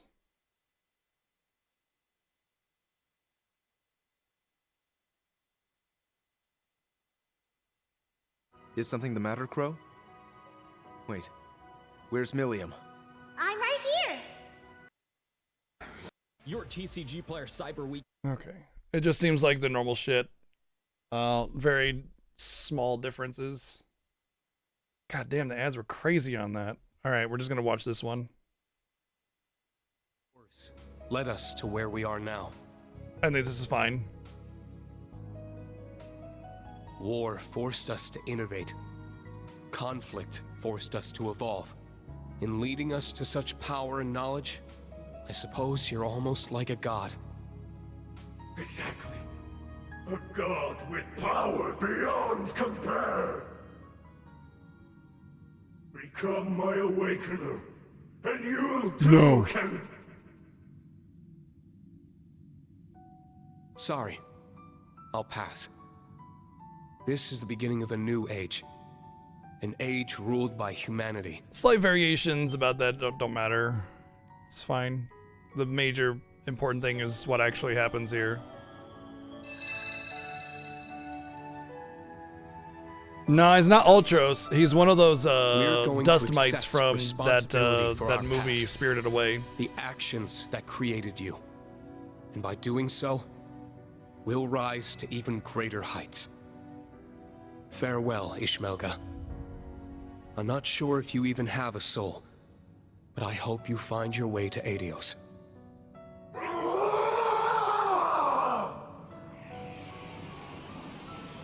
He didn't even swing the sword. What? Oh, he's transforming into the sword. The reason, you know why they did this way? Because they can't have Rean attack first. It has to be a counterattack. Because it makes him feel more heroic and less like he's doing something aggressive. It's just a PG thing as opposed to PG-13. You know what I mean? What is the rating for this game anyway? You've finally done it, Rean. Yeah. Somehow.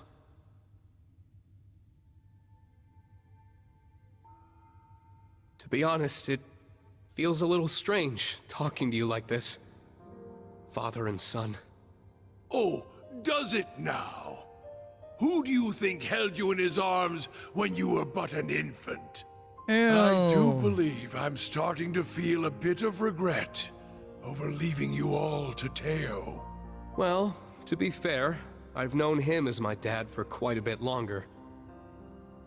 But I'm glad I was able to learn your true intentions. To meet the real you. There's no doubt in my mind that we're father and son. We kinda share a few of the same tendencies, after all.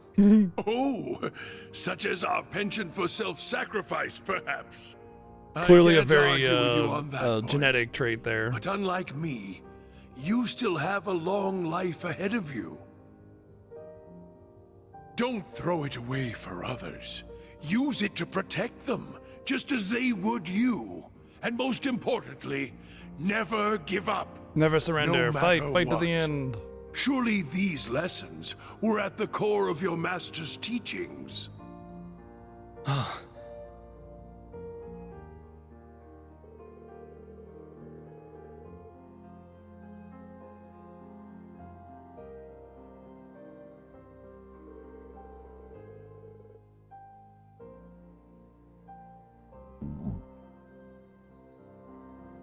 I see. I understand now. All right? I'll take those words to heart. I'm glad to hear it. You have to go now, don't you? I do. My time here has nearly run out. I'll forever be grateful we had this chance. For the rest of my Finally 3 seconds of as life. father and son. Yeah. Me too. As for Milliam, Claire, Lecter and Rufus, my loyal children of blood and iron. Please tell them I'm sorry. Now farewell, my dear son. Oh, they're so cute. Goodbye, Dad.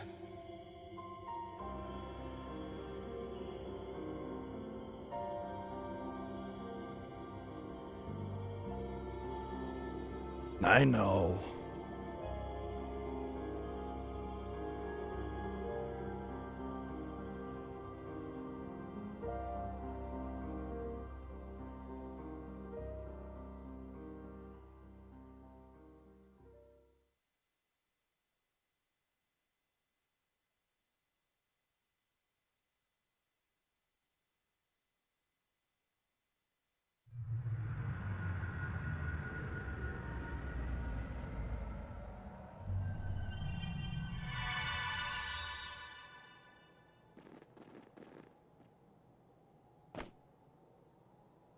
Instructor Reen.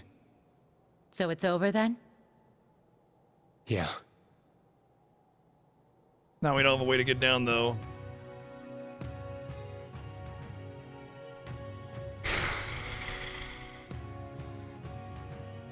Everybody just decided to come on the island and just stare into the distance in their particular groups.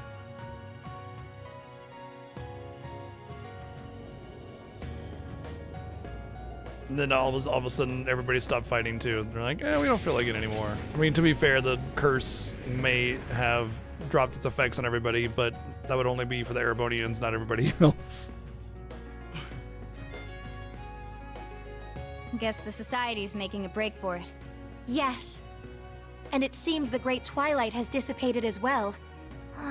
That's not the end of our problems, though. Right.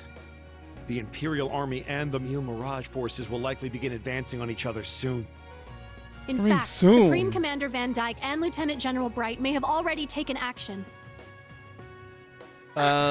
Sure, Jazzy, yeah. Reen, your hair!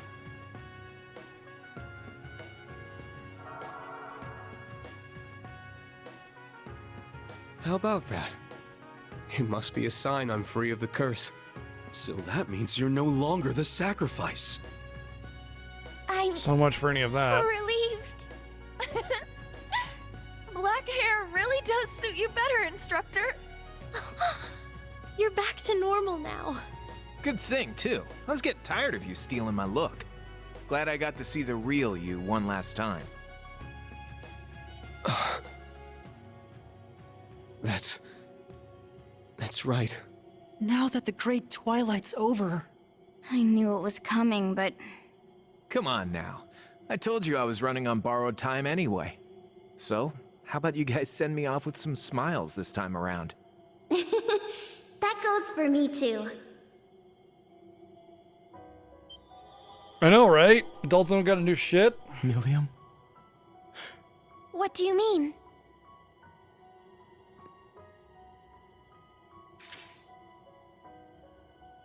It's like I said. I was a weapon created just for the rivalries. Now that the ritual's done, I'm fading away with it. So it's time for me to say goodbye. Goodbye. Millium. No, please. But... why? Damn it. This is not a fate you need accept. Oh, of course. What? Falamar? Ordine? Join me, my siblings. Let us gather together one final time. But wouldn't that resurrect the Very Great well. One? Understood.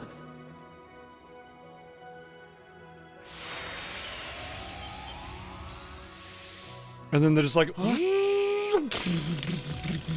The Divine Class 7 Knights? destroyed. Perhaps they returned due to the Great One's defeat. I thought the Great One was something else Precisely. beyond what's his name was with that little It thing. feels as if we are awakened at last from a long, harrowing dream. The rivalry of the Seven is complete. and the curse of the Great One is no more. That guy was the great one? I thought it was something more The than that. Ebon Knight has Oh, left yeah. our ranks, Unfortunate. but perhaps that is for the best. Incredible. Seeing them all together. They're magnificent. It would seem all the conditions have now been met. Father! So you were an immortal too, huh? Yes, I became one as a result of being taken over by the Chief of the Gnomes. I'm so sorry, my dear Elisa. We were finally able to talk for the first time in years, and now I must leave you again. I was But actually a before good do, dad, I promise. Allow me to give you a gift, the fruit of my long years of research. Divine Knights, I stand before you now as Chief of the Kin of Earth and implore you. Run the Sacrament Program of Lost Zem, the Septarian of Earth. Rematerialize the sword from its concept form and convert all remaining energy to biomass to create a vessel. Huh? Is this? No stakes. Precisely, Emma dear.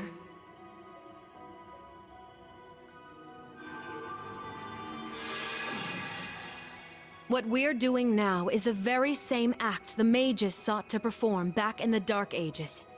Something normally impossible. But now that we have the power of 2 Septarians, even miracles are within our grasp.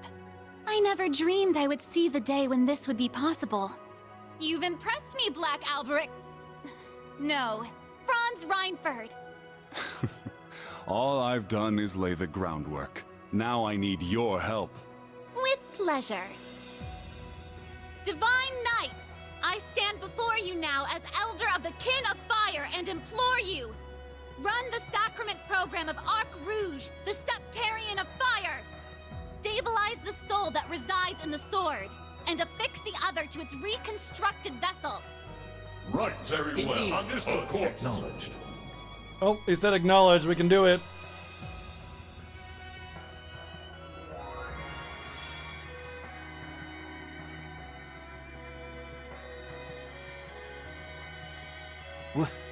What the? Their powers are combining.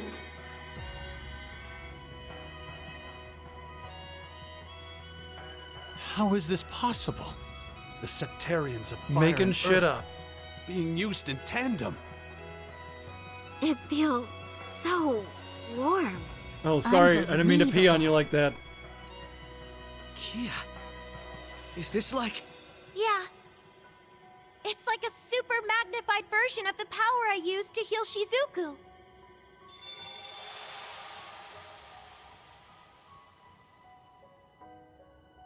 Didn't she just, like, rewrite reality to heal What the Shizuku? hell was that? Man, why are you guys trying to upstage me? I was looking forward to making my big dramatic exit even better than last time.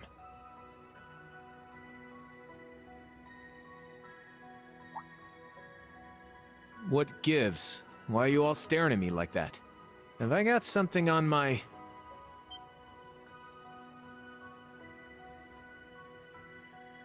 But how? I was fading away. I felt it. And my hair, too. My body feels whole again. Bro. Your complexion. The color of your hair. You look like yourself again. We did it! But, Milliam... She's still... This is a real miracle, huh? But man, I'm so tired all of a sudden. Sorry, just gotta take a little nap.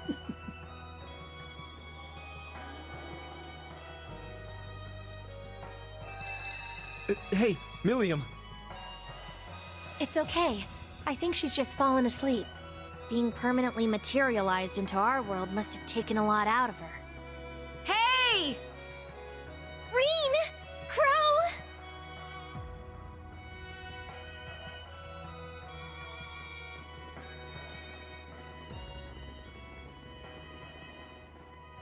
Everyone.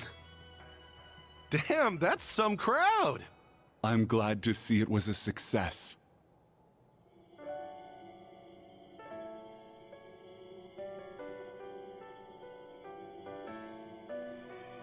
Father! Valimar, Ordine, you're all... We have used up the remaining power of the Septarians for one final miracle. This will be the one and only time such an act will be permitted. How convenient. Thanks, partner. Hold on. If Crow can come back, you should be able to as well, right, Father? I'm afraid not. The chances of success are higher the less time a person has spent as an immortal. I've been like this for 10 years. This same method would not be able to revive me. No. They just know all about it, you know? My lady. Franz. George, it may be too late for me, but you still have a chance to atone. Erebonia will need skilled engineers to rebuild, and I know you can fill that role in my stead. I'll do you proud. Sharon, I am deeply grateful for the way you've watched over my family in my absence. I hope that you will continue to care for my wife, daughter, and father-in-law in the future. Of course. I promise to serve the Reinford family for as long as I'm wanted. So this is how you choose to leave us, my What are you doing here, Schmitty? What the fuck? Bro, are you serious? I'm sorry. Why is he even here? Please look after yourself, Professor. And my dear Elisa, I'm sorry our time together was so short, but what little we had was the happiest of my life. Please, take care. Tell your mother I love her, and give your grandfather my regards. I will. Thank you for everything. I love you, Father. Should have taken on Schmitty on the Ferris wheel? Yeah, maybe. Valimar. Is this goodbye? Damn. So you guys are really gonna leave after all we've been through together? Our sole purpose was to contain the power of the Great One. With said duty fulfilled, our time in this world is over.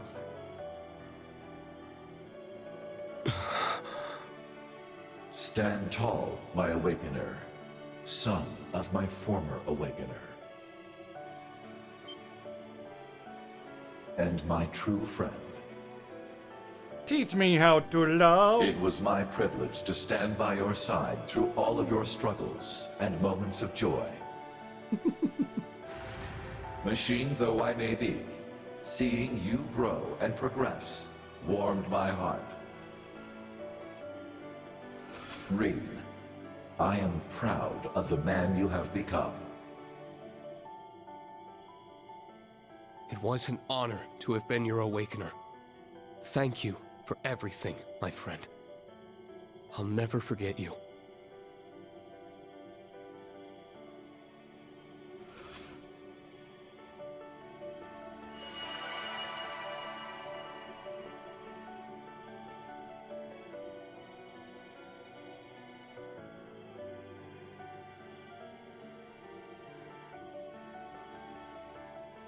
This is how I game, yes. with a cat on my Reem, shoulder. Eustace, The only way. One more thing. When you find a moment, pay the workshop's biological research wing a visit. Be sure to bring the sword with you. So long.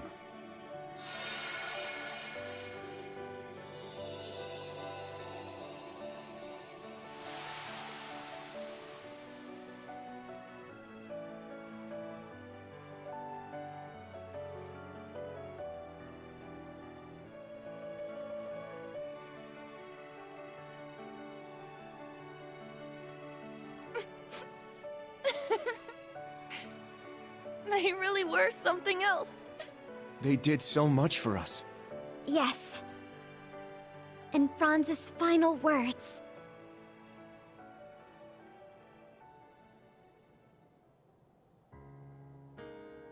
It seems everything worked out for the best. I imagine His Excellency would be pleased. We wanted to destroy the world, Can you and believe instead it that was guy? saved. That's the Taking best the villain outcome. role and actually seeing it all the way through to the end. Guess that makes him a better dad to us Ironbloods than I gave him credit for. Maybe, deep down, that's why I never took my shot at getting revenge. Then again, since we survived, we gotta take responsibility for everything he did. Indeed. Though I imagine you won't face too harsh a sentence. Especially since you still have a promise to keep to Princess Claudia. What? You're kidding me, right? You RMP guys will catch a little flack, sure. But it's the intelligence division that'll end up with a boot up our at. Neither of you will be let off so easily. After all, the Empire will need your talents to be rebuilt. Yes, we need the talents of the people who tried to destroy it, started civil wars, started wars Just with other think countries, of the chaos etc., that etc., will etc. ensue as a result of Yep, halting definitely. Operation Jormungand so suddenly. Ceasefire negotiations will need to be held. Preparations will need to be made. Lifting the curse will do little on its own. The Empire, as we know it, may well collapse under the enormity of its sins. Which is why we'll need both the Intelligence Division and the RMP to maintain order. Well, when you put it like that... I will be the one to bear the responsibility for His Excellency's actions.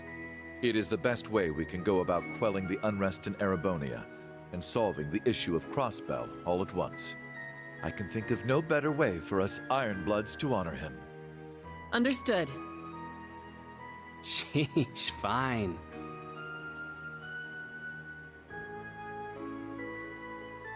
Farewell, Your Excellency. And thank you for everything. So long, old man. Keep an eye on me from Gehenna, will ya?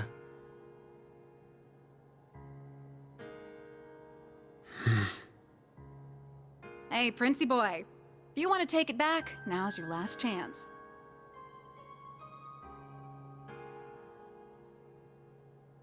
Looks to me like you kind of just jumped right in without thinking it over.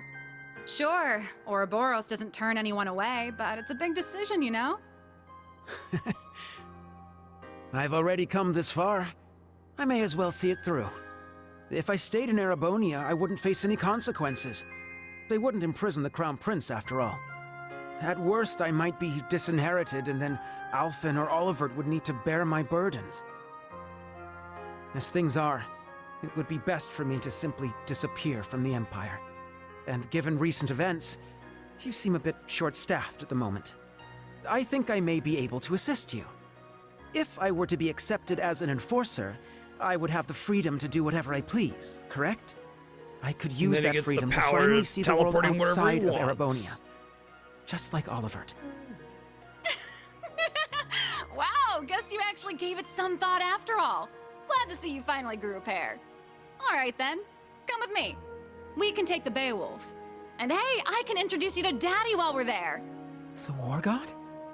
You're going to introduce me to him? You mean as your... Wait. No, this is Shirley we're talking about. Very well. Lead the way.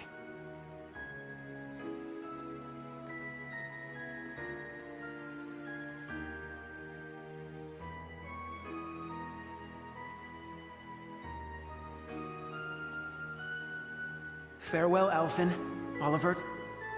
You as well, Kurt and Reen. Goodbye to all of you.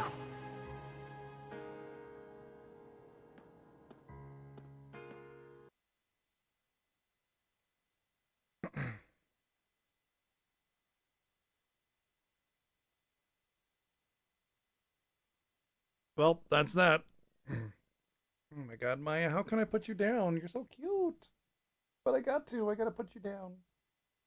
Not like that. I just gotta set her down. Jeez. It's missing more? What? It's missing so much more? That was already 20 fucking minutes. It says true ending. That's not the whole thing? Oh, for fuck's sake. Why am I getting shitty videos then?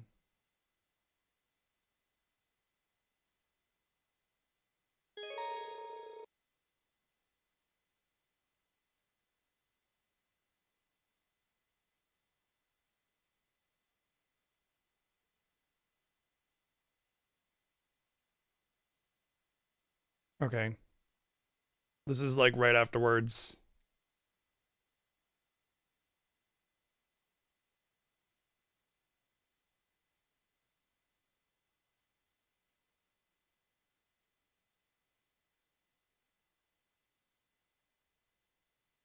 Very well. Lead the way.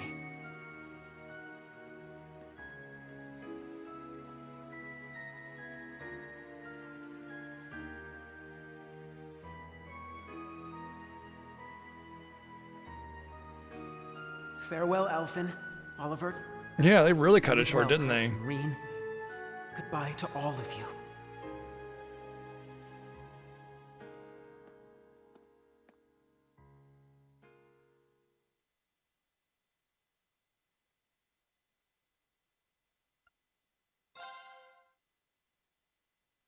That's probably why they ended it there. After everything that happened, over half a year passed in the blink So of far, an I'm eye. extremely disappointed. With the end of the Great Twilight, an armistice was declared on the second day of the Great War. Supreme Commander Van Dyke Not much and of a great Lieutenant war. General Bright worked together to minimize casualties during the negotiations. Meanwhile, the media reported that Emperor Eugen would return to the throne after recovering from his surgery. This was broadcast around the world, in tandem with the declaration that Calvard played no part in the assassination attempt. However, the truth only ended up plunging the Empire into greater turmoil and spurred a storm of criticism from other countries. Amid the chaos, Governor Regnitz stepped in to try to bring the situation under control. He issued the order for Erebonian troops to immediately return to the Empire. Many feared that Calvard might take this opportunity to strike back, but such fears proved to be unfounded. I can only assume it was because Calvard didn't want to take any chances against the far stronger Erebonian army. Not at that time, it wouldn't be far stronger. For the people of Erebonia, it was as if they had woken up from a nightmare. On the other hand, the people of Calvard began to criticize the Empire all the more fiercely. Fortunately, due to the evacuation efforts on the first day of the war, civilian casualties were kept to a minimum. President Rocksmith, nearing the end of his term, made careful efforts to placate his citizens. However, he found himself under serious pressure from the new president-elect and was made to demand astronomical reparations from the Empire. The provisional government in Erebonia, led by Governor Regnitz, was forced to negotiate. As part of the negotiations, he demanded that Calvard pledge to not invade Crossbell. Liberl, Remiferia, and the holy city of Arteria agreed, and jointly mounted pressure on the Republic to keep its troops within its borders. Reparations were eventually made, mostly funded by the Erebonian government, the Imperial family, the Reinford Group, and House Cayenne. As the Imperial army withdrew from Crossbell, discussions began between the Empire and Speaker McDowell. But the Governor-General's personal defense force refused to stand down and took control of the city themselves. Rufus condemned their actions from prison, but they refused to back down, and the threat of a Calvardian invasion began to loom. So, the Crossbell Guardian Force, formerly the Crossbell Military Police, worked with the citizens to devise a solution. And on the day of Arkansas's star-studded comeback performance, the Governor-General's defense force was quickly subdued by citizen volunteers, and Crossbell was free once more.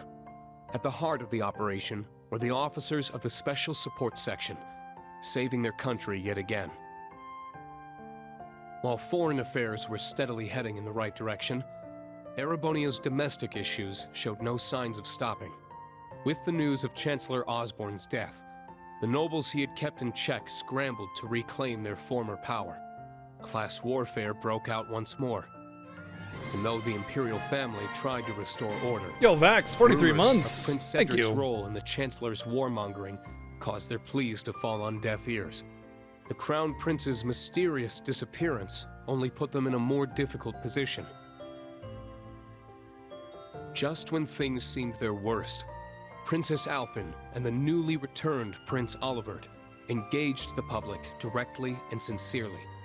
As a result, the Imperial family slowly started to win back the people's trust the continent over.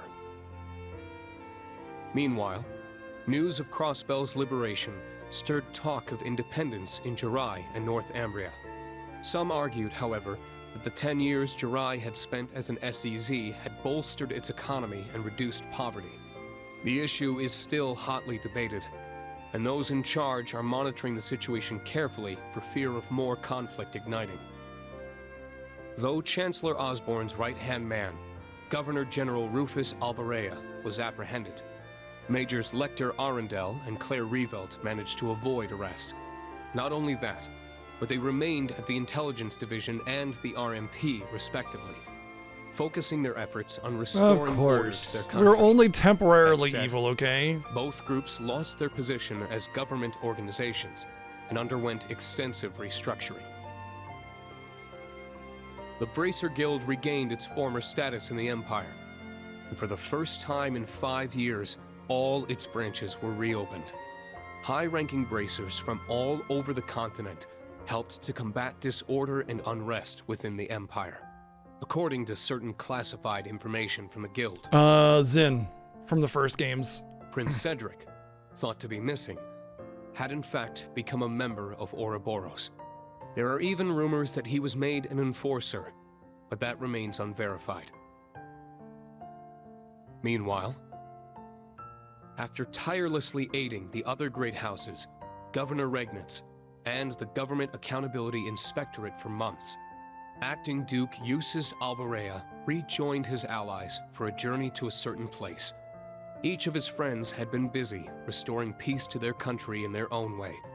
But now, with the embers of war finally cooled, they were able to meet once more. And then the one actual almost sacrifice will not be a sacrifice. And instead, nobody actually dies except for the people that were already dead. The end. Yay, no stakes. The reason Reen had to die in order to make the story good is because nobody else did. So it had to be an ultimate sacrifice, and it wasn't. There was just nothing.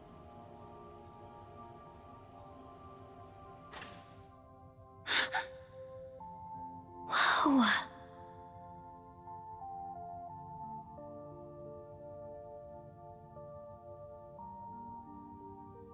A backup OZ-74 unit. Or they could have So just your made another dad one. prepared this, Elisa? I mean, it's not like That's they can't right. make another He one. must have worked on it in the He was brief already dead. moments when he was himself. It couldn't have been an Like I easy said, secret nobody to that keep wasn't from the already Ebon dead. Knight. Your father was a Died. great man. Damn right. Can't be easy fooling someone who's in your head. For real. Megs died. It seems like the mana inside is stable. And it should be easy to work with such a pure soul as hers. We'll be right here to help whenever you're ready. We haven't Go changed ahead, in all Eustace. these long months.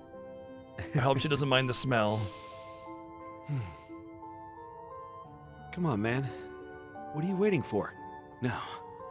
Right, who's Got Otto? the sword. Right. Altina, you should help too. Don't worry. I know it'll turn out just fine. That's right, Allie. Be brave.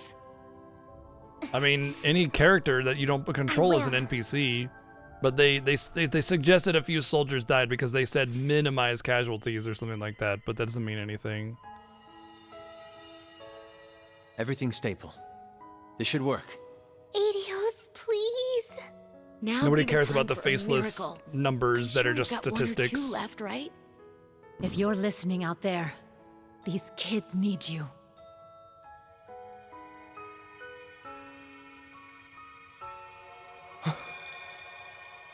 The sword.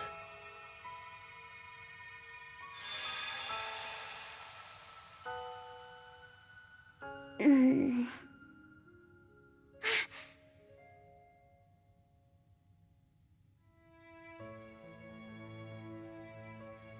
Huh?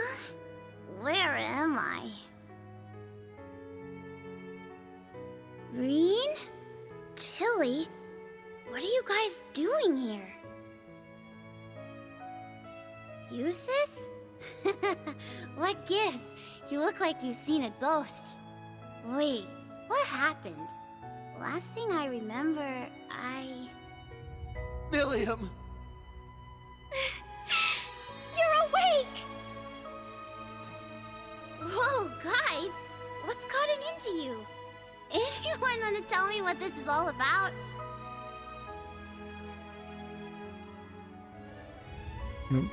She's on the retreat. She knows medicine is coming soon.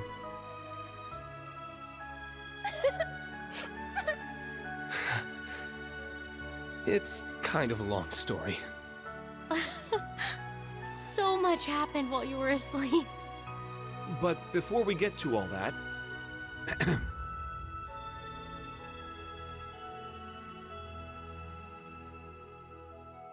Welcome back, Millium. A 1 and a 2 and a 3 and a welcome back. And this is where they roll the credits.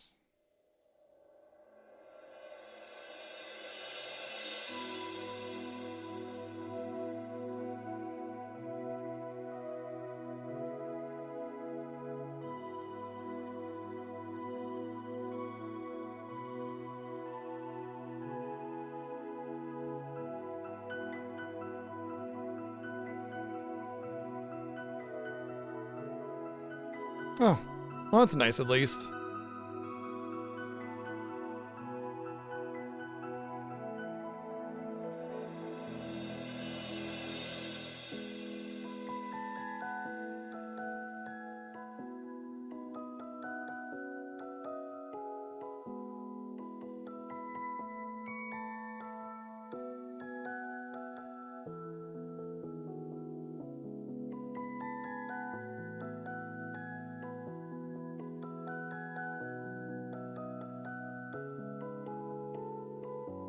Yeah, this is Liberation Day, free from Cold Steel once and for all.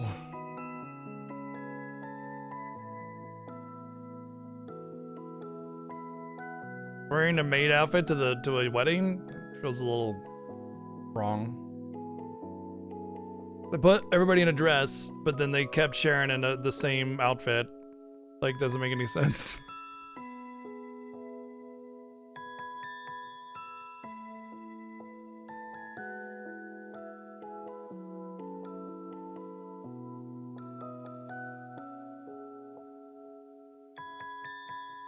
The Muse has very small hands. There's a very big cat.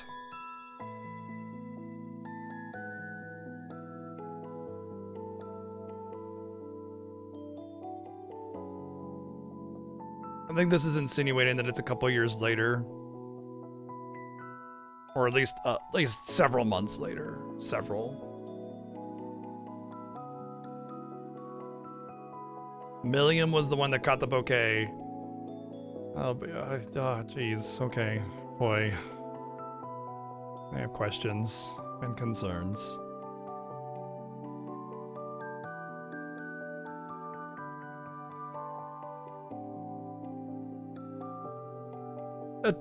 Military formals at a wedding is fine.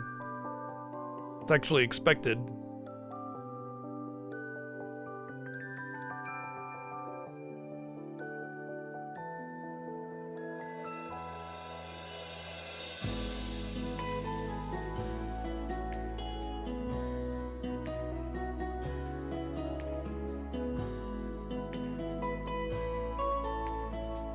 No, I think her having casual clothes was better.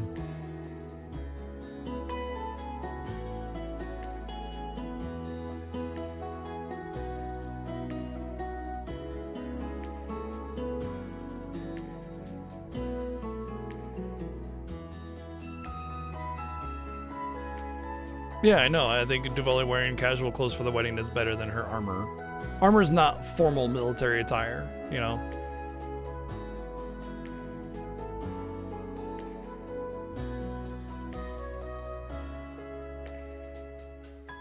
Yep.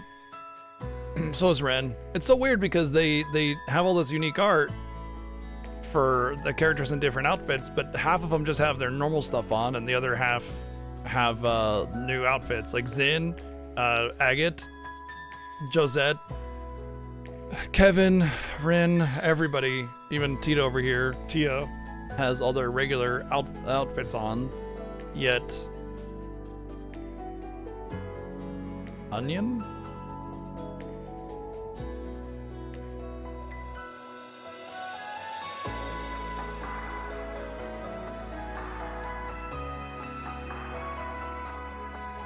Oh. I've never heard him called Onion, I don't think. Even Rixie is in her freaking like casual shorts for a wedding. What? Look, she could have a really elegant dress or something, or even just, you know, it doesn't matter, just formal clothing in general, right? But she's like, looks like she's vegging on the couch eating potato chips. It just seems weird that they put so many other people in these elegant outfits. Or even if their normal outfits are already normally elegant, they're just formal clothing, but then other people are just like in their combat gear or their casuals. Just feels really all over the place. I mean, they're drawing this art to be cohesive, then why? You know, like it's one cohesive piece, not like they're just throwing up random arts of the characters. It's a wedding, you know?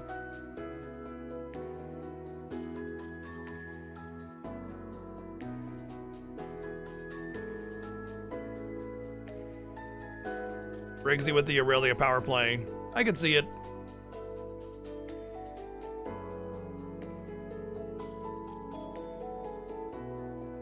Alright, there's more. The it's gonna be a silhouette for Reen. For whoever, you know, you chose or whatever, which for me is Laura, I think. But I chose Alphen in this game because I thought it would make more sense in the story and play into the, oh, it's just everybody, never mind.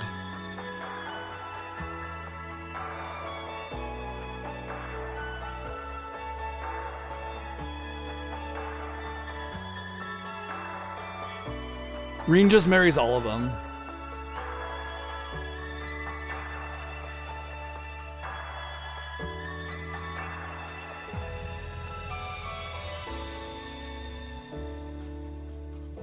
Including the dudes, especially the dudes. How else is he gonna get glazed?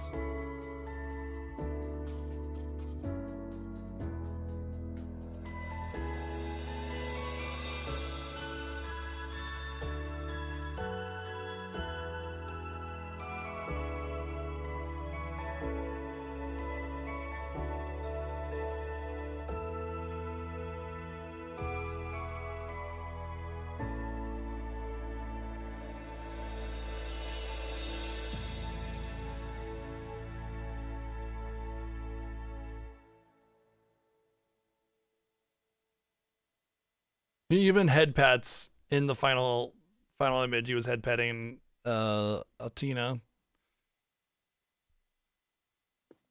Oh, okay.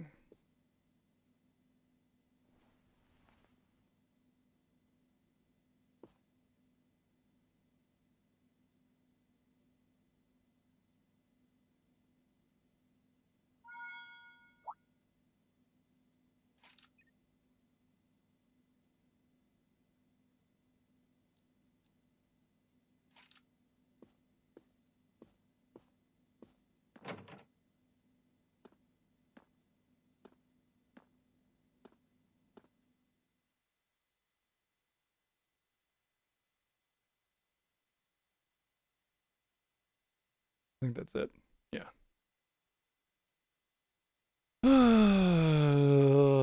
I mean, some parts of it were cool. I appreciate the more epic-ish conclusion to the story with everybody kind of coming together and the wedding and all that kind of stuff.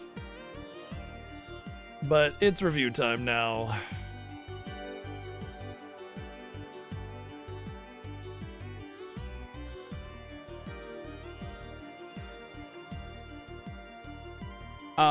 I will watch that afterwards. I don't think that's super necessary for that one.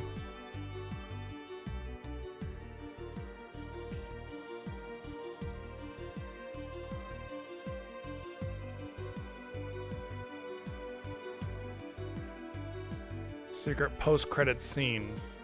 Oh, it's a post-credit scene. Okay. All right.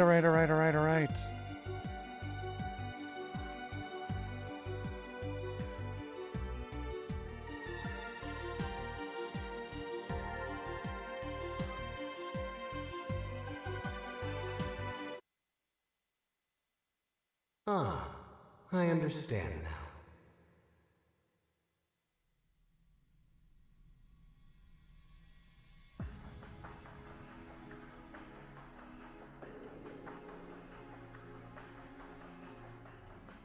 How come this didn't play in the true ending part of it? It's even However, more. It seems the situation is slightly beyond the scope of our expectations. The seventh Anguis has been lost to us, while the second continues her leave of absence. Though perhaps the biggest surprise is that neither the Stallritter nor McBurn have returned. Well, old McBurn's finally gone out on a journey of self-discovery. Little too late if you ask me, though. As for the Stallritter, it seems like they've decided to branch off on their own. That's hardly a cause for concern. The second Anguis is a careful, calculating woman. She's sure to cooperate with the next plan. When she does return, I'm certain McBurn and the Stallritter will follow. And perhaps even Blue Blanc and Luciola too. Though, I think it's safe to say Kruger's never coming back. That makes her the fourth total dropout after Louve, Joshua, and Ren. We've gained quite the interesting little pawn in her place, though, wouldn't you say? The magic swelling in his ancient blood is quite something. A promising newcomer if ever we've had one. I suppose. Though he still knows so little about the world, he might need a babysitter for quite some time. Regardless, let us leave the enforcers to their own discretion. And take care that you do not follow the same path as the Faceless. You all seem to hate my Can they give him like so much. like I room where almost they sit regret down not instead of being these able to space meet him. platforms? Seems so weird. You've certainly filled his shoes in terms of personality, at least. It seems all three of you have gathered.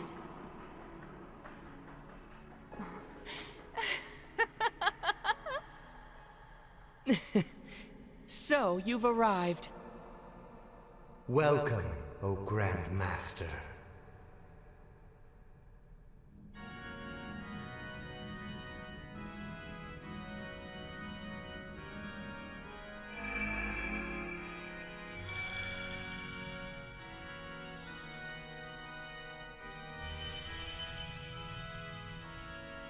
Maribel, you have done very well.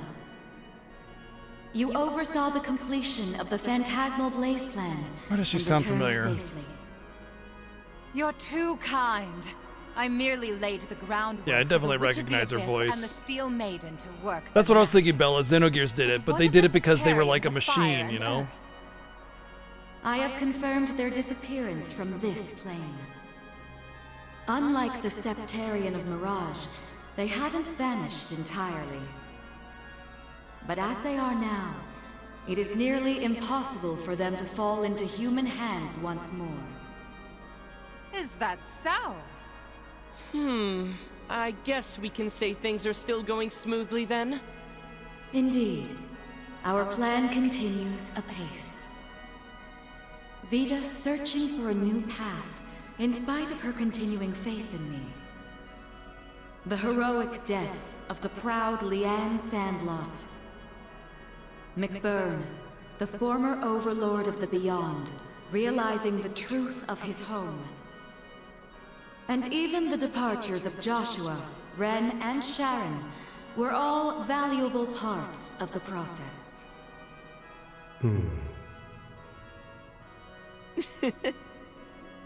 In short, everything that happens is within your knowledge and by your mercy. To be honest, it's simply incredible. Your very existence is akin to Ars Magna. No, I am but a shadow. I exist solely to announce the appointed time to the world. For the patch. She's announcing when the update's coming The in. other Anguis may not be present, but I shall make this declaration here and now. The world has escaped the Great Twilight, extending its lifespan ever so slightly. 3 years yet remain, until all returns to primordial nothingness. The third stage of the Orpheus final plan, the Eternal Recurrence Plan, begins now. Well, they gotta have dumb names for everything. It's like names of plans and things are more important than like the actual storytelling elements. Okay, well we got to see the Grandmaster. That's cool, I guess. Cool. Okay. I'm free. It's just weird to capture it, and I'm worried about ads and stuff. I'm really surprised I actually didn't get any, so...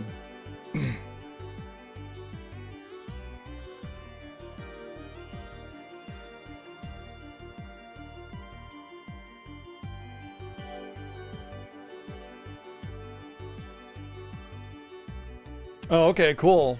Nice. So she's clearly got ability. Proper noun simulator. Well, we're gonna get into it, and I encourage everybody to speak up about how they feel about the game as we go through the review. But let's get into the nitty-gritty first. First, I rate on a 5 as average scale. If a game does its job, it's okay, it's alright, it's nothing extraordinary or unique or anything like that. It's just like, it's fine. Average. That's 50 out of 100 because we rate on a 0 to 100 scale, and that means the midway point is the average data value. Okay, we're giving it a value, we're not giving it a grade where everybody gets a gold star for trying, and it's the average. That's for grades. This is not grades, this is a rating. It's a value out of 100. 50 is the average of 0 and 100. Did you know that? All right.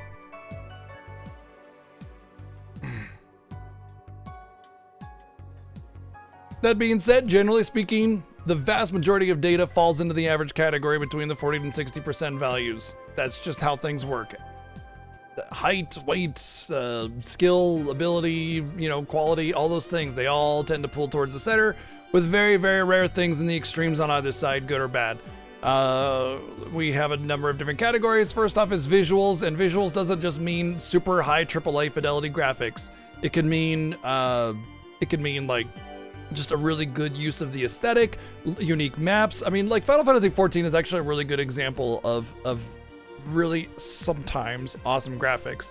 What I mean by that is like when you go into like deserts or really bland areas or bland sounding areas in those games, they usually are accompanied by a lot of really cool crystal formations or like night skies that are epic or something, just like something that draws in a really like awesome environment detail, despite it being a simple kind of thing. There are ways of making boring things look exciting, and dungeon design and just making things feel like it's part of that world, right? Those are all parts of the visual score. And of course, the reuse of assets in any of these categories obviously diminishes your score because there's no artistic task being done. It's just Control-C, Control-V, right? So anyway, all those matter. Animation and cinematic quality also matter quite a bit for this because that's part of drawing the player into a universe and telling the story.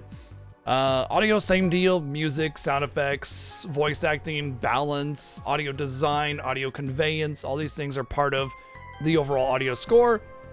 Gameplay could be field navigation, map navigation, menu navigation, combat, everything to do with the controller, all the things there.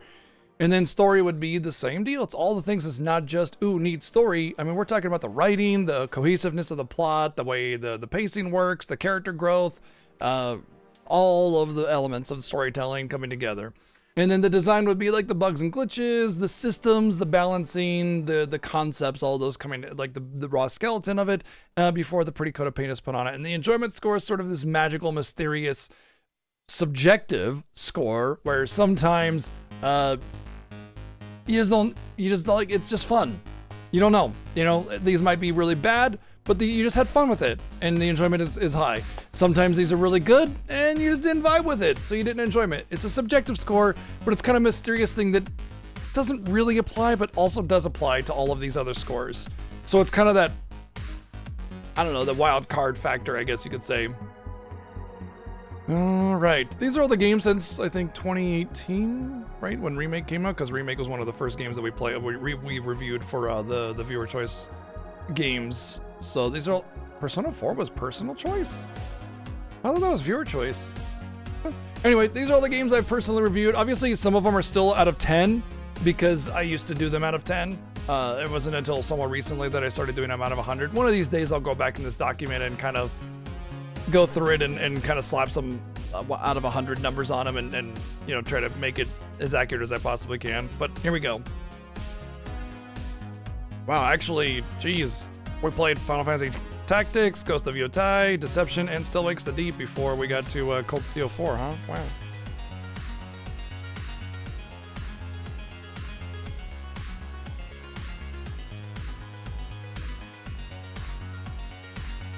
Does anybody have the US release date for this game? Because I almost forget to put it in. I'm sorry. And I'll get a poll up for chat poll.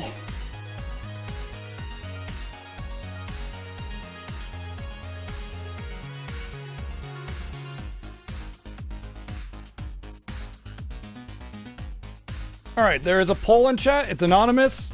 Vote what you think this game is on a scale of 1 to 10. It doesn't matter how much or how little of it you've seen. Just let me know what y'all think about this game, and the final score will be put into the document.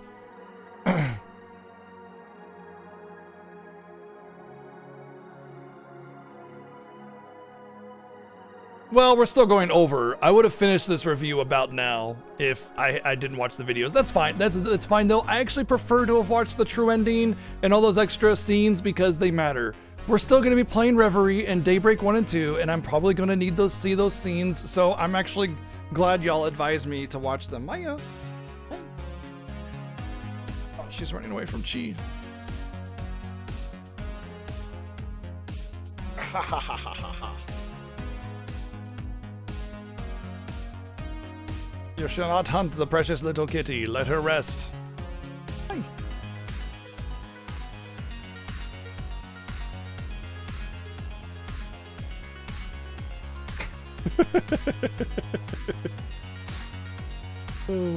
Maya's doing awesome. She's the most energetic thing in this entire house.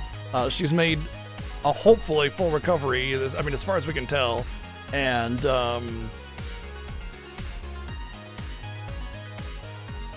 we just gotta monitor her for the rest of her life, you know? Maybe you don't like them, but better to be informed and have all the details. Yeah, and like I said, I mean, you know, if I want to play the rest of them, if I don't have that information, it's gonna muddy my perception of the rest of them, right? So, yeah. All right. Did we get the release date somewhere? No, that's okay. I'll put it in anyway later. I think it's like 2018 when this game came out. I did? It's not letting me scroll up. I hate it when my chat thing does it. It won't let me scroll up, and then it snaps to the bottom whenever I get close to it, so I can't.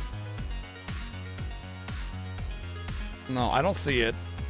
Anyway, I'll just repost it if you sent it, and I'll put it in then.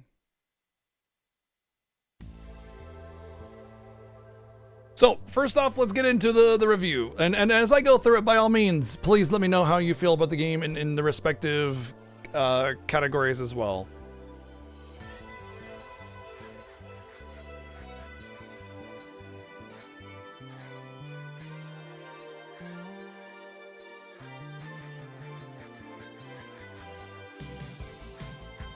All right. 2020. Oof. Damn.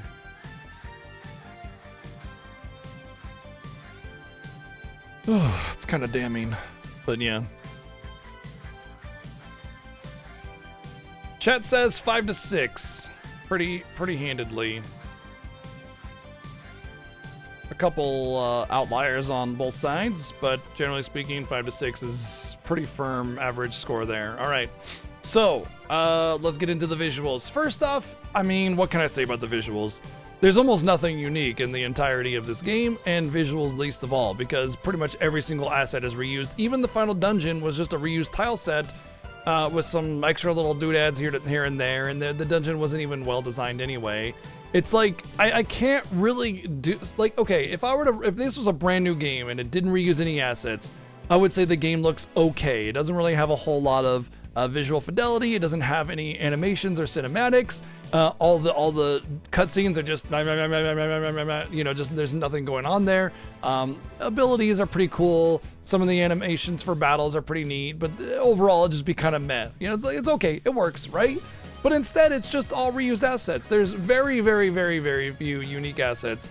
Now, I'd like to praise the town building because generally speaking, most of the towns are pretty nice looking and have a lot of detail to them. But once again, it's just reused assets. I can't really praise that. It doesn't mean that it gets a 0 out of 10 or anything like that, but it definitely hurts its score by quite a bit because there is almost not even the spells or abilities are unique. There's like 1 or 2 S-crafts that are unique, and that's it. It's just reused assets. It's just Control-C, Control-V, my buddy. Like, there's nothing there, you know?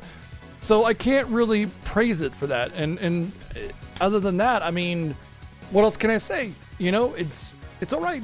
But because of the fact that it's just a massive asset reused up, I mean, like, every zone, every town, every dungeon, the only things that are unique are the Witch's Town? The Witch's Village, I think? No, that was last game, wasn't it? Wait, was it?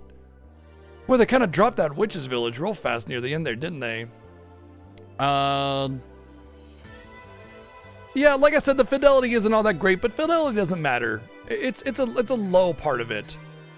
It's a low part of the overall score. And actually, I think, Vex, you nailed it. Like, that's pretty much what I was thinking was low 40s, and I think that's exactly it. It's like, the visuals by itself would be okay, but the fact that it's all reused assets, it's just, you know, 42, I think.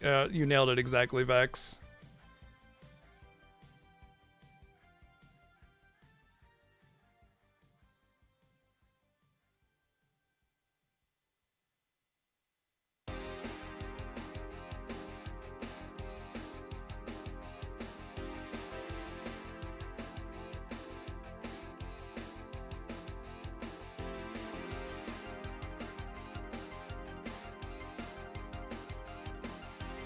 Not even outfit changes for most of the characters, by the way. Not even outfit changes. Just nothing. Like, nothing, you know?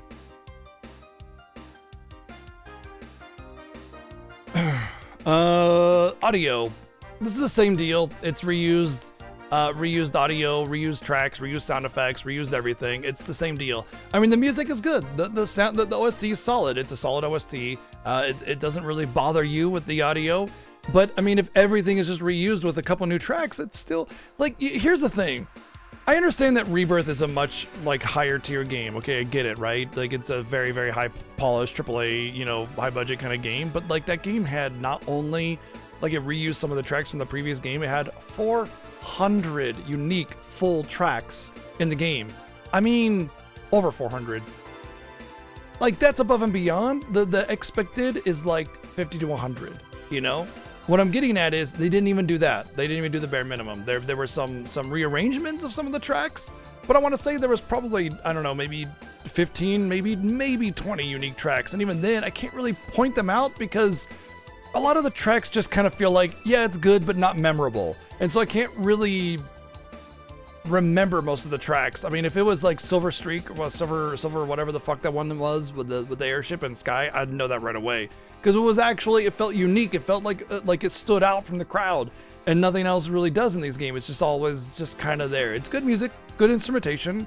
It's well structured, but it's basic. It's nothing really that just like blows you away, you know. And I think that's really kind of the major flaw of the OST in these games in general, is that they just are just good tracks, you know, kind of a 6 out of 10 sort of situation. Maya, hey, come on, hey, yeah, come here. Come on. Come on. Come on. She wants to jump so bad. Here, you want me to get you?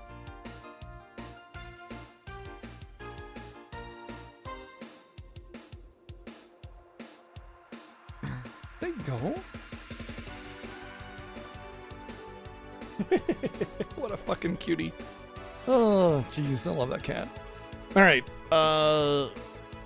Yeah, exactly, and that's across the entire series, you know. But the thing is that this is the same situation. It's all reused sound effects, it's all reused voice lines, it's all reused tracks. It's kind of the same situation as the visuals, where I say like, yeah, there's some good tracks, but you know, I would like I think I normally give this like a 6 out of 10, kind of 6 or 7 out of 10 for these. Yeah, 7s. Like there's good shit here.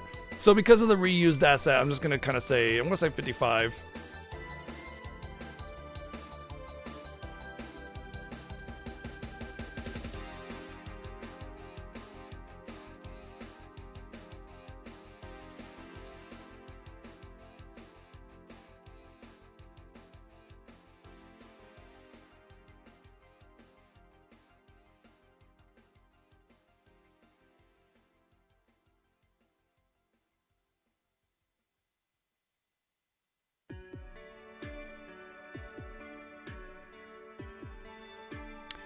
Gameplay. It's the same gameplay. Like, it's the same shit. It's the same. It's like in this one. Did I say? Oh, that was Tactics 69. Like this one doesn't even have anything different except you can have a secondary Master Quartz equipped on as many characters as you want. Otherwise, the game is exactly the same. I will say this, it didn't do that dumb every boss just heals and enrages, but they did do every boss enrages, which is just kind of like also lame. And they do still heal, just not as crazy as they did in the other game, last one, 3. But still, it's just like there's not really a whole lot of unique boss mechanics. Everything's just pretty much hit boss, then it goes in rage and it hits you and then you heal. Every boss was tackled almost identically, especially near the end once I got Crescent Mirror and Adamantite Shield. It just was like keep buffs up, counterattack, and spells. You know what I mean? I don't know. It might just be because I understand the game, but I would say that this one, the combat is one that you don't have to take as many points off for reusing assets and reusing styles and reusing the concepts, because there's the idea of familiarity through the series, and Dragon Quest does this. Heck, even Zelda kind of does it, although every Zelda game definitely does feel unique, right? But there's the familiarity aspect. You know, you want to make it feel like Cold Steel, you want to make it feel like Legend of Heroes, but I mean, after like 20,000 different games and they haven't really changed it up at all, you can do better. Right, that's how I feel about that. But that being said, it still is just the same game with not even a different coat of paint, just a different line that you go through the world that's already been created. It still is a hit, you know. Like it's a sequel, but it should have just been the same game, and that's why it's kind of a slap in the face in that regard too. That being said, it's not quite as drastic because familiarity across the franchise is important, and some of those things are important. Now, some game series like Final Fantasy decide to take, you know, the familiarity and more vague, abstract concepts or vibes or like, you know, repeated creature types like Chocobo, whatever. But you know, the abstract concepts of Final Fantasy isms are more about a lot of the time the world being alive or having an energy source or just like the general feel that you get from the world construction and how it presents itself. That's more a vague abstract thing that Final Fantasy does to tie itself together between the different games because they're not narratively connected. They are unique worlds. So that's one way of handling it. Dragon Quest, obviously, it's like, hey, it's another Dragon Quest game. You're gonna have the same world construction concepts, hero's journey, all those things. They still do mix up the combat a little bit, but generally it's the same because that familiarity carrying through the series. In fact, I mean, that's something that Dragon Quest really banks on in general, is that you recognize Dragon Quest immediately, you know?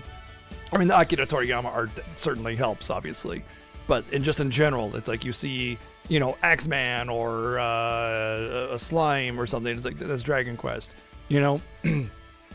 Anyway,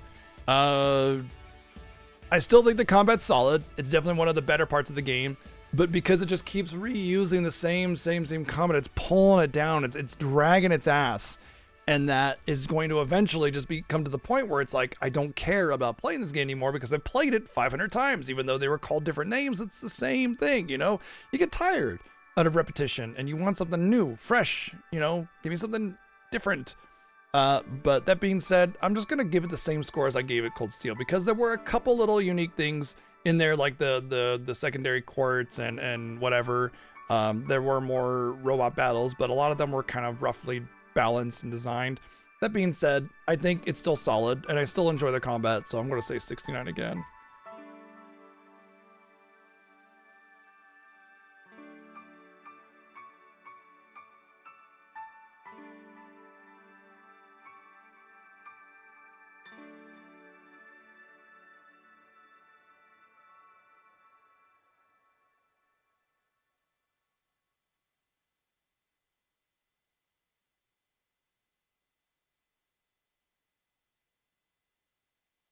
Story is a joke. I'm sorry for those that love the Cold Steel series of storytelling, or even just Legend of Heroes in general. This story is atrocious. And let me explain. Obviously, I'm going to explain. So first off, let's get into the major reason why this story is trash. The real reason is because there's almost no movement in the story whatsoever. Like, the whole thing is setting up the rivalry or whatever, right? So if everything happening from Cold Steel to 1 to 4 was setting up the rivalry, nothing really happened in all of those times except let's go get Class 7 and praise Class 7 and do Class 7. And every time a big castle demon last dungeon spawned in any one of those games, that could easily have been replaced with like just normal story progression or a dungeon of some kind. It didn't need to have some kind of epic culminating moment. And the only reason that it was able to give a culminating moment was because it was 80 hours of just filler and glazing Reen and, you know, praising Class 7 and finding our lost memories for no fucking reason. It doesn't even make sense. It's illogical, it's irresponsible, and just downright not good writing, because most of it doesn't even make sense. It's not a cohesive plot line. And on top of that, 90% of the dialogue is just, hey, how's it going, legendary butt sniffer of yore? Ah, if it isn't the Azure fuckface, what are you doing? What, it's been 3 months since I fucked your mom, how you doing? You know what I mean? Like, it's just bullshit, generic, back and forth greetings and goodbyes. Every single time you do anything of significance, you go to a zone to do a thing, you complete the quest, you do the main story there, which, by the way, is zero progression and actual plot, because it's just like, oh look, one of our class members there is fucking around over there, so let's go rescue them. And then we do, and then nothing actually happens because you beat the bad guys, and then you go jerk each other off afterwards because you're still best buddies after all, even though you want to kill each other, and then you go home. But afterwards, everybody sits there and gives everybody a hug and a pat on the back, and just like, they act like nothing happened. What the are you against each other or not? Oh, by the way, hey, I'll see you in the war tomorrow on the opposite side. What? Like, what do you mean? How are we hugging it out with the people that want to kill us and go to war against us? It's so stupid and forced, and it's just like sunshine and rainbows, happy-go-lucky. Nobody's ever mad at anybody. Nobody's actually bad because everybody gets a fucking redemption story. Some people are just bad. Okay? Like, you don't want to, like, if I were evil and the bad guy and we were just hugging it out after you kicked my ass, I'd just stab you in the gut and I'd be rid of you. Done deal. Time to take over the world, you fucking idiot. You know, like, God damn it. And here's the worst part, because as people were saying things in the chat, I'm picking up on the fact that important story elements were being handled by radio broadcast shows and side animated single episode things, and probably a lot of side quests too. In fact, there were a lot of side quests where named characters showed up and they were like, there was some actual exchange and they would drop some information bombs here and there. And it's like, why, when you have 80 hours of generic Zemurian etiquette in your story, are you putting actual story progression and elements and plot on side quests and side media when you have nothing in the main plot? It's one thing if it's like a companion piece that, you know, helps elaborate on some of the detail, and then that's like fulfilled more in the game a little bit too. That's one thing. I get like cross media like story build up, you know, with like Final Fantasy 15 doing the similar kind of thing with watch the movie then you play the game kind of situation, but like it was also had the budget to advertise that thing and really push it forward. This like only put the main story on the side content and then nothing in the main game until the very, very end of the game, where they drop a few vague bombs. They're even self-aware about it. And then that's it, nothing, you know, like you get a fucking reveal of the Grandmaster if you do the 100% ending, and I'm supposed to like, what, feel happy about that? Oh, thank you, sir, for the morsel. You let me have a drop of water in the desert. I'm so happy. Thank you so fucking much. I'll be able to go on for 5 more seconds now thanks to that drop of water. What the fuck are you doing? Seriously, why is all the main plot elsewhere? You move nowhere in the entire game. It's just some other bullshit excuse to go gather all your friends who clearly have more expertise than everybody. I mean, shit, we had the princess on the bridge of like a super advanced, highly delicate military airship. And then, hey, look, this person that betrayed us, why don't we put her on the helm? I'm sure she won't drive us into a cliff. Cool, yeah, sounds awesome. You know, like, what the... Are you joking, man? Like, it's just glaze the main characters. Anybody with a name is just a redemption story, and it just, there's no integrity at all whatsoever, at all in the storytelling. Nothing happens, nobody dies, nothing really moves forward, there are no consequences, and it's just sunshine, shining rainbows all the way to the end. And then you finally get to the end, and you actually beat the guy, which stops everything that never happened to begin with because we never moved anywhere. At least there's a lot of dialogue, and it connects all the dots from all these different characters by, like, having them appear on screen. Wow. If I cared about the story, it would have been so awesome to see everybody coming together, right? But there's no movement. There's nothing. 4 games, and all we got was, hey, actually, the Septarians want to battle it out and get ultimate power, and then that happens, but then JK, it doesn't because I said so. Okay. Oh, there was enough plot in the main story. Sarah just slaps you in the face every time she's on screen with it, you know? Bam. Anyway, I just, and that's not even to say anything about the writing. The writing is trite, generic, trope-filled, just, there's no value in any of the character interactions. They all just spout off their one-dimensional bullshit, you know, with Muse just like basically all but wrapping her legs around his face. You have Gaius, who can't talk about anything but the wind, you know, and it just, you know, so on and so forth. It's just always the same shit. And nobody has any real personality because they stretched everything so thin that they can only identify characters by their random little quips and one-liners and phrases. And not to mention, speaking of one-liners, why does everybody get a one-liner every single time anything happens? You like shit your pants and it's like, well, because of Class 7, all of you coming together, I was able to successfully shit my pants. Thank you all for being here. Come on in, everybody, take a whiff, you know? Like, just every time. I don't need an epic end of the game moment for, like, getting Miss Simmons' cat out of the tree. It wasn't that big of a deal. It's fine. Just move on. And then give me the meat and potatoes that you threw off in all these things that 50 people saw and put it back in the goddamn game. Jeez. I'm sorry. I have a lot to say about this game's story.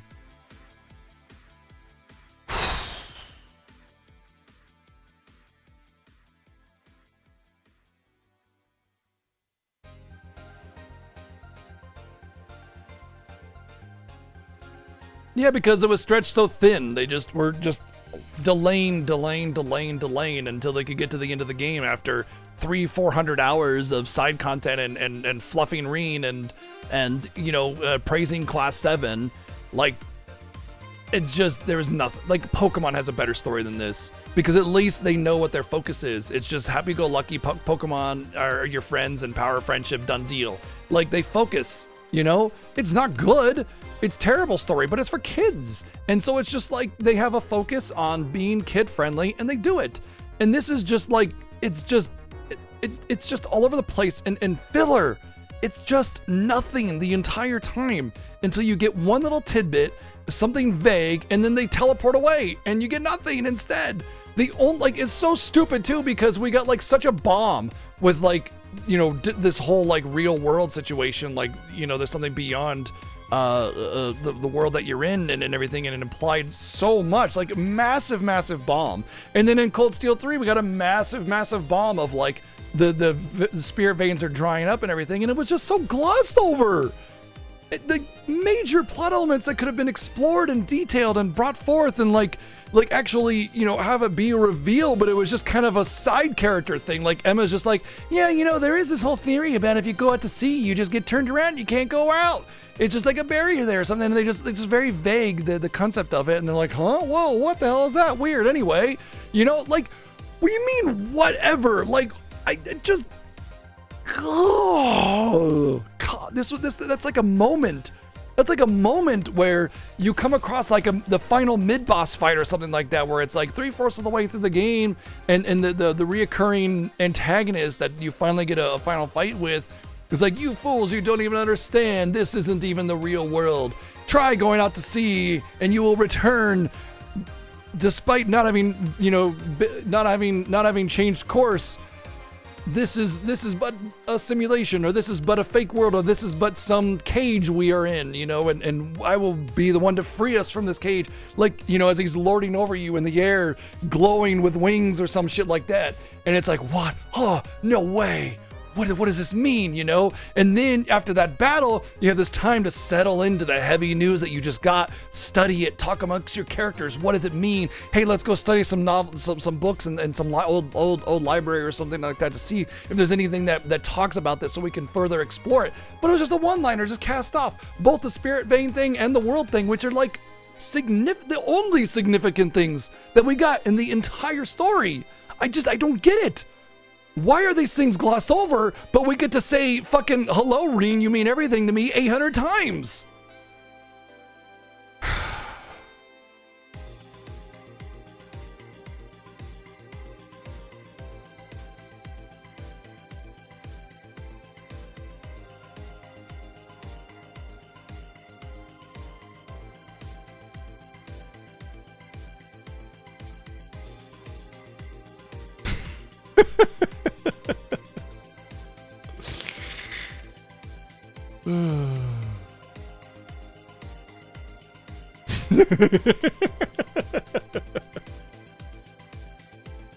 True.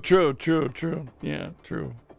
Look, I understand that if people like these games, you know, because it's about the long haul and you talk to all the NPCs and you build up this relationship no matter what depth of character building and story building you get, and you're just fine with it, it's cool. But like, here's my problem with Legend of Heroes games. If they treated it like a typical anime game story where it's just, you know, they understand their audience and it's just for kids and like whatever, and they don't take it super seriously, but it's fun and like way out of line because it's of the anime-isms and stuff. But it's not. There's no cinematic nature to the storytelling whatsoever. So there's not even like cool anime sequences that like blow you away or anything like that. They don't go all out with anime-isms in terms of the combat and abilities. It's just kind of like take you to another dimension, do a sword swing, make big explosion, done, you know? And they take themselves seriously.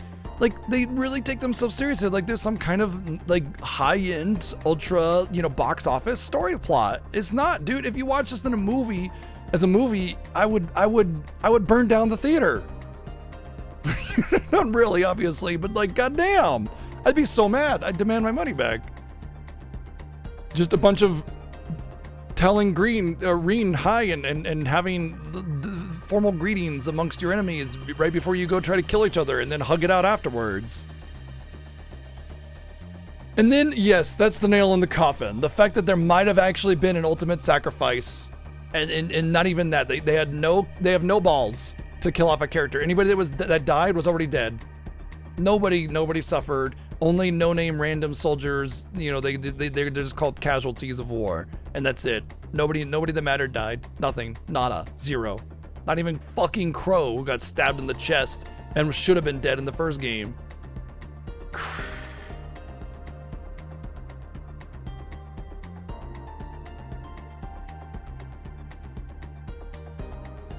I don't know. What did I give 3? Because it was pretty low.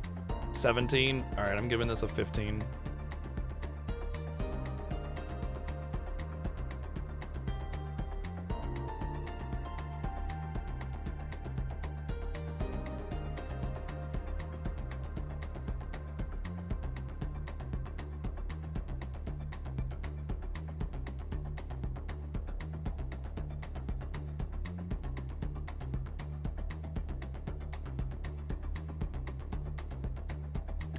Design, I mean, it's your typical Legend of Heroes design. It's a little bit different. They don't really go ham on the here's three quests, go do your quests, go do the main plot thing. There's a little bit less than that, but it seems as if most of the quests are hidden instead, which I thought was really weird because there's a lot of places to go to check for quests, and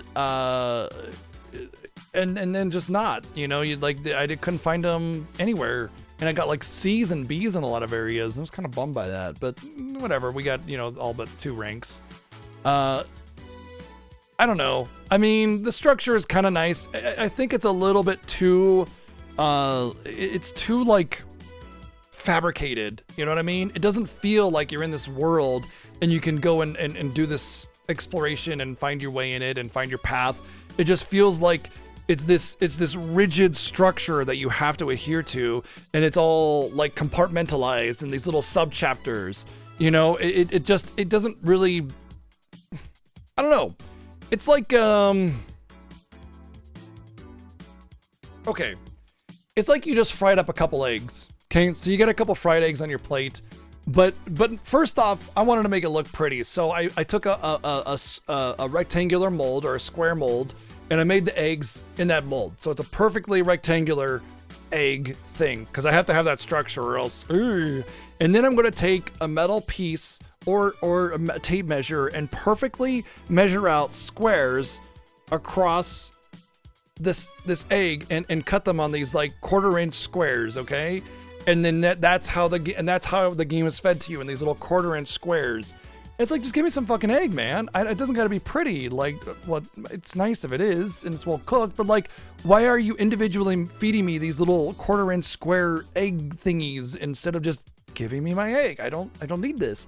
And it's like, and if I try to like just kind of take a spoonful of squares of egg, you slap my hand and say no, you know. And it's like one little square at a time because it's all super structured, and it's like that in all of them. All of them are like that, and this one just kind of feels more so because you have this world to explore, you have the 3-act play situation going on, and yet you still can't hold it in your pants, and you got to do like all these little sub chapters within the act, and you got to have the finale with its little sub chapters in there, and it's like, well, that's not really a 3-act.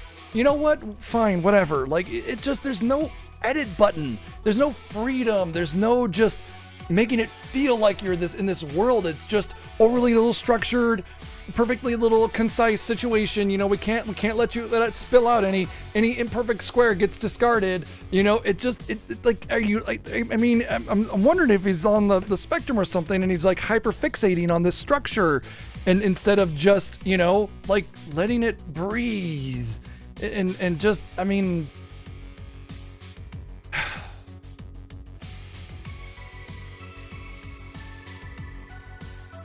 let it breathe a little bit. I don't know. And it's like the 10th game to have this, you know, hyper fixation structure, overly structured system. And I wonder if the rest of the games are going to continue doing that. You know, Sky Third didn't do that. Yeah, it kind of just, like, you just progressed. All right. 38. Ought.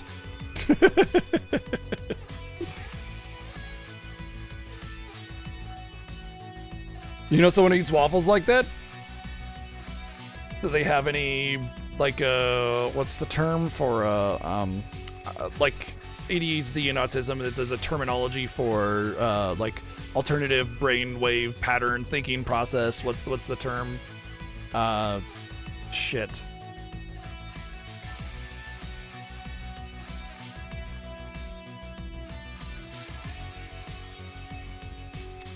Damn. There's a terminology for it's like an alternative cognitive neurodivergent. Thank you.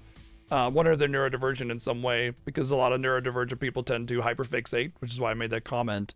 But they tend to like insist on a certain way of things, one way or the other. I know as someone with ADHD, I really hate I always have like a sort of mental plan about what I think a day is gonna do or be or happen.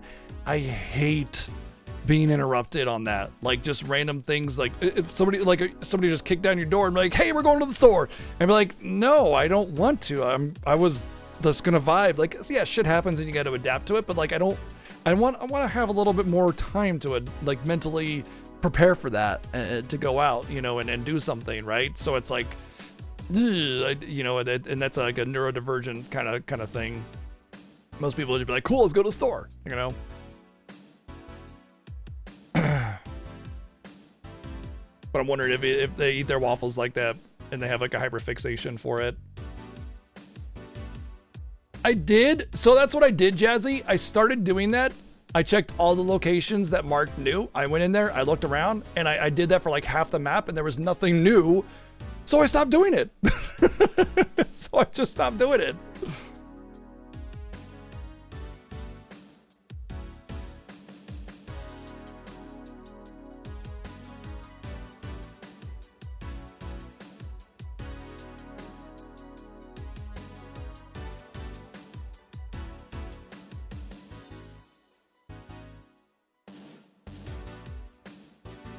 Yeah, I mean, a lot of people actually, like, I know my wife will not eat food while the car is moving because she has like a fear of choking on food because she hit a bump or something like that. So, I mean, a lot of people have their own little quirks and stuff. I just shovel food in my mouth and hope I don't choke to death, to be honest.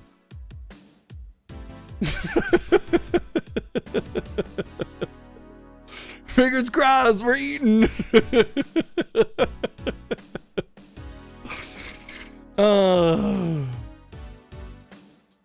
All right.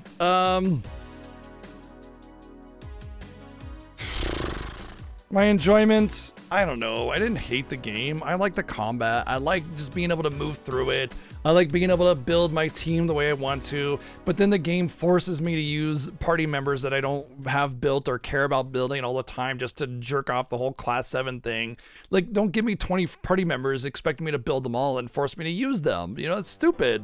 It's just ridiculous. Like, just let me choose and let me use them. Yeah, every now and again, you gotta force me to use a character for their special little anime moment, fine. But it's usually like half my team is being forced, and I don't like it.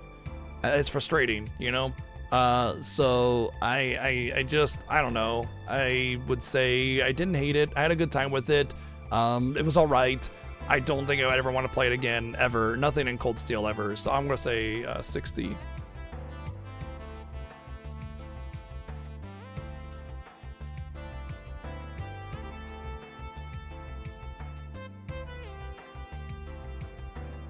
$35 on story. You know, I respect that, Jazzy, because I know how much of a Trails fan you are, and I respect that you acknowledge that there are significant flaws in the story, and you knock that down a bit.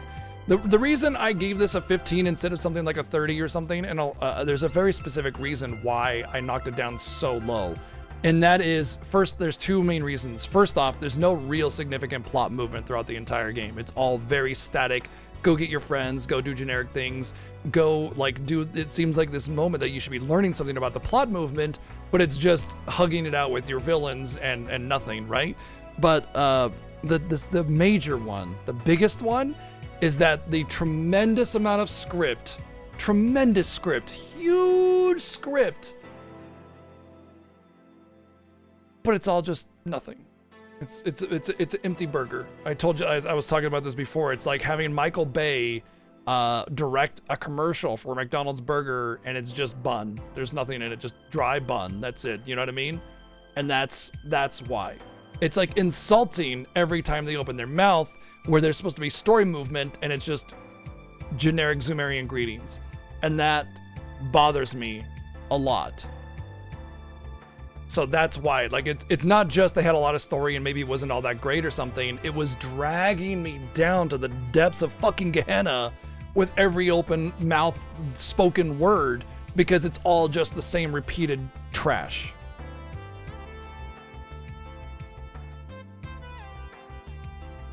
And that's why. And maybe that might not be a condition to you.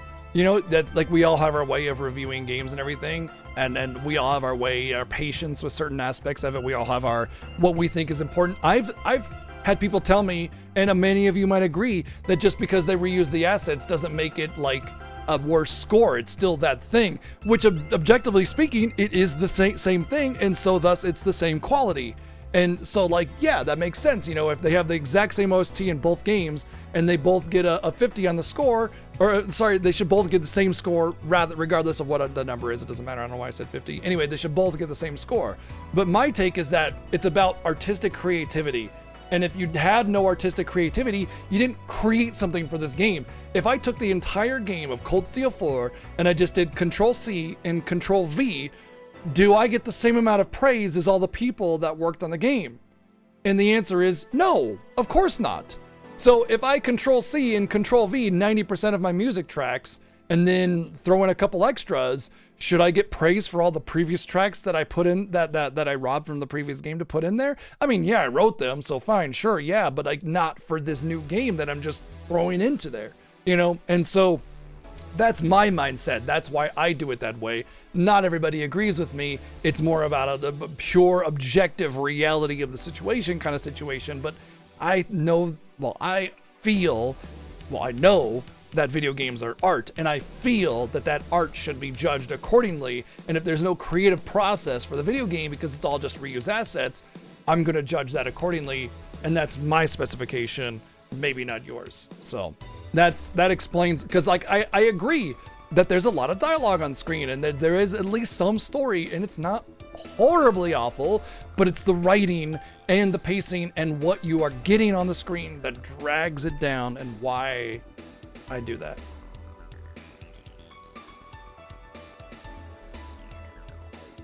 Yeah, it feels like I'm being treated like an idiot. Yeah, exactly. It really does.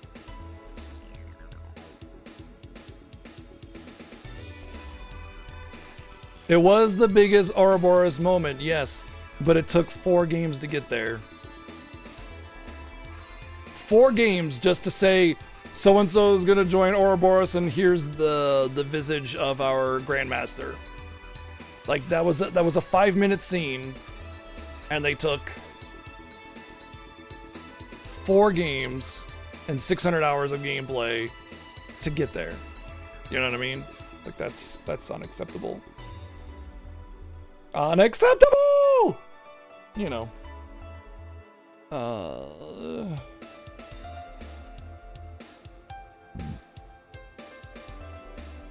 I would say this is, I'll give some credit where credit is due. I think it's a 410 game. What did I get for Cold Steel 3? I also gave it a 410. Yeah, that's about right. I think they're about equal because they excel in some areas where the other one falters. Want to guess how many characters you could pick up for 3 team battles against the true boss? There was another true boss? Oh, thank you, Grim. Wait, so you can get more characters? And then you can have there's a true boss? Boy, I'm really glad I didn't do that. I don't know, 70. In the meantime, while you answer that, that's it for our review of Cold Steel 4, and that's it for our journey with Cold Steel in general. There was another 3-team boss. What the flip? Why? 39? Bro, have an edit button. Dude, for real, man.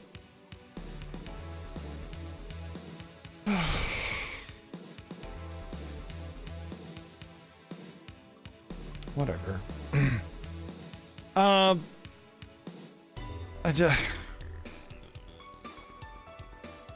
Anyway, I want to thank you guys for joining me on this Cold Steel journey, especially the fans of Cold Steel specifically. Like, if you really enjoy Cold Steel and you like Cold Steel, I respect your commitment to seeing this journey to its conclusion. Well, are you still playing this thing? Not anymore. We're done. Cold Steel over. Thank you, Phobos, for the 3 and the 301 bits. Thank you very much for your support. We are done with Cold Steel. That also means that we are done with Legend of Heroes for the year. We have the Final Fantasy Fiesta coming up in a week and a half. I don't know what I'm going to do in that time. I also know that I need a lot of time off to help manage the final touches of the Final Fantasy Fiesta. I don't even know if I will stream until then. So I might just take a week and a half off. I doubt it. I'll probably at least have something, because I don't want to just leave you hanging for a week and a half. I want to be there, I want to stream, I want to hang out with y'all. But just keep in mind that I do need some time. I need a lot of it.